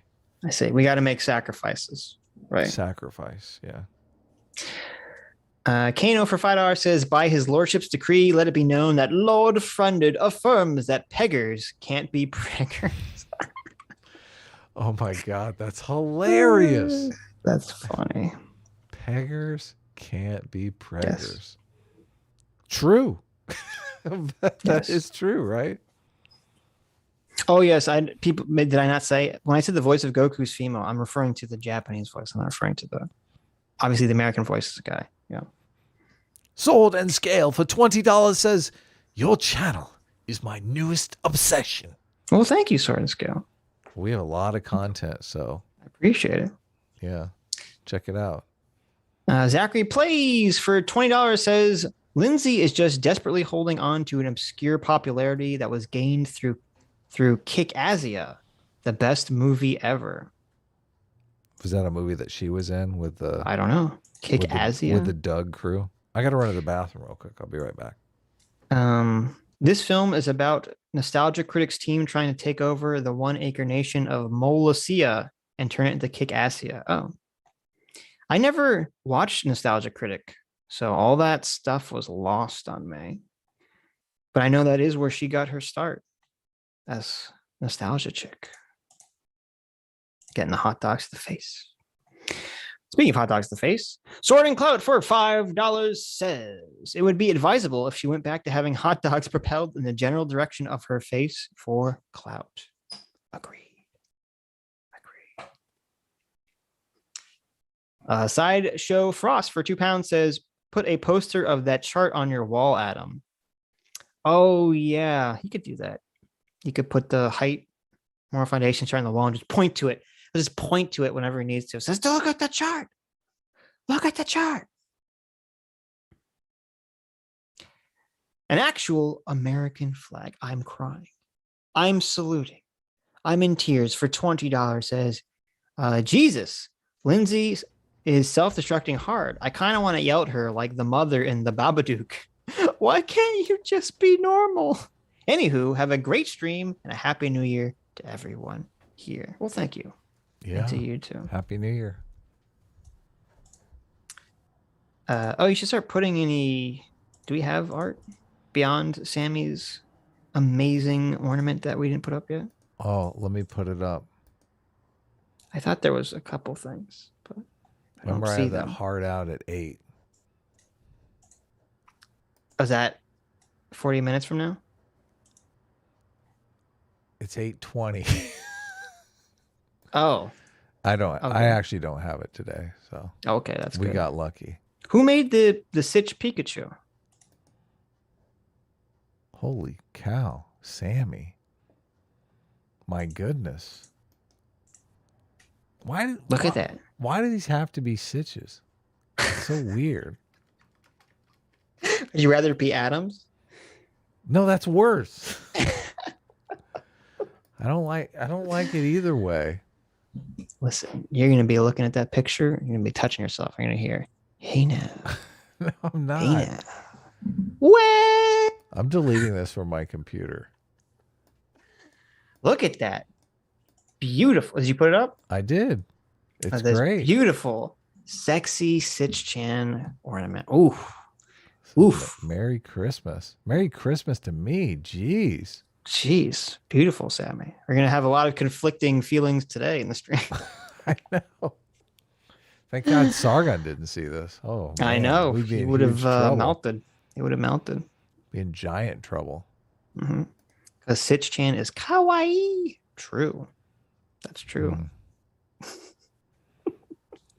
Merry Christmas. Merry Christmas. Just drink it in. Yeah. Or we could read some more super chats here. We could. But I like making Adam feel uncomfortable, so. I don't feel that uncomfortable. That is until she draws femboy Adam, which apparently. Femboy, no, please don't. Sammy.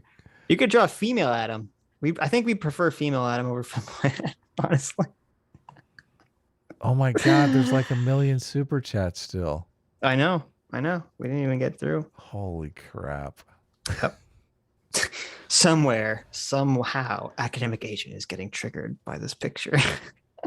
Oh yeah, we should send it to him. There you go. You can sense it. Here, I'll message Sargon on Discord and ask him. Hey, Tell him to send it. Can you share our Christmas ornament with Academic Agent? Oh, it'll be great. It'll be great. Where'd you get that Sitch Pikachu face from? I don't know if I've seen that before. I thought you sent it to me. No. Oh, hold on. Where did you pull that from? I got it from my DMs. Not from me. Is there someone faking me that you're DMing with and you thought it was me this whole time? No, somebody sent it to me. I'm looking so I can give them credit. Okay.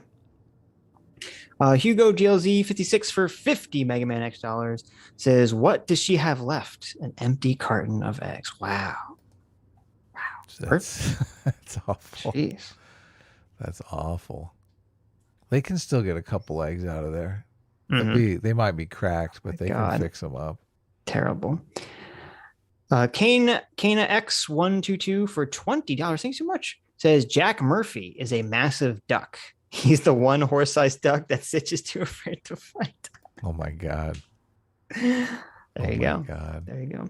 I realized that's why I hate ducks so much. Mm-hmm. They're just one letter away from being cocks. Oh, that's it.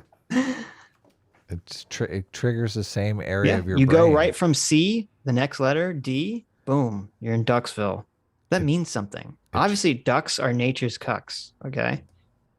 Yeah. That's why the word is the same. That's how words work. Yeah. That's why they cluck. That's right. That's why they cluck. Yeah. They're halfway Well, no, chickens there. cluck. Let's be fair. Ducks quack. Okay. Oh, they do. You're right. Yeah. So I guess chickens are cucks too. Chicks are cucks? Chicks are cucks. I knew chicks it. Could be cucks. I knew it. Of course they can. God damn it. I don't be know so where I misogynist. got this amazing Sitch rabbit. It's a Sitch Pikachu, you fucking dirty heathen. I don't know who sent it to me. Well, if whoever made the Sitch Pikachu, are you in the chat? Let Please us know. speak up. I don't know where he got this from, and I don't have it saved on my computer. So it looks great. Someone was nice enough to send it to me. Yeah. Nighthawk Live for $5 says, "Did you guys see the article saying BreadTube is state funded? If so, what are your thoughts? PhilosophyTube was directly implicated." I should have. People wanted me to comment on this, and I didn't get to read the article before we streamed. There was some claim that was it like Syria or the UK? Something weird. It was like trying to pay PhilosophyTube to promote like vaccine awareness or something. Yeah, I read one article on it, and I couldn't really make heads or tails. It looked like I couldn't tell if she just got like a job working for PBS and people were spinning it into now she's a Fed. Yeah. So it was one of those real like two movies type situations. And I didn't really have enough time to dig in. I'll try to dig in before next Sunday. So it's Vincent E. Tundo did the Pikachu set. Oh, cool. Oh, thanks, Vincent. Yeah. Awesome. Yes. Very awesome. Which I like a lot. I mean, it doesn't have big bazombas, but it's pretty good as far as definitely lose a lot of points. That's true. as far as the Sitch goes. Yes, Sammy knows what appeals to our aesthetic. So sad but true. Lucifer. Men are very simple creatures. Lucifer the Doberman for 20 Canadian. Thank you so much, Lucifer. Says, "What kind of bribe?" Oh, that was the magic. Yeah.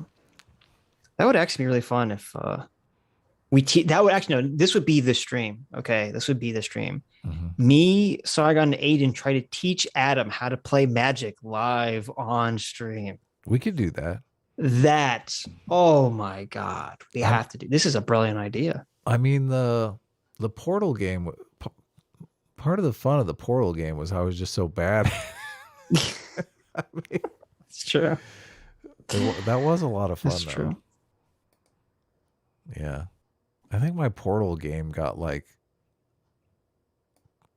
not only demonetized, but like age restricted. Well, we were talking a lot about like jizz and stuff. Yeah.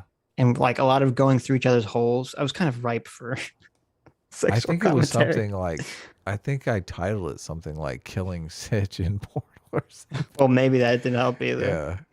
It was a huge mistake, but okay, whatever. Yes, we will do the me, Sargon, and Aiden try to teach Adam to play Magic on stream. That's a great idea. That's probably the best idea I've ever had in my entire life. You told me this stream was going to be 3 hours. I never told you shit. Listen, this happens every time you invite Sargon on. We go on a 3-hour tangent, and then you get mad at me like it's my fault. It You're is the one that Sargon's has the fault. power here to invite people. Okay? It is Sargon's fault. It's your fault for Sargon inviting me knows. on. No, it's Sargon's fault because I Sargon see. knows he has an open invitation. Right. So it hasn't I'm obligated to send him the link if he asks for it. Oh no. Sammy, no, don't do it.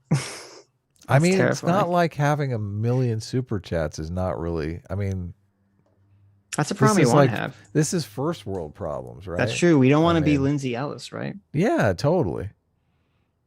At the same time, I feel a little No, delirious. Sammy, don't do it. Oh no. Sammy says she's going to release a Shonen AI Sitch Adam fan art. Don't do it. Oh my Don't god. do it, Sammy. What does that mean? That would be like we're both like gay lovers. No, don't do that, Sammy. Why you got Sammy? We love you, Sammy. Why you gotta ruin everything? Remember what I talked about earlier about how all these internet people turn on us? No, Sammy, not you, not Sammy.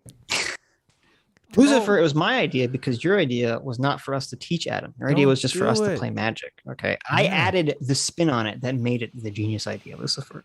Okay. I don't know if you know how this works. Sammy says as a playful joke. Oh, of course. Of course. That's not playful. That's a shot across the bow. Mm. I feel like I should give Lucifer the wrench. Lucifer has given a lot of money. I feel like you should read some more super chats. Here, where are we at? Okay. I need to get this train back on. the Satoshi tracks was a here. Reploid for 50. Knock Knock says, Adam, Sargon says, you need to check Discord. There you go. Okay, Discord. Now I know what to search for. I can find you.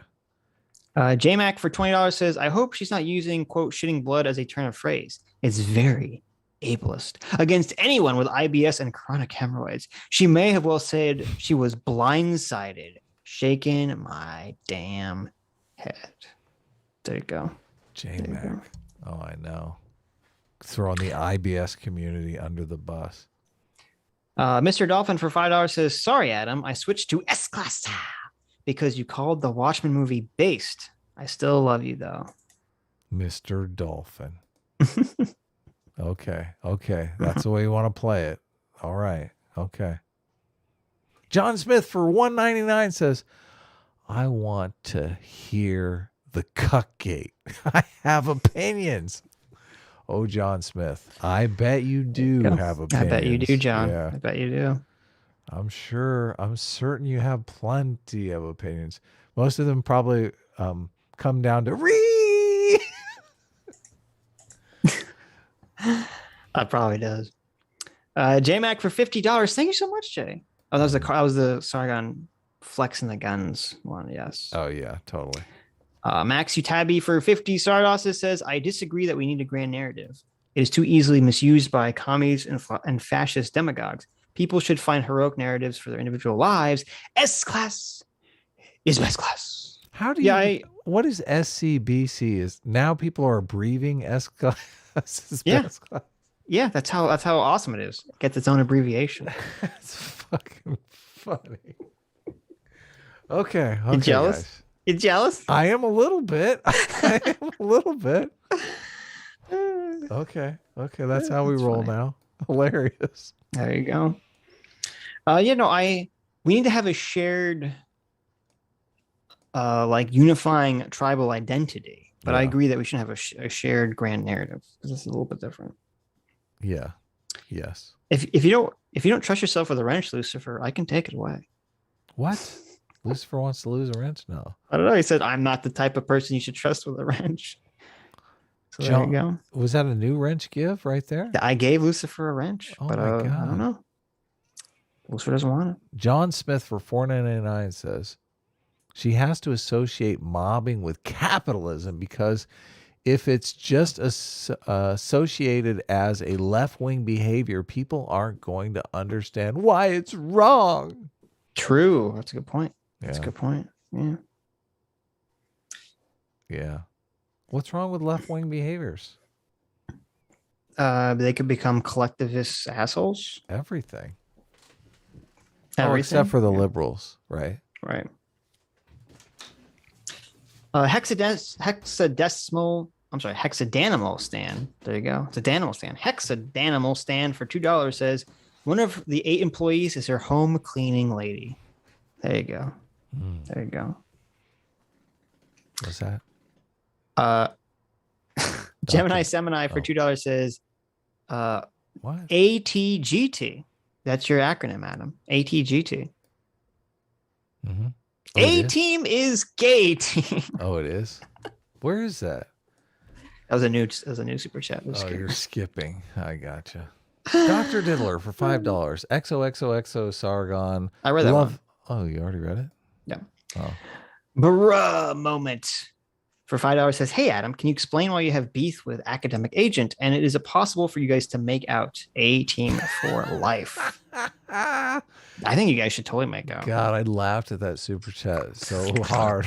So hard when it came by. I was like, what the fuck? Like, not only do I want you to make up, I want you to make out. It's like, no. No, actually, I can't make out with him. You should do it. You should do it. No, not going to happen. Mm-hmm. No. Mm-hmm. Do it. It's not going to happen. Stop being so gay and make out with Academic Agent. It's All right. so funny. Okay. So funny. Even if someone said, listen, Academic Agent has fallen down the Nazi hole and you have to make out with him to save him. The only way to save him is if you make out with him. I would completely be like, sorry, buddy. I guess he's a Nazi now. I guess he's a Nazi. Exactly. There you go. I like it. I like it. Yeah. No saving from me. I feel like he would take the same choice. Of course. Come on. Diogenes for $5. Wait, Desert Runner said I missed his $20 super chat. I don't think I got to it yet, Desert Runner. We're way in the beginning here. Okay, we're way back. Yeah. Diogenes for $5. The NRX adopted the heavenly mandate from the Chinese. If the king bad, then we just kill him and God will approve. Yeah. Yes. I'm reading ones that you've already read. Yeah, because I tried to read ones that were about the conversation that we had with Sargon. Oh yeah, we did go through all these with Sargon. Okay. We went through I'll let you take over then. I'm just trying to keep us on track here. Yes, I appreciate it. Mm-hmm. Dun, dun, dun. How do you have such a great memory for which one of these you've read? I guess I have a good memory. Fuck so you. This happened like an hour ago. Okay, my memory's not that bad. Fuck you. You have a great memory. Apparently, Adam has a shitty short-term memory, but he'll remember every fucking dumb book he ever read. All these are Sargon. These are all Sargon. Sargon. The crappy robot. Adam, check your Twitter DMs for uplifting duck news. It was not uplifting, okay? Was it cuck news? It was more Jack Murphy cuck news. God, this is like, there you go. It is really the death of a brand. I mean, for Jack, I can't imagine Tim Pool inviting Jack Murphy on again. Mm-hmm. I mean, that's so weird to think about. I mean, Tim Pool pretty much did go pretty hard backing. Tim Pool did go pretty hard with Jack Murphy. Yeah, I thought it was about the vaccine thing. Backing him up. No, backing him up later after the thing. Oh, backing him up on what? On the getting angry on the Elijah Schaefer show. Oh, he said that he should get angry about that. No, he basically said it's not a big deal and people should just let it go. Mm-hmm. Yeah.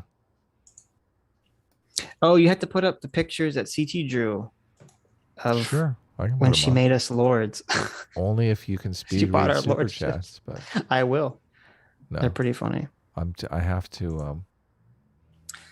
Terra Cannon 876 for $5 says happiness is the culmination of a man's life with complete 20/20 vision. I agree with that, which is part of the problem of trying to create a society based around catching it. It's so funny that you're triggered by the happiness metric, but I mean, I really don't care. I'm not triggered by it. I just, to me, it all depends on how you classify happiness. It is. I've literally had this exact conversation with Sargon because his complaint used to be that our society was based around chasing hedonism and like our, whatever our desires are at the moment, and we're going to end up to be the fat wally people because of that. And I'm like, well, for some people that's happiness. Like, you have to be very specific when you talk about what kind of happiness you think we should be searching for. Yeah.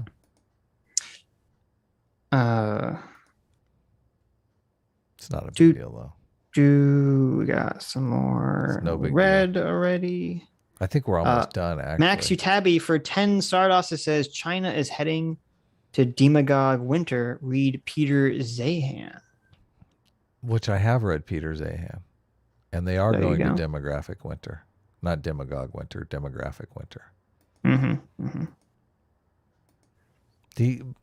You got to understand, though. You have to read the book, okay? The reason why China is going into demographic winter has nothing to do with the stuff that Sargon is talking about, the death of Christianity. China's got no fucking Christianity to die. So, I mean, it doesn't make Sargon's case that, I mean, demographics obviously do matter, but we're in a much better... Read Peter Zahan's book, and you'll understand why America is not going to go into demographic winter, and that, losing your mind about birth rates, Adam. Yeah, birth rates in America is just ridiculous. It's completely ridiculous. Adam, one word. Birth rates. Oh, is that what it says in the...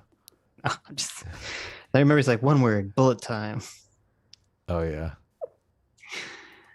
You know what's weird? In The Matrix 4, it was his annoying coworker. Oh, my God.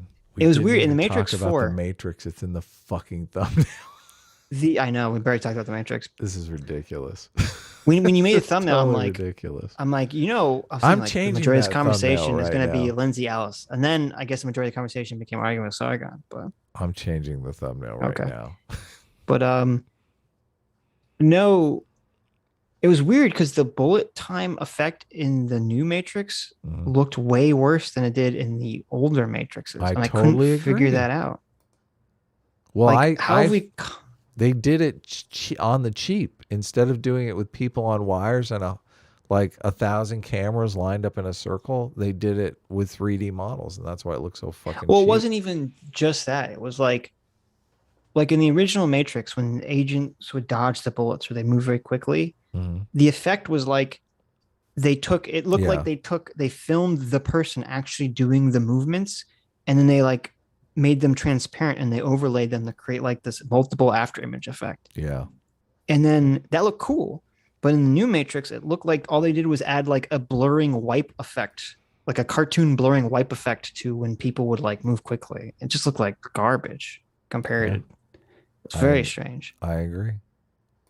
And also, it was funny because before we started today, I watched the first half an hour of the first Matrix, and I was watching it, and the fight choreography is very clean. I look at it and I understand what I'm looking at. And I went back and I looked at the new Matrix, and it's just a muddled mess of super quick cutting, and it's not very clear what's happening. And it's just a bunch of bodies rolling around.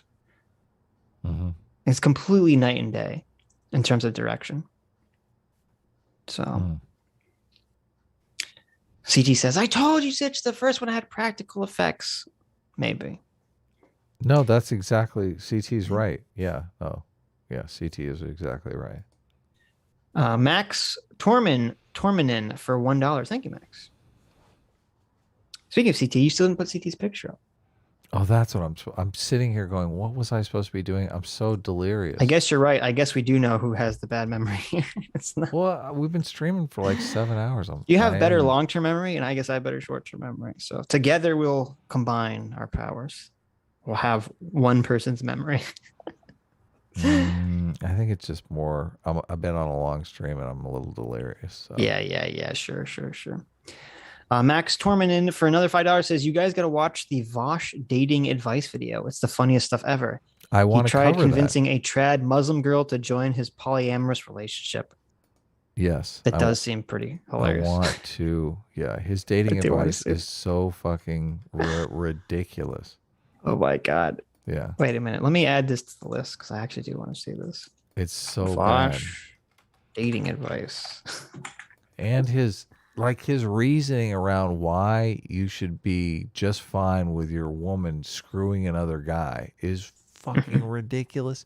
He somehow like brings it back to worker co-ops or something. I'm like, dude, fucking get real. Listen, your relationship doesn't belong to you. It belongs to the people, Adam. Yeah. I'm like, this guy has no understanding of how human nature works. Mm-hmm. Yeah.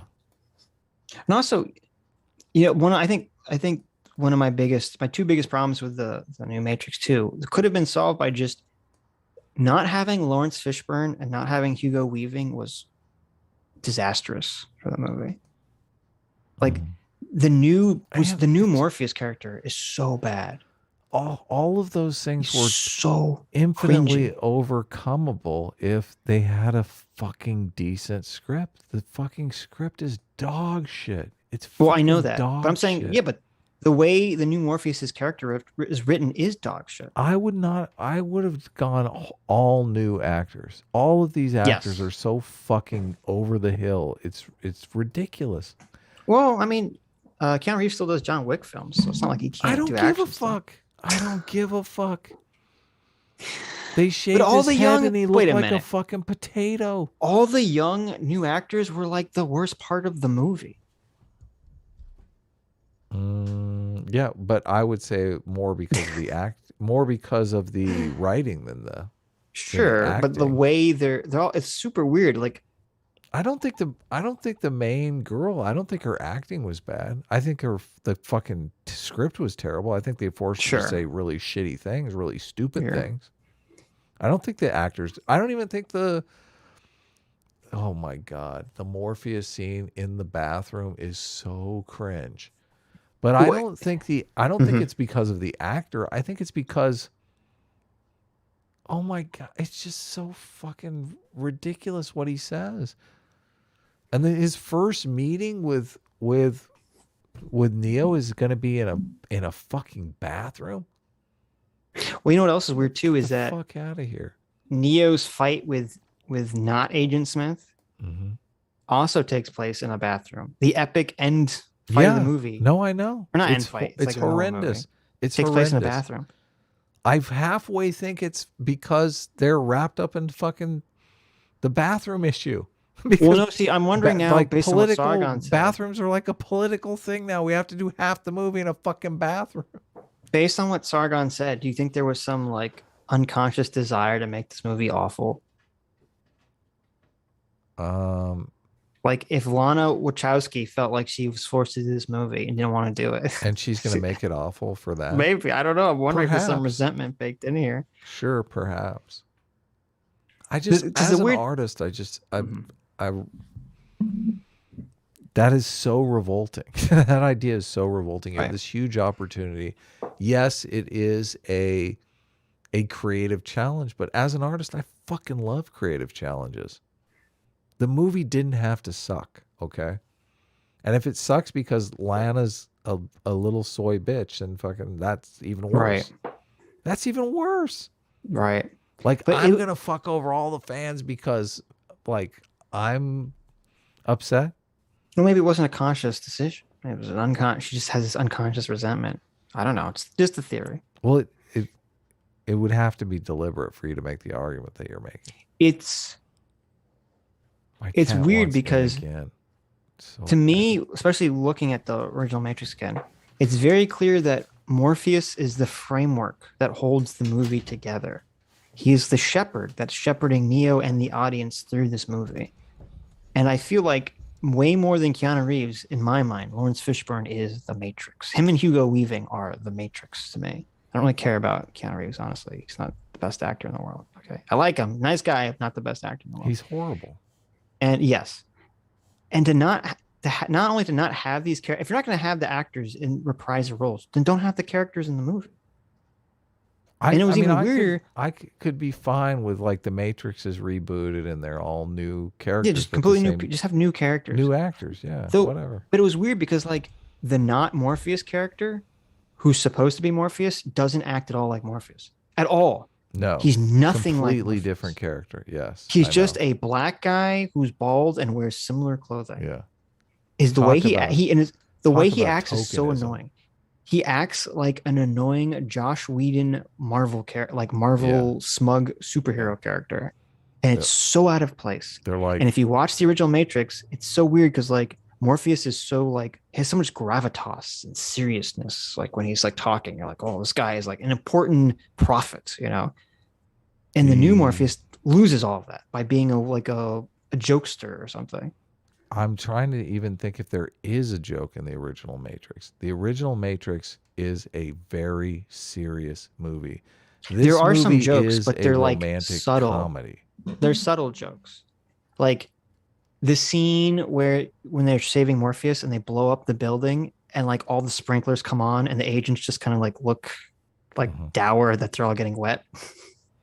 Like they're like little it's not funny Marvel. bits. It's not a Marvel comedy. They're not making there's a couple like wisecracks, but it's not like Marvel. Every scene has What? like the snippy wisecracks. I keep thinking. I mean, the one joke is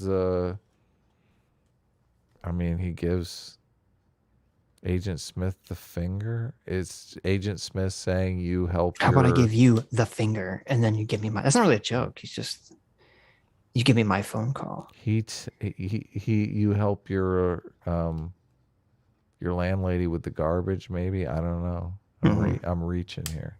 That wasn't a joke. We should have had I this feel like there was a conversation couple. like 5 hours ago. I know. So, and then it was super weird too because the guy who's supposed to be the Agent Smith character does not act at all like Agent Smith. Doesn't sound like Agent Smith. Has no presence or gravitas like Hugo Weaving has. And you're like, who is this random white guy? I don't know I don't care about this character. Like, you remember in The Matrix 2 or 3 when Agent Smith takes over like a human? Yes. And then that guy, the actor, does this really cool thing where he starts to talk like Agent Smith. Agent Smith, Mr. Anderson. And he does like a great impression of Hugo Weaving's Mr. Smith. Yes, he does. And I'm like, why didn't they, like, if they were going to have Mr. Agent Smith, but not have Hugo Weaving, why didn't the guy do the same thing? Do like an impression of Agent Smith or something? Yeah. He doesn't. He's just like his own thing. Yeah. Terrible movie.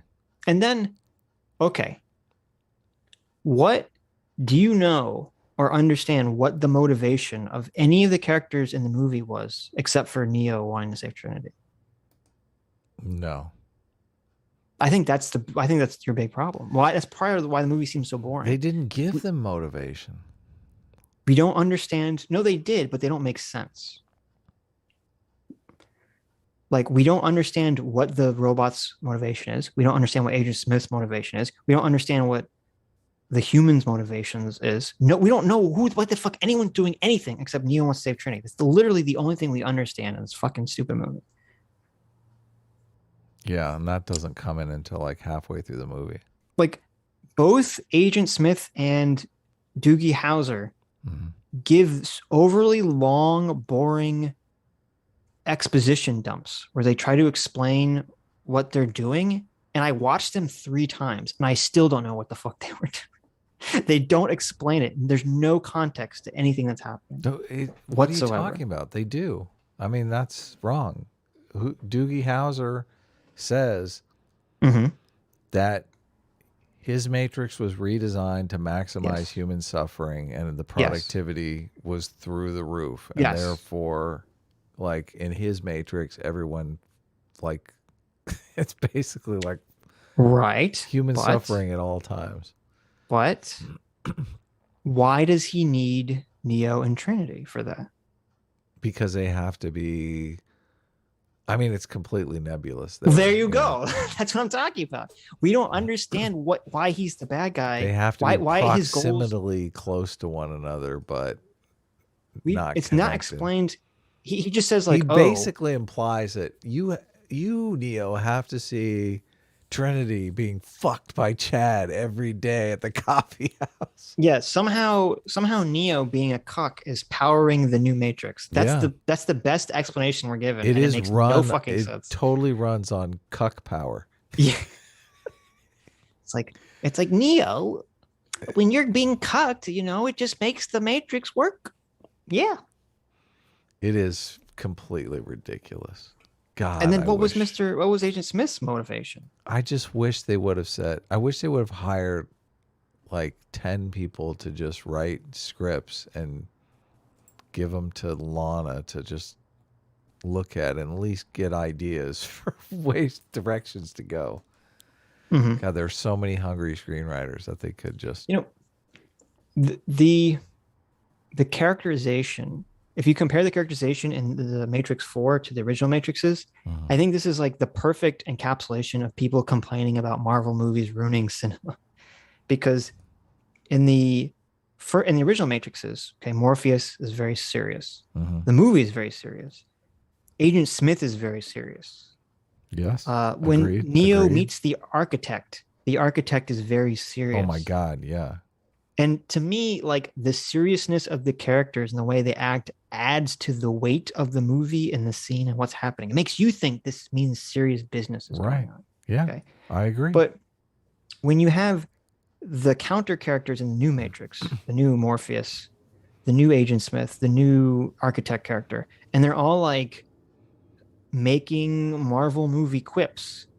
There's no serious and like all the gravitas, all the seriousness of the scene is drained away, and you're like, the montage in the first 10 minutes of the movie is fucking ridiculous. Yeah, it feels like the movie constantly undermines itself for reasons I don't understand. The montage and everything, I agree with everything that you're saying about the little one-liner Marvel clips from the characters. Completely undermines any seriousness, why am I watching? Why do I care about this? But they literally do the same thing with a montage 10 minutes into the movie that I think is supposed to be funny. That montage about reimagining the Matrix, I think I hope it's, it seems as though they were aiming for comedic. Yeah, it just comes off as horribly pretentious. Yeah. There's literally one of the worst sequences I've ever seen in my life, chat, which is there's like a 10-minute montage sequence. Yes, a 10-minute montage with the blue pills in your face. Yes, where Neo has to work on the new Matrix sequel because this is so fucking meta. And the song that's playing is the Follow Alice song. Follow the White Rabbit song. What's the name of that song? That's another thing. That's another thing that was completely disappointing because they're talking about how the Matrix video game was so amazing, and now they have to recapture what was amazing about the Matrix video game. And if you remember, the Matrix movie was great. The Matrix video game sucked, and everyone fucking hated it. And it seemed like a complete and utter fucking useless cash grab. So to even associate what's going on in the movie with the Matrix video game, I was just like, oh my God. I remember the Matrix video game I played was silly. Yes. Yeah. And it was weird that they kept saying like, Neo, you made this video game, but whenever they show clips of the video game, it's just like a movie. It's the movie. So, they kept talking about the video game like it was life changing, and I'm like, the first movie was great. Then you made two more movies that were widely panned and criticized and hated even. So to be up your own ass about the fourth one that you're making when you've really just strip mined this property already, to come into that stripped mined core hollow shell of a fucking idea and start talking about how it's God's gift to culture. It's like, dude, get the fuck out of here. Oh, the song. Okay, thank you. Yeah, the song is the Jefferson Airplane White Rabbit. Yeah. One pill makes you larger, one pill makes you small song that we've heard like a million times. Yeah. It's a montage sequence to that where Neo's in a boardroom with the most annoying people on the face of the planet, and they're all talking about how to make the Matrix sequel and how awesome it's going to be to that song. And it's just them constantly giving the worst ideas you've ever heard, and then Neo looking sad and consuming blue pills as he watches Trinity get cucked, and it's just living alone and is sad about it. Not only It's that, so fucking pretentious. there Cannot was stand pretension in my movies. in the second movie when they had the meeting with the Merovingian, Yes. the place that they walked into, I mean, you had the sense of, you know, these are the coolest fucking people in the world. Like, this is just, it dripped coolness. No, I completely disagree with you. In the Merovingian? You had a sense that these were the most pretentious motherfuckers in the world. Okay. So you didn't think the Merovingian scene pulled off No, coolness? No, and I didn't think it was supposed to. You're supposed to be a pretentious Euro trash asshole. Okay. So I mean, maybe that's your aesthetic. So Adam, in the second movie, you feel like it was a failure too. No, because in that scene, he's supposed to be a pretentious asshole. Okay, that's like his character. He's like this pretentious French asshole guy. Yeah, but I felt like I was in a cool restaurant. I mean, I felt like this is like a place cool people hang out. Okay, I didn't feel that way, but okay. But in the boardroom scene, it's the thing that makes the boardroom scene pretentious is that it's the super meta commentary about the Matrix, where they're giving bad ideas about how to do a Matrix sequel. But the people also seem like the biggest fucking dorks on the planet. People that I would not want on my fucking doorstep. Right, but like that's much less intentional. be hanging out with them in a movie. You're jumping ahead. That's intentional. Okay, this is why it's super pretentious. You have the biggest dorks in the world who are supposed to be dorks and losers, giving the worst fucking ideas for a Matrix under the impression sequel. that they're supposed to be cool. No, they're not supposed to be cool because they're giving the worst ideas for the Matrix sequel. Okay, it's written like they're giving the worst ideas for the Matrix sequel, and so what that tells you as an audience member is, look at all these bad ideas for the Matrix sequel that a bunch of corporate suits would want to do in the movie. But since we're artists, we're true visionaries, our Matrix sequel will be nothing like these bad ideas. It will be good. Okay. That's what that scene is conveying to you as an audience member.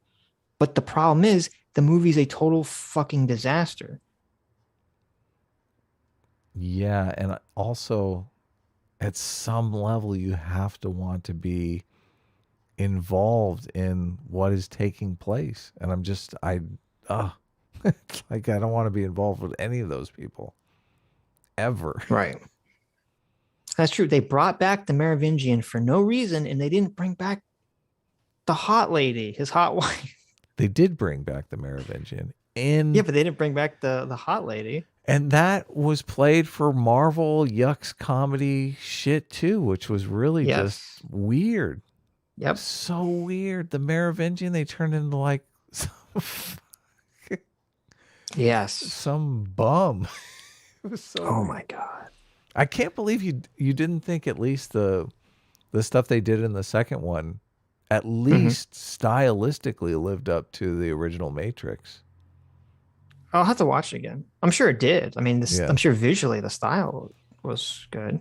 There are elements of the second one I liked. So obviously you thought his wife was uncool. The Merovingian's wife you thought was uncool. She's super hot. What are you talking about? So was she uncool? Was she uncool?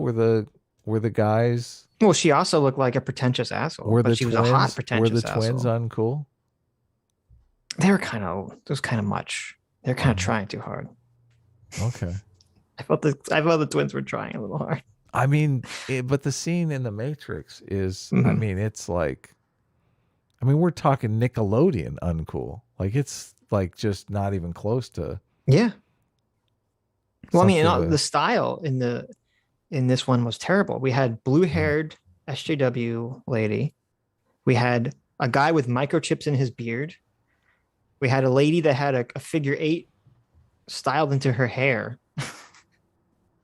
Like, just none of the characters were memorable to me at all. I don't remember any of these characters. Well, I remember them as someone that probably is going to get brought up on pedophilia charges, like sometime in the future. That's the way I remember them. All Right. the characters, I was like, I mean, you've got to have a lot of goodwill for a movie if you're gonna, in the first 10 minutes of the movie, start throwing dozens of unlikable characters at your audience. Yes. Yeah. Like, I'm going, hold on, what's going on here? I feel like I'm being mugged here. Like, I'm seeing so much hatred for me as an audience member in the first 10 minutes. Yeah. I mean, it was tough to get through. You literally did not get through it. You stopped halfway through it the first time of your viewing because it was so horrible. Yes. Right. And I had to finish it again. The first act of the movie is supposed to be the goddamn hook. It's supposed to be the fucking hook.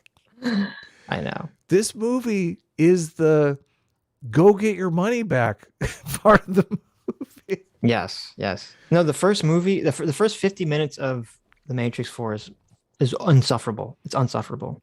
That's why I had to stop. It was just sapping my will to live watching this fucking movie. I couldn't believe it. We have cucked Neo, the one this character, super pretentious Matrix video game, and it's just and the problem too is that everyone, when you're watching the movie, everyone knows what's happening. I know. When you watch the first There's 50 no minutes, mystery. there's no mystery. We all know what's happening, and it's just dragging on and on and on. Yes. So there's nothing keeping us engaged. We don't like any of these characters. There's no plot element about why we should keep watching this when we know what's happening. We get it. Neo has absolutely no discernible goal. No motivation, no goal. Yeah. Like that scene, it should have been a 10-minute scene to just establish where Neo was if you wanted to do this stupid storyline. Do it in a fucking crawl. I don't give a fuck. Why are you throwing these horrible characters at me? It was crazy. We have to talk about Neo's wingman because that character is just oh my god. Who was Neo's wingman? The guy who was like, "Oh, let me go talk to Trinity for you." Oh. Oh my god. That doesn't even make sense now that I think about it. It makes absolutely no sense at all. You're like, "What the No, but wait a minute. What relationship does this person have to him? Like none of it's No, wait, established? no. Hold on. Pause. People act like that in real life. I've seen people act like that in real life. Okay. That doesn't mean it belongs in that. a movie. That Wait a doesn't minute. make it good. That's not what I'm saying. What's your argument there? So there's a scene, guys, if you haven't watched, so every day Keanu Reeves comes to a coffee shop and he longingly watches Trinity enter the coffee shop with her children. Yeah.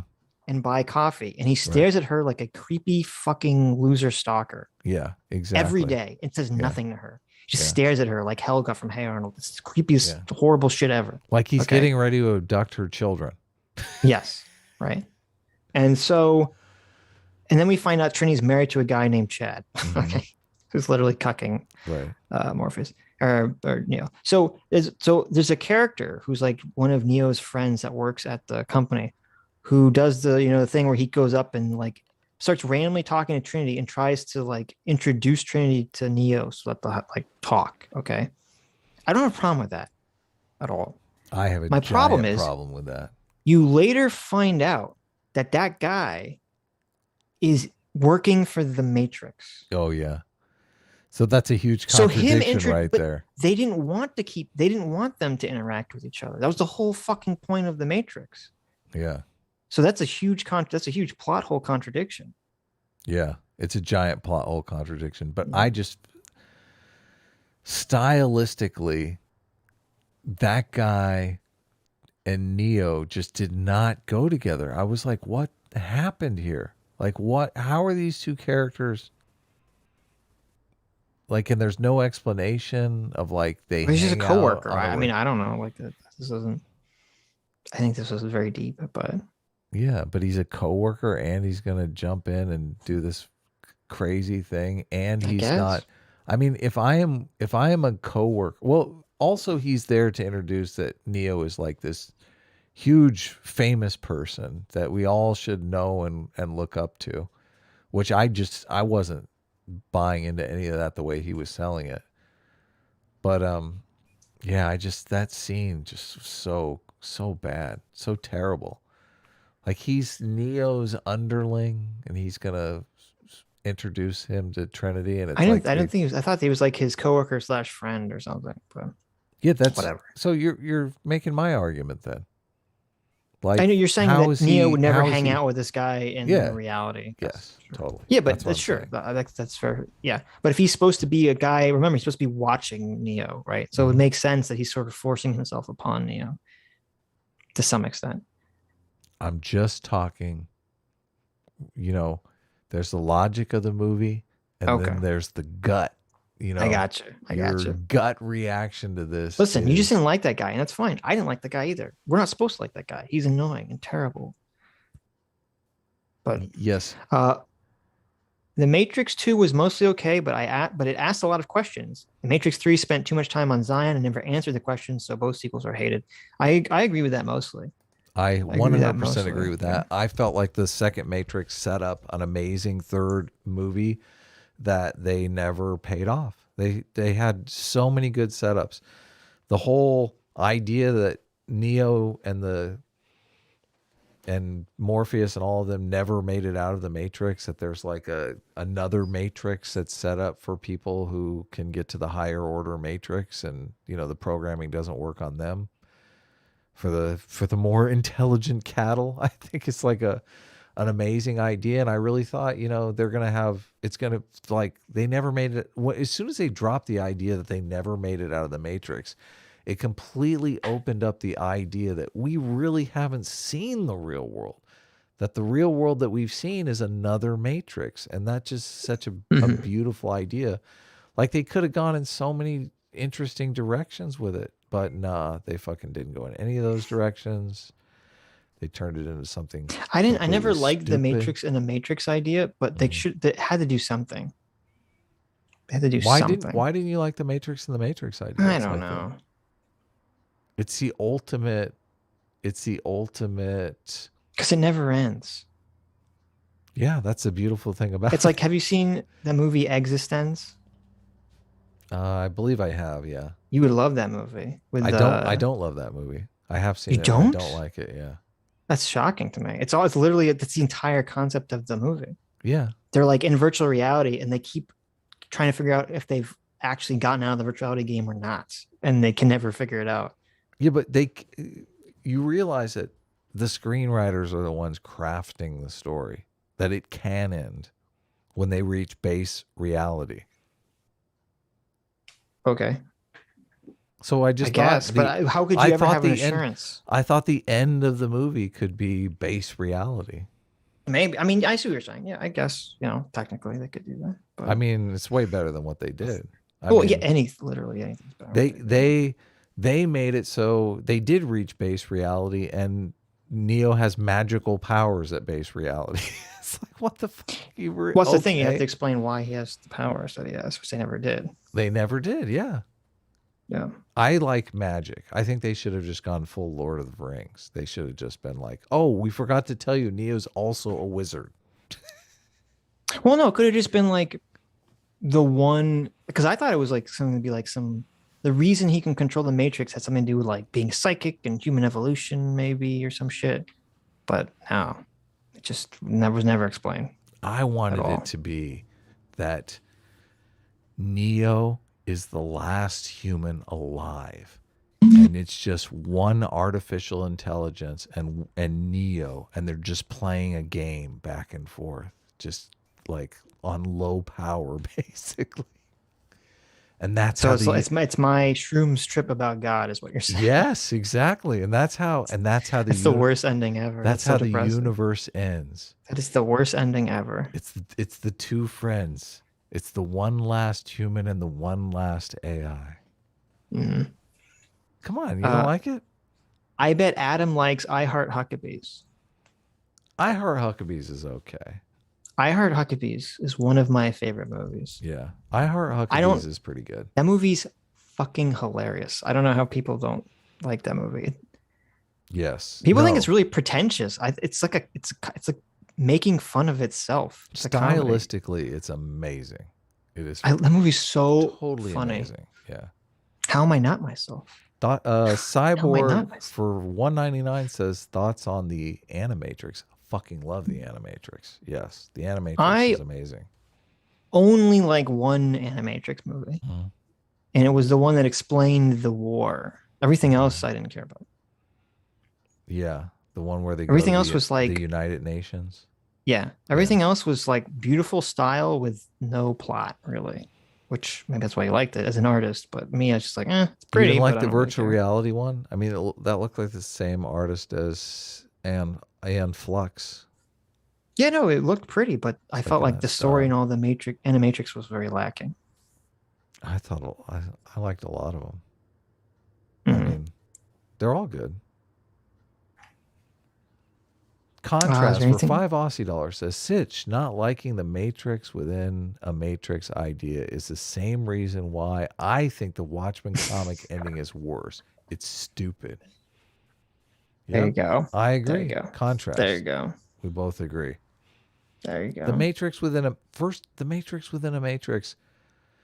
Just it was so, and it boggles the mind that He says it's a stupid idea, Adam. He doesn't like the Matrix within a Matrix. No, Sitch not liking the Matrix within a Matrix idea is the same reason I think the Watchmen comic ending is worse. It's stupid. Yeah, so he's saying they're both stupid. No, he's saying you not liking Matrix within a Matrix is stupid. Okay. Yeah. I see. I don't think that's what he's saying, but sure. We'll go with that. Okay. Oh, he's saying I'm wrong? He's just saying he thinks the concept of the Matrix is stupid, just as he thinks the Squid ending in Watchmen is stupid. That's what he's saying. No, he's saying Sitch not liking the Matrix within Okay. a Matrix idea is what's stupid. Okay. There you go. Whatever. Like you should like it because it's interesting, Okay. is what he's saying. Okay. He's saying because you don't like it means you. Yeah, I understand. Okay. Are we done with super chats? No, we're not. We're right. not done. Wait, is there anything else? Right. Was there anything else in the Matrix we should talk about before we stop talking about the Matrix? There was something else I want to bring up. Oh, I'm delirious. Let's see. We're Couldn't think of, supposed didn't to understand stream anyone's for motivations. 3 hours. All the characters. It's been 8 hours already. Contrast says Sitch is correct in understanding my super chat. Thank you. Contrast says that? Yes. Sitch isn't correct in understanding my super chat. There you go. I'm reading it. Okay, I guess we're done with the Matrix talk. For now. For now, what, you want to talk more? I don't know. You just got to get me when I'm fresh. We should have talked about it in the very beginning. I tried. Oh no. Well, I didn't want to. You wanted to put it off. Like this crazy. is the way this is supposed to work. Okay, before you had the Sargon interrupt us. Okay, we were gonna read the Lindsay Ellis thing and talk about that for a while. Okay, we were gonna watch the Jack Murphy thing, talk about that. We were maybe gonna watch the R.A. Ruggerman thing. We're gonna do super chats, and at the end, I want to do Matrix so that we could talk about it spoiler free, and then talk about all the spoilers and tell people like, oh, you can leave now. But that all fell apart. None of that worked. I know. So we're terrible streamers. I know. But it's okay. We're learning. Anyway, so back to the super chats. Mm-hmm. We didn't really do any spoilers in the Matrix. I don't feel like we did spoilers. What do you mean? Oh, we did? We did lots of spoilers. We did tons of spoilers. Okay. But it's a shit movie, so you shouldn't. Nobody cares. That's true. I have no idea where we are because I can't remember what you did. Ty Miller for $5 says, remember when this video was about Lindsay Ellis? Pepperidge Farms remembers. That's pretty funny. There you go.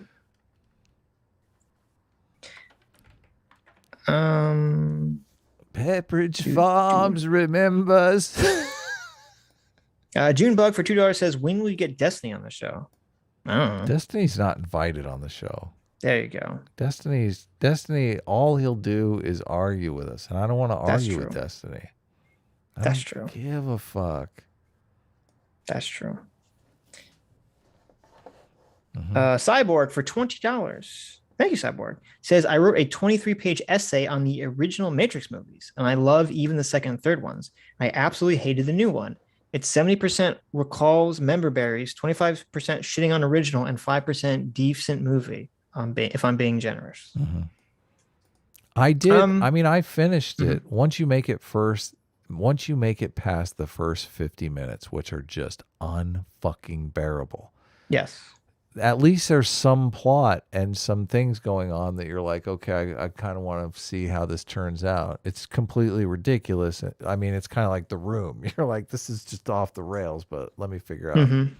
At least I have something to follow along with. I mean, yeah, it's all bad, but the second half is better just because there's something actually happening Yes. in the movie. Okay. Yes. I mean, it's pretty lame. Literally, the entire plot of the movie is save Neo, save Trinity. Like, that's as deep as there's nothing else happening in this movie.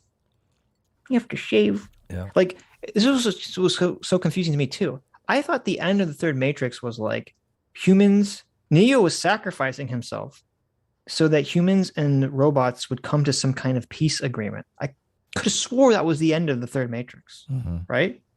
They were going to try to hammer out a peace agreement. And what happened?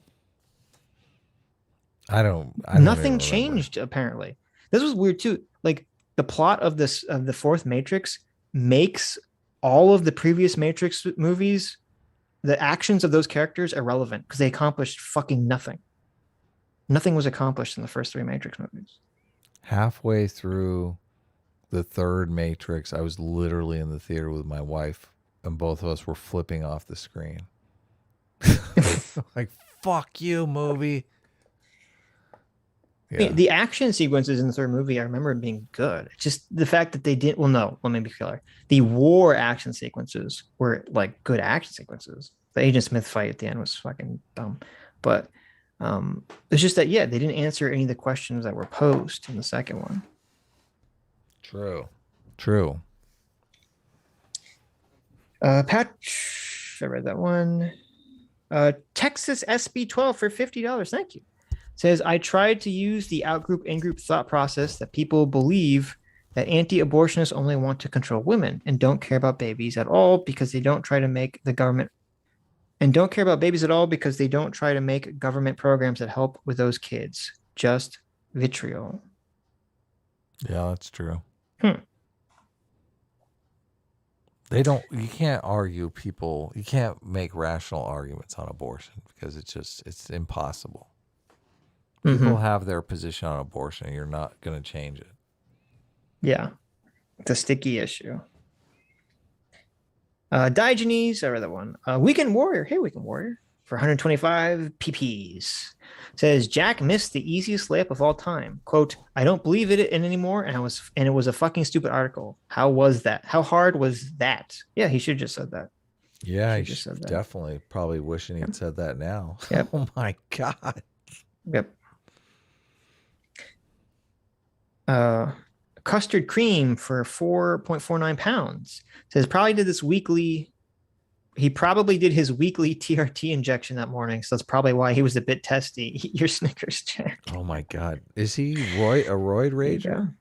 I don't know. He looked pretty buff, so maybe. Wow. I don't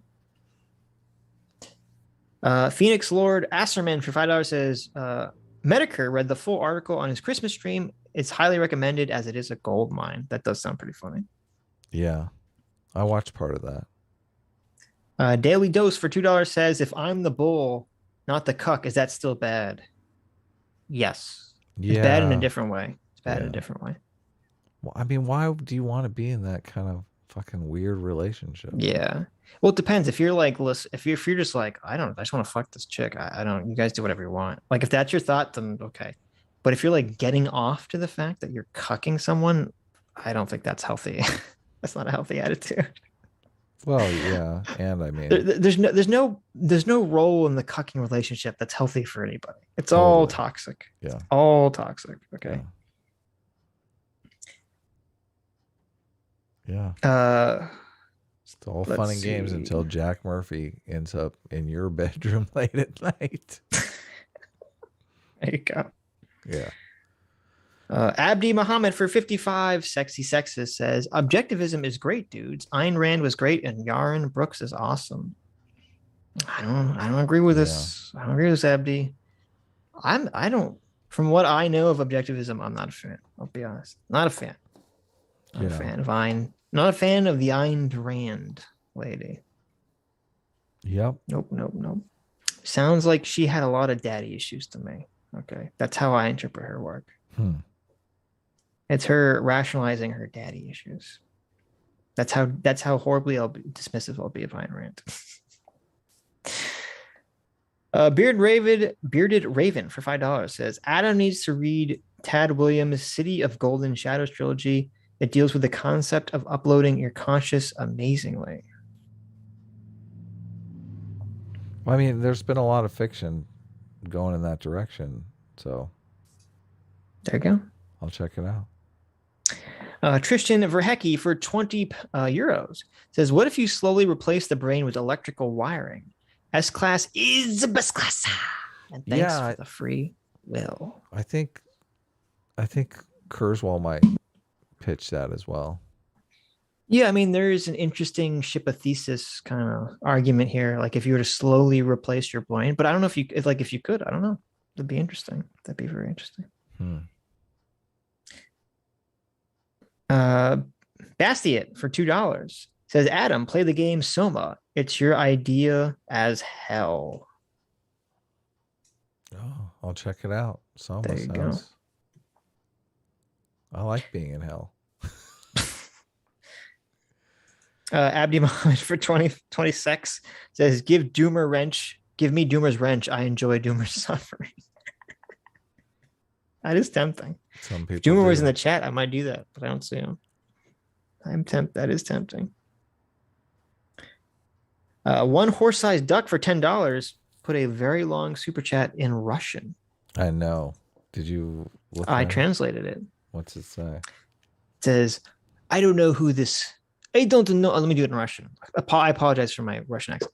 I don't know who this fake duck is, but I don't want my name to be tarnished. Never forget who your real threat is. I am the horror that flaps into the night. Ouch.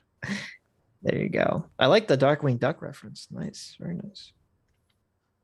So there you go. I didn't know that the original one horse-sized duck was a Russian duck. Interesting.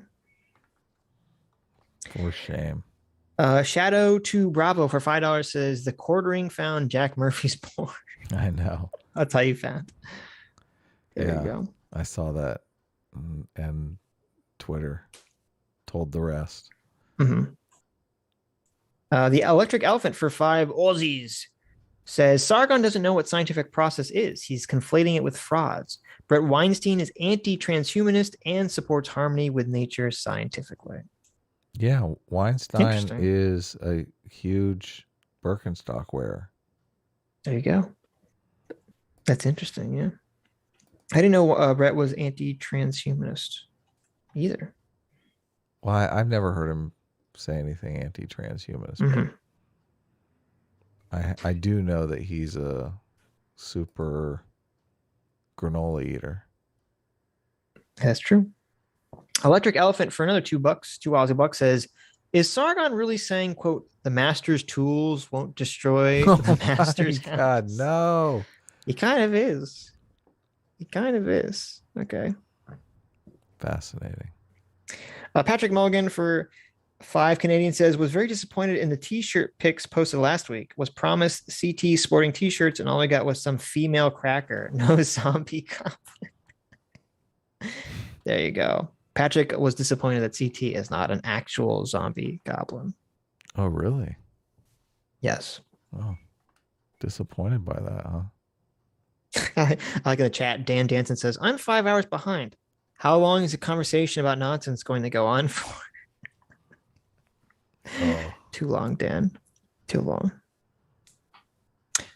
Patrick Mulligan for 5 Canadian says, why let the plebs vote on the Doomer wrench? Only the wrench invested patricians get to vote on this matter. New mod only vote. Take Doomer's wrench. I would do that. I don't know if that's an option. I don't know. You can make a poll just for your mods on the thing. Is this like a only landowners can vote, only wrench owners can vote? That would actually be a really funny comparison. We'll have the what do the wrenchless vote and how do the wrenchers vote to see if it lines up or if it's like the exact opposite. That would show you why it's wrong to have voting based on only property rights right there. That would be the perfect example for that, Adam. Empty bottle of Monsters for $100. Thank you so much. Really appreciate it. Says, love you guys. Happy late Christmas. Thanks for an amazing year of information, entertainment, interviews, arguments, thought-provoking ideas, and of course, constant humor. A-team all the way, but in the spirit of the holidays, S-class is pretty good class. Well, thank There you. go. Yeah, Thank you. Thank you. Thank you. Steven for $5. Thank you, Steven. Abdi Muhammad for another 55 sexy sexes. Says, Chomsky says the state media in dictatorship is less propagandistic than corporate media. Manufacturing consent is just a waste of time. Did he really say that? That's crazy. He didn't say that. How could anyone believe that? That the state media under a dictatorship is less propagandistic than the corporate media? That's fucking batshit crazy. Who said that? Chomsky, apparently. Oh, that's ridiculous. Jeez, that's insane. Steven for $2. Thank you. Cyborg for $10 says, you guys are misunderstanding the problem. It's not that he's either gay or a cuck. It's that there's a controversy that he'd be roped in. PR is tough for that, forced to take positions. Yeah, no, that's true. We're just trying to make a joke. But yeah, they just don't want to have any negative PR. Mm-hmm. Jade O'Har for 2,000 yen. Thanks you, Jade. Says, so Lindsay Ellis self-cancels again.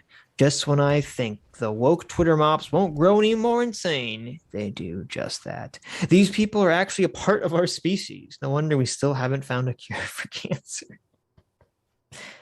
Listen, science isn't going to give us a cure for cancer. We're gonna engineer our way to that one. Okay, we're gonna just keep banging rocks together until we get that cure for cancer. But I'll have you know, we don't need science for that. No, we pray a lot.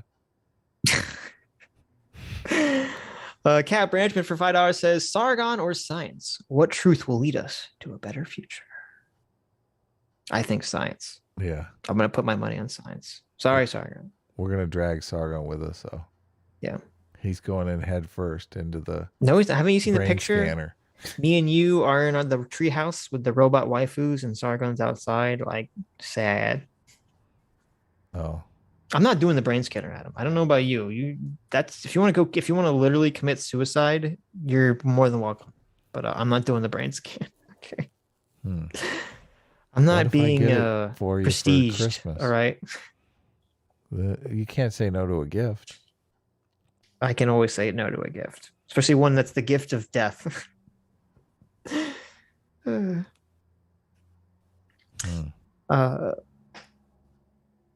Let's see, where was I? Desert Runner for 20 Aussies says, Merry Christmas and Happy New Year, Sitch and Adam and chat. Thanks for a great year of content and looking forward to much more in 2022. A-Team makes the girls scream. S-Class likes to bang sea bass. There you go. There you go. Bass. Thank you. Delicious. Adam likes to eat the sea bass that has been banged. No. We eat our sea bass. S-Class bangs the sea bass. Oh, I see. What the 40K for 2 Canadians says, here's to another year of Sitch and Adam. Well, thank you. Thank you. Another year. So great. No for $5 says, Sargon has always been very sure of himself. He also changes his opinion a lot. I don't dislike him, but I'm not sure why he can't drop the rudeness. I mean, I didn't feel that he was rude in the conversation, but was it rude? I don't think it was. Yeah, I didn't feel rude. I didn't feel like it was rude, but I just felt like it didn't make any sense. Yeah.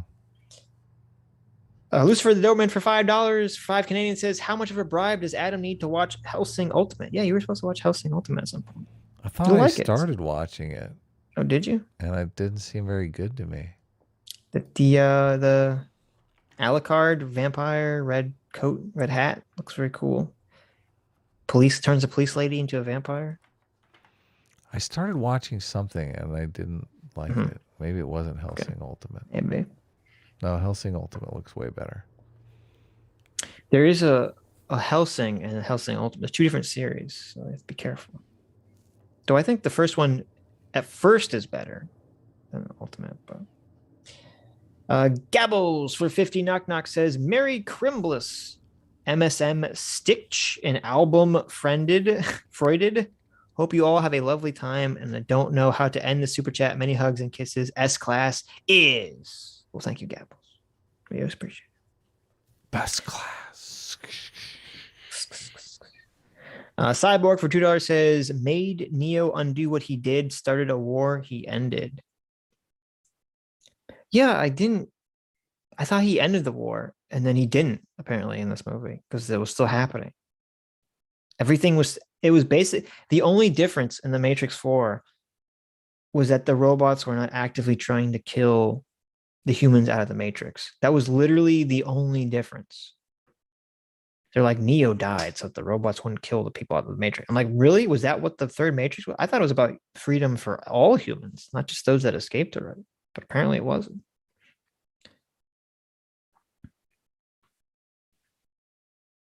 Oh, yeah, and I forgot. Spoiler, huge spoiler. Do you remember how they got the Neo? Adam, it's kind of relevant to our conversation about copying consciousness. Adam left. Adam totally left. I didn't leave. What the fuck? I didn't leave.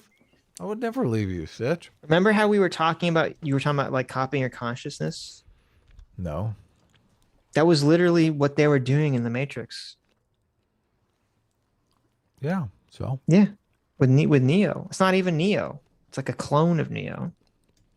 Neo had been cloned like a dozen times or some bullshit. Yeah, whatever. Yeah, stupid. CT wants me to mention that they did have pet robots. So that's true. They did win pet robots for the war. Yeah, they all look very lame. Yeah, you should watch. You don't watch Hellsing Ultimate. Watch Hellsing Ultimate Abridged. Okay, it's free on YouTube. Okay. There you go. You can check it out. Abdi Muhammad for 55 sexy sex. It says Sitch. Sitch, you horrible person. Ayn Rand literally had to flee her home because of the Bolsheviks and anti-Semitic discrimination. I know she did. What I mean when I say daddy issues is that, like, she talked about, I remember reading where it seems like a lot of her philosophy was based around the fact that she didn't forgive her father her father had like a store or something, or a drugstore or pharmacy that he owned. And basically the Bolsheviks, when they said fuck private property, just took over like her father's business. And then her father took her and they fled, and they ran away to get out of the USSR. And it seemed like she sort of like was mad at her father for running away with her family and like considering their safety over the fact that he didn't like fight. Because that's why she always has the male characters who's like, instead of letting them collectivize my property, I'm going to burn it down. Like, she's mad at her father that her father didn't like burn down his own shop instead of ceding it to the Bolsheviks, which to me just seems very childish. Maybe I'm not being fair here, but it seems like a very childish reaction. Like, if you're a father, your main priority is the safety of your family, okay? Not your business. That's the way it should be. Agreed. So I don't know. I could be being unfair here, but I always perceived it like she just couldn't accept the choice her father made. And she looks weird. That's true. And she wasn't hot. I mean, if Ayn Rand was hot, maybe I'd be convinced, but she's got shifty eyes. Well, that's anti-Semitic, and I'm offended that you said that. Well, hold on a second. Have you seen that video of her? No, I know. Her eyes are like bouncing all over the place. Oh, okay. I mean, what's a better? Yeah, I don't want to be anti-Semitic. It's gross. Apparently her and Alan Greenspan were like fucking all the time or something. What do you call? Really? Oh my god, yeah. That's crazy. He was like in love with her. What do you call it when they have the ping pong eyes? The ping pong shifty ball eyes. That's what you call them. Well, have you seen the interview with her and Dan Rather? Oh my god. No, she has really shifty eyes. It's insane. She looks like she's Maybe on she had some fucking degenerate crack. disease, Adam. Okay, you don't know. She Maybe looks she's like doing she's crack. on crack cocaine. Listen, she's like the serial killer she was like enamored with. She's become the super ubermensch by doing crack. Okay, you don't know. I think when there was like this thing where she found some remorseless super killer and she was serial killer, and she was totally enamored with the fact that he was completely 100% self-motivated. And had like she was enamored with someone that she found was a sociopath. And like, I don't know. I'm just like, you shouldn't be idolizing a sociopath. That seems like the road to damnation. Okay, maybe it's just me. That seems to be a bad place to go.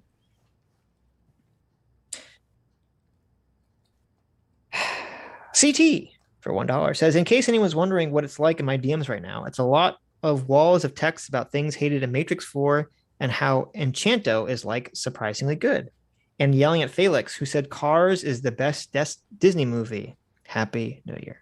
Oh my God. That's a horrible take. Felix has the shittiest take of all time. He said the movie Cars is better than The Incredibles. Cars is like unwatchable. That movie's so bad. He said Cars is better than The Incredibles, Adam. That's insane.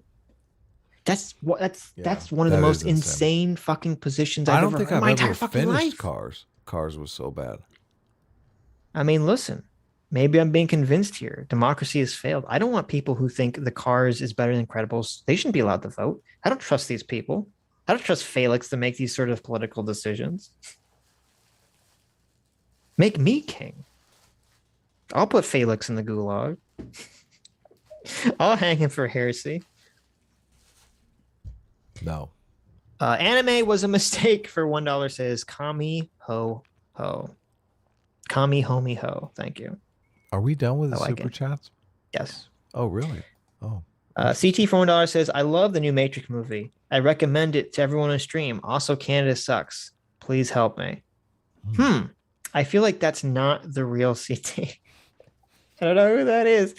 I feel like that's not the real CT, but maybe CT had a change of heart. Maybe she just turned around and loves the new Matrix movie now. I don't know. It was pretty good. There you go. It's been too late in the stream. Adam's become delusional. Binger Chilling for $10 says, Lindsay Ellis's next video will be Sarah McLean. Sarah Mac, what's her name? The Arms of the Angel lady. You know what I'm talking about? In the arms of an angel. Whatever.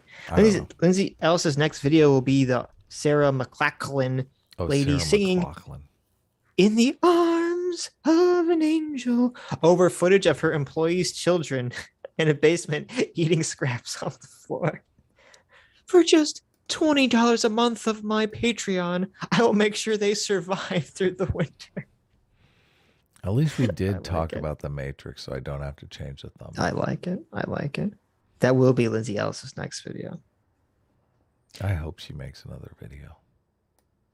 Utter Nonsense for $3 says, are you guys going to do anything further with Distributus, or has the trail gone cold? Regardless, here's to another year of centrism. I'll be having dinner with Jordan Peterson next year, and I got my VIP ticket to meet him in person too. Well, great. That's cool. I don't know. I mean, I still never watched this video, not out of malice, but I just literally keep forgetting and don't care enough to, but I will. I am curious. It was responding to my questions, so I feel like I should watch them. It's in a weird situation because like they see us as just fucking terrible human beings. And I got no problems with Dave. I got no problems with Academic Agent. But why do I want to hang out with someone who sees me as like the problem? I don't want to hang out with that person. Fuck that person. Seriously, fuck off. I guess you do have a problem with that.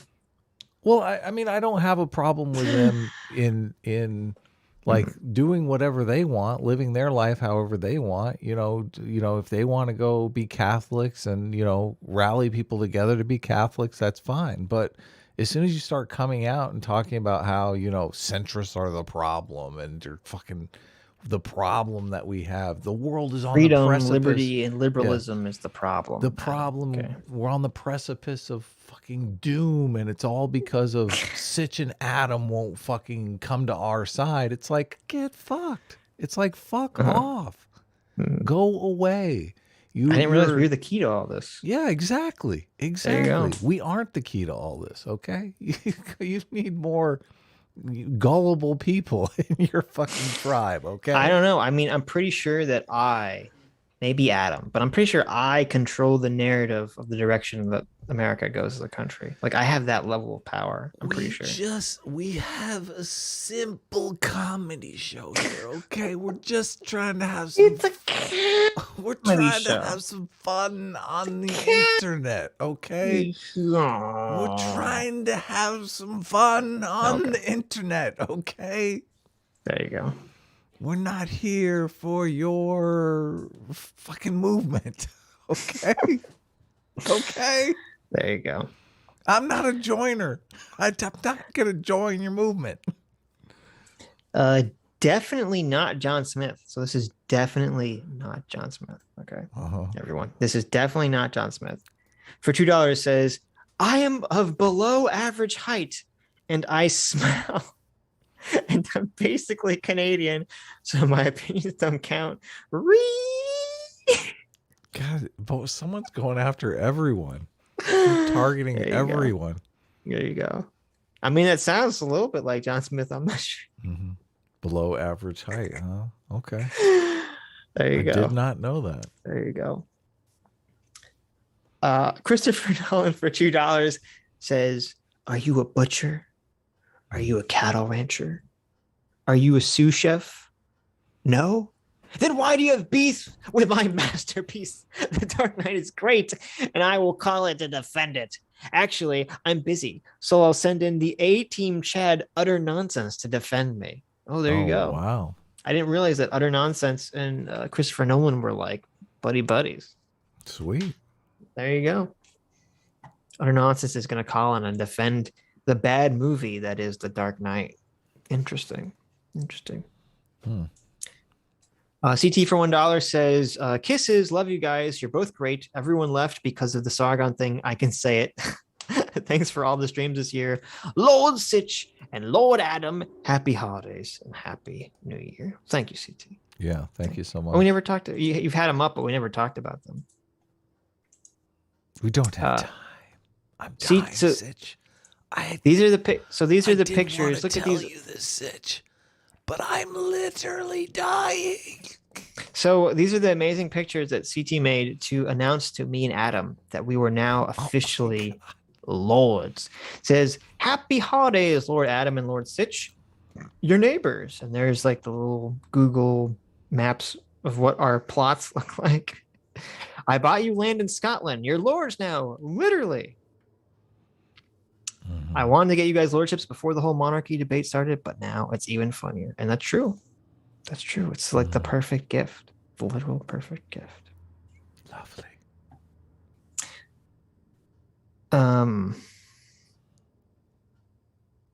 Abdi Muhammad for 55 Sexy Sexy says her family didn't flee. They literally got deported somewhere, and that's why she was angry at her father for not leaving Russia.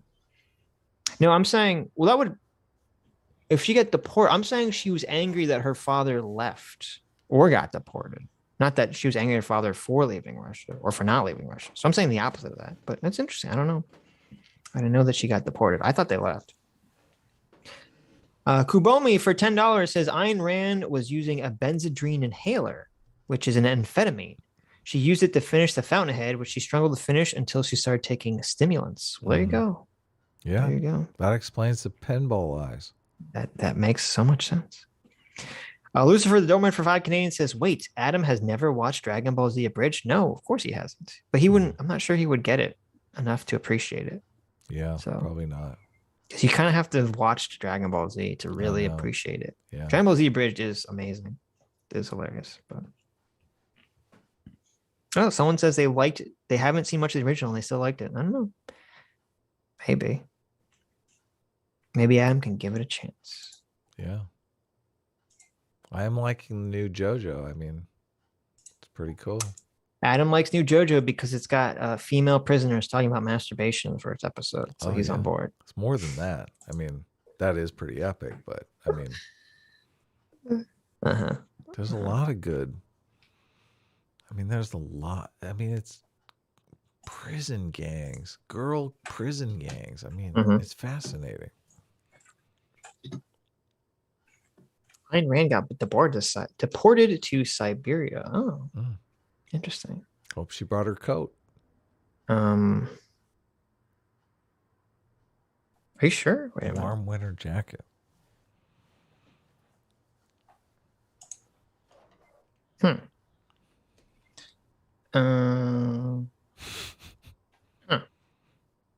Is that it? Anyways. Oh my God. Anyways, thank you all That's for your not incredibly. it. You didn't get them all. Did you really? I am. I did. That was it. They just did a bunch of new. Wait, has Adam? Oh, yeah, you did do Lucifer the Doman. Okay, stop with the super chats, guys. I'm serious. I'm delirious. I literally planned on streaming for 3 hours. I don't know why you plan. It never is 3 hours. I don't know why. Well, it's gonna be. When we stream on Sunday, I literally I eat a huge meal before we start, and I ate like a cracker before we began. Why did you do that? That was a terrible idea. I'm starving. I'm completely. You could have got starving. food while we were talking. I'm completely delirious here. Me and Sargon were arguing for like 5 hours, and you didn't get food in the intermittent. I can't speak. If If I would have known we were going to stream for fucking 9 hours, I would have. Okay, gotta get your body used to it. It's good. No, got to get into the keto state of mind. I think it might have made our Matrix talk even better, because I was like, "Fuck you, Matrix! I'm hangry and I want my fucking I want you to be dead to the world, Matrix. Fuck you." All right. Anyways, I'm gonna retell the stream. Sargon comes out as science hater. You think so? I think that's funny. You got to put it in quotes, like Sargon said, "I hate science." Like Sargon, quote, "I hate science." Okay, I'll say, yeah. Okay, there you go. Sargon. It's got to be like a ridiculous Sargon quote. Science sucks. I hate science. Yeah, exactly. There you go. Anyways, thank you all for your incredibly generous donations. Thank you for supporting us throughout this entire year. Oh my God. This is incredible. I fucking just got so lightheaded just from playing the harmonica, Sitch. I'm telling you. I'm dying. I'm literally dying. Wussy. I think that is wussy. I'm dying here. I'm trying to do the end, and you're adding extra time. You're slowing the process down. I can't do the harmonica, guys. I'm sorry. Get your mom to make you some nuggies, Adam. Yeah, there you go. My wife makes me nuggies. They're there you delicious. go. Get your wife to make you some nuggies. They're delicious. She's waiting for me to text her. She's been waiting for me to text her for the last 4 hours. I bet. Anyways, thank you for your incredibly generous donations and for supporting us all throughout the year. Thank you for making it to the end of this conversation. I know some people were like, oh, they had trouble getting through the Sargon, but you, like us, like me watching The Matrix, you guys soldiered through the conversation. Yeah. Thank you. And thank you, Sargon, for coming on and having a 3-hour conversation with us where you hate science. Everything. Where you go full science denialist. We go full science denialism. Yeah. And thank you all for watching us and supporting us all throughout the year. Thank you, Lindsay Ellis, for having so much lack of self-awareness that it could literally cure global warming if we could somehow use it to power our cities. Yeah. And hope to see you all in the next year. Let's make it a better one. 2022, baby. Bye-bye.